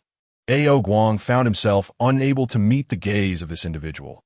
A mere glance caused his eyes to ache, as though prolonged exposure would render him blind. This was Tai Yi, the Emperor of the Heavenly Court. Also known as the Eastern Emperor, that he wielded the innate treasure, the Chaos Bell, his combat prowess unparalleled, capable of contending for the title of the strongest being below the saint level. The terror of Tai Yi was palpable. Ao Guang felt a chill in his heart. The Heavenly Court had dispatched the Eastern Emperor to deal with the Dragon Clan. What an affront! Eastern Emperor Tai Yi, my Dragon Clan will stand tall in life, not kneel in death. Ao Guang bellowed, and the millions of water warriors echoed his roar, shaking the East Sea and stirring the hearts of countless beings who momentarily glimpsed the past glory of the Dragon Clan ruling the East Sea. Such courage is commendable, yet misguided. Eastern Emperor Tai Yi smiled indifferently, waving his hand as pairs of heavenly soldiers suspended in the void, their battle intent soaring, wielding divine weapons and radiating an aura of slaughter that shook the heavens. In mere comparison, the Dragon Clan's water warriors appeared as ragged figures facing a well-armored elite force. The order was given, and the heavenly soldiers surged forth. Suddenly, an ancient aura materialized in the East Sea, growing increasingly potent, astonishing all, even causing Tai Yi to regard it with grave concern. From the depths of the East Sea, a dragon's roar resonated through the heavens, shaking the universe. causing the great sun suspended in the firmament to flicker as if on the verge of extinguishment. Though Tai stabilized it with ease, that a column of water shot skyward, followed by a figure of purple gold crossing the heavens, casting a vast shadow, the overwhelming might of the dragon pressing down upon all. The Zhulong had emerged. The sinuous dragon form appeared in the void, positioning itself not far from Tai, instilling a sense of dread within him. Zhulong. The revelation of the purple gold dragon's identity stunned many great powers lurking in the shadows. It was indeed Zhulong, the brother of the ancestral dragon, miraculously still alive, having survived from the last calamity to the present day. In a sense, Zhulong belonged to the same era as the Tao ancestor Hongjun. Now, as the dragon clan faced its gravest peril, Zhulong, having lurked within the clan, naturally had to intervene. With the strength of the 4C Dragon Kings, they would not last a single round. Greetings, ancestor. The 4C Dragon Kings were elated, their blood boiling as if encountering a long-lost kin, their spirits vibrating with certainty. It was indeed their venerable ancestor, Zhulong, who had not forsaken them. The 4C Dragon Kings prostrated, tears streaming down their faces, recalling the years they had labored to uphold the fractured dragon clan, expending their heart and soul to prevent its complete dissolution. Now, encountering their ancestor felt akin to reuniting with family, providing a confidant for their grievances. As proud sons of the dragon clan, how could they adopt the posture of children, inviting ridicule? Zhulong's colossal form dissipated, transforming into a middle-aged man clad in purple gold robes, standing tall in the void. His gaze fixed upon Eastern Emperor Tai, and he beckoned the 4C Dragon Kings to rise. You are the Eastern Emperor of the Heavenly Court. It seems you have chosen the perfect moment to seek the utter annihilation of my dragon clan. Zhulong, exuding an aura of dignified wrath, overshadowed the heavens, halting the advance of the heavenly soldiers, who dared not take a single step closer to Zhulong. I acknowledge your status as a senior, but the primordial realm is not a place for ranking by seniority. It is a realm where power dictates survival. The dragon clan has already fallen. Even with your support, it is unlikely they can endure. Tai stepped forward, countering Zhulong's might and granting the heavenly soldiers a brief respite. His own presence not inferior to that of Zhulong, standing as an equal. That Zhulong's expression darkened, yet he sighed inwardly. This was no longer the era of the dragon clan, but rather the dominion of the heavenly court, the witch clan, and the celestial palace. Even he could not guarantee the safety of the dragon clan. After all, as long as someone could restrain Zhulong, it would merely be a slaughter for others. Tai, with me here, the dragon clan will not be trifled with. Zhulong's gaze sharpened, his eyes crackling with intensity, the overwhelming power of a late-stage quasi-saint surging forth unreservedly towards Tai. If words fail, then let us resort to battle. The strong shall hold the power of discourse. Zhulong, you are quite to my liking. Let us fight. Tai's eyes blazed with the fire of the sun, transforming into two blazing suns. His form shifting as he reappeared thousands of miles away. In the spot where Tai had just stood, the void shattered violently, engulfing the surroundings in chaos, obliterating the emptiness as Zhulong's fist struck. The two formidable beings clashed in the void, their powerful physiques colliding, each blow crushing the heavens and rending the void. Their figures became indistinguishable, leaving behind only shattered remnants of the void as evidence of their existence. None dared approach, fearing to be drawn into the whirlpool of destruction, where life and death hung in the balance. Heavenly soldiers charged forth against the 4C Dragon clan. Suddenly, Tai's voice resonated throughout the void, issuing commands to the heavenly soldiers with unwavering authority. Even in the face of an ancient powerhouse like Zhulong, the battle remained fiercely contested. The 4C Dragon Kings heeded the call, clashing with the heavenly soldiers. Determined to carve out a realm of glory for the Dragon clan, roar! Zhulong's dragon roar reverberated through the universe, igniting the fervor of the millions of water warriors, their blood boiling, their battle spirits surging, ready to confront the heavenly soldiers in a cataclysmic clash. The forces of both sides collided, stirring immense waves, causing the waters of the East Sea to evaporate in an instant, soon to be stained crimson with blood. In every fleeting moment, lives were extinguished, leaving no trace behind, as blood flowed freely on the battlefield, painting the vast East Sea in hues of crimson. The battle raged fiercely, with beings fighting to the last breath. However, the millions of water warriors of the East Sea gradually succumbed to the well-equipped heavenly soldiers. Such a scene elicited a sigh from the great powers observing in the shadows. This exemplified the terrifying prowess of the heavenly court. Even their lowly soldiers were not of a caliber that ordinary individuals could contend against. Moreover, there were formations of paired warriors working in concert, making the downfall of the Four Sea Dragon clan seem merely a matter of time. After all capable fighters of the Dragon clan had been slain. Even if only Zhulong remained, what could he accomplish? The heavenly court was not devoid of individuals capable of subduing Zhulong. Currently, Tai was able to match Zhulong in a fierce contest. The ferocity of the battle had been unleashed, yet despite a protracted struggle, Tai could not be vanquished, while the millions of water warriors were visibly diminishing. This was untenable. A display of genuine prowess was imperative. Suddenly, Zhulong's eyes transformed into a duality of black and white, enveloped by an enigmatic aura that spread across the realm, covering vast territories. At the same time, Zhulong closed his eyes, and Tai felt the entire world plunge into darkness. As if descending from light into an unfathomable abyss, devoid of any glimmer of hope. Moreover, Tai's divine sense could not perceive even a hint of anomaly, as if the primordial realm had fallen into a bottomless darkness.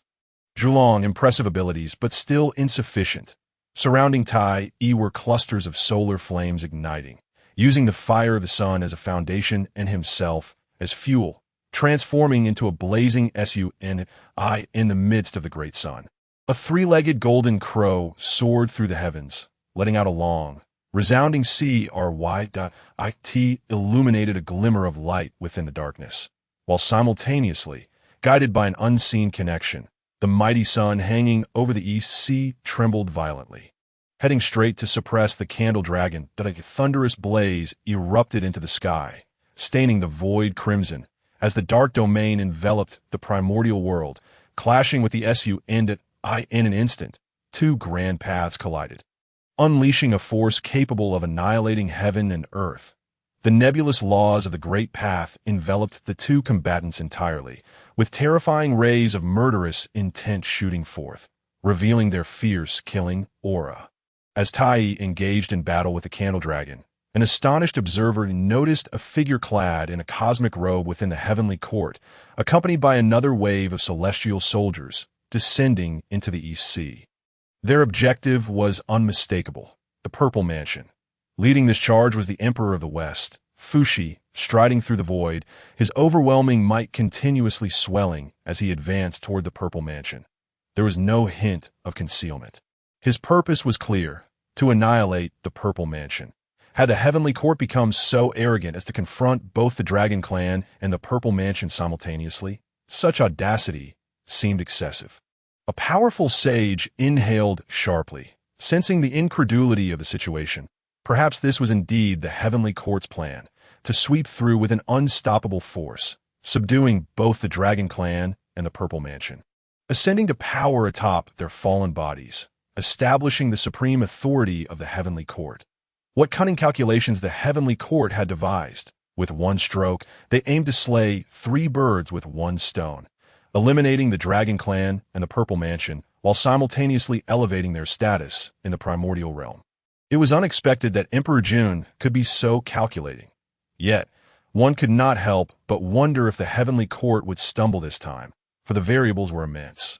The powerful sages were engaged in discussion, their gazes fixed upon the battlefield. This was a conflict worthy of being inscribed in the annals of history, and they were mere spectators. The audacity of the Heavenly Court to confront both the Purple Mansion and the Dragon Clan was not a daring feat everyone could undertake, which was why it astonished even the most powerful sages.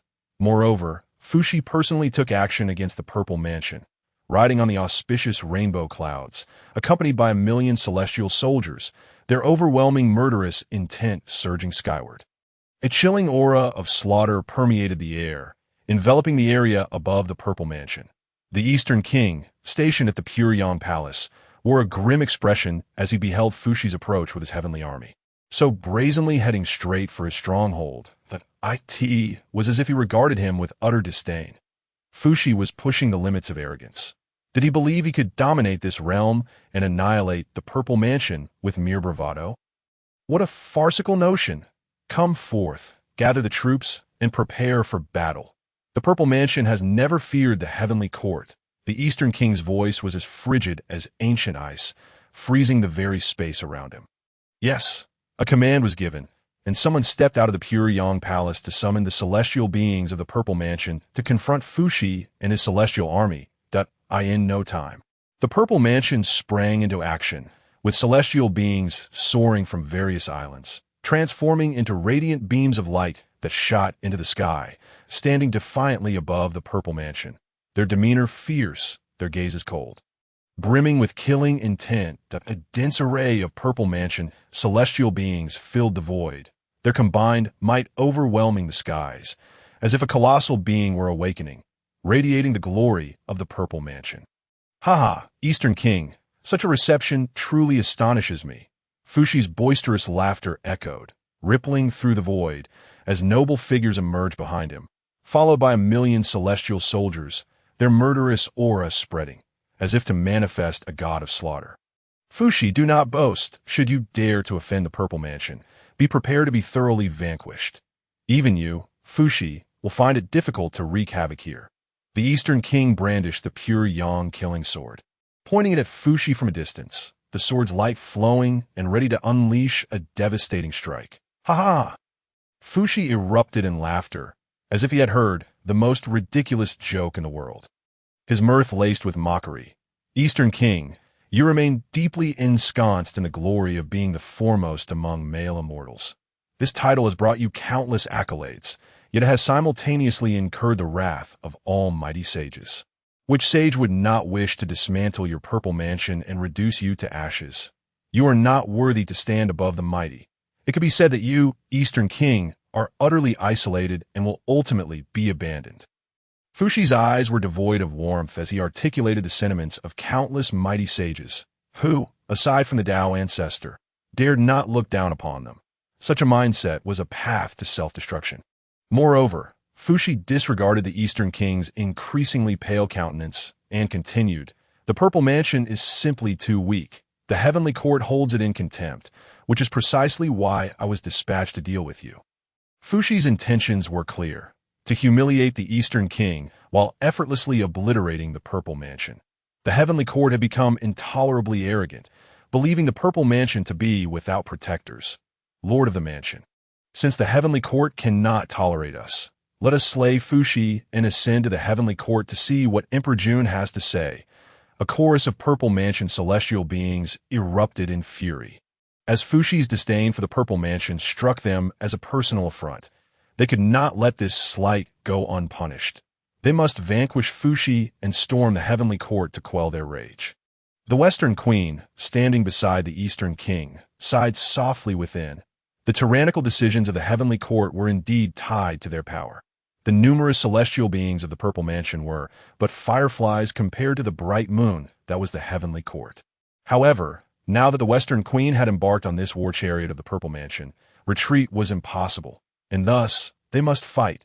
Perhaps, in the end, they could preserve a single life, depending on the measures they could employ. The Western Queen's expression hardened, exuding an aura of fierce determination. Eastern King, idle words will avail us nothing. A grand battle awaits, and we might as well embrace it with fervor. Even in death, let it be a glorious one. The battle spirit radiating from the Western Queen stirred even Fushi's composure. Fushi acknowledged, indeed, the Western Queen is a woman of valor, possessing courage, insight, and willpower. The Eastern King, merely basking in the title of the foremost among male immortals, lacks the majesty befitting the Lord of the Purple Mansion. How laughable! The Eastern King seethed with anger, his body trembling, lips quivering. Fushi, you seek death, celestial beings of the Purple Mansion. Follow me.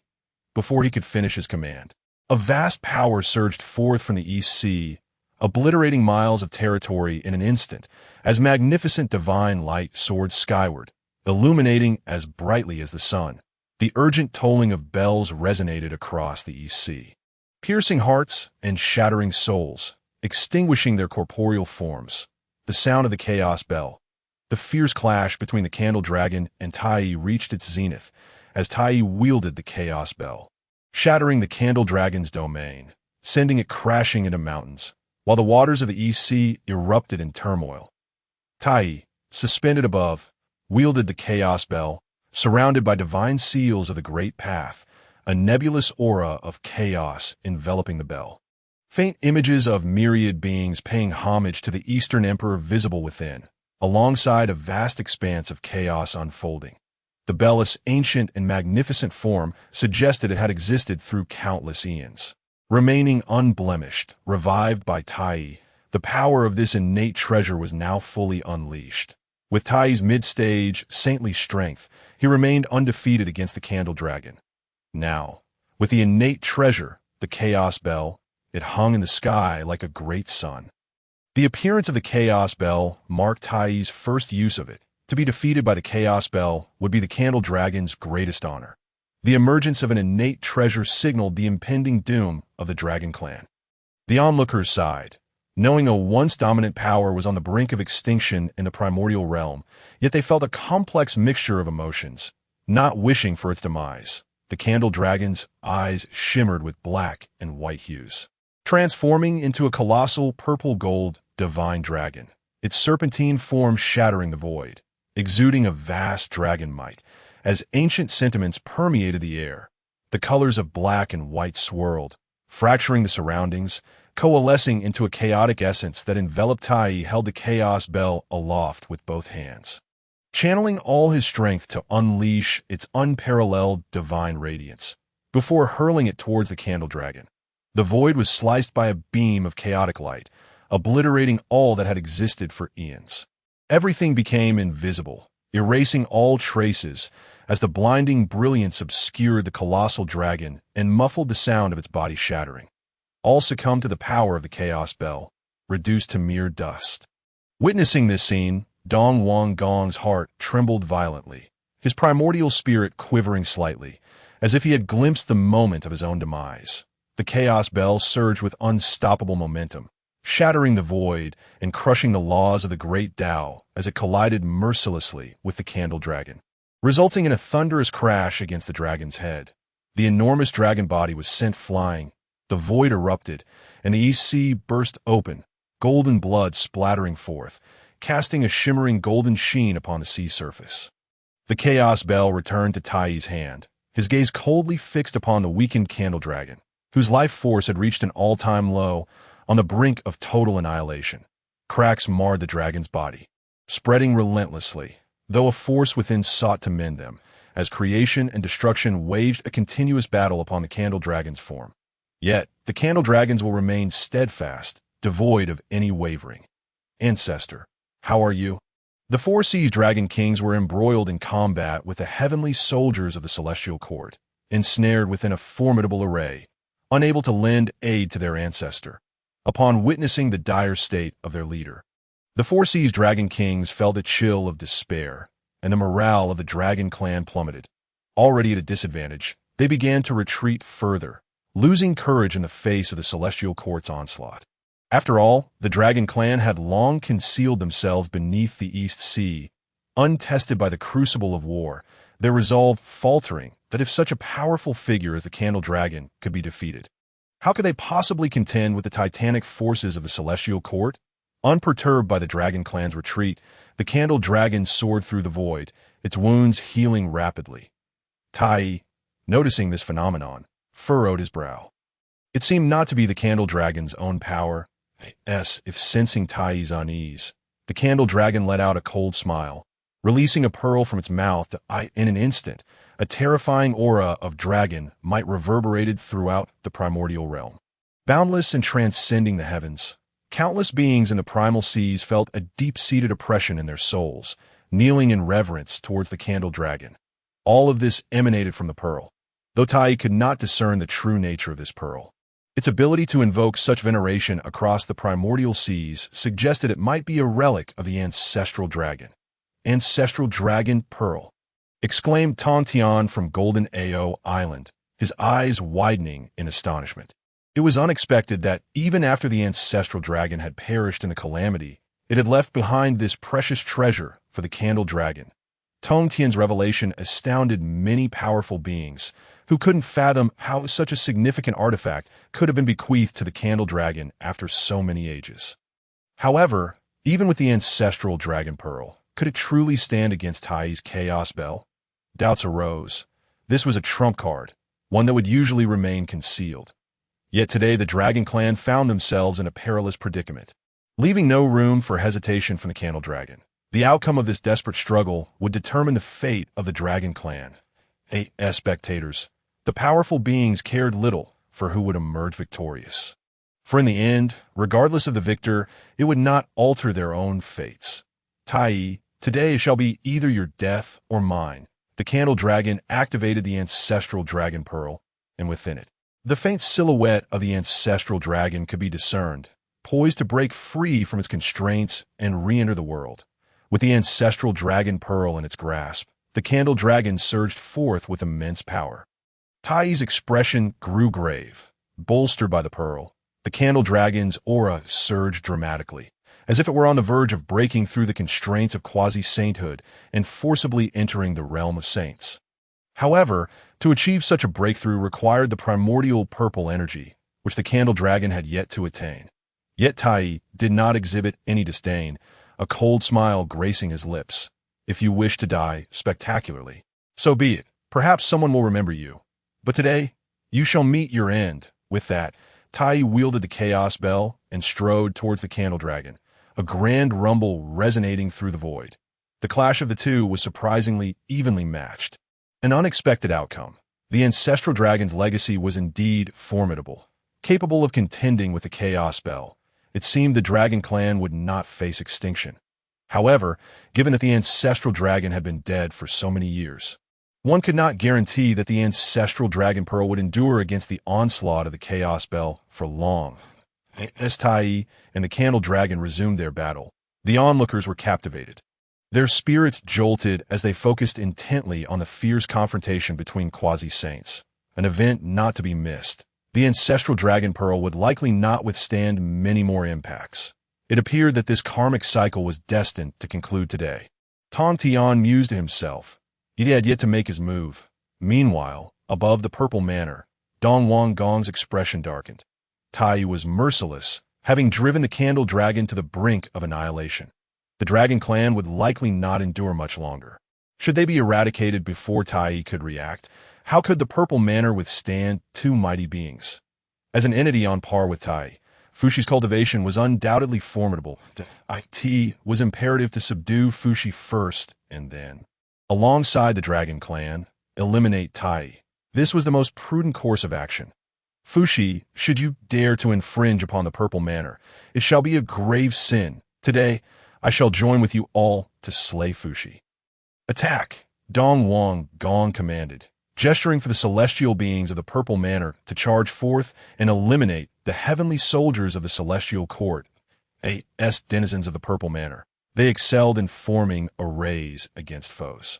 100 of them coalesced into a streak of light, surging towards the heavenly soldiers, intent on obliterating Fushi's remaining forces. You think mere cunning will secure your victory. Dong Wang Gong. You underestimate the elite I have trained. Fushi observed as Dong Wang Gong made the first move, attempting to catch him off guard. However, Fushi exhibited no concern. Instead, he watched with keen interest as the celestial beings of the purple manor sought to challenge his subordinates. As his words fell, Fushi's followers instantly sprang into action, unleashing a deafening roar that shattered the silence, echoing through the cosmos as though an ancient god were enraged. In the next moment, several celestial beings from the purple manor were obliterated by the sound, while the heavenly soldiers formed their own arrays, dividing into 3 factions and generating an aura of annihilation that loomed ominously in the void. Upon the emergence of these 3 great arrays, they charged towards the celestial beings of the purple manor, their overwhelming might shattering the formations, while beams of divine light pierced through the bodies of the Purple Manor's celestial beings, extinguishing their primordial spirits completely. The Purple Manor's array was shattered in an instant by the onslaught of the celestial court's formations, staining the ground with blood. Dong Wang Gong's expression soured. Fushi's mastery of array techniques was renowned throughout the primordial realm, and such achievements were not to be underestimated. Moreover, to completely eradicate the Purple Manor would not be an easy feat. Fushi, let me witness your true power, Dong Wang Gong sneered, wielding the pure yang killing sword, which sliced through the air like a blazing sun rising in the east. It possessed both the sun's searing heat and the sword's razor edge. Then let me test your prowess as the Lord of the Purple Manor and see what abilities you truly possess. Fushi advanced boldly, yet his form seemed to meld into the fabric of space, evading the pure yang sword strike, and appear before Dong Wang Gong, delivering a punch infused with the might of countless arrays, unleashing a vast and overwhelming force that engulfed Dong Wang Gong in an instant. Fushi's strength was formidable, boasting mid-quasi-saint power, and with a single punch, he converged the might of thousands of arrays, shattering the heavens and earth, obliterating a million-mile expanse into a desolate wasteland. Humph! Dong Wang Gong's pure yang killing sword flashed, piercing the void and sweeping through, colliding against Fushi's fist. The searing power of pure sun sought to incinerate his fist. Yet in the next moment, Dong Wang Gong's expression shifted dramatically. It was as if instead, the power of the formation on the fist negated the sword intent, while an immense force struck down upon the pure yang killing sword. The sword trembled violently, rebounding with an unstoppable momentum, striking fiercely against the chest of the Eastern King, causing his blood to boil and his magical energy to stagnate. I end the battle between great powers. A moment can stretch into eternity. Fushi's gaze flickered, perceiving the flaw in the Eastern King's defenses, stepping onto the 8 trigrams, bearing the North Dipper upon his back. The essence of the universe flowed around him, and the grand principles of the Tao surged forth, condensed into a single point by Fushi. A punch traversed through the void, tracing a graceful arc before crashing once more upon the pure yang killing sword's blade, rebounding back to inflict harm upon the Eastern King. The relentless barrage of fists erupted forth, and in that instant, Fushi transformed into a war deity, entirely shedding the ethereal appearance of one who practices the celestial path. His combat prowess was remarkable, so much so that he had the Eastern King utterly immobilized, relying solely on the pure yang killing sword to mitigate a portion of the onslaught. Nevertheless, even with this, the Eastern King bore the brunt of a tremendous assault, his magical energy shattered, the Tao's principles forming only to be obliterated. The Eastern King found himself utterly defenseless, leaving observers astounded. The most astonished were the other great powers, who did not expect the esteemed Lord of the Purple Mansion to be so thoroughly suppressed by Fushi, utterly lacking the strength to resist. Fushi's divine awareness was indeed formidable, capable of seizing upon the Eastern King's flaw in an instant, rendering even the Eastern King powerless to counter a series of combination punches. Some great powers marveled at Fushi's terrifying abilities, having cultivated the celestial path, making them particularly sensitive to the flow of energy. In merely a fleeting moment of reaction time, he managed to subdue a great power, which was truly awe-inspiring. The heavenly court was filled with talented individuals, gathering 5 great powers, one of whom possessed the primordial purple energy, destined to attain sainthood and likely to dominate the entire primordial realm. One saint alone would not suffice. The other 5 saints would not acquiesce. As the great powers deliberated among themselves, they held considerable trepidation for the future of the heavenly court. It was already so powerful, and once Niwa attained sainthood, it would surely reach new heights. Who could possibly restrain the heavenly court? On the battlefield, the Eastern King was relentlessly suppressed by Fushi's fierce assault. Devoid of even a moment's opportunity to move, his entire body began to crack, flesh shattering. It appeared Fushi intended to bring about the Eastern King's demise. The illustrious Lord of the Purple Mansion was thus to perish. A truly humiliating fate. Fushi! The Eastern King suddenly erupted with a terrifying aura, flames of blood burning fiercely, enveloping him and transforming him into a radiant, pure young sun. Fuxi was forced back several miles by this overwhelming force. Narrowing his eyes in astonishment as he exclaimed, "Pure young Tao!" Fuxi had indeed humiliated this lord. It was a death wish. The Eastern King, surrounded by pure yang flames, grasped his dragon-headed scepter, a supreme innate spiritual treasure shining brightly. The power of the dragon surged forth, as if a divine dragon were roaring into existence. With a thunderous roar, the dragon-headed scepter was wielded by the Eastern King, who aimed it directly at Fuxi, unleashing the full might of the supreme innate spiritual treasure. The mid-stage quasi-saint Eastern King revived the dragon-headed scepter with all his might, capable of unleashing power surpassing that of a mid-stage quasi-saint. The Eastern King swung the dragon-headed scepter as if wielding a great sun to strike at Fuxi. Such power caused even Fuxi to change countenance. He pulled both hands forward, instantly manifesting a series of formations in the void: offensive arrays, defensive arrays, and slaughtering arrays, all emerging to combine into a complex grand formation. From within this formation, numerous killing swords shot forth, filled with the aura of slaughter, soaring into the heavens and shaking the cosmos. The heavens and earth shifted in hue, and the atmosphere of slaughter caused even the great powers to pale. The two forces collided violently, the principles of the Tao dissipating, as even more powerful assaults surged forth, shattering the void into chaos, continuously expanding outward. However, neither Fuxi nor the Eastern King could determine a victor in their fierce struggle. The battleground became a forbidden zone, where anyone who approached would be ground to dust. Seeing this scene, the Western Queen breathed a sigh of relief. Had the Eastern King been instantly slain, the title of Lord of the Purple Mansion would have become a mere joke. However, the Western Queen did not rush to assist the Eastern King. At the level of the saints, numbers were no longer a concern. Thus, as the leader of the celestial beings of the Purple Mansion, she engaged in battle with the heavenly soldiers that a quasi-saint emerged to battle, annihilating the heavenly soldiers as easily as squashing ants. Yet, Fuxi had 4 demon gods, Jiming, Qinyuan, Bei's, and Yingzhao, who formed the 4 symbols grand formation to contend with the Western Queen. Both sides were evenly matched, neither able to gain the upper hand. After all, the Western Queen was not adept in combat against the 4 demon gods who had emerged from the slaughter, and Fuxi's specially crafted 4 symbols grand formation was more than sufficient to hold the Western Queen at bay for a time. Just as Fuxi and the Eastern King were locked in their fierce confrontation, a chilling dragon roar echoed through the heavens, shaking the very foundations of antiquity.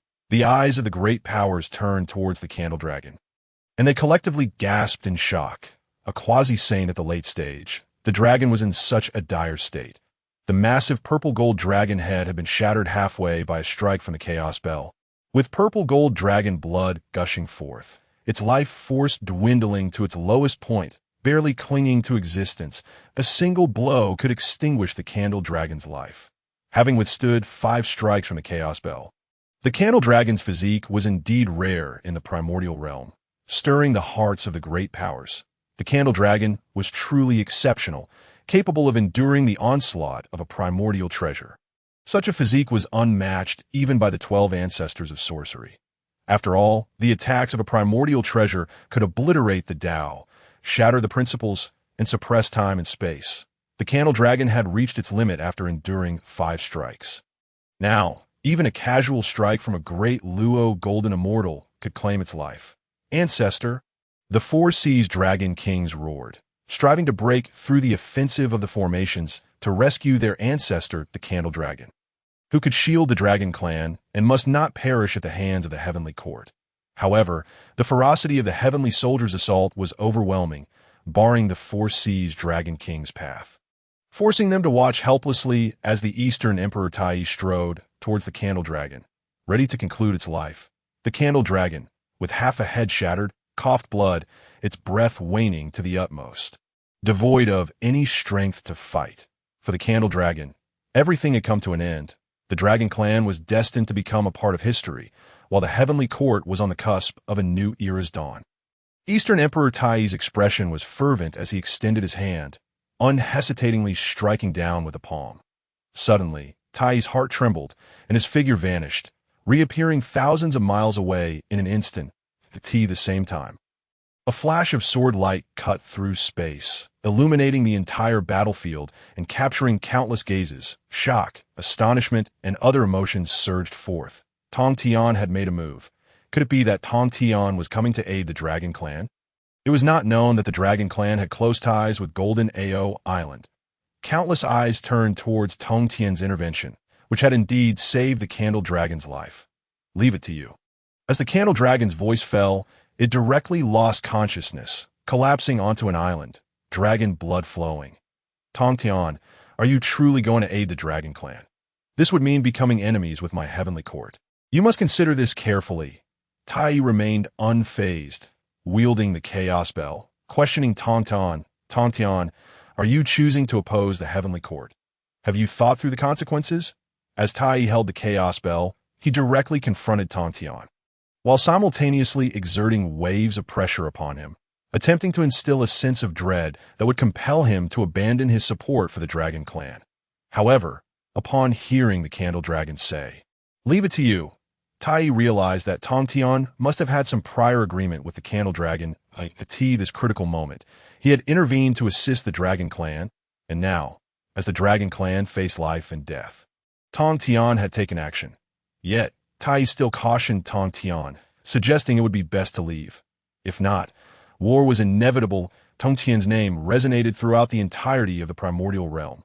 Furthermore, within the Purple Cloud Palace, even the Tao ancestor held him in high regard, often bestowing primordial purple energy or the 4 swords of extermination upon him, displaying unmatched grandeur. The karma of the Dragon Clan, I shall take upon myself. Tongtian paid no heed to Tai, turning to the unconscious Candle Dragon and lightly stating, "Half an innate treasure has saved the Dragon Clan. This transaction is not a loss." He then turned to face Tai, remaining calm and collected. "Tai, make your move. The karma of the Dragon Clan shall be borne by me." Upon speaking, he exuded a formidable presence akin to that of a dragon, overshadowing the heavens and standing resolutely against the might of Tai, refusing to be outdone. The aquatic forces of the Dragon Clan, alongside the 4 sea dragon kings, breathed a sigh of relief upon witnessing Tongtian's intervention, relishing the support of such a powerful ally. After all, Tongtian's oppressive aura had loomed over the Eastern Sea for many years, his fearsome reputation widespread and universally acknowledged, leaving no one daring to disturb this formidable being. The fact that this fierce entity had been summoned by their ancestors to aid the Dragon Clan filled their hearts with joy and invigorated their fighting spirit, enabling them to slightly suppress the heavenly soldiers. Tongtian's overwhelmingly assertive words astonished the great powers present, who were taken aback by his newfound dominance, surpassing even the heavenly court in his disregard. Indeed, the 3-day separation had granted them a fresh perspective. It was astonishing to realize that Tongtian exhibited even greater tyranny than Tai. Witnessing the clash of 2 colossal beings from the Primordial era was a spectacle not to be missed, as failing to observe it would surely result in lifelong regret. The great powers, while reflecting on this, kept their gaze fixed intently on Tai and Tongtian, missing no detail. The realms of Tongtian and Tai were beyond the comparison of ordinary great powers, standing at the forefront of their kind. Although there was no discernible aura of corpse-slaying emanating from Tongtian, the recent display of his swordsmanship had sent shivers down the spines of the great powers, revealing the terrifying nature of his strike. Laozi and Yuanshi, residing atop Kunlun Mountain, were naturally attentive to this battle, not merely to gauge Tongtian's strength, but to extract insights from the confrontation between Tongtian and Tai. Though the Sanqing had become largely nominal, some understanding of cultivation and the Tao could still be gleaned. That Yuanshi's dissatisfaction was evident as he observed Tongtian's domineering demeanor, criticizing him for creating disturbances and lacking tranquility. Did he not fear antagonizing all the great powers of the primordial realm? Why could he not emulate his elder brother, Emperor Jun, and act without interference? Laozi regarded Yuanshi's grievances with indifference, a glimmer of insight flickering in his eyes, choosing not to respond. Instead, he deemed it more prudent to observe the unfolding battle between Tongtian and Tai. Above the Eastern Sea, Tongtian and Tai faced off, their formidable auras splitting the sky in two. Tongtian. This is a path of no return. You must consider carefully the resources the Dragon Clan offers you. I can provide you double, if only you would depart from this place. Tai frowned, intending to persuade Tongtian to retreat with treasures. Despite his fervor for battle, he remained mindful of his elder brother Emperor Jun's directive to subdue the Dragon Clan. Tongtian's obstruction was indeed a source of frustration for Tai. Oh, if you could present me with the Chaos Bell, I would leave. If not, well then. Tongtian spread his hands, indicating that even the Eastern Emperor of the Heavenly Court could not achieve such a feat. Tai's expression darkened. He resolved to test Tongtian's true mettle, daring to impede him. In an instant, Tai wielded the Chaos Bell, its terrifying chime resonating across the eastern sea, shaking the very fabric of space for 100,000 miles, obliterating the vast void and shattering the cosmos. Clang, clang, clang, the Chaos Bell soared from Tai's palm, radiating with brilliance, enveloped in the light of chaos. The bell's mouth exuded a dense mist of chaos, and the body of the bell bore images of countless beings paying homage to Tai, who was regarded as the sovereign of all spirits. Subsequently, with a pointed finger, Tai directed the Chaos Bell, which erupted with chaotic energy, hurtling towards Tongtian. As it passed, time and space froze, myriad forces converging, complemented by the simultaneous assault of the four elements of heaven and earth. Tongtian's expression shifted. It appeared that the assault of this innate treasure was far more ferocious than he had anticipated.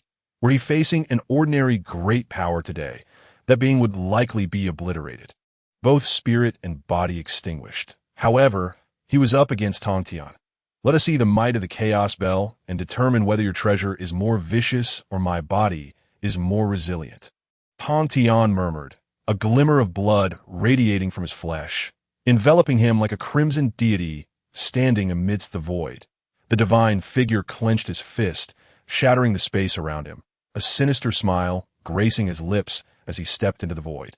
Fracturing 100,000 miles of space and charged towards the Chaos Bell, hands poised to strike it. The resounding echoes of the Tao reverberated, the cosmos exploding in response, the heavens collapsing, and waves of spatial debris surged forth, relentlessly battering and fragmenting all in their path. In an instant, countless beings within 100,000 miles were ground to dust, their existence reduced to nothingness, and the entire expanse of space descended into chaos. Their collision transformed the surrounding realm into a chaotic abyss, rendering the Tao non-existent and obliterating the laws of existence. The great powers, witnessing this spectacle, were filled with dread. As the dust settled, the silhouettes of the Chaos Bell and Tongtian became discernible. In that moment, the great powers beheld a shocking sight. Tongtian's hands pressed firmly against the body of the Chaos Bell, maintaining a defensive posture, preventing it from advancing even a step as he exerted his immense strength to suppress it. His hands gleamed with transparency, golden light swirling, blood energy coiling around him as he engaged the Chaos Bell head-on with his physical might, emerging entirely unscathed. His long hair billowed behind him, his Taoist robe rustling in the wind. Such a scene was enough to send chills down the spines of the great powers, as they felt the icy grip of fear enveloping them. It was utterly terrifying. Tongtian had withstood the innate treasure, the Chaos Bell, without sustaining any harm. Not only did this astonish the great powers, but it also shocked him. As the master of the Chaos Bell, he was most acquainted with the power of innate treasures. In the primordial realm, few dared to confront a treasure head-on. Even the 12 ancestor witches would hesitate. Yet Tongtian had achieved it. His ferocity was unparalleled. Tongtian grinned broadly. Truly an innate treasure. Such power could only be unleashed by a treasure of its caliber. With that, he struck the Chaos Bell, dispersing its residual impact before sending it hurtling back towards Tai. Let him taste his own medicine, he thought, as the fearsome sound of the Chaos Bell slicing through the void caused Tai to change color. Should he be struck by his own treasure, it would indeed be a humiliation of the highest order. Tai seized the Chaos Bell, aligning his essence with the artifact, steadying it in his grasp.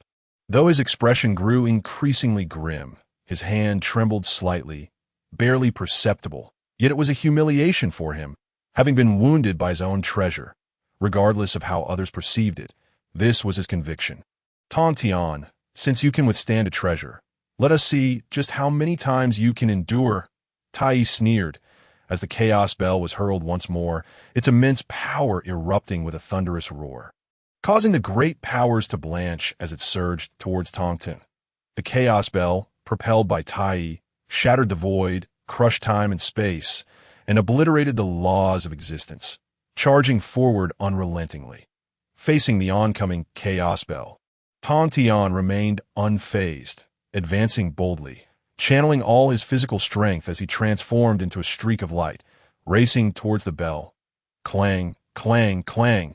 The urgent chimes resonated through the skies, colliding with Tongtian, akin to a meteor striking the earth, annihilating countless paths and shattering the vast expanse of time and space. With a forceful strike, Tongtian met the chaos bell head-on, his raw physical power surging forth, his muscles bulging as if he were a demonic god, slamming a palm against the chaos bell and sending it flying.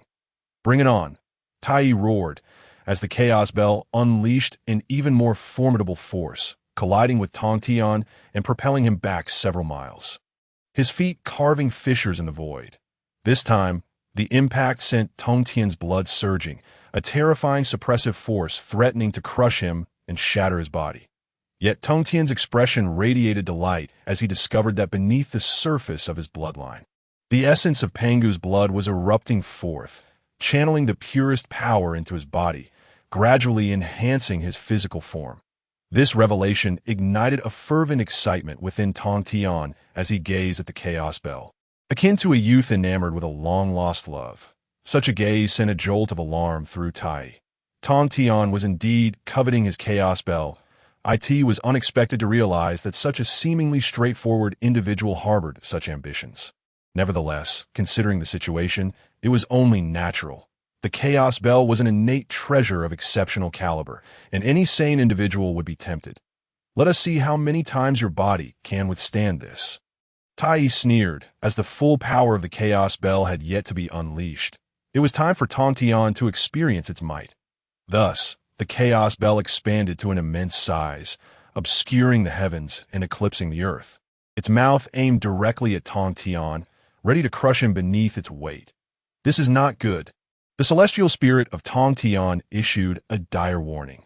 Tai intended to suppress him within the chaos bell, intending to annihilate Tongtian from within. The mouth of the chaos bell was adorned with the fiery wheels of earth, wind, and water, manifesting terrifying phenomena of a world in ruin and chaos. Should he be trapped within the chaos bell, it would likely mean an eternal imprisonment. Tongtian declared, "The path to heaven lies before you, yet you choose not to tread it. The gates of hell are open to you, yet you stride in uninvited. Since you have come, do not think to leave. Chaos bell, I command you to suppress this emperor." Tai's form suddenly expanded to an immense stature, towering like a divine fiend, his eyes radiant as the sun. And with the heavens upon his back, he grasped the chaos bell, seeking to subdue Tongtian. The powerful beings present were struck with terror. Such formidable strength. Who in the primordial world could withstand it? It was as though the innate treasure had fully awakened. Otherwise, how could such might be possible? One by one, the mighty beings retreated, fleeing the eastern sea in dread, not daring to linger. Meanwhile, the celestial soldiers and the dragonkin of the water forces, caught in battle, stared in a daze at the unparalleled form of Tai, their very souls trembling. The celestial soldiers cried out, "Your Majesty, the Eastern Emperor! Your Majesty!" The water army was engulfed in despair. Confronted by an invincible deity, death seemed the only avenue. "You wish to suppress me, Tai. You are not worthy." Tongtian's voice was frigid, suffused with an aura of slaughter. Instantly, a murderous wind swept through the void, causing living beings to tremble in fear, their souls quaking and corporeal forms disintegrating. At a glimmer of cold light pierced the air, striking the mouth of the chaos bell, obliterating chaos and shattering myriad paths. Like a surging tide of slaughtering energy ascending to the heavens, sweeping across the world, the chaos bell quaked violently, the hand grasping it almost shaken loose. Thunderous sounds erupted before Tai could react. As an overwhelming divine force, infused with boundless murderous intent, sent the Chaos Bell soaring. Tai and the Chaos Bell were hurled backward, a scene that astounded countless beings. Such fearsome Tai had been cast away. Tongtian's power was indeed terrifying.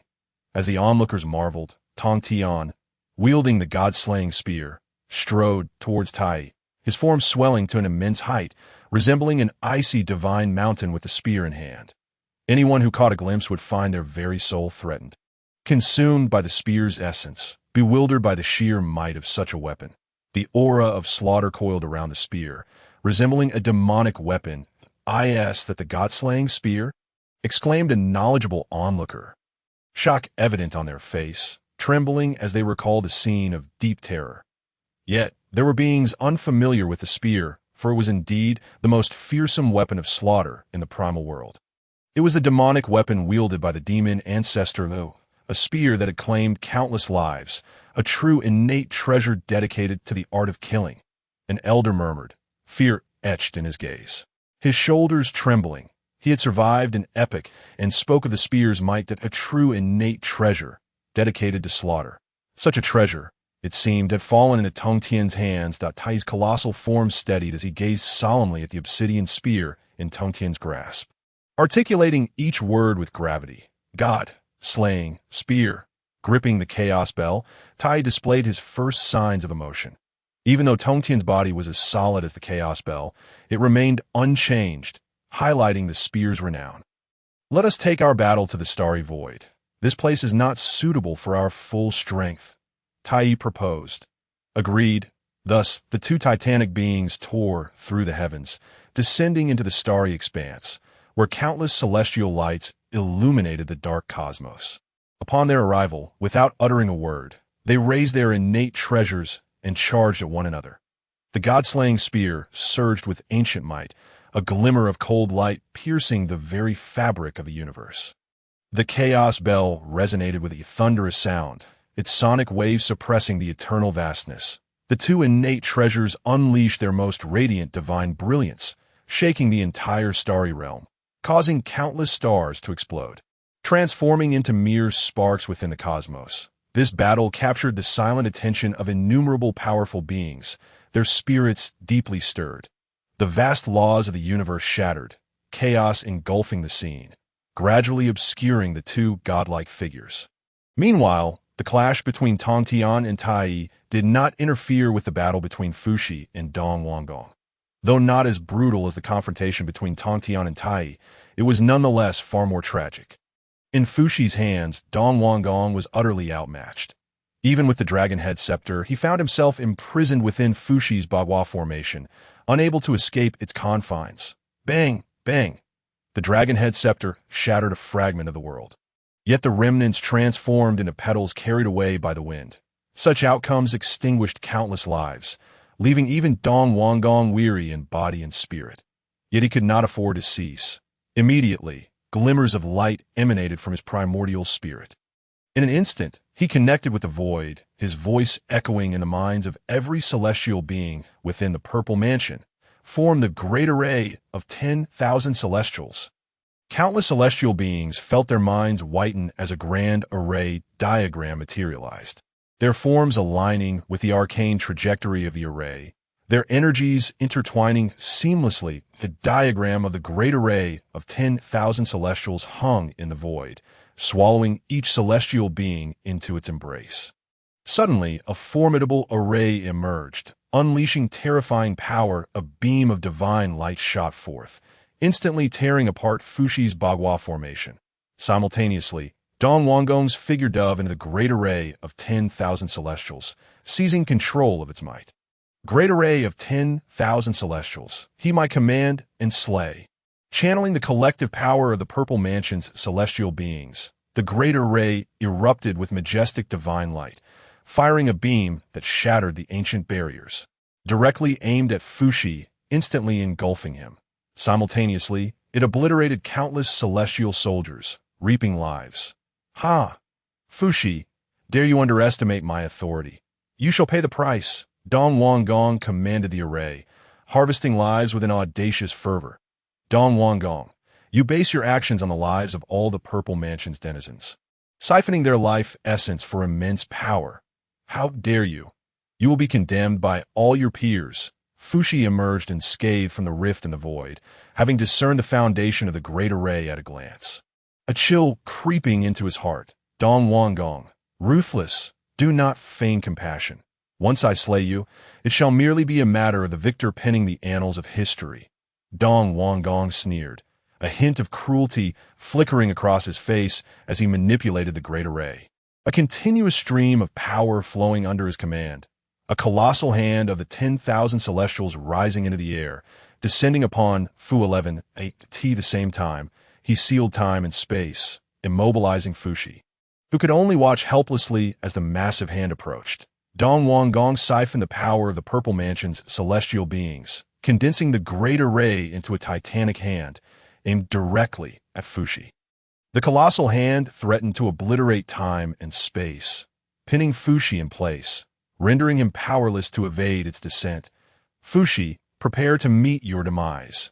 You seek to extinguish my legacy. You shall find no passage. Dong Wangong's visage twisted with malice as the giant hand plummeted like a falling star upon Fushi. Yet the colossal hand passed through Fushi's form as if it were but a mirage. Dong Wangong, taken aback, extended his consciousness to scan for Fushi's presence, but found none. It was as if Fushi had vanished entirely. Rumbling resonated from the heavens above as an overwhelming force descended, pressing down upon the great array of 10,000 celestials, immobilizing it. A stone tablet gradually emerged, akin to a universe enforcing its will upon the great array.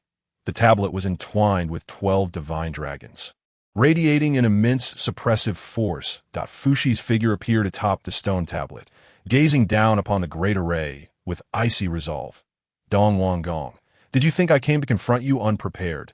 This dragon tablet was crafted with you in mind. Now that you have activated the great array of 10,000 celestials, be ready to face its countermeasures. Such an array that extracts the life essence of beings is better off in ruins. Simultaneously, the dragon tablet unleashed a blazing radiance, brimming with unparalleled might, relentlessly eradicating the great array of 10,000 celestials. No, the great array of 10,000 celestials is the culmination of my life's work. You shall not destroy it. Not even the heavenly court shall prevail. The expression on the face of Dong Wangong was ashen, suppressed by the dragon's steel, while the entire 10,000 immortals' great array appeared to be severely damaged, gradually stripping Dong Wangong of his dominion over the formation. However, despite Dong Wangong's hysterical roars and furious howls, it was to no avail. He was firmly constrained by the dragon's steel. If you wish for my demise, it shall not be so simple. He produced the pure yang killing sword and the dragon-headed staff, casting the former towards Fushi, causing Fushi to furrow his brow slightly. Such a feeble thrust would barely pierce his skin. How could it possibly resolve the issue? Yet, in the next moment, Fushi felt a profound sense of danger as arrays began to unfurl around him, enveloping him in a protective shroud. With a thunderous explosion, Dong Wangong detonated the pure yang killing sword, unleashing a tremendous offensive force that sent Fushi hurtling away. Calculating with intent, a smirk crept onto Dong Wangong's lips as he laughed heartily, casting a glance at the trapped Zifu immortals within the 10,000 immortals' great array. You are all the promising talents of my Zifu. It is only right that we share life and death together. If you flee, how can we withstand external threats? Better to channel your strength for my purposes. That is the righteous path. Dong Wangong, I never imagined you to be such a cunning and treacherous individual. I have been blind to follow one like you. The Zifu immortals erupted in curses, many of them already fatigued to the point of being unable to speak. With a wave of his hand, Dong Wangong silenced their insults and turned his gaze towards Zhuangmu. Zhuangmu, you did not foresee this. This is my ultimate trump card. As long as I slay Fushi, I shall be free as the birds in the sky and the fish in the sea. Ha ha ha. Zhuangmu, drained of power and vitality, appeared as pale as a specter, yet her words were powerful. Dong Wangong, even if you manage to escape from here, so what? The heavenly court is not limited to Fushi. there is still Emperor Jun, Tai, Nuwa, and Kuanpeng. Moreover, your actions have led you down the path of demonic ways. The mighty beings of the primordial era shall not tolerate you. Even if you flee, what then? Zhuangmu spoke the harshest of truths. Dong Wanggong had no path left but death. Is that so? Then let us see. Let us turn the primordial realm upside down. Who would dare to strike? Dong Wanggong scoffed, manipulating the 10,000 immortals' great array to conjure a massive hand that slapped the dragon steel, sending it flying. The immense force, however, did not shatter the steel. Fushi's figure appeared in the void, grasping the dragon steel. It was his spiritual treasure and could not be forsaken. He had not anticipated Dong Wanggong's decisiveness in self-detonating the pure yang killing sword. A piece of innate spiritual treasure, so recklessly employed. Wiping the blood from the corner of his mouth, Fushi's expression grew cold and indifferent. His voice as frigid as the heavenly laws, his arms outstretched in a welcoming gesture. Heaven and earth, 8 trigrams rise. In an instant, 8 divine pillars ascended in the void, each inscribed with a divine script. Qian, Kun, Zhen, Sun, Ken, Li, Jin, Dui, each corresponding to a great world. The 8 great worlds expanded to a colossal size, enveloping the 10,000 immortals' great array, and an overwhelming force erupted from within, unleashing the destructive power of 8 distinct world energies. The 10,000 immortals' great array attempted to resist, but a divine might descended, pressing down on Dong Wanggong, immobilizing him as if held by a colossal demon. You are still too inexperienced to play with great formations. Annihilate, Fushi commanded, and the 8 great worlds emanated divine light, their energies crashing into the 10,000 immortals' great array. In an instant, the array collapsed, and countless beings were reduced to ashes. The mightiest, Dong Wanggong and Zhuangmu, still resisted, just as Fushi prepared to strike again.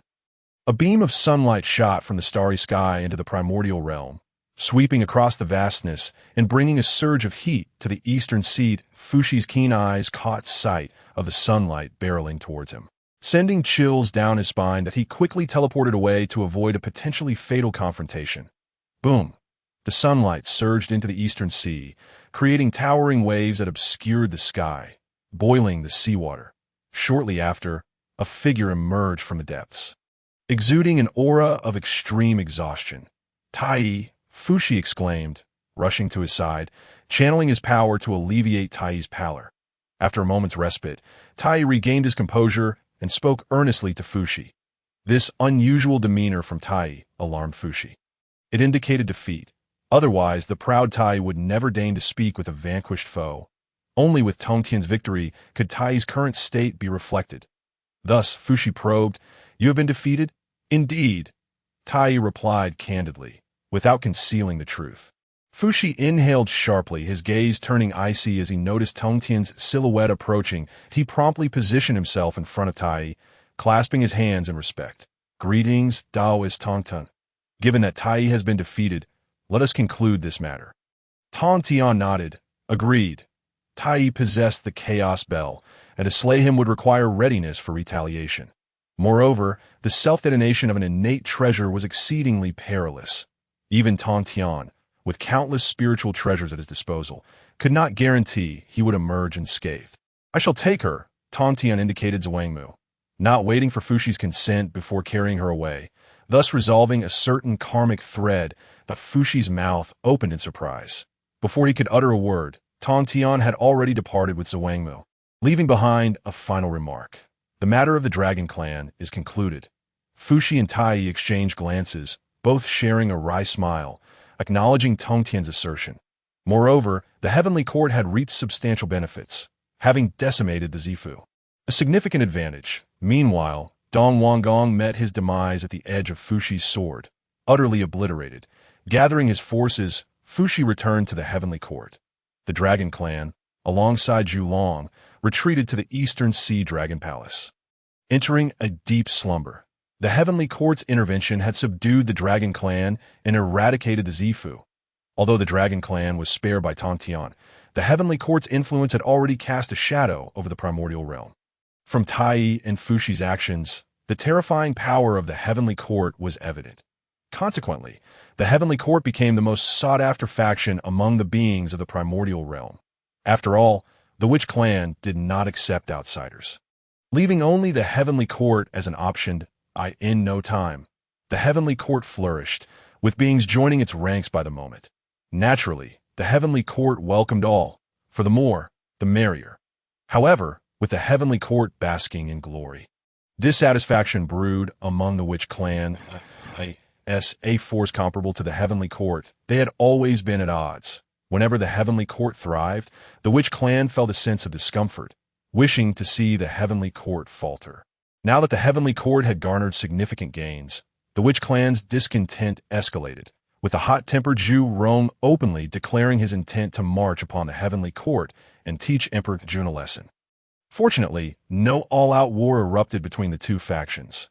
Instead, only minor disputes arose. Tongtian, uninterested in the conflict between the Witch clan and the Heavenly Court, retreated to Golden Ao Island after his battle with Tai and entered seclusion. His confrontation with the Chaos Bell had granted him profound insights, significantly enhancing both his physical and spiritual forms. In the secret chamber of Golden Ao Island, Tongtian sat cross-legged. In an instant, paths of law patterns spread across his surroundings, transforming into a myriad of radiance that illuminated the entire chamber.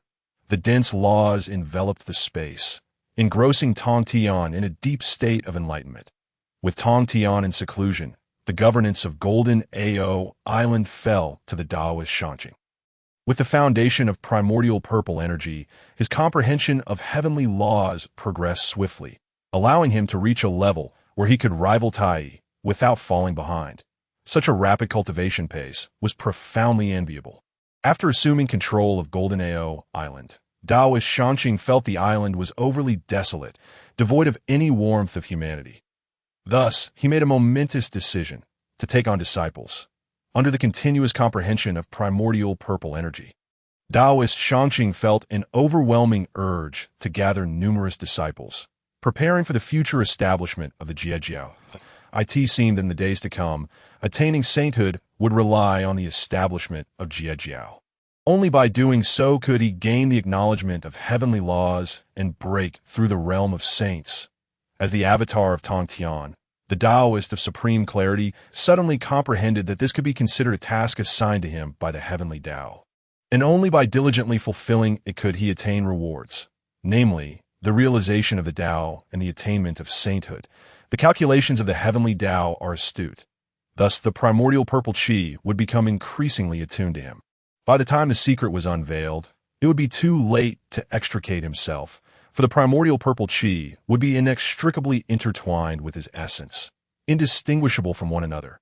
The Taoist of supreme clarity chuckled, not overly concerned, as he was merely an avatar of the main body, destined to eventually return to it.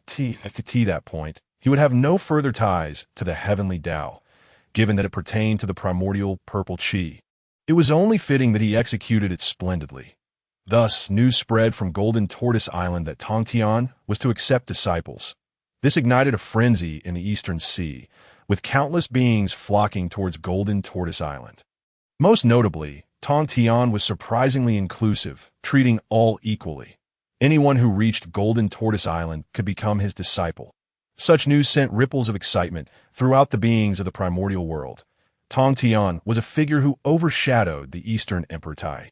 How could such a formidable individual's egalitarian approach to accepting disciples not stir the hearts of the primordial beings, prompting them to journey to the Eastern Sea to seek his tutelage? The approach of Tongtian to teach without discrimination was soon known to the great powers, leaving them astonished. Teaching without discrimination is not merely a phrase to be spoken lightly. It demands action. With so many primordial beings, could Tongtian truly instruct each according to their individual ways? No one could say, but that was of little consequence. What mattered was that Tongtian was indeed accepting disciples. On Kunlun Mountain, Laozi and Yuanshi sat facing each other, expressions grave as water. The dignified Yuanshi was filled with a surge of anger. Elder brother, it seems Tongtian disregards the reputation of the Pangu Orthodox sect. Engaging in such indiscriminate teaching, where does this leave the dignity of our lineage? Yuanshi, fuming, could not fathom Tongtian's actions, yet his fury was unrestrained. Countless beings wished to enter the three purities fold. But the three purities rarely accepted disciples. Even when they did, it was with careful consideration. Unlike Tongtian's indiscriminate acceptance, this recklessly undermined the reputation of the Pango Orthodox sect, a matter of utmost concern for Yuan Shi, who could not tolerate Tongtian's cavalier approach. Calm yourself. Your heart is in turmoil. Take a moment to compose yourself. Lao Zi's voice was serene, yet carried a subtle power, gradually soothing Yuan Shi's wrath. Restoring a semblance of tranquility to his demeanor. I understand your dissatisfaction, but that is his affair, not ours. If you confront Tongtian now, he may very well respond with hostility. It would be wiser to observe quietly and discern Tongtian's motives for such an approach. After all, he stands ahead of all the great powers. His actions surely have their reasoning. Upon hearing this, Yuan Shi pondered, a purple aura deep within his primordial spirit beginning to tremble, as if sensing something. Regaining his authoritative demeanor, he declared, "Let us see what Tongtian is truly up to." With a wave of his hand, the scene of Golden Tortoise Island materialized before them, revealing a multitude of beings chatting and laughing as they made their way towards it. "Merely the spawn of the wet, unworthy of note," Yuan Shi remarked, dismissing them with disdain. The commotion surrounding Tongtian's acceptance of disciples captured the attention of various great powers, all gazing towards Golden Tortoise Island, eager to uncover Tongtian's true intentions. However, as time elapsed, the expressions of the great powers turned peculiar. A singular thought resounded in their minds. Tongtian was genuinely accepting disciples, devoid of artifice. Moreover, he openly selected 8 personal disciples on the spot. The Taoist Duobao, the Holy Mother of Golden Spirit, the Holy Mother of Wudong, the Holy Mother of Turtle Spirit, Zhao Gongming, and the 3 Xiaos, Yin Xiao, Bi Xiao, and Xiong Xiao. Naturally, numerous great powers also ventured to Golden Tortoise Island to celebrate Tongtian's new discipleship. On Kunlun Mountain, Lao Zi sat in contemplation, seemingly grasping a glimmer of insight.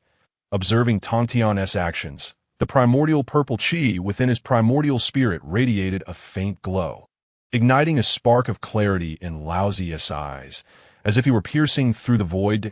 I now understand Tongtian's motive for accepting disciples. It appears he has comprehended this step. Truly remarkable. Lao Zi sighed, startling Yuan Shi. Elder brother, you have discerned Tongtian's purpose in gathering disciples. Elder brother, do share. What is Tongtian's true intent in accepting disciples? Yuan Shi, ever the sage among the 3 purities, was intrigued by Lao Zi's insight. The faint glow of the primordial purple qi within Yuan Shi's primordial essence signaled a revelation. Tongtian's actions likely align with the will of heaven. Adhering to the Tao, gathering disciples to amass fortune and virtue, thus ascending towards the realm of saints, it seems Tongtian has gained glimpses into the path of saintliness.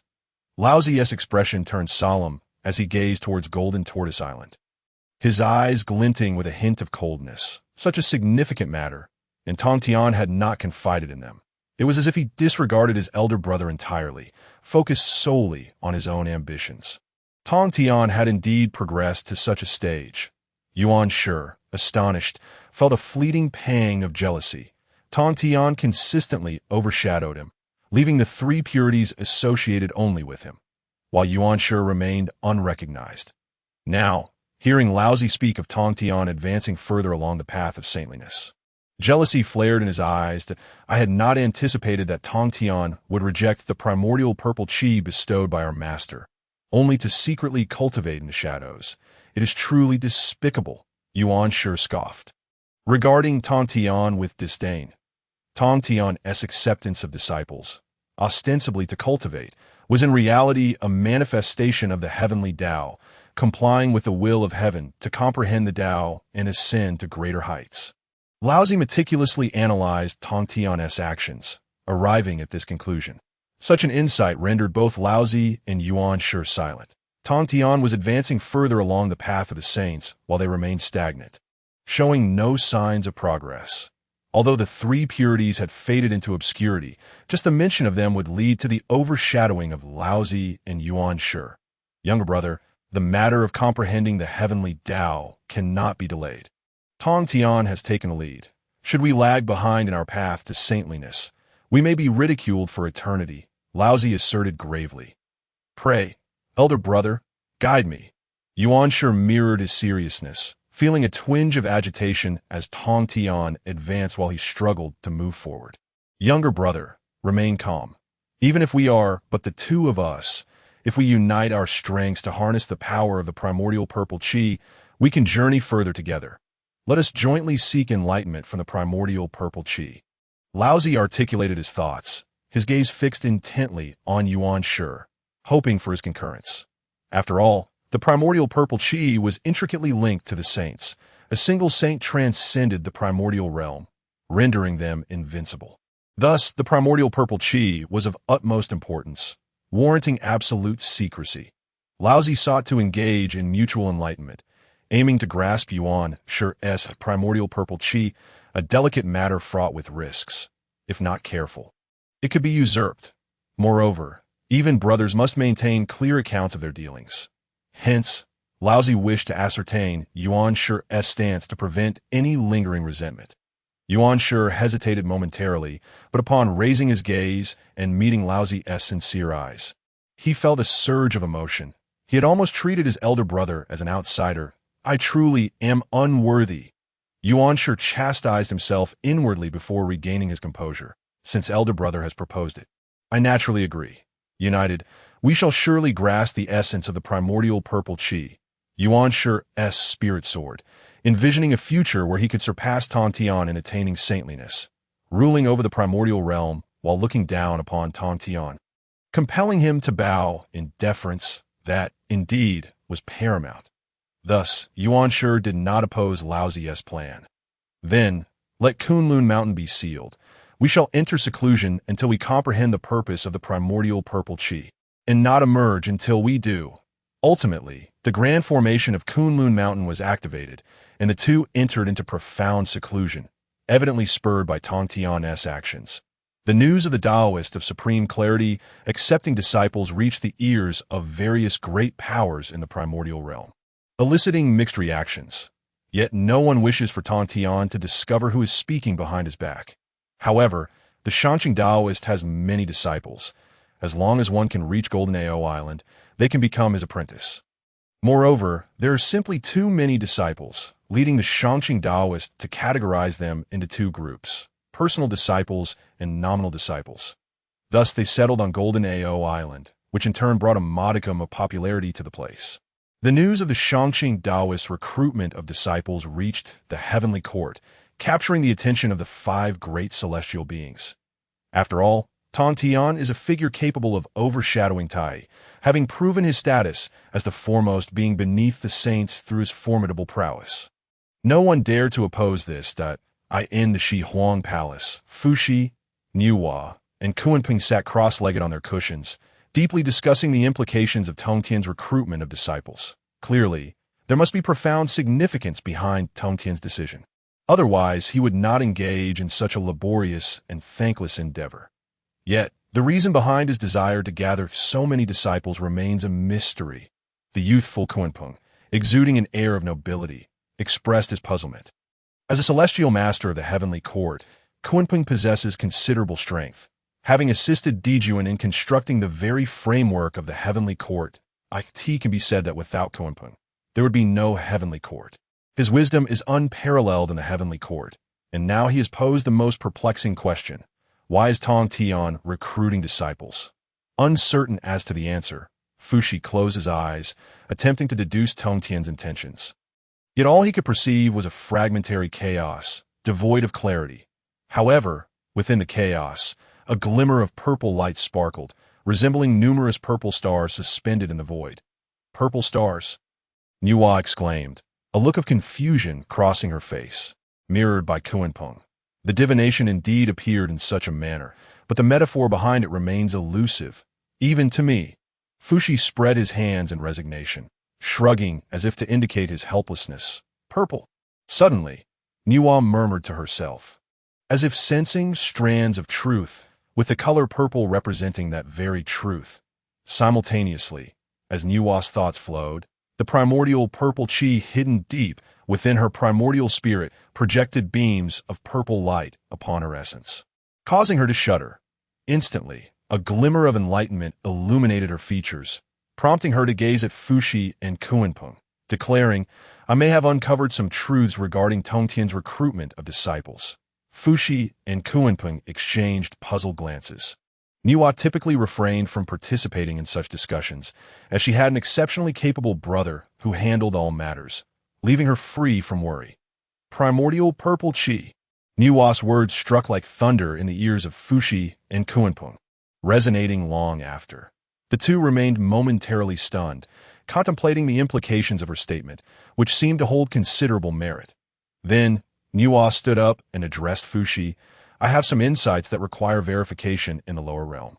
With that, she departed the Shihuang Palace without disturbing anyone, heading toward the vast expanse of the wilderness.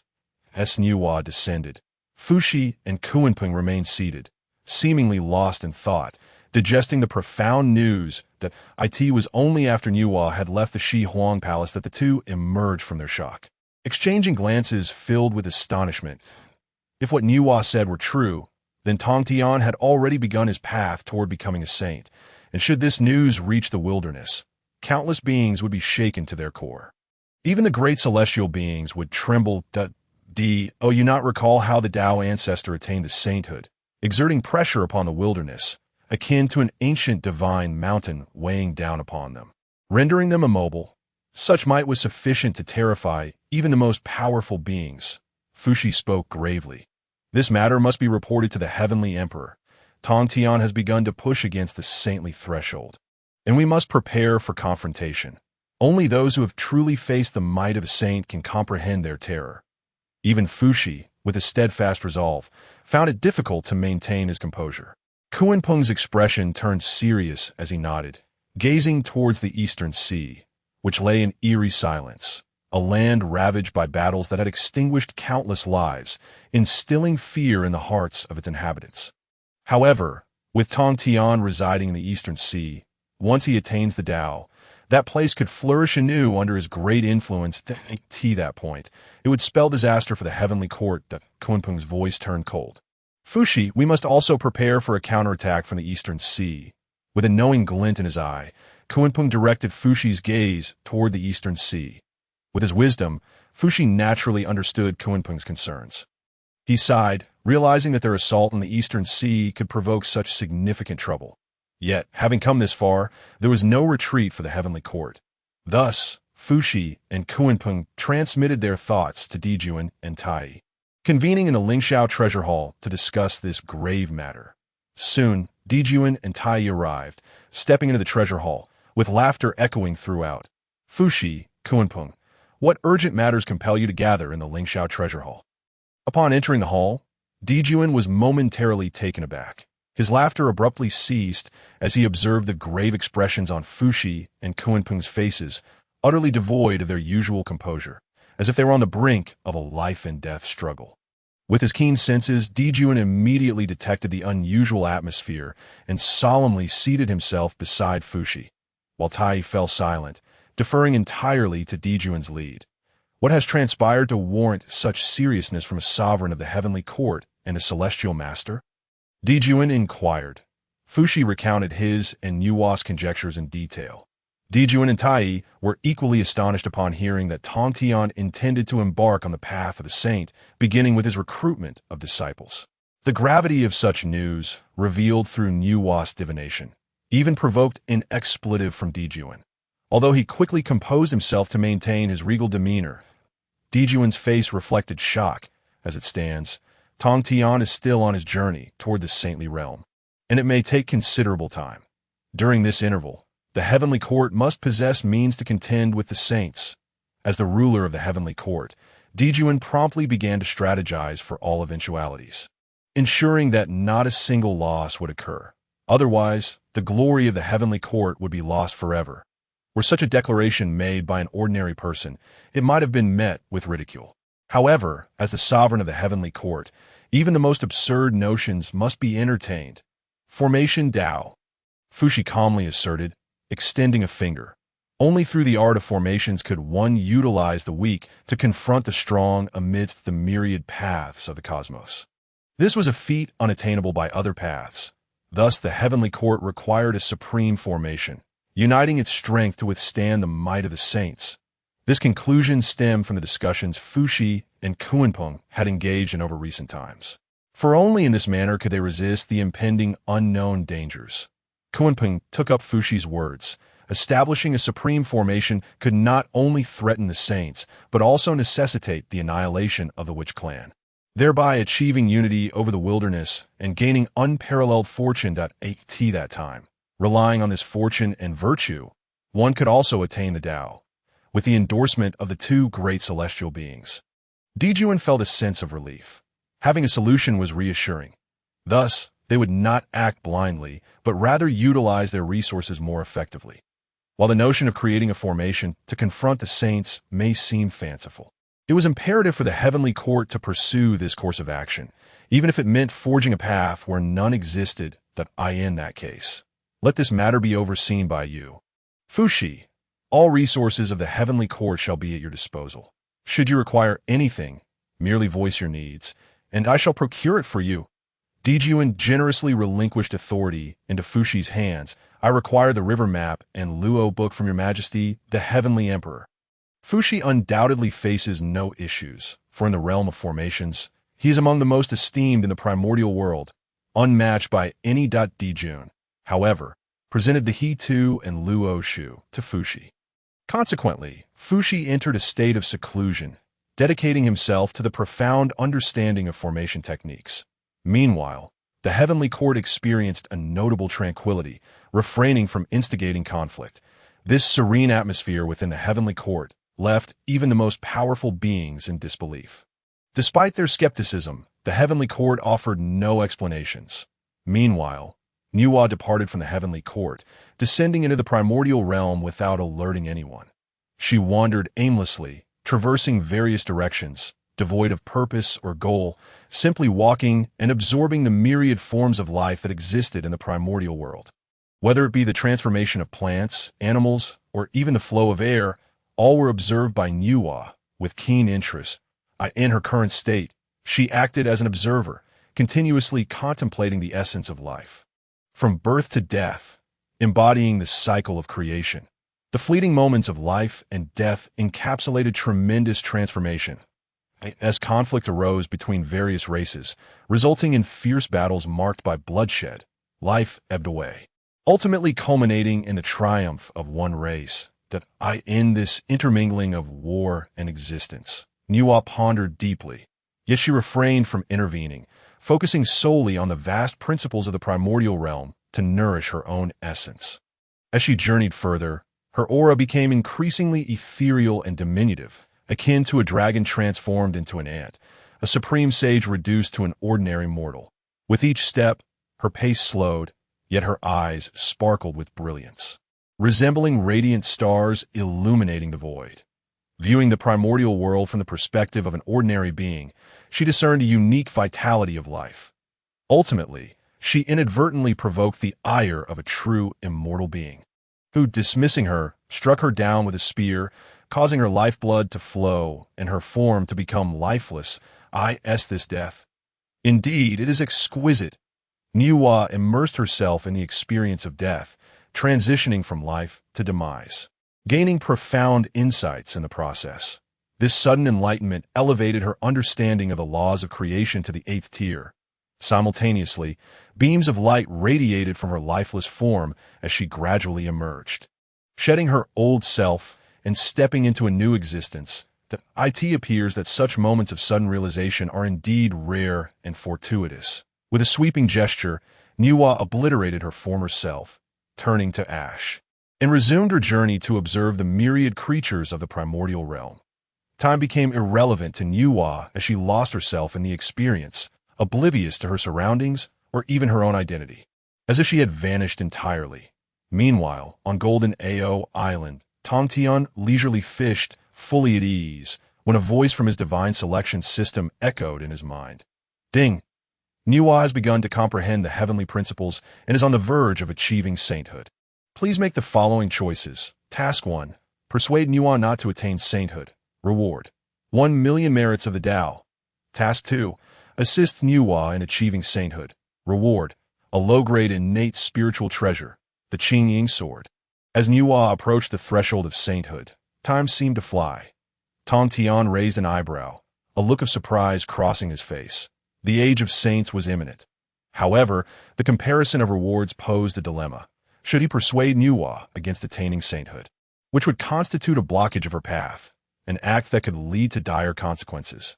After all, should he attempt to dissuade her at such a critical juncture, it would be tantamount to obstructing her destiny. Nevertheless, achieving sainthood is not a trivial matter, especially considering the overarching presence of Hongjun, the progenitor of the Tao, whose intentions remain unclear. Tongtian assessed the situation. If he could make Nuwa aware of the perils associated with attaining sainthood, perhaps she would reconsider, thereby fulfilling his task. Select 1. Immediately, Tongtian made his choice. Ding. The reward has been deposited into the host repository. Please check. Nodding, Tongtian refrained from inspecting the reward, instead stepping into the spatial realm. Heading toward Buzhou Mountain that moment. Buzhou Mountain was lush and vibrant, ancient trees reaching for the sky, and greenery carpeting the ground. As Nuwa ascended Buzhou Mountain, the light of creation cascaded behind her, revitalizing the flora and enhancing the flow of energy. Nuwa paid no mind to this phenomenon, continuing her ascent toward the mountain's peak. The oppressive aura at the summit was barely perceptible, unlikely to affect Nuwa in any significant way. Upon reaching the pinnacle, Nuwa felt a surge of energy, her aura expanding outward, as beams of creation shot skyward, resembling a divine pillar. A formidable pressure descended, causing the void to stagnate, an overwhelming energy sweeping through the area. Had they not been atop Buzhou Mountain, the primordial world would likely have erupted in extraordinary phenomena. Slash! A delicate cry rang out, and an invisible great sword manifested in the void, aiming for Nuwa. With a hum, the sword descended, releasing a profound light that hung suspended in the air. Anticipating this, Nuwa retrieved the map of mountains and rivers, allowing the radiant energy to merge with it. Subsequently, a woman clad in palace attire emerged. Her demeanor serene, she offered a slight bow to Nuwa. Greetings, fellow Taoist. Having just come into existence, the Taoist should take the time to recuperate within the map of mountains and rivers. Excellent. Nuwa beamed, delighted to have severed herself at the peak of Buzhou Mountain. Thus, all 3 aspects of herself were eliminated, propelling her into the late stage of quasi-sainthood. Point 1 aspect of self transformed into a beam of light, merging with the map of mountains and rivers. Just as Nuwa prepared to stow the map, a hearty laugh echoed from afar. Fellow Taoist Nuwa, what a coincidence to meet you atop Buzhou Mountain. Truly, fate is at play. Tongtian laughed heartily, stepping through the void. Approaching Nuwa with ease, arriving mere moments later. Nuwa felt a tumultuous wave of emotions within her. She had not immediately detected Tongtian's presence, only realizing it upon hearing his laughter. Now having severed herself and attained the late stage of quasi-sainthood, she stood as one of the most formidable beings beneath the saints in the primordial realm. Yet, despite this, she was unable to gauge Tongtian's true power, perceiving him as an ordinary mortal. Nevertheless, her resolve remained steadfast, and she quickly inquired, "What brings you to seek me, fellow Taoist Tongt?" Surely, there must be significant matters at hand. The fact that Tongtian personally sought her out indicated the gravity of the situation. Moreover, she had cloaked her presence from the heavenly mechanisms. Thus, Tongtian's bold approach suggested he was well aware of her whereabouts. Given the history of friction between the heavenly court and Tongtian, a confrontation could easily arise atop Buzhou Mountain. Hence, Nuwa regarded Tongtian with a sense of caution. Tongtian waved his hand, signaling her to relax, and no need for alarm. My purpose in visiting today is not to incite trouble with the heavenly court, but rather to discuss your affairs. Then you intend to trouble me, Nuwa replied, her lips parting slightly, her beautiful eyes scrutinizing Tongtian with increasing vigilance. Aware that this was not an opportune moment, Tongtian recognized the need for caution. After all, An immensely powerful being opposed to the heavenly court seeking her out could lead to dire consequences if she remained unguarded. My intention today is to consult you regarding your pursuit of sainthood. Might this matter pique your interest? Tongtian stated plainly, a broad smile gracing his face, his question striking at the heart of Nuwa's aspirations. The pursuit of sainthood is the objective of countless powerful beings in the primordial realm. Only by achieving the status of an eternal saint can one truly navigate the vastness of existence. A.S. Hongjun, the Tao ancestor, once proclaimed, without attaining sainthood, one remains akin to an ant. Thus, when Tongtian broached the subject of her impending sainthood, her expression shifted dramatically, her eyes flashing with lethal intent. Her heart was tumultuous. She had only recently grazed the barrier of sainthood, and Tongtian's appearance was too timely to be mere coincidence. How did you come to know? Nuwa's gaze remained steely, her murderous intent unwavering, as she fixed her stare upon Tongtian. If he failed to provide a satisfactory answer, she would not hesitate to take action against him, for this was her most closely guarded secret. Tongtian chuckled softly, seemingly unfazed by Nuwa's hostility. Even though she had reached the late stage of quasi-sainthood, her strength posed little threat to him. Since you have begun preparing for your ascent to sainthood, it is only natural for me to seek insight into the process. After all, observing the path to sainthood is a valuable experience. Nuwa's delicate nose crinkled slightly, clearly expressing her skepticism towards Tongtian's assertions. After all, how could one truly observe from such proximity? Let us speak frankly. You are undoubtedly not here merely to observe, but rather have ulterior motives. My sixth sense does not mislead me. Tongtian replied, The sixth sense? I must have misheard. Does the primordial chaos possess such a phenomenon? Nonetheless, it is of little consequence. He adjusted his demeanor, fixing his gaze upon Nuwa with an earnest expression.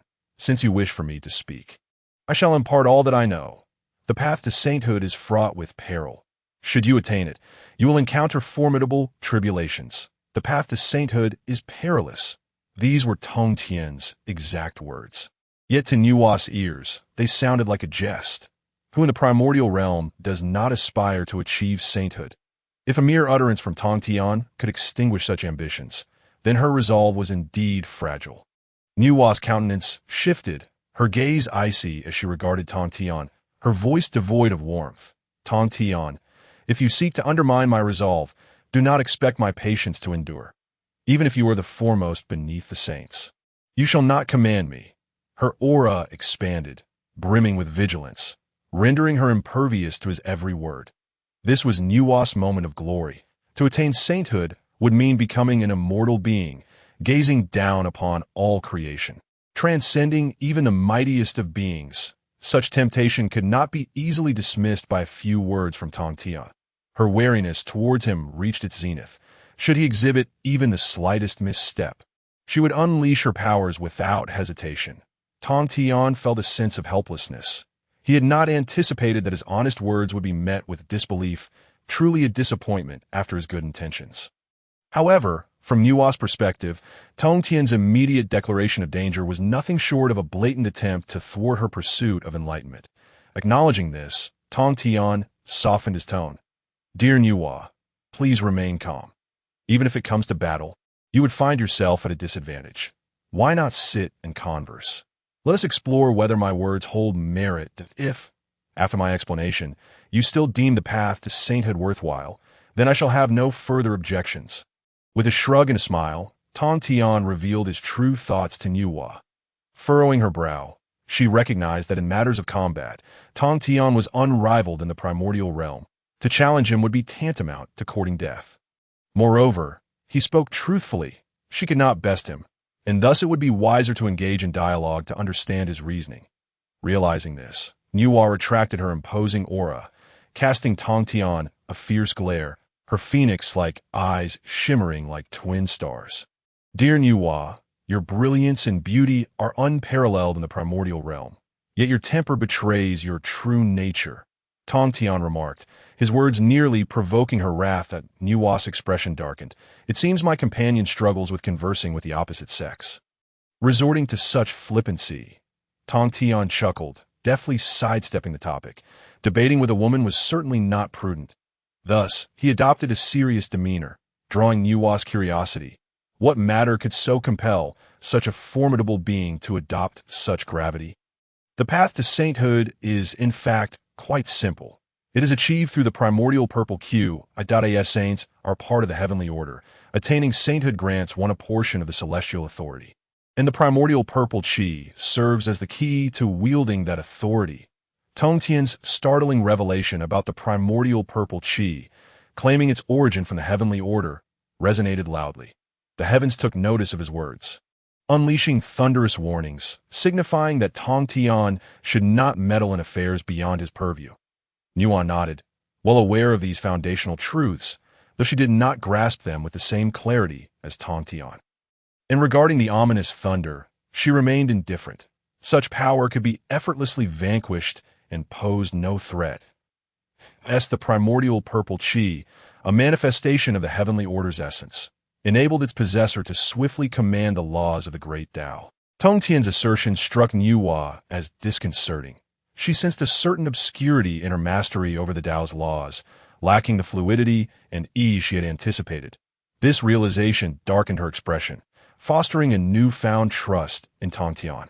For his words rang true. What followed was a revelation that would profoundly shake Nuwa's very core. Moreover, the primordial purple Qi serves as a means to control the saints before Tongtian could finish. An onslaught of thunder rained down from the void, like a tempest of lightning, ravaging the space and transforming it into a desolate zone devoid of life. The heavens, feeling threatened, unleashed their wrath upon Tongtian.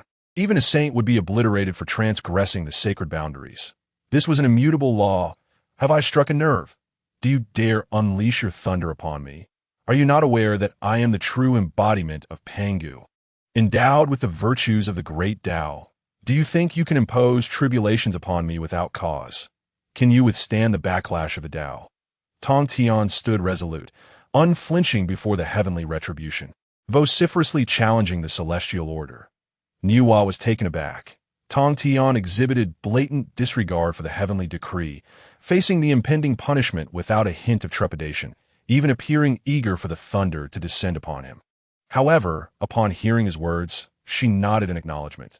The great Pangu, having split heaven and earth, indeed possessed immense merit, and as Tongtian was a manifestation of Pangu's primordial spirit, he naturally inherited those virtues. Thus, he had no fear of the heavenly wrath. Yet, to speak so openly of such matters seemed unwise. After all, relying on another's merits was not typically commendable. As Nuwa's thoughts raced, she observed the impending thunderstrike would dissipate harmlessly, failing to even disturb a single hair on Tongtian's being. Tongtian's accumulated virtues surpassed even those of Laozi and Yuanshi combined. The merits he had amassed, alongside those earned through his endeavors, rendered him akin to a walking embodiment of virtue. The skies above Buzhou Mountain returned to tranquility, bathed in clear azure, as if enveloped in auspicious clouds. Turning to Nuwa, Tongtian asserted, I have spoken nothing but the truth. What you now witness is reality. To his words, Nuwa fell silent. The very heavens had unleashed retribution to silence him, indicating that they could not allow him to complete his discourse. Had they not felt the pangs of guilt, they would not resort to such measures. Thus, Tongtian's words held weight. Attaining sainthood would lead to becoming a mere puppet of the heavenly order. A realization that the arduous journey towards enlightenment was ultimately a sacrifice for another's benefit. Unable to suppress his thoughts any longer, Tongtian turned away from Nuwa and quietly inquired, Tell me, dear Nuwa, will you relinquish your pursuit of sainthood? A flicker of inner turmoil crossed Nuwa's face. On one side lay the desire for sainthood, a mere means to become a pawn of the heavenly order, while on the other lay her dignity, her freedom, and the boundless existence she yearned for. The dichotomy between idealism and reality is often fraught with difficulty. However, Tongtian discerned her internal struggle with ease, offering a gentle smile as he turned to face her. Follow your heart. Becoming a puppet is not the answer. If you pursue sainthood, it shall become a nightmare that haunts you for eternity. In that moment, Nuwa inhaled deeply, making the most arduous decision of her life. She would not pursue sainthood. Upon uttering her resolve, it felt as though chains had shattered, and her soul experienced a profound cleansing. Leading to her ascension, that Nuwa's decision not to pursue sainthood would undoubtedly send shockwaves through the primordial realm. With the great beings of the chaos to learn of her choice, they would surely be driven to madness. Sainthood was the ultimate aspiration they all coveted, yet under Tongtian's counsel, she had chosen to relinquish it. Freed from the burdens of ambition, Nuwa radiated an air of transcendence. Her eyes sparkled brightly, as if stars danced within them, clearly indicating that Tongtian's words had struck a chord within her. "Thank you, dear brother, for illuminating my path," she expressed with heartfelt gratitude. "Should you require my assistance in the future, I shall not remain idle." With a serious tone, she offered a profound bow to Tongtian, recognizing that his guidance was not born of self-interest. Tongtian nodded nonchalantly, indifferent to her pledge of future assistance. After all, if even he, with his remarkable cultivation, is unable to resolve this matter, then the intervention of Nuwa would be futile. Observing the nonchalant demeanor of Tongtian, Nuwa couldn't help but let out a self-deprecating smile. The fact that Tongtian is now guiding her indicates that his level of cultivation has surpassed her imagination. Nevertheless, despite this, she would never remain idle in his time of need. That I wonder, esteemed brother, if your visit to Buzhou Mountain is solely to enlighten me, or if there are other matters at hand. Nuwa, possessing a keen intuition, sensed that Tongtian had come to Buzhou Mountain for something of great importance. His guidance merely seemed incidental. Thus, she subtly signaled her desire to discern Tongtian's intentions. That it is not merely a trivial matter. For I have sensed that the tribulations one must endure upon attaining enlightenment are not easily withstood in ordinary places. Only within the unique confines of Buzhou Mountain can one avoid the collateral damage to the innocent.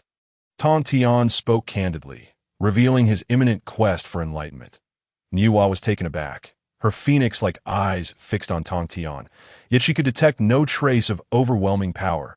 He appeared as an ordinary mortal, devoid of any aura. Returning to simplicity, this phrase abruptly surfaced in Nuwa's mind. At Tongtian's level, the aura of such return to simplicity was indeed extraordinary. Furthermore, Tongtian was about to embark on his path to enlightenment, a journey fraught with peril, which is why he chose to validate the great Tao here at Buzhou Mountain. "Might I observe your process of enlightenment, esteemed brother?" With her mind racing, Nuwa suppressed her astonishment and, tinged with a hint of trepidation, inquired about witnessing a divine being's path to enlightenment.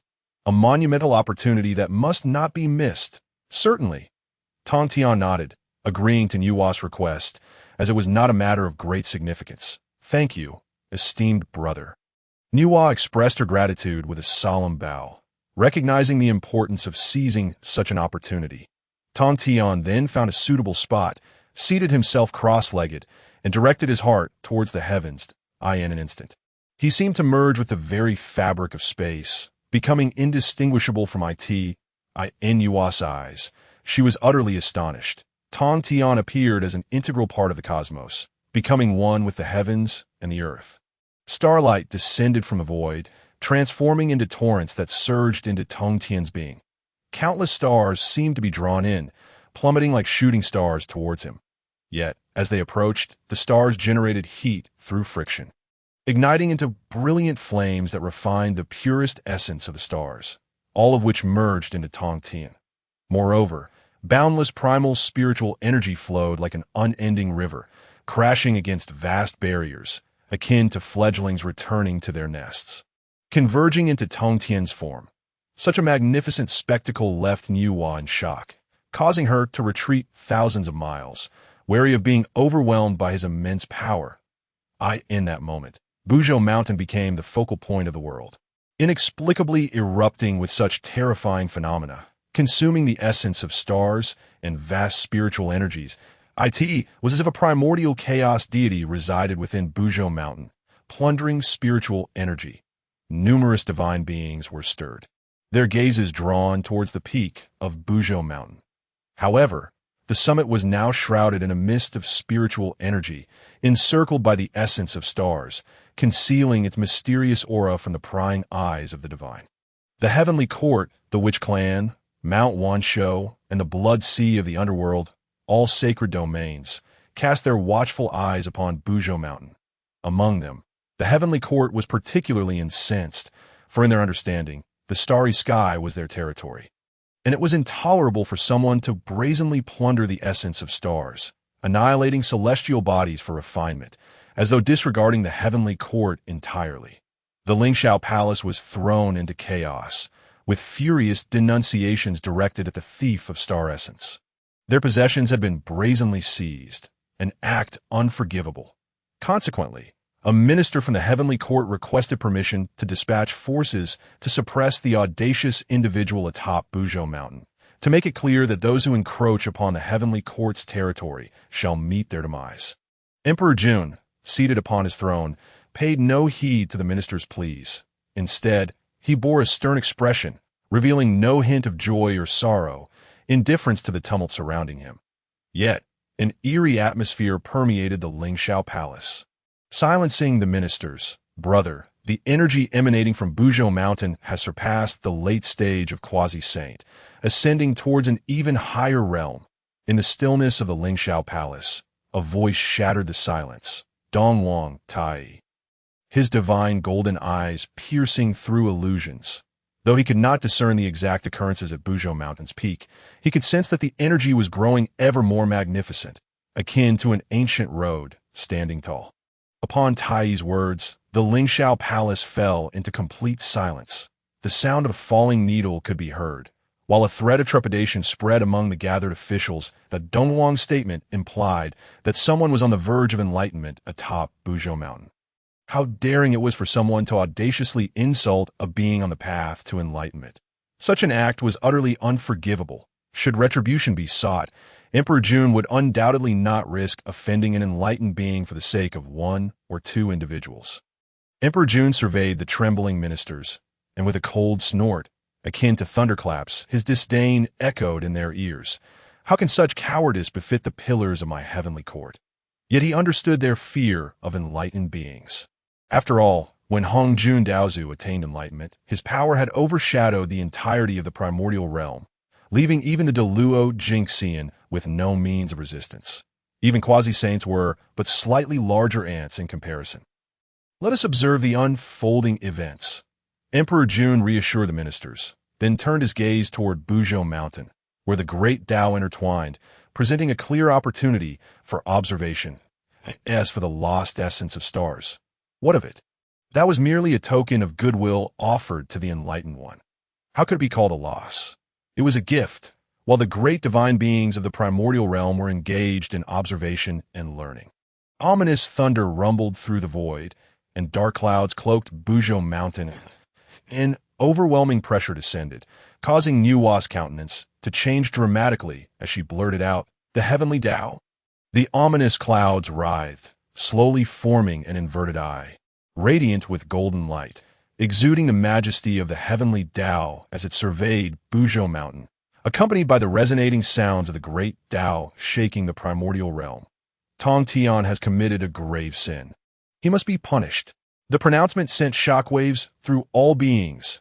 The declaration of Tongtian's guilt by the heavenly Tao shook countless divine beings in the primordial realm, for it was the heavenly Tao itself that had spoken, calling for Tongtian's condemnation and execution. Simultaneously, the divine beings realized that it was Tongtian who was attaining enlightenment atop Buzhou Mountain. This revelation astounded them. Yet the question remained, what had Tongtian done to incur the wrath of the heavenly Tao? The chilling intent to kill enveloped Buzhou Mountain, and even the divine beings felt a shiver run through them. The heavenly Tao was truly enraged. This was the collective thought of all divine beings.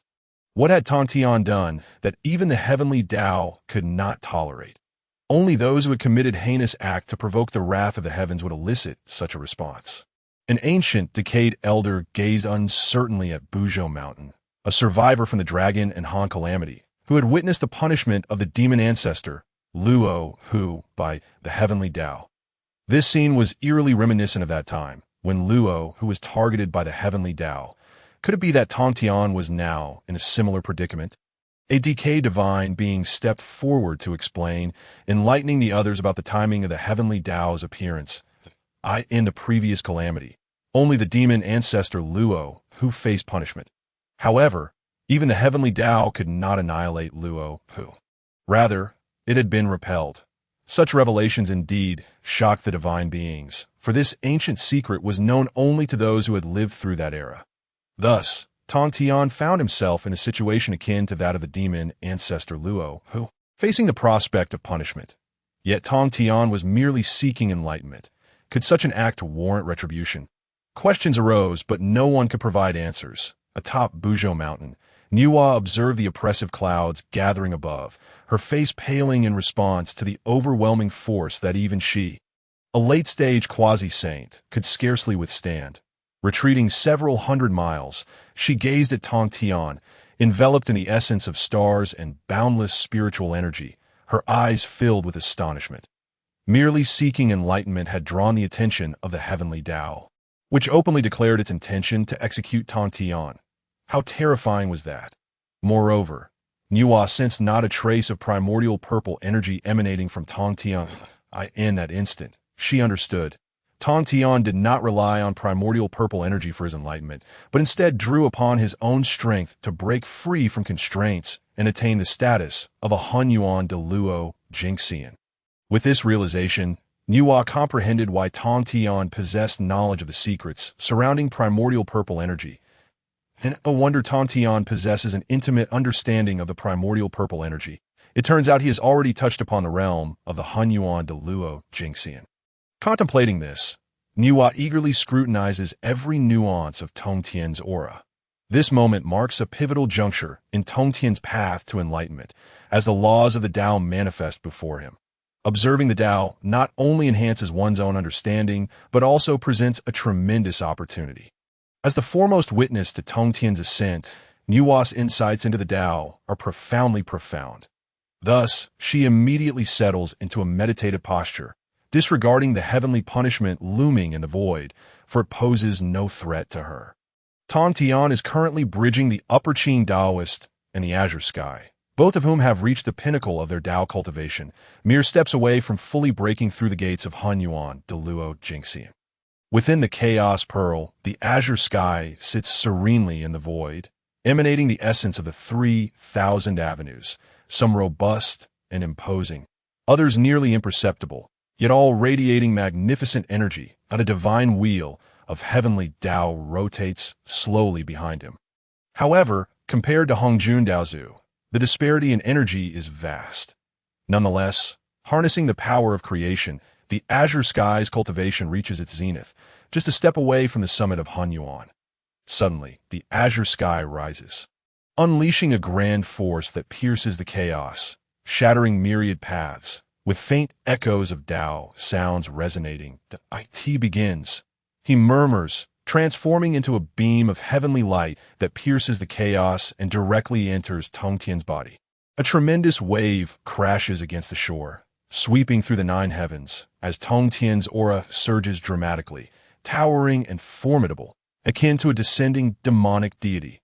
Across boundless time and space, this power is sensed by those with great abilities, causing them to tremble in fear and astonishment, their eyes wide with disbelief. Before Tongtian, a fissure opens, leading directly to Jineo Island, where the figure of the Upper Qing Taoist is visible. He nods slightly, points with his sword, and a beam of clear light soars into Tongtian's brow. This is the Upper Qing Taoist as comprehension of the Tao, all of which is imparted to Tongtian, with a thunderous momentum. The power emanates like a torrential tide, a thread of Hunyuan energy arising and enveloping him. In an instant, Tongtian appears as a newly manifested demonic deity, stirring myriad realms and shaking the vast expanse of the void. Countless stars in the sky shine brightly, casting beams of starlight as the endless chaotic energy cascades down like a deluge, devoured by Tongtian as if he were a great whale. Tongtian successfully attains the Tao, becoming a Hunyuan de Luo Jingxian. In the blink of an eye, within less than 10 seconds since the heavenly punishment descended, Tongtian ascends to Hunyuan, but a torrent of power sweeps across the primordial wilderness. exuding an awe-inspiring majesty that reigns above the nine heavens, as countless beings bow in submission, paying homage to the newly born Hunyuan de Luo, Jingxian. I am Tongtian. Today, I attain the Tao of Hunyuan. 3,000 years hence, I shall expound upon the Hunyuan Tao on Mount Buzhou. All who are fated may come to listen. His words resonate. The heavenly Tao's gaze reveals a flicker of anger. Feeling utterly disregarded, a transgression that cannot be forgiven. Tongtian, you, however, the overwhelming aura of murderous intent around him rendered him akin to a demonic overlord, heaven's way. You cannot harm me. It would be wise for you to depart swiftly. Otherwise, I shall be utterly extinguished. Within the celestial gaze, a flash of sword light pierced through the fabric of time and space, revealing a shadowy figure in the distance. None other than the venerable Hongjun Jiaozhu. His eyes cold and indifferent, mirroring the essence of heaven's way, as he locked eyes with Tongtian. The great Hongjun Jiaozhu, the foremost saint of the primordial world, was observing the confrontation between Tongtian and his adversary. Thus, Tongtian reserved a fraction of his energy to guard against Hongjun, lest a single strike from the Jiaozhu prove insurmountable for him. Ha ha ha! Tongtian, have you succumbed to fear? Even if you do, heaven's way shall not spare you. Pursuing the path of heresy leads only to demise. Prepare to perish. The audacity of heaven's way echoed with laughter, unperturbed by the cracks that marred its form. After all, it was merely a fragment of itself. Even if destroyed, it mattered not.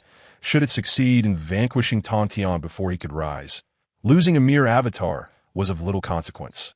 Yet, that insufferable Hongjun dared to encroach upon the sacred realm of heaven's way. Consuming its essence, once Tongtian was dealt with, Hongjun would follow suit. From the void emerged a golden lion, exuding an aura of annihilation that permeated the cosmos, casting a shadow of dread over the primordial realm, causing it to tremble in fear. Even the most powerful beings felt a chill run through them, their bodies quaking slightly at the sheer terror radiating from the golden lion. It was as if, transcending the eons, they could sense the dreadful power of this beast. The golden lion strode forth, its eyes glimmering like twin suns, fixated intently upon Tongtian. Shun and I. Tongtian uttered the name of this lion softly, recalling a time when it roamed the primordial world, fierce and nearly sovereign over all, a true terror among beasts. Unfortunately, it had been subdued by the likes of Luo, Hu, and Hongjun, who brought an end to the reign of the ferocious beasts. Now, Shun and I had been summoned by heaven's way to confront Tongtian. Tongtian's utterance of Shun and I's name sent shockwaves through the ranks of mighty beings. This was the god of ferocious beasts, the sovereign of the wild, now standing before them. It was utterly inconceivable, a mere imprint, empowered by heaven's way, elevating your strength to the sage realm. Such power is futile. The sword in my hand can slay even a sage. Tongtian maintained an untroubled demeanor. Even should Shun and I awaken, he would not falter, let alone a mere imprint. Slash! Tongtian pointed his finger at Shun and I, and instantly, a multitude of killing swords manifested, their icy intent overwhelming the vastness. Tearing through the temporal veil and hurtling towards Shun and I, enveloping him in a moment.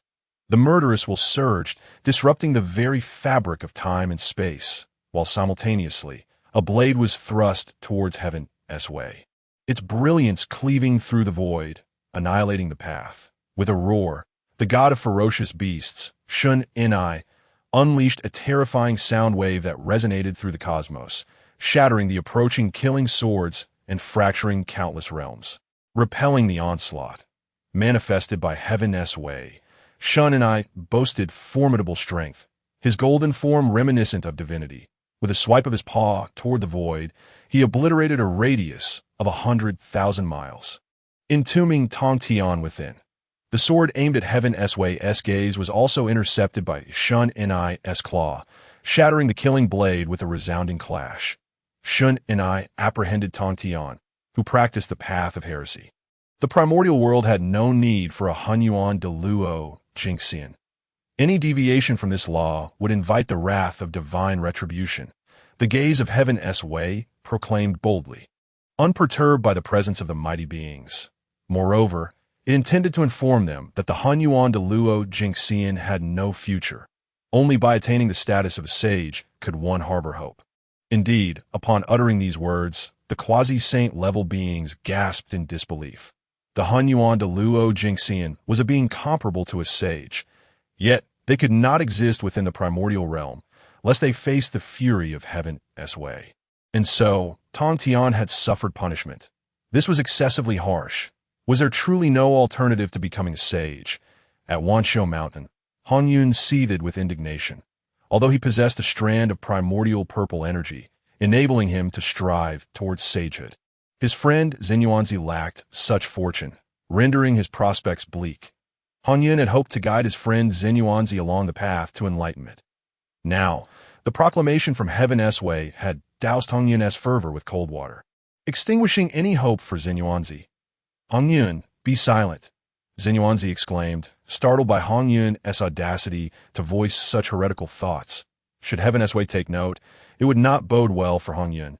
"Thou brother, if there is no path of Hunyuan, how can you hope to break through? Only by walking the path to enlightenment together can we truly remain inseparable." Hunyun, emboldened, wore an expression of unwavering determination.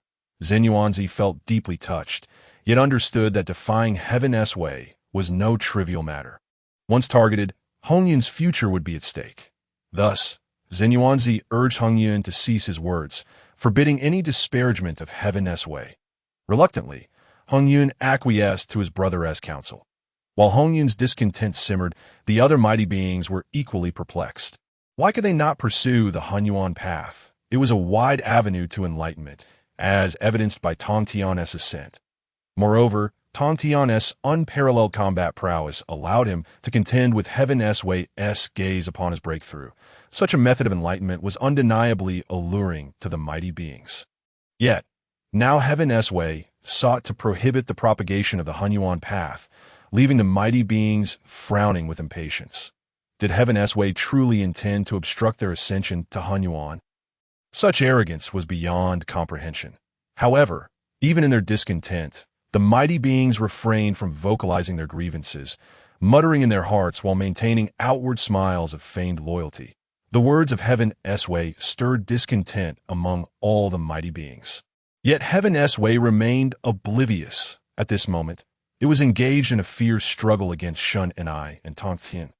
Tongtian, buried amidst the fragments of the void, found that even as the shards drew near, they were shattered by an unseen force before they could touch him. Simultaneously, Tongtian unsheathed the Qingping sword, its blade shimmering coldly, radiating sword intent that seemed to encompass the essence of 3,000 great laws. As if they were poised to collapse, obliterating myriad paths, the sword births the Tao. Tongtian thrust forth with his sword, its cold gleam illuminating the heavens, more resplendent than the sun itself, aimed at both Shun and Heaven's way's gaze. With a single stroke, accompanied by the essence of 3,000 laws, time, space, light, fate, darkness, and more, some shone like the noonday sun, while others faded into obscurity. Yet the murderous intent remained undiminished, intensifying with each swing of the killing swords. A single sword births myriad paths.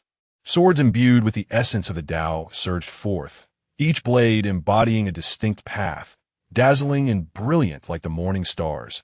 The entire void trembled in response. Beginning to collapse, annihilating into the dust of ages, the ashes of the universe, the ruins of chaos. Shun and I's eyes sparkled with renewed vitality, as if the god of ferocious beasts, once nearly the sovereign of the primordial world, had returned. Kill, kill, kill, Shun and I roared, unleashing a reverberating sound that shook the boundless chaos, transforming into a formidable form, exuding grace and power, wielding a pitch-black divine spear, surrounded by an overwhelming aura of slaughter, mingled with a surge of bloodlust. This spear, having pierced countless beings, evoked a terrifying phenomenon, embodying the essence of the most fearsome weapon of destruction. This was the god-slaying spear conjured by Shun and I, imbued with the resonance of innate treasures. Even so, this murderous intent is not something ordinary individuals can possess. Only a ferocious beast, born for slaughter like Shan and I, can evolve to such a degree, with a swift motion of the spear. The eternal void shatters violently, and the frigid aura of death emerges, painting the void with a hint of bloodlight, transforming the primordial chaos into a mountain of corpses and a sea of blood.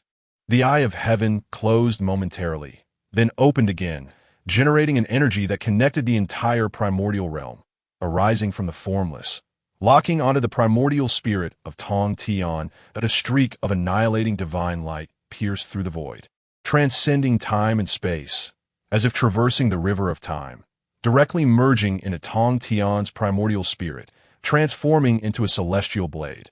The will of heaven acted as a blade, each cut aging the being, extinguishing vitality and striking directly upon the primordial spirit. The eye of heaven evidently had a specific target, intent on utterly annihilating Tongtian. However, a chaos pearl appeared in the hand of the primordial spirit, and with a surge of power, it activated the chaos pearl, generating an all-consuming force that devoured the divine annihilation light, obliterating it within the vast chaos of the pearl. The clash of 3,000 grand Tao-killing swords and the spear erupted with a resounding force, sending shockwaves soaring into the heavens, shattering stars, and tearing through the primordial realm towards the chaos. Yet, the spear ultimately succumbed, fracturing inch by inch, its murderous aura dissipating, as the 3,000 grand Tao-killing swords pierced through the body of the divine beast summoned by the will of heaven, extinguishing it completely. The will of heaven sought to annihilate my primordial spirit. Had I not prepared in advance, you might have succeeded. Tongtian chuckled lightly, casting forth the Qingping sword, its light slicing through the vastness, merging the 3,000 grand Tao-killing swords into the Qingping sword, adopting an unstoppable stance, directly pinning the eye of heaven within the void. The 3,000 grand Tao-killing swords erupted explosively, utterly destroying the life of the eye of heaven without a hint of mercy. Meanwhile, for reasons unknown, Hongjun Daozu's gaze, which had been fixed upon Tongtian, was withdrawn. Hongjun actually disregarded the eye of heaven and departed.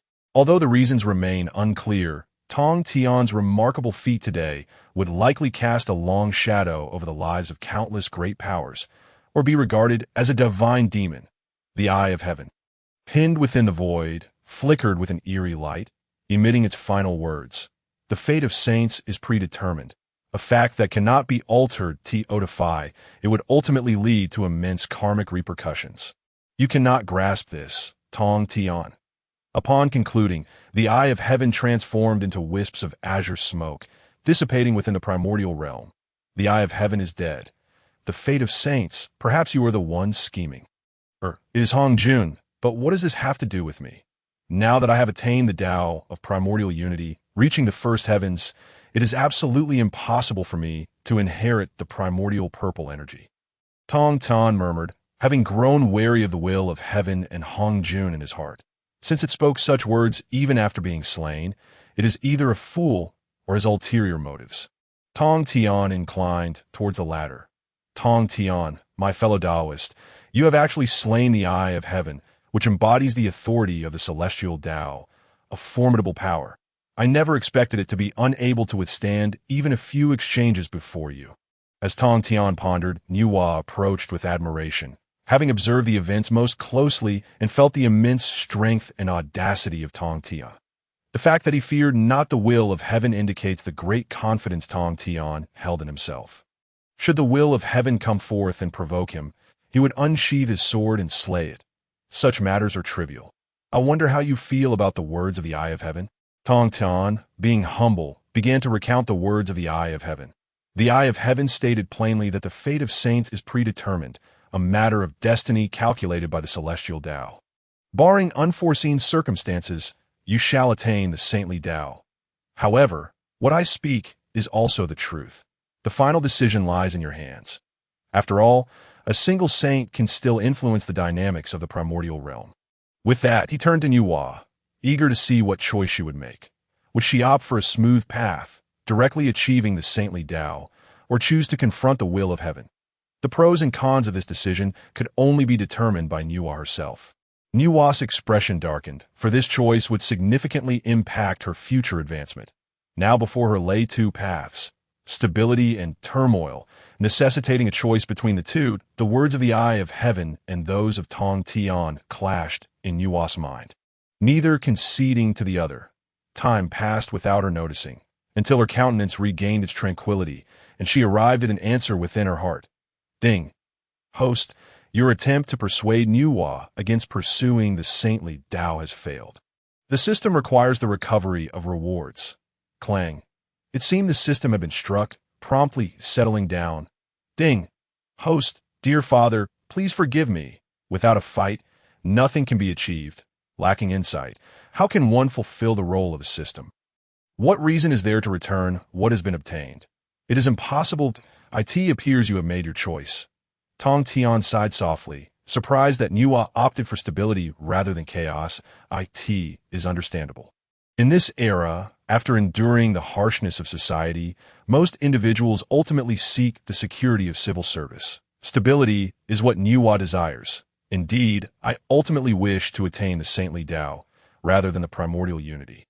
Although you speak of the constraints of being a saint, it will not be overly restrictive that if merely possessing a strand of primordial purple energy could control me, that would be underestimating my capabilities. Nuwa resolutely articulated her intentions, unwavering.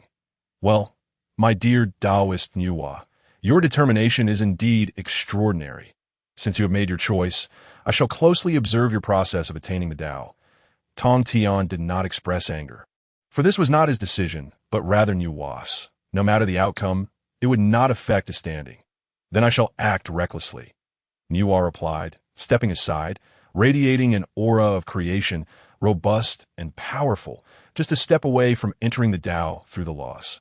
As the light of creation intensified, the primordial purple energy within her primordial spirit emitted a faint purple glow, seemingly guiding Nuwa step by step towards the path of sanctification.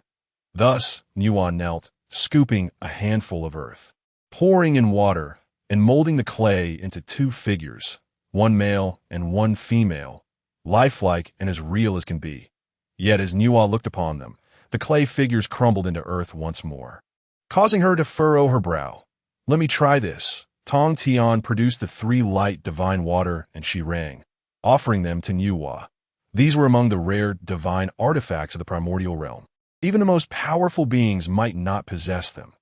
Nuwa, not one to be obstinate, expressed her gratitude and resumed her clay creation. Utilizing she rang, and the three light divine water made all the difference.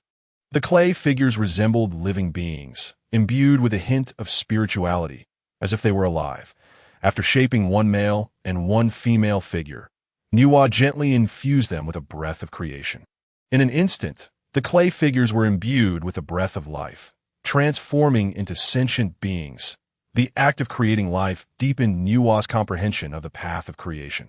She then crafted hundreds of clay figures, following the same method, resulting in hundreds of living beings appearing in their midst.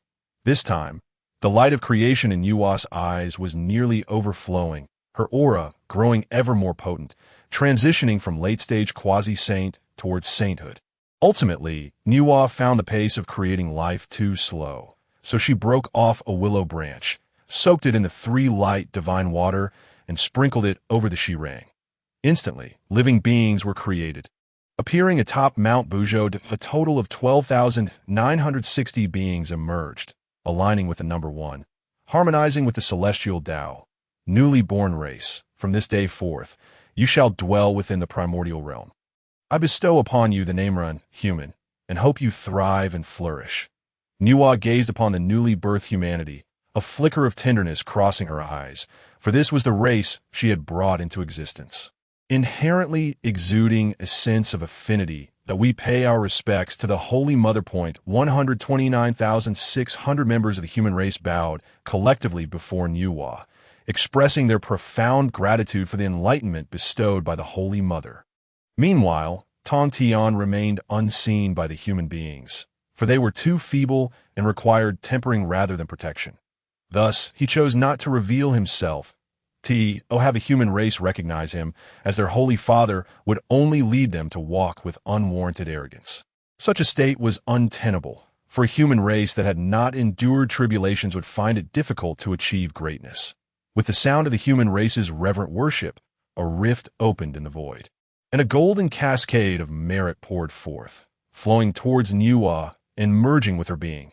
The aura surrounding Niwa surged dramatically, shattering the barriers of a saint as if they were mere paper.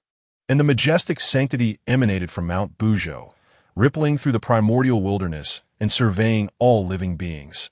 Niwa had attained sainthood that moment. The world looked on in astonishment towards Mount Buzhou. However, unlike Tongtian's fervent ascension, Niwa's path to sainthood was marked by a quieter intensity. Nevertheless, the great powers did not wish to miss the birth of a new saint. Unfortunately, only a select few were privileged to witness it. Filled with joy, Niwa turned to Tongtian, eager to celebrate with him. Yet upon seeing Tongtian, she was taken aback. Her eyes widened in disbelief as she perceived something incredible. Tongtian's cultivation was unfathomably deep in that moment. He seemed to transcend the earthly realm, detached from all existence. Moreover, as she observed him, it appeared as though Tongtian did not exist. There was not a trace of the Tao's aura on him. It seemed that her elder brother had ventured further along the path of the primordial chaos than she had anticipated. Niwa sighed, recalling that under Tongtian's persuasion, she had initially considered the path of the primordial golden immortal. Yet, she ultimately chose the route of attaining sainthood through merit. However, before achieving this, she had severed her 3 corpses and progressed further in the quasi-saint realm. As a result, while her strength was formidable upon becoming a saint, it still paled in comparison to Tongtian's. Each individual harbors their own ambitions. She merely wished to offer some guidance. Now that she had chosen the path of sainthood, it was essential for her to diligently cultivate and not be overshadowed. Tongtian's words were laden with meaning, causing Niwa's gaze to sharpen. She understood what he was implying. The attainment of sainthood was not solely her accomplishment. Others such as Laozi, Yuan Shi, and the 2 sages of the West, Jin and Juni, would also contend for the authority of the heavenly Tao. These were potential rivals of Niwa, and when it came time to vie for the Tao's power, they would not engage lightly, but would wield their strengths in earnest. Having become a saint, Niwa gained new insights into the essence of saintliness. It is the mastery of the heavenly Tao's authority, the control over its principles, transformed into personal power to enhance one's strength. The primordial golden immortal has 9 celestial realms, and correspondingly, a saint possesses 9 layers of cultivation. Each layer surpasses the previous, presenting a barrier that, if one cannot surpass, leaves them as stepping stones for others. Niwa felt enlightened. Should her elder brother extend an invitation in the future, she would certainly accept. Niwa's expression turned solemn, recognizing the seriousness of Tongtian's words and listening with utmost gravity. Very well, my friend. You should first ensure the well-being of the human race. This is a momentous occasion, for it marks the first birth of a sentient being in the primordial realm. Do not underestimate its significance. Tongtian cast a meaningful glance at the 129,600 human beings. The first few hundred, upon their emergence, already possessed celestial cultivation, rendering them inconsequential in the grand scheme of the primordial world. Yet for the creation of sentient beings, it represented a significant experiment. Moreover, the human race was subtly aligned with the principles of the Tao, embodying certain traits of Pangu, making them promising candidates for cultivation. In that instant, Tongtian's focus sharpened as his gaze fell upon a frail member of the human race, his eyes narrowing slightly, as if he had perceived something remarkable. Niwa, who had been observing Tongtian intently, followed his gaze to the slender human. Confused, she could discern nothing extraordinary about this individual. However, to catch Tongtian's attention was undoubtedly no small feat thus. Niwa inquired of Tongtian, "Elder brother, does this individual possess any unique qualities? Could you enlighten me? I am unable to perceive anything that would warrant your interest." Tongtian replied with a smile, "My friend, one must not judge a person by their exterior. True worth lies within, in the spirit. The most significant aspect to consider. From this human, I see a flickering flame, a fire that burns brightly." Niwa was perplexed. Yet Tongtian chose to be succinct, withholding further elaboration.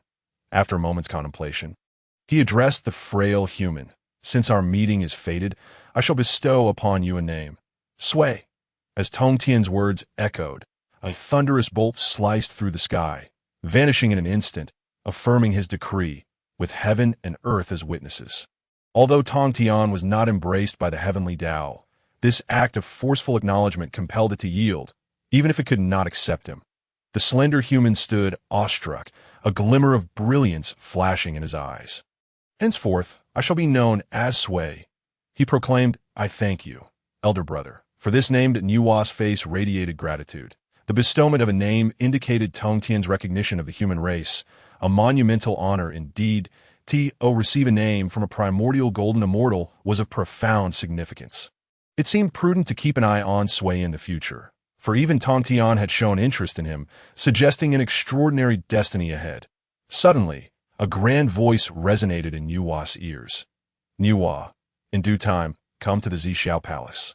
I have matters to discuss with you. It was her teacher's voice, which momentarily startled her, but she quickly regained her composure and affirmed her response. What her teacher wished to discuss remained a mystery. After replying, Nuwa waved her sleeve towards the human race, and in an instant, they found themselves at the eastern shore, where they could live harmoniously amidst mountains and waters, self-sufficient and well-provided for the future of the human race. It was for them to explore and validate. Nuwa could not remain by their side indefinitely. Nevertheless, she left behind a willow branch imbued with the essence of merit, ensuring its protection in times of peril. Once everything was settled, Nuwa did not depart, but instead stood beside Tongtian, for he was about to expound on the Tao of primordial chaos, and she was eager to listen. Tongtian welcomed her presence, and how much she would grasp depended on her own comprehension. 3,000 years swiftly passed, and a multitude of great powers had gathered at the summit of Mount Buzhou, their imposing presence sweeping across the heavens, causing countless beings to tremble in feared the peak. The assembled great powers witnessed Tongtian and Nuwa seated opposite each other, emanating an otherworldly aura, as if divine beings or demons incarnate. The onlookers gasped, astonished to behold a primordial golden immortal and a saint conversing calmly, despite the heavenly Tao's deep-seated animosity toward Tongtian, wishing nothing more than his demise. Yet here was Nuwa, engaging in casual dialogue with him, devoid of any tension. However, now is not the time for such reflections. We pay our respects to Tongtian of the primordial chaos, and to you, Saint Nuwa. The assembly of great powers dared not be remiss, promptly bowing in reverence. Among them, Laozi and Yuan sure stood out, as they were Tongtian's elder brothers, now compelled to pay homage to him. Yet, neither Laozi nor Yuan sure displayed any expression of brotherly authority. Tongtian and Nuwa accepted the homage of the gathered powers with grace, acknowledging the fundamental respect due, for the discourse concerned the Tao of primordial chaos, a realm all great powers yearn to attain. Very well, everyone, Tongtian began. Let us dispense with pleasantries. Since you are all here, I shall elucidate the Tao of primordial chaos and how to transcend to the level of a primordial golden immortal. As Tongtian spoke, every listener leaned forward, eager to absorb his words. The primordial is eternal and indestructible, neither tainted nor pure, unaffected by time, and free from the burdens of karma, mastering a complete Tao. Thus, Tongtian articulated the characteristics of the primordial golden immortal and the means to transcend. Progressing from the simple to the profound, the great powers listened, enraptured, sinking into the ocean of the Tao. Atop the peak of Buzhou Mountain, Tongtian expounded upon the profound Tao of Hunyuan, his voice resonating with rhythmic elegance. As golden lotuses surged from the earth, and celestial melodies reverberated through the air, the very void was suffused with an enigmatic aura that captivated the great power holders, immersing them in the essence of the Hunyuan Tao. Here stood a Hunyuan de Luo, golden, immortal, imparting wisdom, charting a novel path that could serve as a beacon for the mighty. This innovative avenue, when colliding with the established paths of cultivation, ignited an unprecedented surge of inspiration.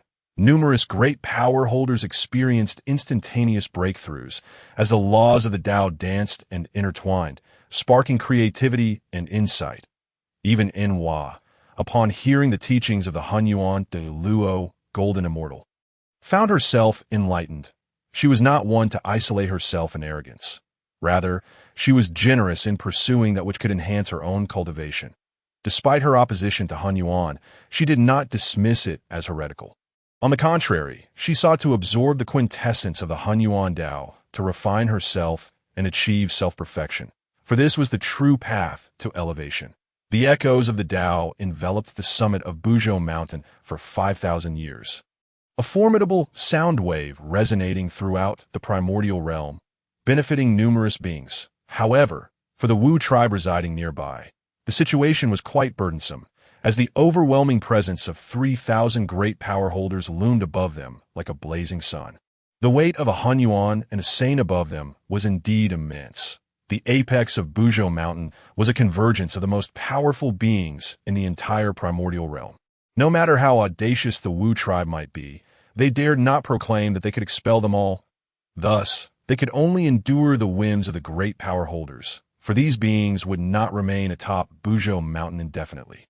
A day would come when they would depart, in the blink of an eye. 5,000 years passed, and the resounding Tao suddenly ceased, leaving the rapt listeners among the great power holders feeling a pang of discomfort. Fortunately, they had received the most rigorous training from the Tao ancestor, ensuring that they would not resort to curses, for Tongtian had a notorious temper, and one could never be sure he wouldn't strike with a sword. The beings of the Wu tribe nearby breathed a sigh of relief. Atop Buzhou Mountain, the great power holders opened their eyes, radiating brilliance, having garnered profound insights that we express our deepest gratitude to Tongtian for his teachings. They chorused regardless of age, each one bowing respectfully, afraid to show even a hint of negligence. In the primordial realm, strength was paramount, a chasm that could not be crossed. Well then, my friends, the discourse concludes for today. I shall, in the manner of the Tao ancestor, elucidate a few points for you.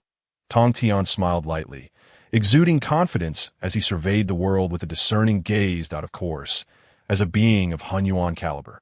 He was well within his rights to make such a proclamation. May I inquire, Tongtian of Hunyuan, is the path of fate capable of leading to enlightenment, or has this avenue already been severed? Dijun suddenly rose, offering a respectful salute, articulating his thoughts about the path of fate and questioning whether the heavenly court could withstand its backlash. The great power holders perked up their ears, listening intently, for the heavenly court was a formidable force in the primordial realm, unrivaled save for the Wu tribe. Even they were curious about Dijun's inquiry. The path of fate was indeed an auspicious road. Once cultivated successfully, it could empower the emperor with the might of a nation, exponentially amplifying strength in an instant. The great power holders widened their eyes, craning their necks to gaze at Dijun, seemingly verifying the authenticity of his claim. Fushi, Tai, and Kuanpeng, seated on the ground, displayed subtle smiles. This path of fate was precisely what the heavenly court was currently developing.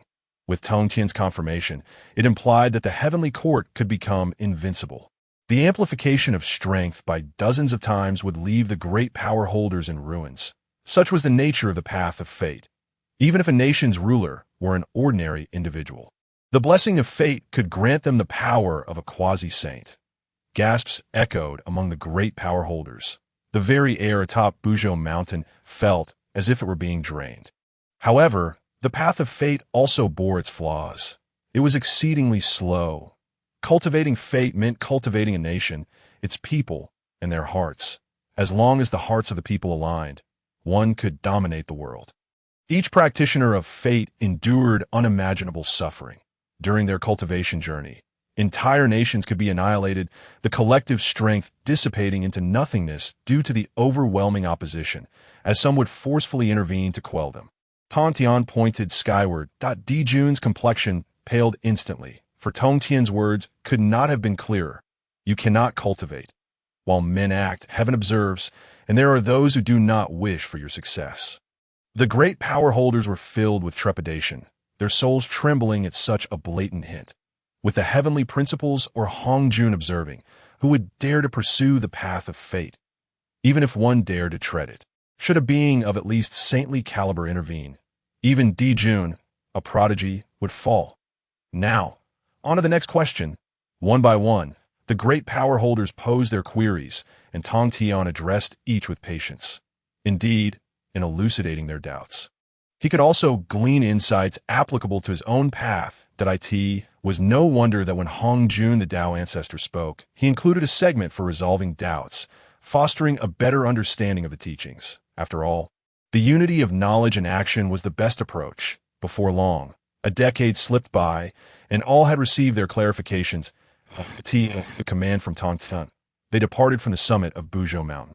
The intangible pressure that loomed over the Wu tribe dissipated, leaving the 12 ancestor witches feeling quite vexed, yet they could do nothing to halt the exodus. To obstruct them would surely invite calamity upon the Wu tribe. As the great power holders left, Dijun's expression was the most troubled. His heavenly court had come under scrutiny, with none other than Hongjun, the Tao ancestor, watching. Faced with such a saintly figure, even Dijun felt a sense of helplessness. Knowing and being able to bear the consequences were two very different experiences. Clearly, the heavenly court required more formidable strength. One saint was insufficient. They needed even greater power. Dijun pondered silently. Simultaneously, he felt an instinctive urge to glance at a red figure nearby. Hongyun. Indeed, possessing the Hongming purple qi could lead to sainthood. With that, the combined strength of a saint and the power of the heavenly court would surely rival any force. In an instant, a flicker of murderous intent surged within Dijun, coalescing into a focal point aimed at Hongyun.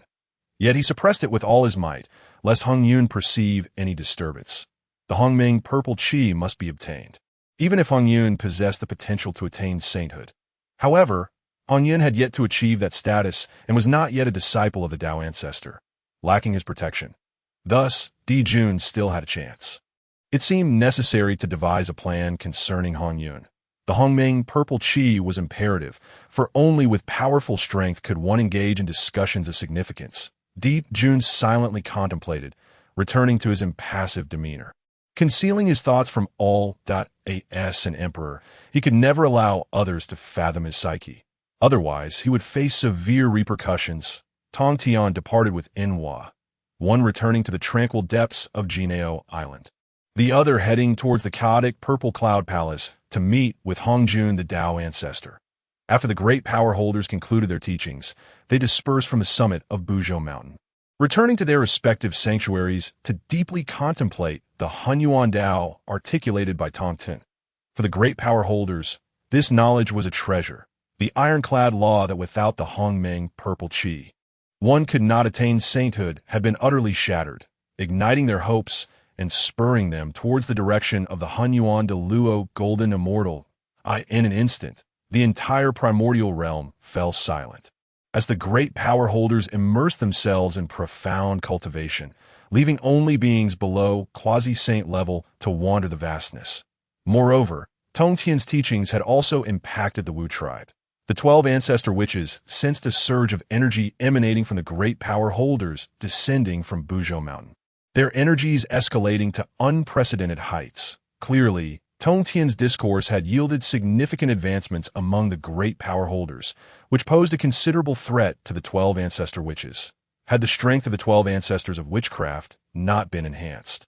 The impending battle against the Lich would undoubtedly place the witch clan at a disadvantage. Thus, upon witnessing the transformations of the supreme beings, the 12 ancestors entered the Pangu temple to harness its resources for their cultivation. Only by growing stronger could they secure an undeniable authority. After Dijun and the other 3 esteemed deities returned to the heavenly court, they convened within the solar palace to deliberate on significant matters. Dijun, Tai Yi, Fu Shi, and Kuan Peng sat cross-legged on meditation mats, a circular table adorned with fragrant spiritual fruits before them. However, in the eyes of Dijun and his companions, these fruits were merely a slight refreshment. Their expressions were grave as they entered the solar palace. Should any celestial beings of the heavenly court behold them, it would surely evoke fear. In the vast wilderness, who else could elicit such solemnity from 4 sovereign figures? Jun broke the silence. Have you all witnessed the terrifying power of the primordial chaos and the saints? The Tao ancestor once stated, to remain unholy is to be but an ant. This is not mere rhetoric but a stark reality. Presently, the wilderness has seen the emergence of a primordial golden immortal and a second saint. Fortunately, the Saint Nuwa stands with us. However, Tongtian has subtly warned me that there are forces above seeking to reorganize the heavenly court. Jun gestured towards the heavens, prompting those present to straighten their postures in solemnity, clearly taken aback by the notion that Jiaozhu would intervene in the heavenly court. This intelligence had been subtly conveyed to Jun by Tongtian. Falling just short of an outright declaration, Jun was a man of foresight. He understood that to confront the looming crises, one must possess means of resistance. Thus, the current strength of the heavenly court was insufficient. Merely defeating the witch clan would not suffice. They required potent tools to contend with the saints. As Jun's words fell, a thunderous roar reverberated through the void, as if a bolt were about to strike down. Yet it did not descend. Instead, Tai Yi, Fu Shi, and Kuan Peng's expressions shifted dramatically. Clearly, they had not anticipated that Jun was contemplating a confrontation with the saints, beings of unparalleled might that could not simply be resisted through external power. Your Majesty, I have utilized the principles of formations, in conjunction with the river map and Luo book, to create a grand array named the Zhou-Tian Star Doe Array, supported by 365 Great Luo as its backbone, supplemented by 12,960 Taiji Golden Immortals as its branches, with the river map and Luo book as the core. Its power is unparalleled. A full-force strike could rival that of a saint. After a moment of contemplation, Fu Shi slowly revealed the contribution he had made. Upon hearing this, Tai Yi and Kuan Peng were visibly shaken. This Zhou-Tian Star Doe Array was truly formidable. A full-force strike could rival that of a saint, and with the boundless celestial soldiers at the heavenly court's disposal, they could continuously empower the array. Did this not suggest that the heavenly court would become invincible? However, to confront a saint, relying solely on formations would not suffice.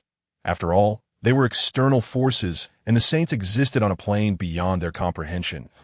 If only Sister Nuwa were present, she could provide insights for improvement. Fu Shi continued.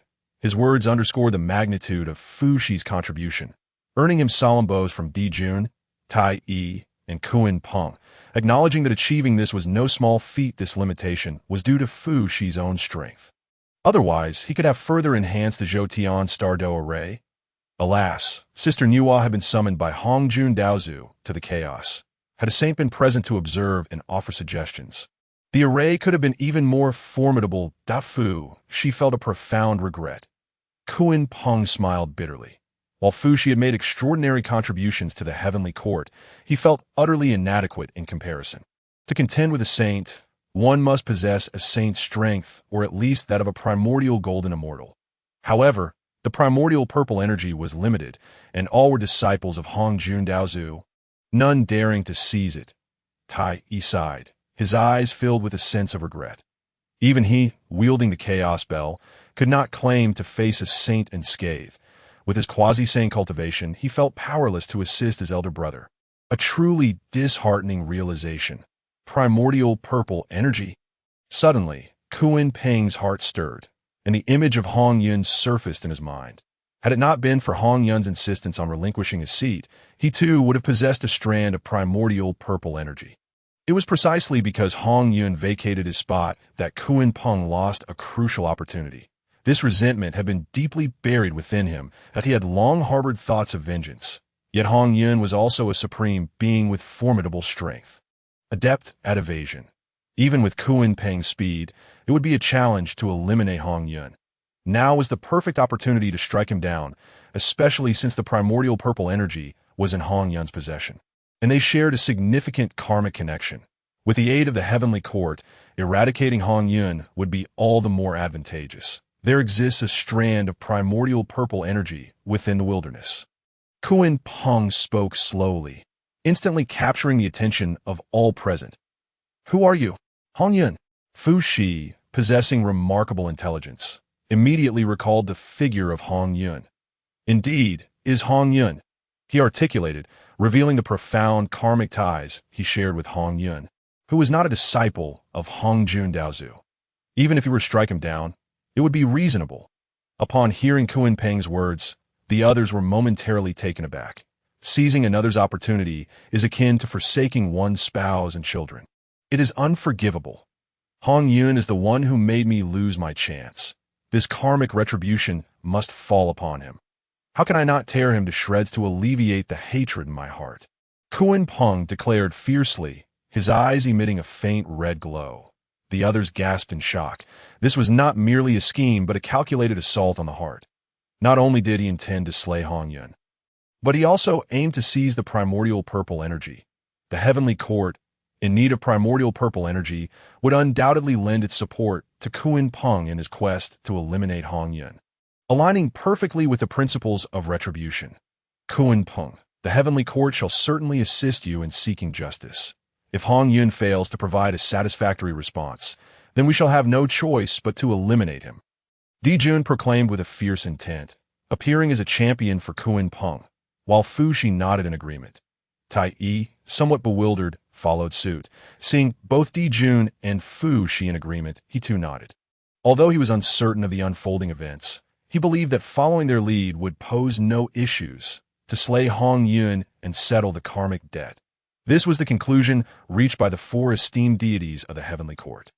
In this manner, the heavenly court would have a legitimate cause to eliminate Hong Yun and claim the primordial purple energy. Even if the supreme beings became aware of the heavenly court's scheme, it would be of no consequence. Once everything had been agreed upon, Kun Peng soared upon the clouds towards the direction of Wanshou Mountain. With considerable strength, Kun Peng possessed the cultivation of a mid-stage quasi-saint. Having severed two bodies, utilizing his dual origins as vessels, vanquishing both good and evil bodies, his might was unparalleled. Soon, Kun Peng arrived outside a celestial mountain, lush and vibrant, shrouded in ethereal mists, with a barrier existing between the realms of reality and illusion blocking his path. At last he had reached Wanshou Mountain. Kun Peng chuckled, but before he could react, the grand array enveloping Wanshou Mountain rippled with waves, and a phantom emerged, resembling a youthful figure, exuding an extraordinary aura.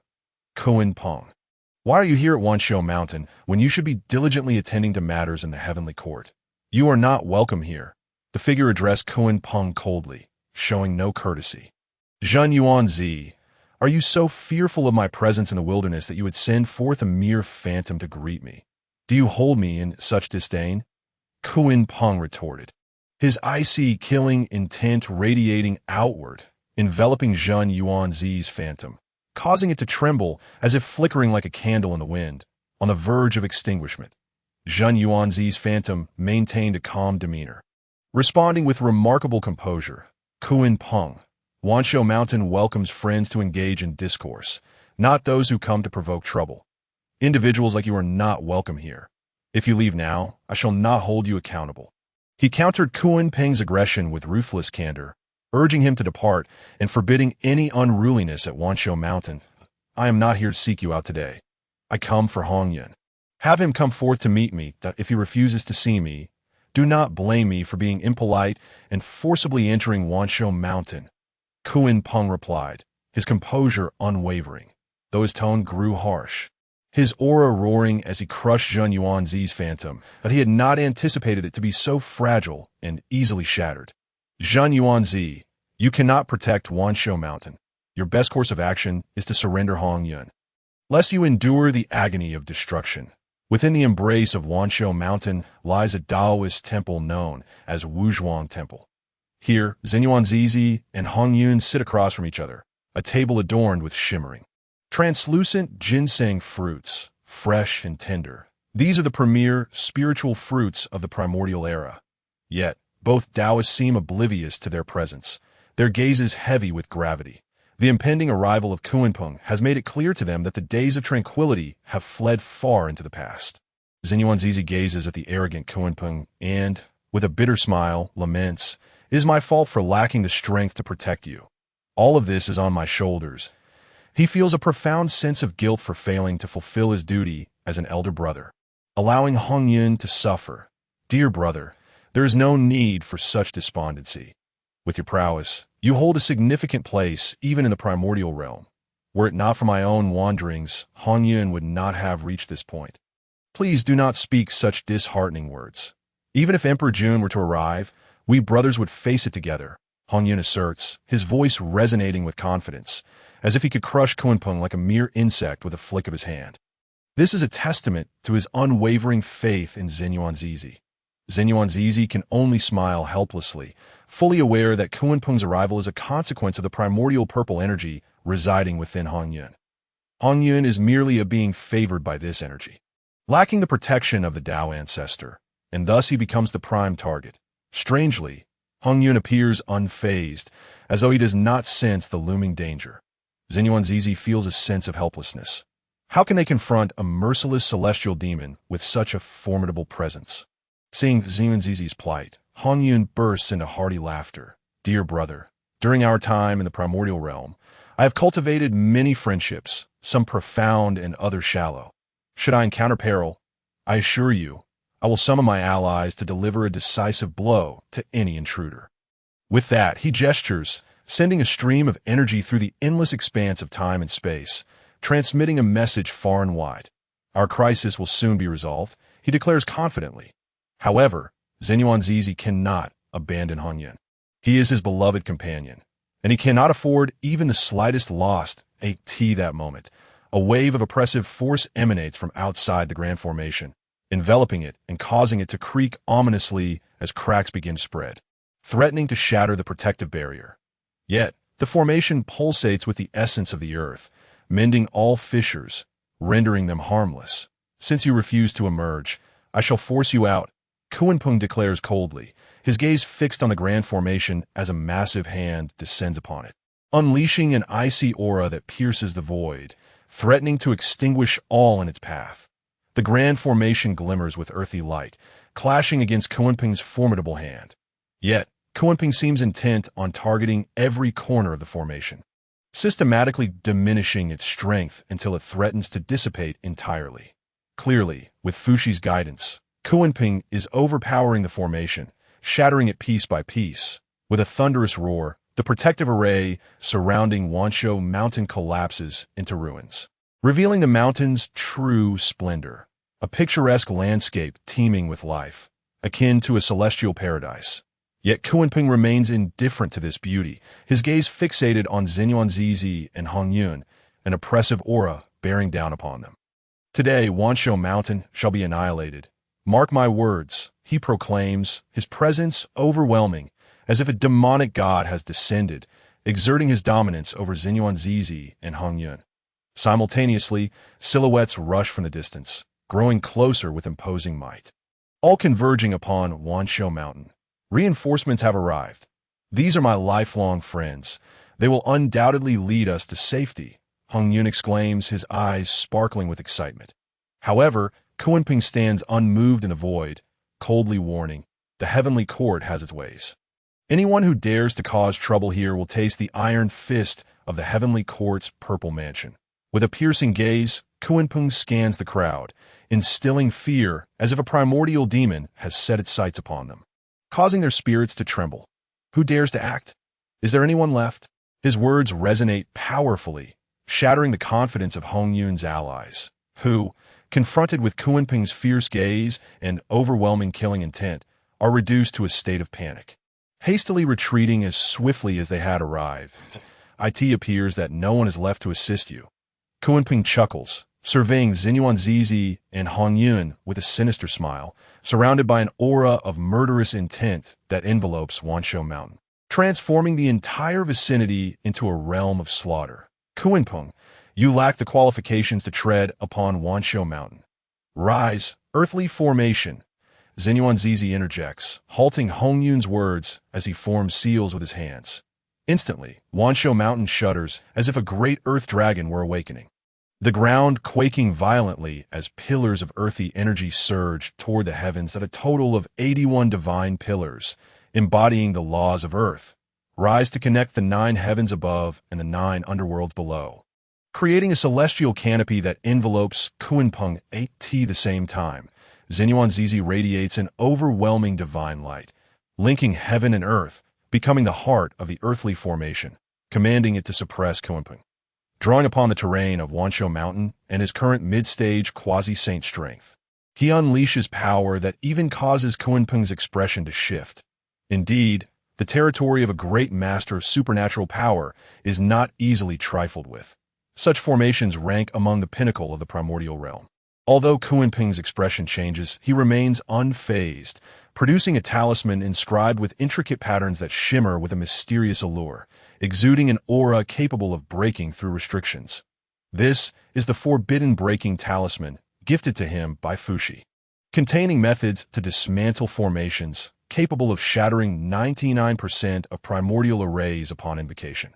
With the Forbidden Breaking Talisman in hand, Kunpeng activates it, unleashing waves of destructive light that radiate outward, crashing against the 99 divine pillars, causing ripples that fail to shatter them.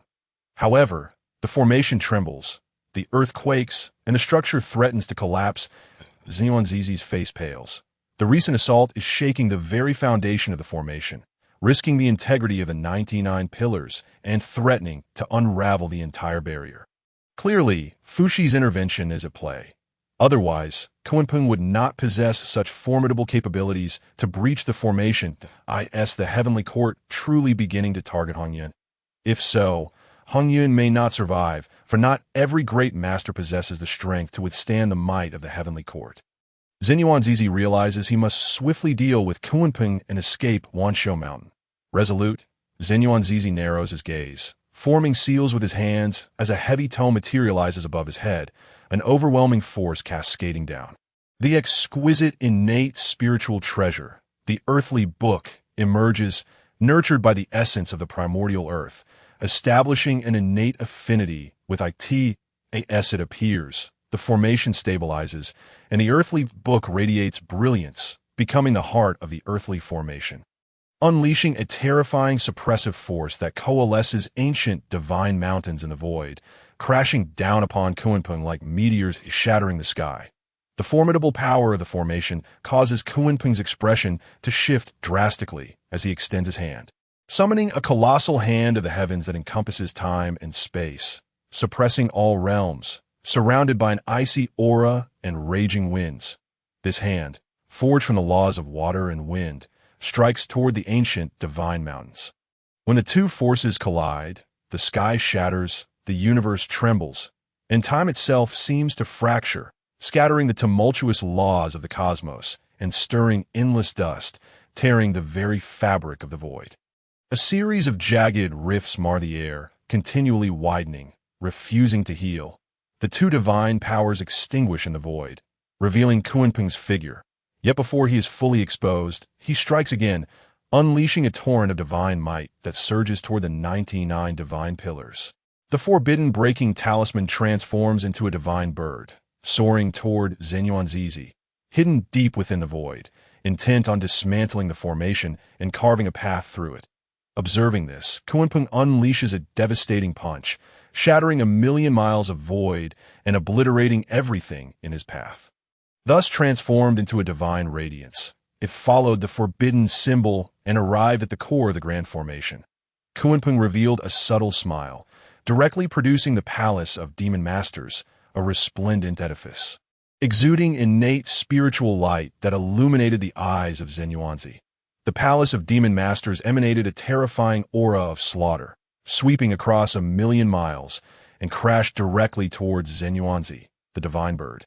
Formed from the forbidden symbol, had its eyes shimmering with vitality, directly attaching itself to the earth book, causing intricate patterns to spread forth and ensnare it, ultimately sealing it away, though it was shattered in an instant. That fleeting moment proved sufficient. The palace of demon masters descended with a thunderous roar, suppressing all laws and obliterating ancient pathways. Zizi sensed the overwhelming aura of death within such a brief span.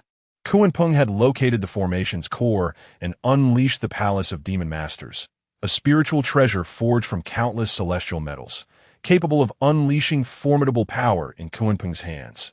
Even if Zizi were to survive the impact, he would undoubtedly emerge severely weakened. However, Xinyuanzi swiftly reacted as 81 divine pillars suddenly manifested before him, offering a glimmer of hope. The resounding crash of the divine pillars against the palace of demon masters reduced them to powder, collapsing instantaneously, and Xinyuanzi was crushed beneath the palace. With a deafening boom, the entire Shutu Grand Formation shuddered, fissures spreading throughout, and with a resonating sound, the formation crumbled spectacularly. Kunping stood atop the eaves of the palace of demon masters, the forbidden symbol transforming into a beam of light that returned to his hand, albeit now dimmed. Unperturbed, Kunpeng surveyed the swirling dust, sensing not a trace of Xinyuanzi's presence. No, Dao brother Kunpeng, I demand your demise. Hongyun, realizing Xinyuanzi's aura had dissipated, erupted with fury, her eyes blazing red, summoning a crimson cloud that enveloped Kunpeng.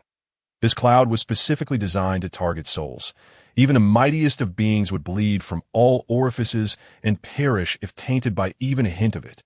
It was astonishing how the myriad beings of the primordial realm had been deceived by your guileless visage, only to discover such malicious sorcery at play that Kunpeng's gaze turned icy as the palace of demon masters rose to form a luminous barrier, blocking the cloud.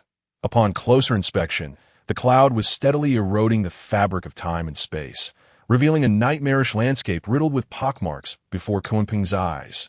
Hongyun, flee. You are no match for Kunpeng. He seeks you. A voice called urgently from behind Hongyun.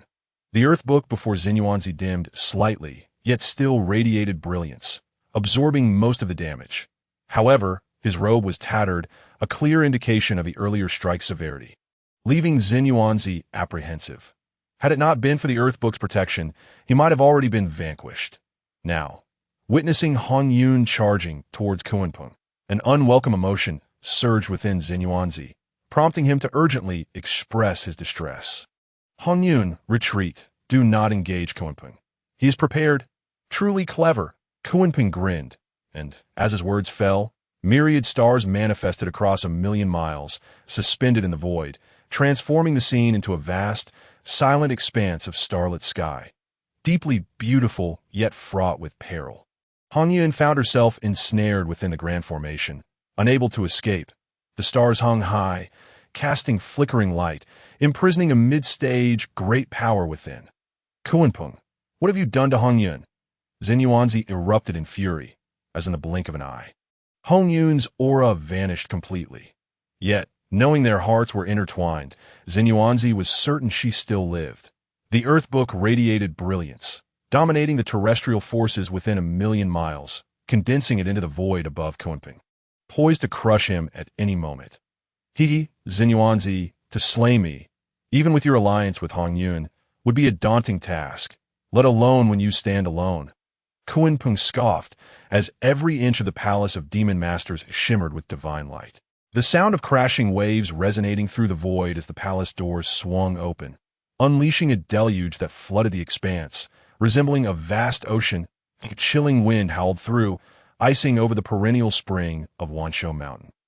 The waters formed a sea, the Beiming Sea, the birthplace of Kunpeng, surged forth to confront the vast terrestrial realm. The clash of water and earth laws sent fragments of laws swirling, shaking the void. This momentary delay impeded Xinyuanzi's advance. Now was not the time for a confrontation. Kunpeng needed to return Hongyun to the heavenly court, where she would be safest. In that stronghold, none would dare intrude, except the saints. Thus, Kunpeng abandoned Xinyuanzi and made his way toward the heavenly court, leaving Hongyun trapped within the formation, bound and unable to escape. Kunpeng, halt! Leave Hongyun behind! Xinyuanzi roared, his voice reverberating through the void, drawing the attention of many who turned towards the direction of Wanshou Mountain. Damn it! Kunpeng's expression darkened. Xinyuanzi's shout would undoubtedly attract the attention of the great powers. After all, Hongyun bore the primordial purple chi, the foundation for attaining sanctity. Every great power would covet it. Yet Hongyun had remained within Wanshou Mountain, under Xinyuanzi's protection, deterring other great powers from invading. However, the situation had changed. Kunpeng had brazenly breached Wanshou Mountain to seize Hongyun. The primordial purple chi still lingered on her. Should the heavenly court obtain it, the consequences would be dire. Within, while already having attained sanctity, another saint within the heavenly court could render the primordial realm a domain of the heavenly court. Whether out of selfish desire or to prevent the heavenly court from growing too powerful, the great powers would be compelled to intervene. Kunpeng, since you have Hong Yun in your grasp, why not bring her forth so we may behold the primordial purple chi? What say you? A gaunt, enigmatic elder appeared before Kunpeng, blocking his path, his smile sinister and unabashedly confident. Old withered tree, do you truly believe you can obstruct me, the demon master? Prepare to meet your demise. Kunpeng retorted without hesitation, leaping forth as a beam of divine light, propelled by a fierce wind, aiming to extinguish the fire of his primordial spirit as it surged towards the old man. The 9 heavensine wind, the most nefarious of gales, extinguishes the fire of the primordial spirit, fundamentally annihilating life. To think you have mastered the 9 heavensine wind, Kunpeng, how truly terrifying. The old man remained unhurried. Evading the lethal wind's assault, he then produced a cane, radiant with the light of a spiritual treasure, striking towards Kunpeng. Kunpeng, this will delay you for a time, and soon countless great powers will converge. Even if you are a heavenly court demon master, facing the onslaught of numerous great powers, you will be reduced to dust, the old man boasted arrogantly, his cane strike causing Kunpeng to frown. While the old man's attacks failed to inflict any harm, they effectively hindered Kunpeng's escape, which greatly irritated him. Old withered tree, should I leave here unscathed today, I shall return to slay you and use your primordial spirit to light my way. Kunpeng's tone turned cold as he sensed a wave of terrifying energies approaching. He could wait no longer. Suddenly, the surrounding void chilled, freezing the old man into an ice sculpture. Without shattering him with a single blow, Kunpeng darted towards the heavenly court, his speed surging, vanishing in an instant. Kunpeng, you cannot leave without my consent. A gruff voice reverberated, transcending time and space, forcibly yanking Kunpeng from the depths of the void. Simultaneously, dozens of great powers locked their energies onto Kunpeng, instilling a sense of caution within him. Kunpeng's gaze sharpened as he realized that hundreds of great powers were en route. Should they arrive, Kunpeng would have virtually no chance of survival. Anyone who obstructs my path shall be eradicated.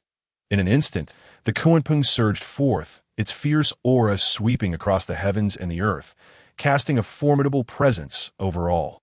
It resembled an ancient beast of terror descending upon the world, its gaze fixated upon its prey. With a thunderous roar, a colossal Kun broke through the void, its immense form spanning 1,000,000 zhang, filling every inch of emptiness with its overwhelming might, sending shivers of dread through the hearts of all present. Let us strike together.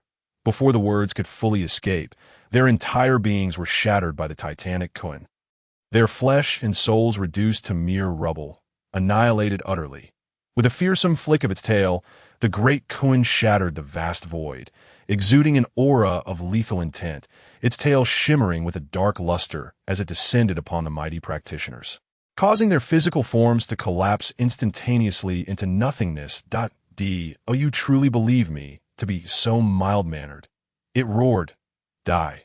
The Kunpeng, the visage of the ancient ancestor of the river of Hades, was graced with a faint smile as he unsheathed the twin swords. Yuan Tu and Abi, exuding an overwhelming aura of slaughter. You are worthy of my employing a primordial spiritual treasure.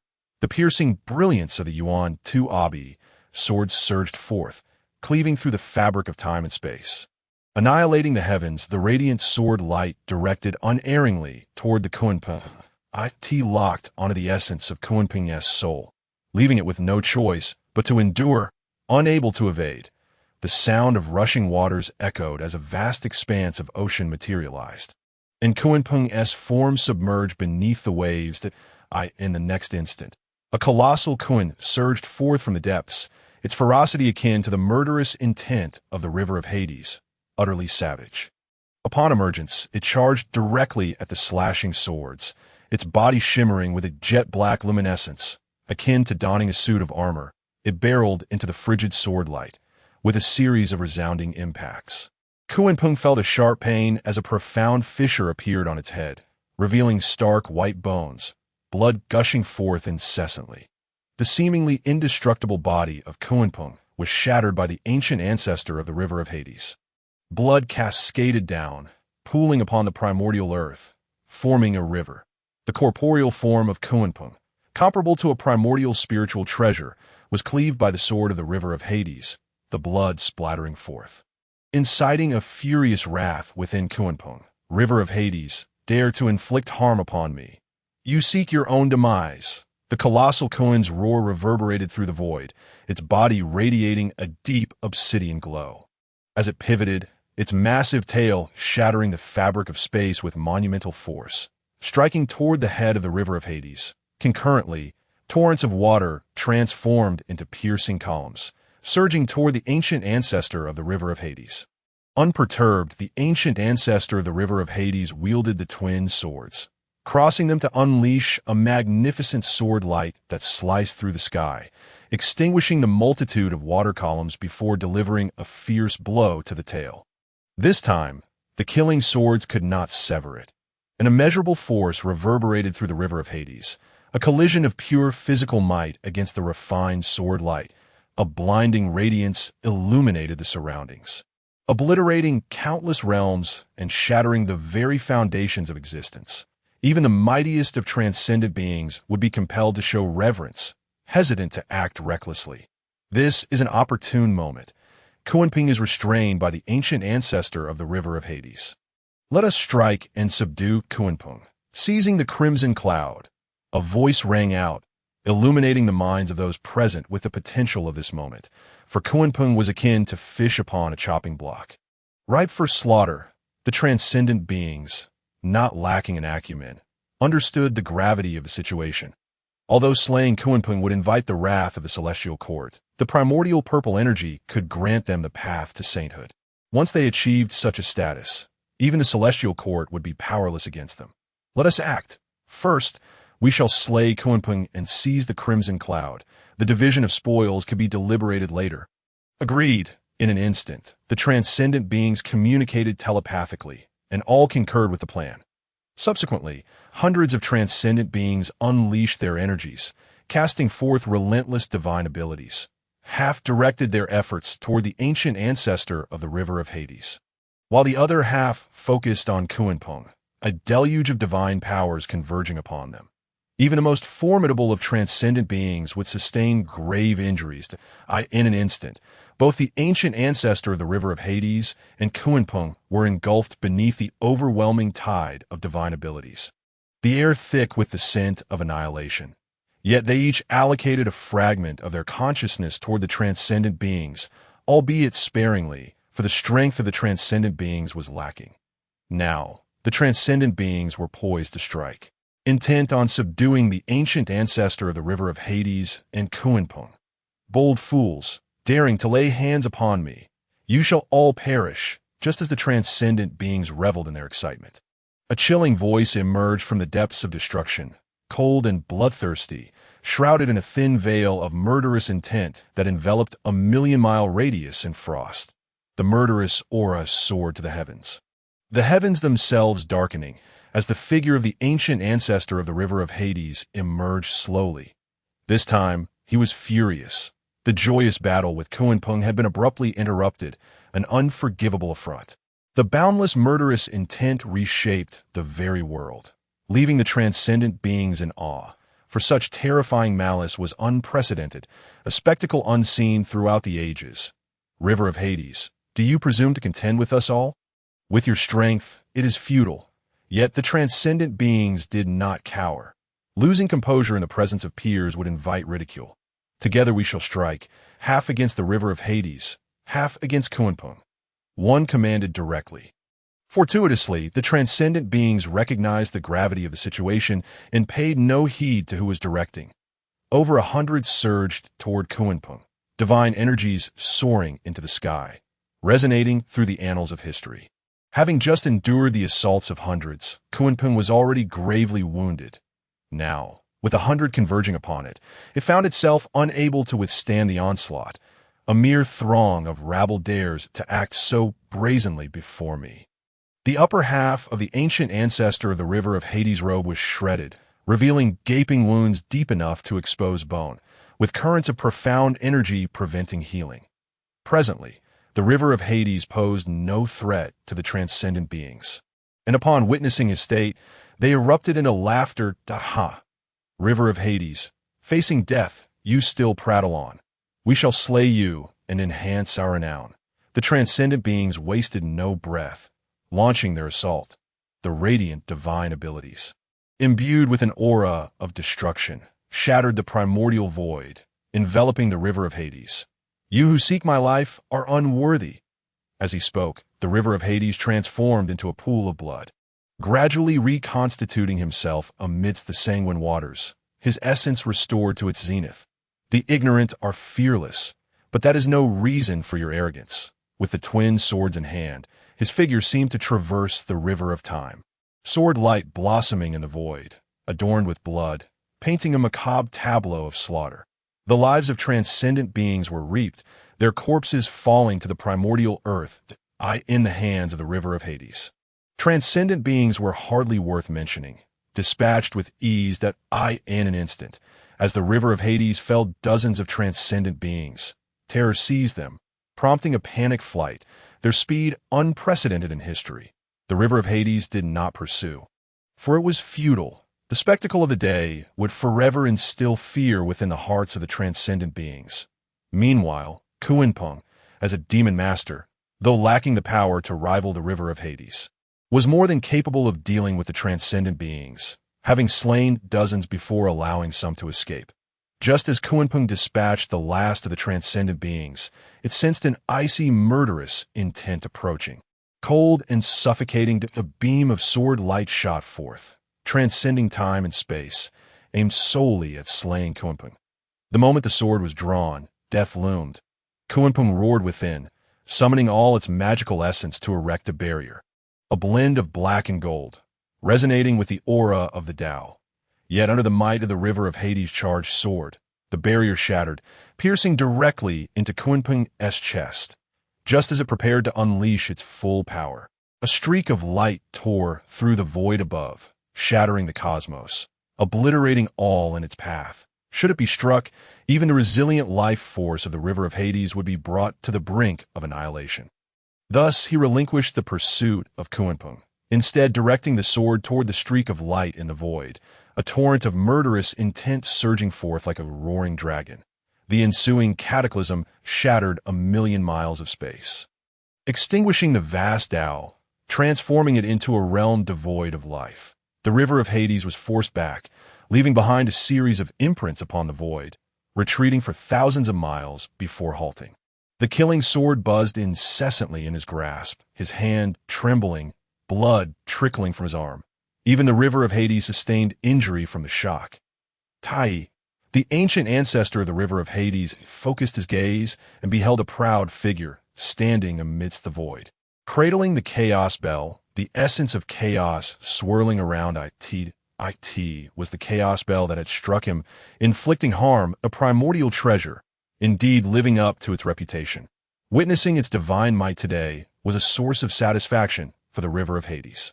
The ancient ancestor faced the situation with composure. Even with Tai's appearance, he remained unmoved.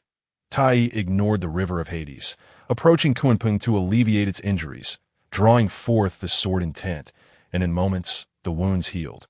For the innate sacred physique was no trifling matter. Thank you, Dong Wang, for your assistance. Kunpeng nodded appreciatively toward Ta, and no need for formalities among demon masters. Tai then turned his gaze toward the river of Hades. His eyes sharp. River of Hades, do you seek to oppose the celestial court?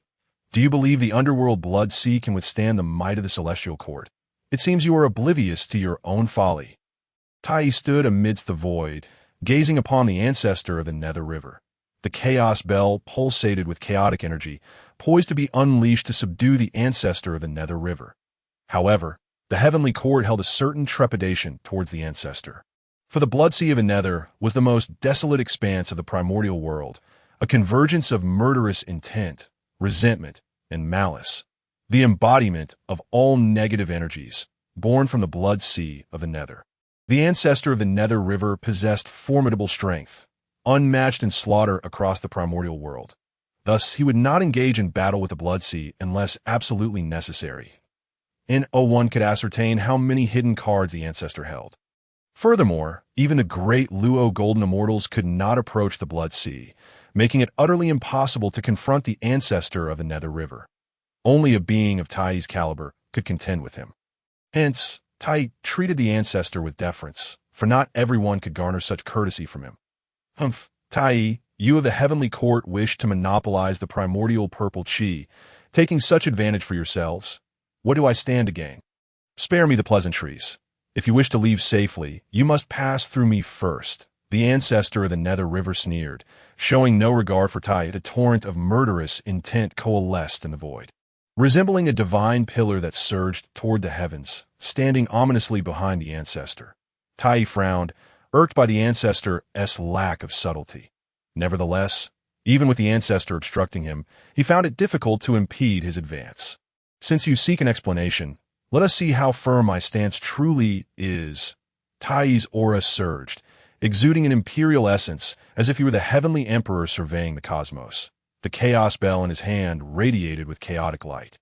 A manifestation of its overwhelming power, the ancestor of the Nether River remained silent as the dual swords, Yuan-Tu and Ubi, sliced through the air, unleashing a sword chi that cleaved the world and shattered the cosmos. One sword could slay myriad foes. One stroke could sever countless paths. It was accompanied by an infinite crimson light that surged skyward, transforming into a blood cloud that rained down a deluge of blood, turning the vast void into a sea of crimson.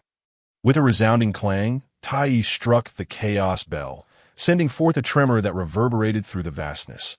The bell's chime cascaded like flowing water, shattering the million-mile blood cloud and restoring normalcy to the heavens and the earth. Subsequently, the brilliance of the chaos bell shone brightly, akin to a great sun suspended in the void.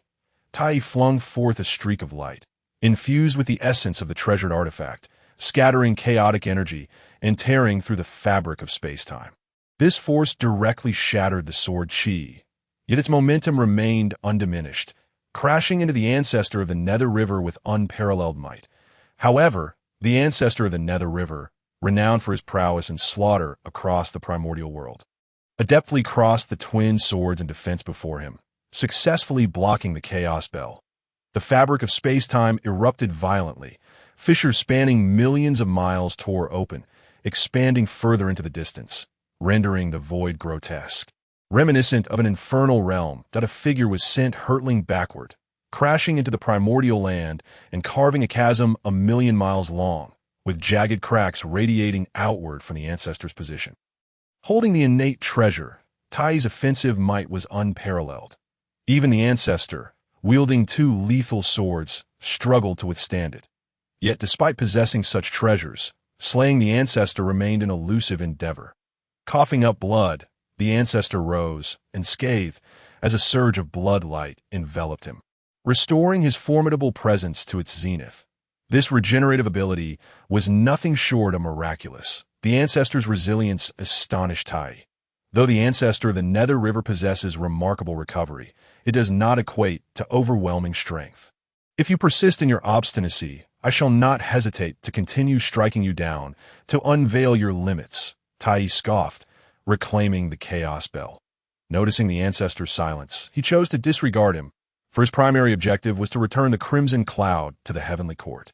Any unnecessary troubles could be set aside for now.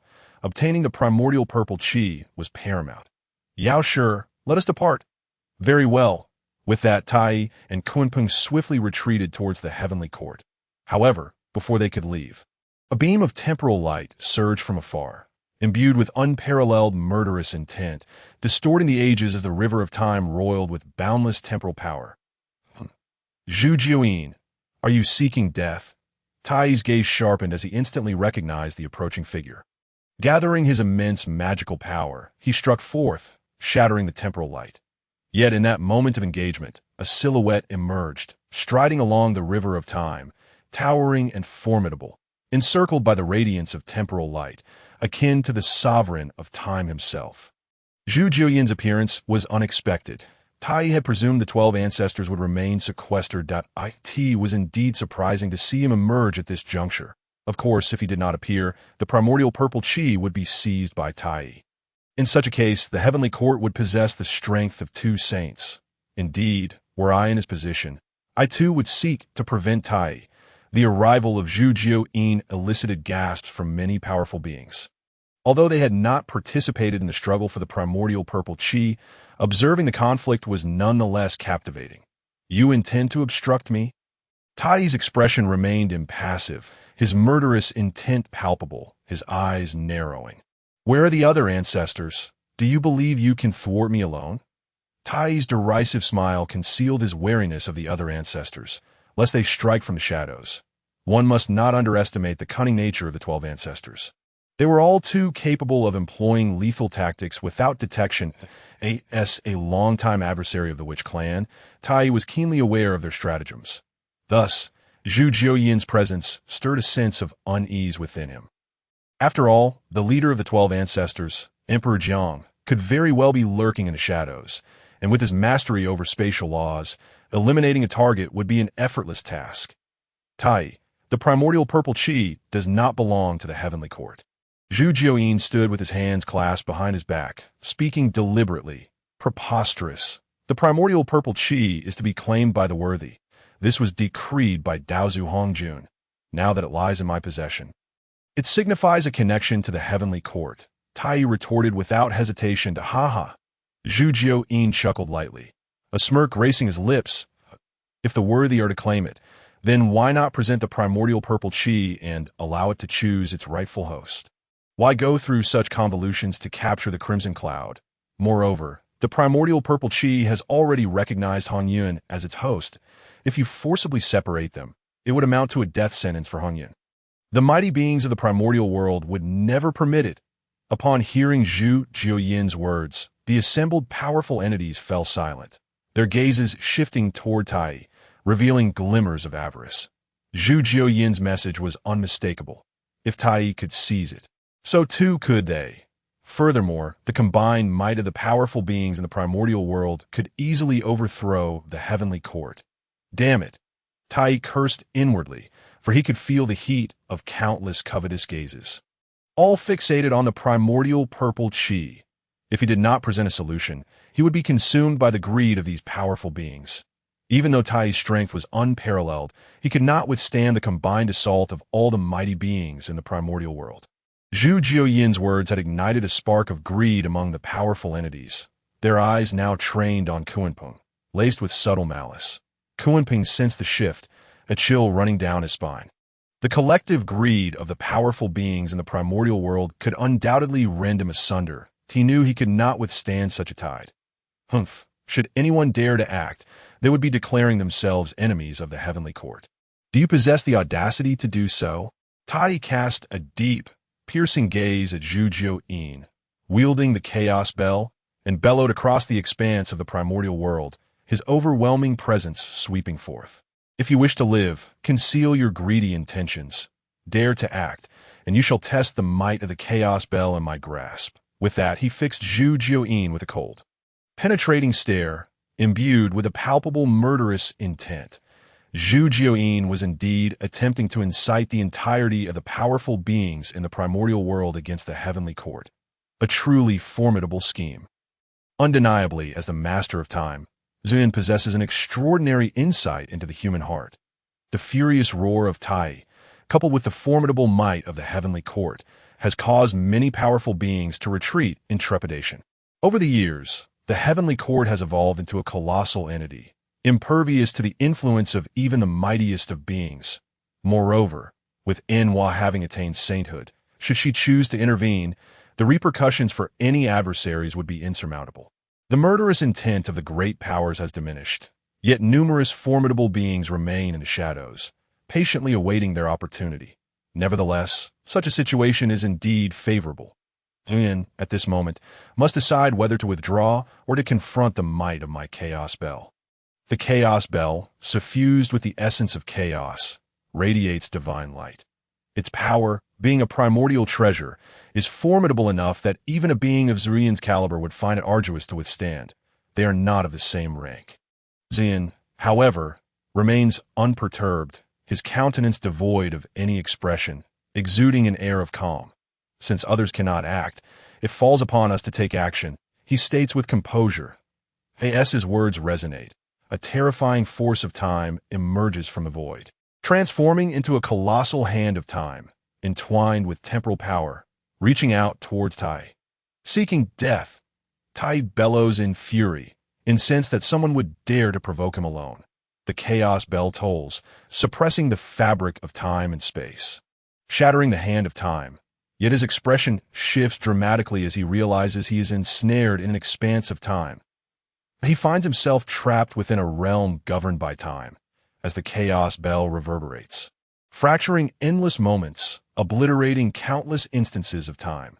However, within this realm, time is inexhaustible. Even when shattered, it coalesces anew. Furthermore, the passage of time here is so accelerated that Tai feels a wave of dizziness, as if he is traversing through time towards the future. Upon recognizing this, Tai's expression darkens. The future is fraught with uncertainties. Even saints would hesitate to assert complete knowledge of what is to come, as other saints interfere with the flow of destiny, revealing only fragments of time. It is precisely these uncertainties that render the path to the future perilous, fraught with unimaginable consequences. Zuyin, indeed a master of strategy, but this alone is insufficient. Tai roars, unleashing the full might of the chaos bell, its divine light erupting and manifesting in unparalleled power. The uniqueness of the primordial treasure, the chaos bell, ensures that there can only be one such artifact across past, present, and future. Thus, the chaos bell serves as a beacon, shattering the temporal realm, crushing time itself, and forcibly liberating itself from its constraints. With a thunderous sound akin to the creation of the universe, the realm of time dissolves under the onslaught of the chaos bell, allowing Tai to step forth from the temporal world. Upon his return to the primordial wilderness, he is met with Zuyin's astonished gaze, taken aback by Tai's swift emergence from the realm of time. Zuyin, truly a capable adversary, prepare to meet your end. The chaos bell descends, subduing time and space, obliterating causality and shattering the great paths, leaving nothing but dust in its wake. If I cannot confine you, let us see how formidable your strength truly is. And, undeterred, strides forward along the river of time, his right hand coalescing immeasurable temporal energy, grasping towards the chaos bell.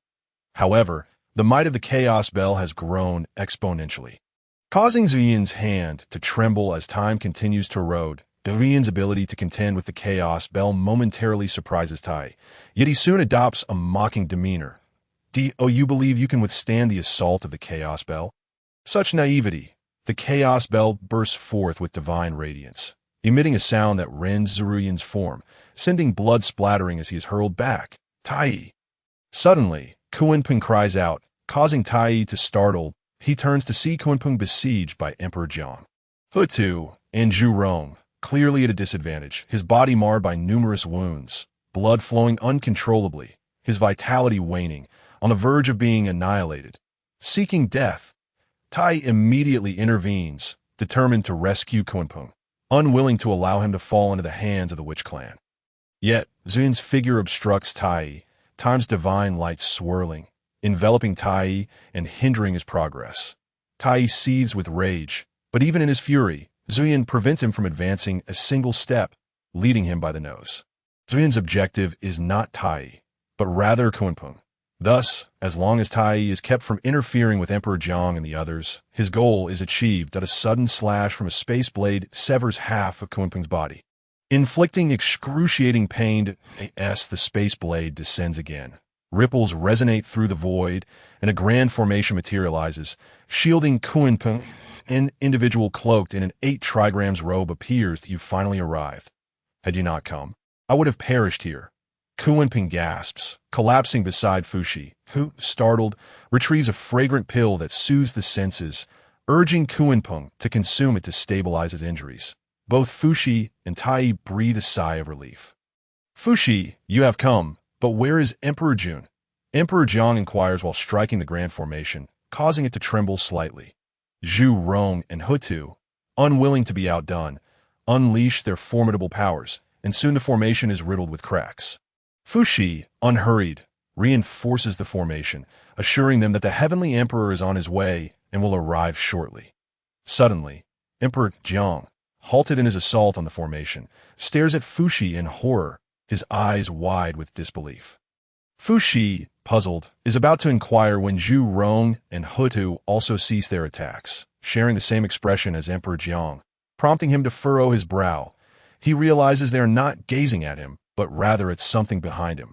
Turning around, Fuxi discovers a being draped in a chaotic-hued robe standing silently behind him. Having appeared without notice, startled, he swiftly grasps Kunpeng, demanding, "Who are you? When did you infiltrate my formation?" "I am Qing Tian," the being in the chaotic robe replies with a smile. "I am Qing Tian," the figure in the chaotic robe reiterates, exuding an air of refinement and authority, each gesture imbued with a commanding presence, as if accompanied by the essence of countless great laws. Simply standing in the void draws all attention. Qing Tian. The gathered individuals display expressions of confusion, none recognizing this figure. Even as they scour their memories, they find no trace of him. Moreover, Qing Tian's overwhelming aura instills wariness among them, prompting all to cease their battles and direct their attention towards him. Qing Tian, an unknown wild figure, do you not comprehend that we of the Witch Clan are engaged in important matters? Depart swiftly, lest we inflict grievous harm upon your frail form, for we shall show no mercy. Zhu Rong laughs boisterously, displaying no concern for Qing Tian's arrival, his demeanor akin to that of a ruthless gangster. Zhu Rong, Emperor Jiang reprimands him to silence. As the leader of the 12 ancestral witches, his keen perception recognizes the power of this stranger, whose presence is extraordinary, as if the great paths themselves accompany him. Such an individual, at this moment, is best avoided. "Dear friend, may I inquire about the purpose of your visit?" Emperor Jiang inquires politely, all the while scrutinizing Qing Tian, who appears as if he does not belong to the primordial realm, yet is accompanied by the essence of the great paths. This peculiarity leaves them perplexed. However, they find no individual who can be equated with him. Could he be someone who survived the calamity of the Dragon Han era? The assembly gazes at Qing Tian, speculating quietly. Among them, Fuxi discreetly calculates in an attempt to glean information about Qing Tian. However, even with mastery over the 8 trigrams, capable of divining great earthly matters when attempting to discern Qing Tian's essence, he can only perceive a vague image. Seemingly sensing this, Qing Tian turns his gaze toward Fuxi, offering a slight smile. "Friend, casually attempting to divine others before me is a rather poor habit. You would do well to amend it." Suddenly, Fuxi feels an invisible force rebound upon him, as a heavenly blade slices forth from the chaos, embodying an inviolable majesty.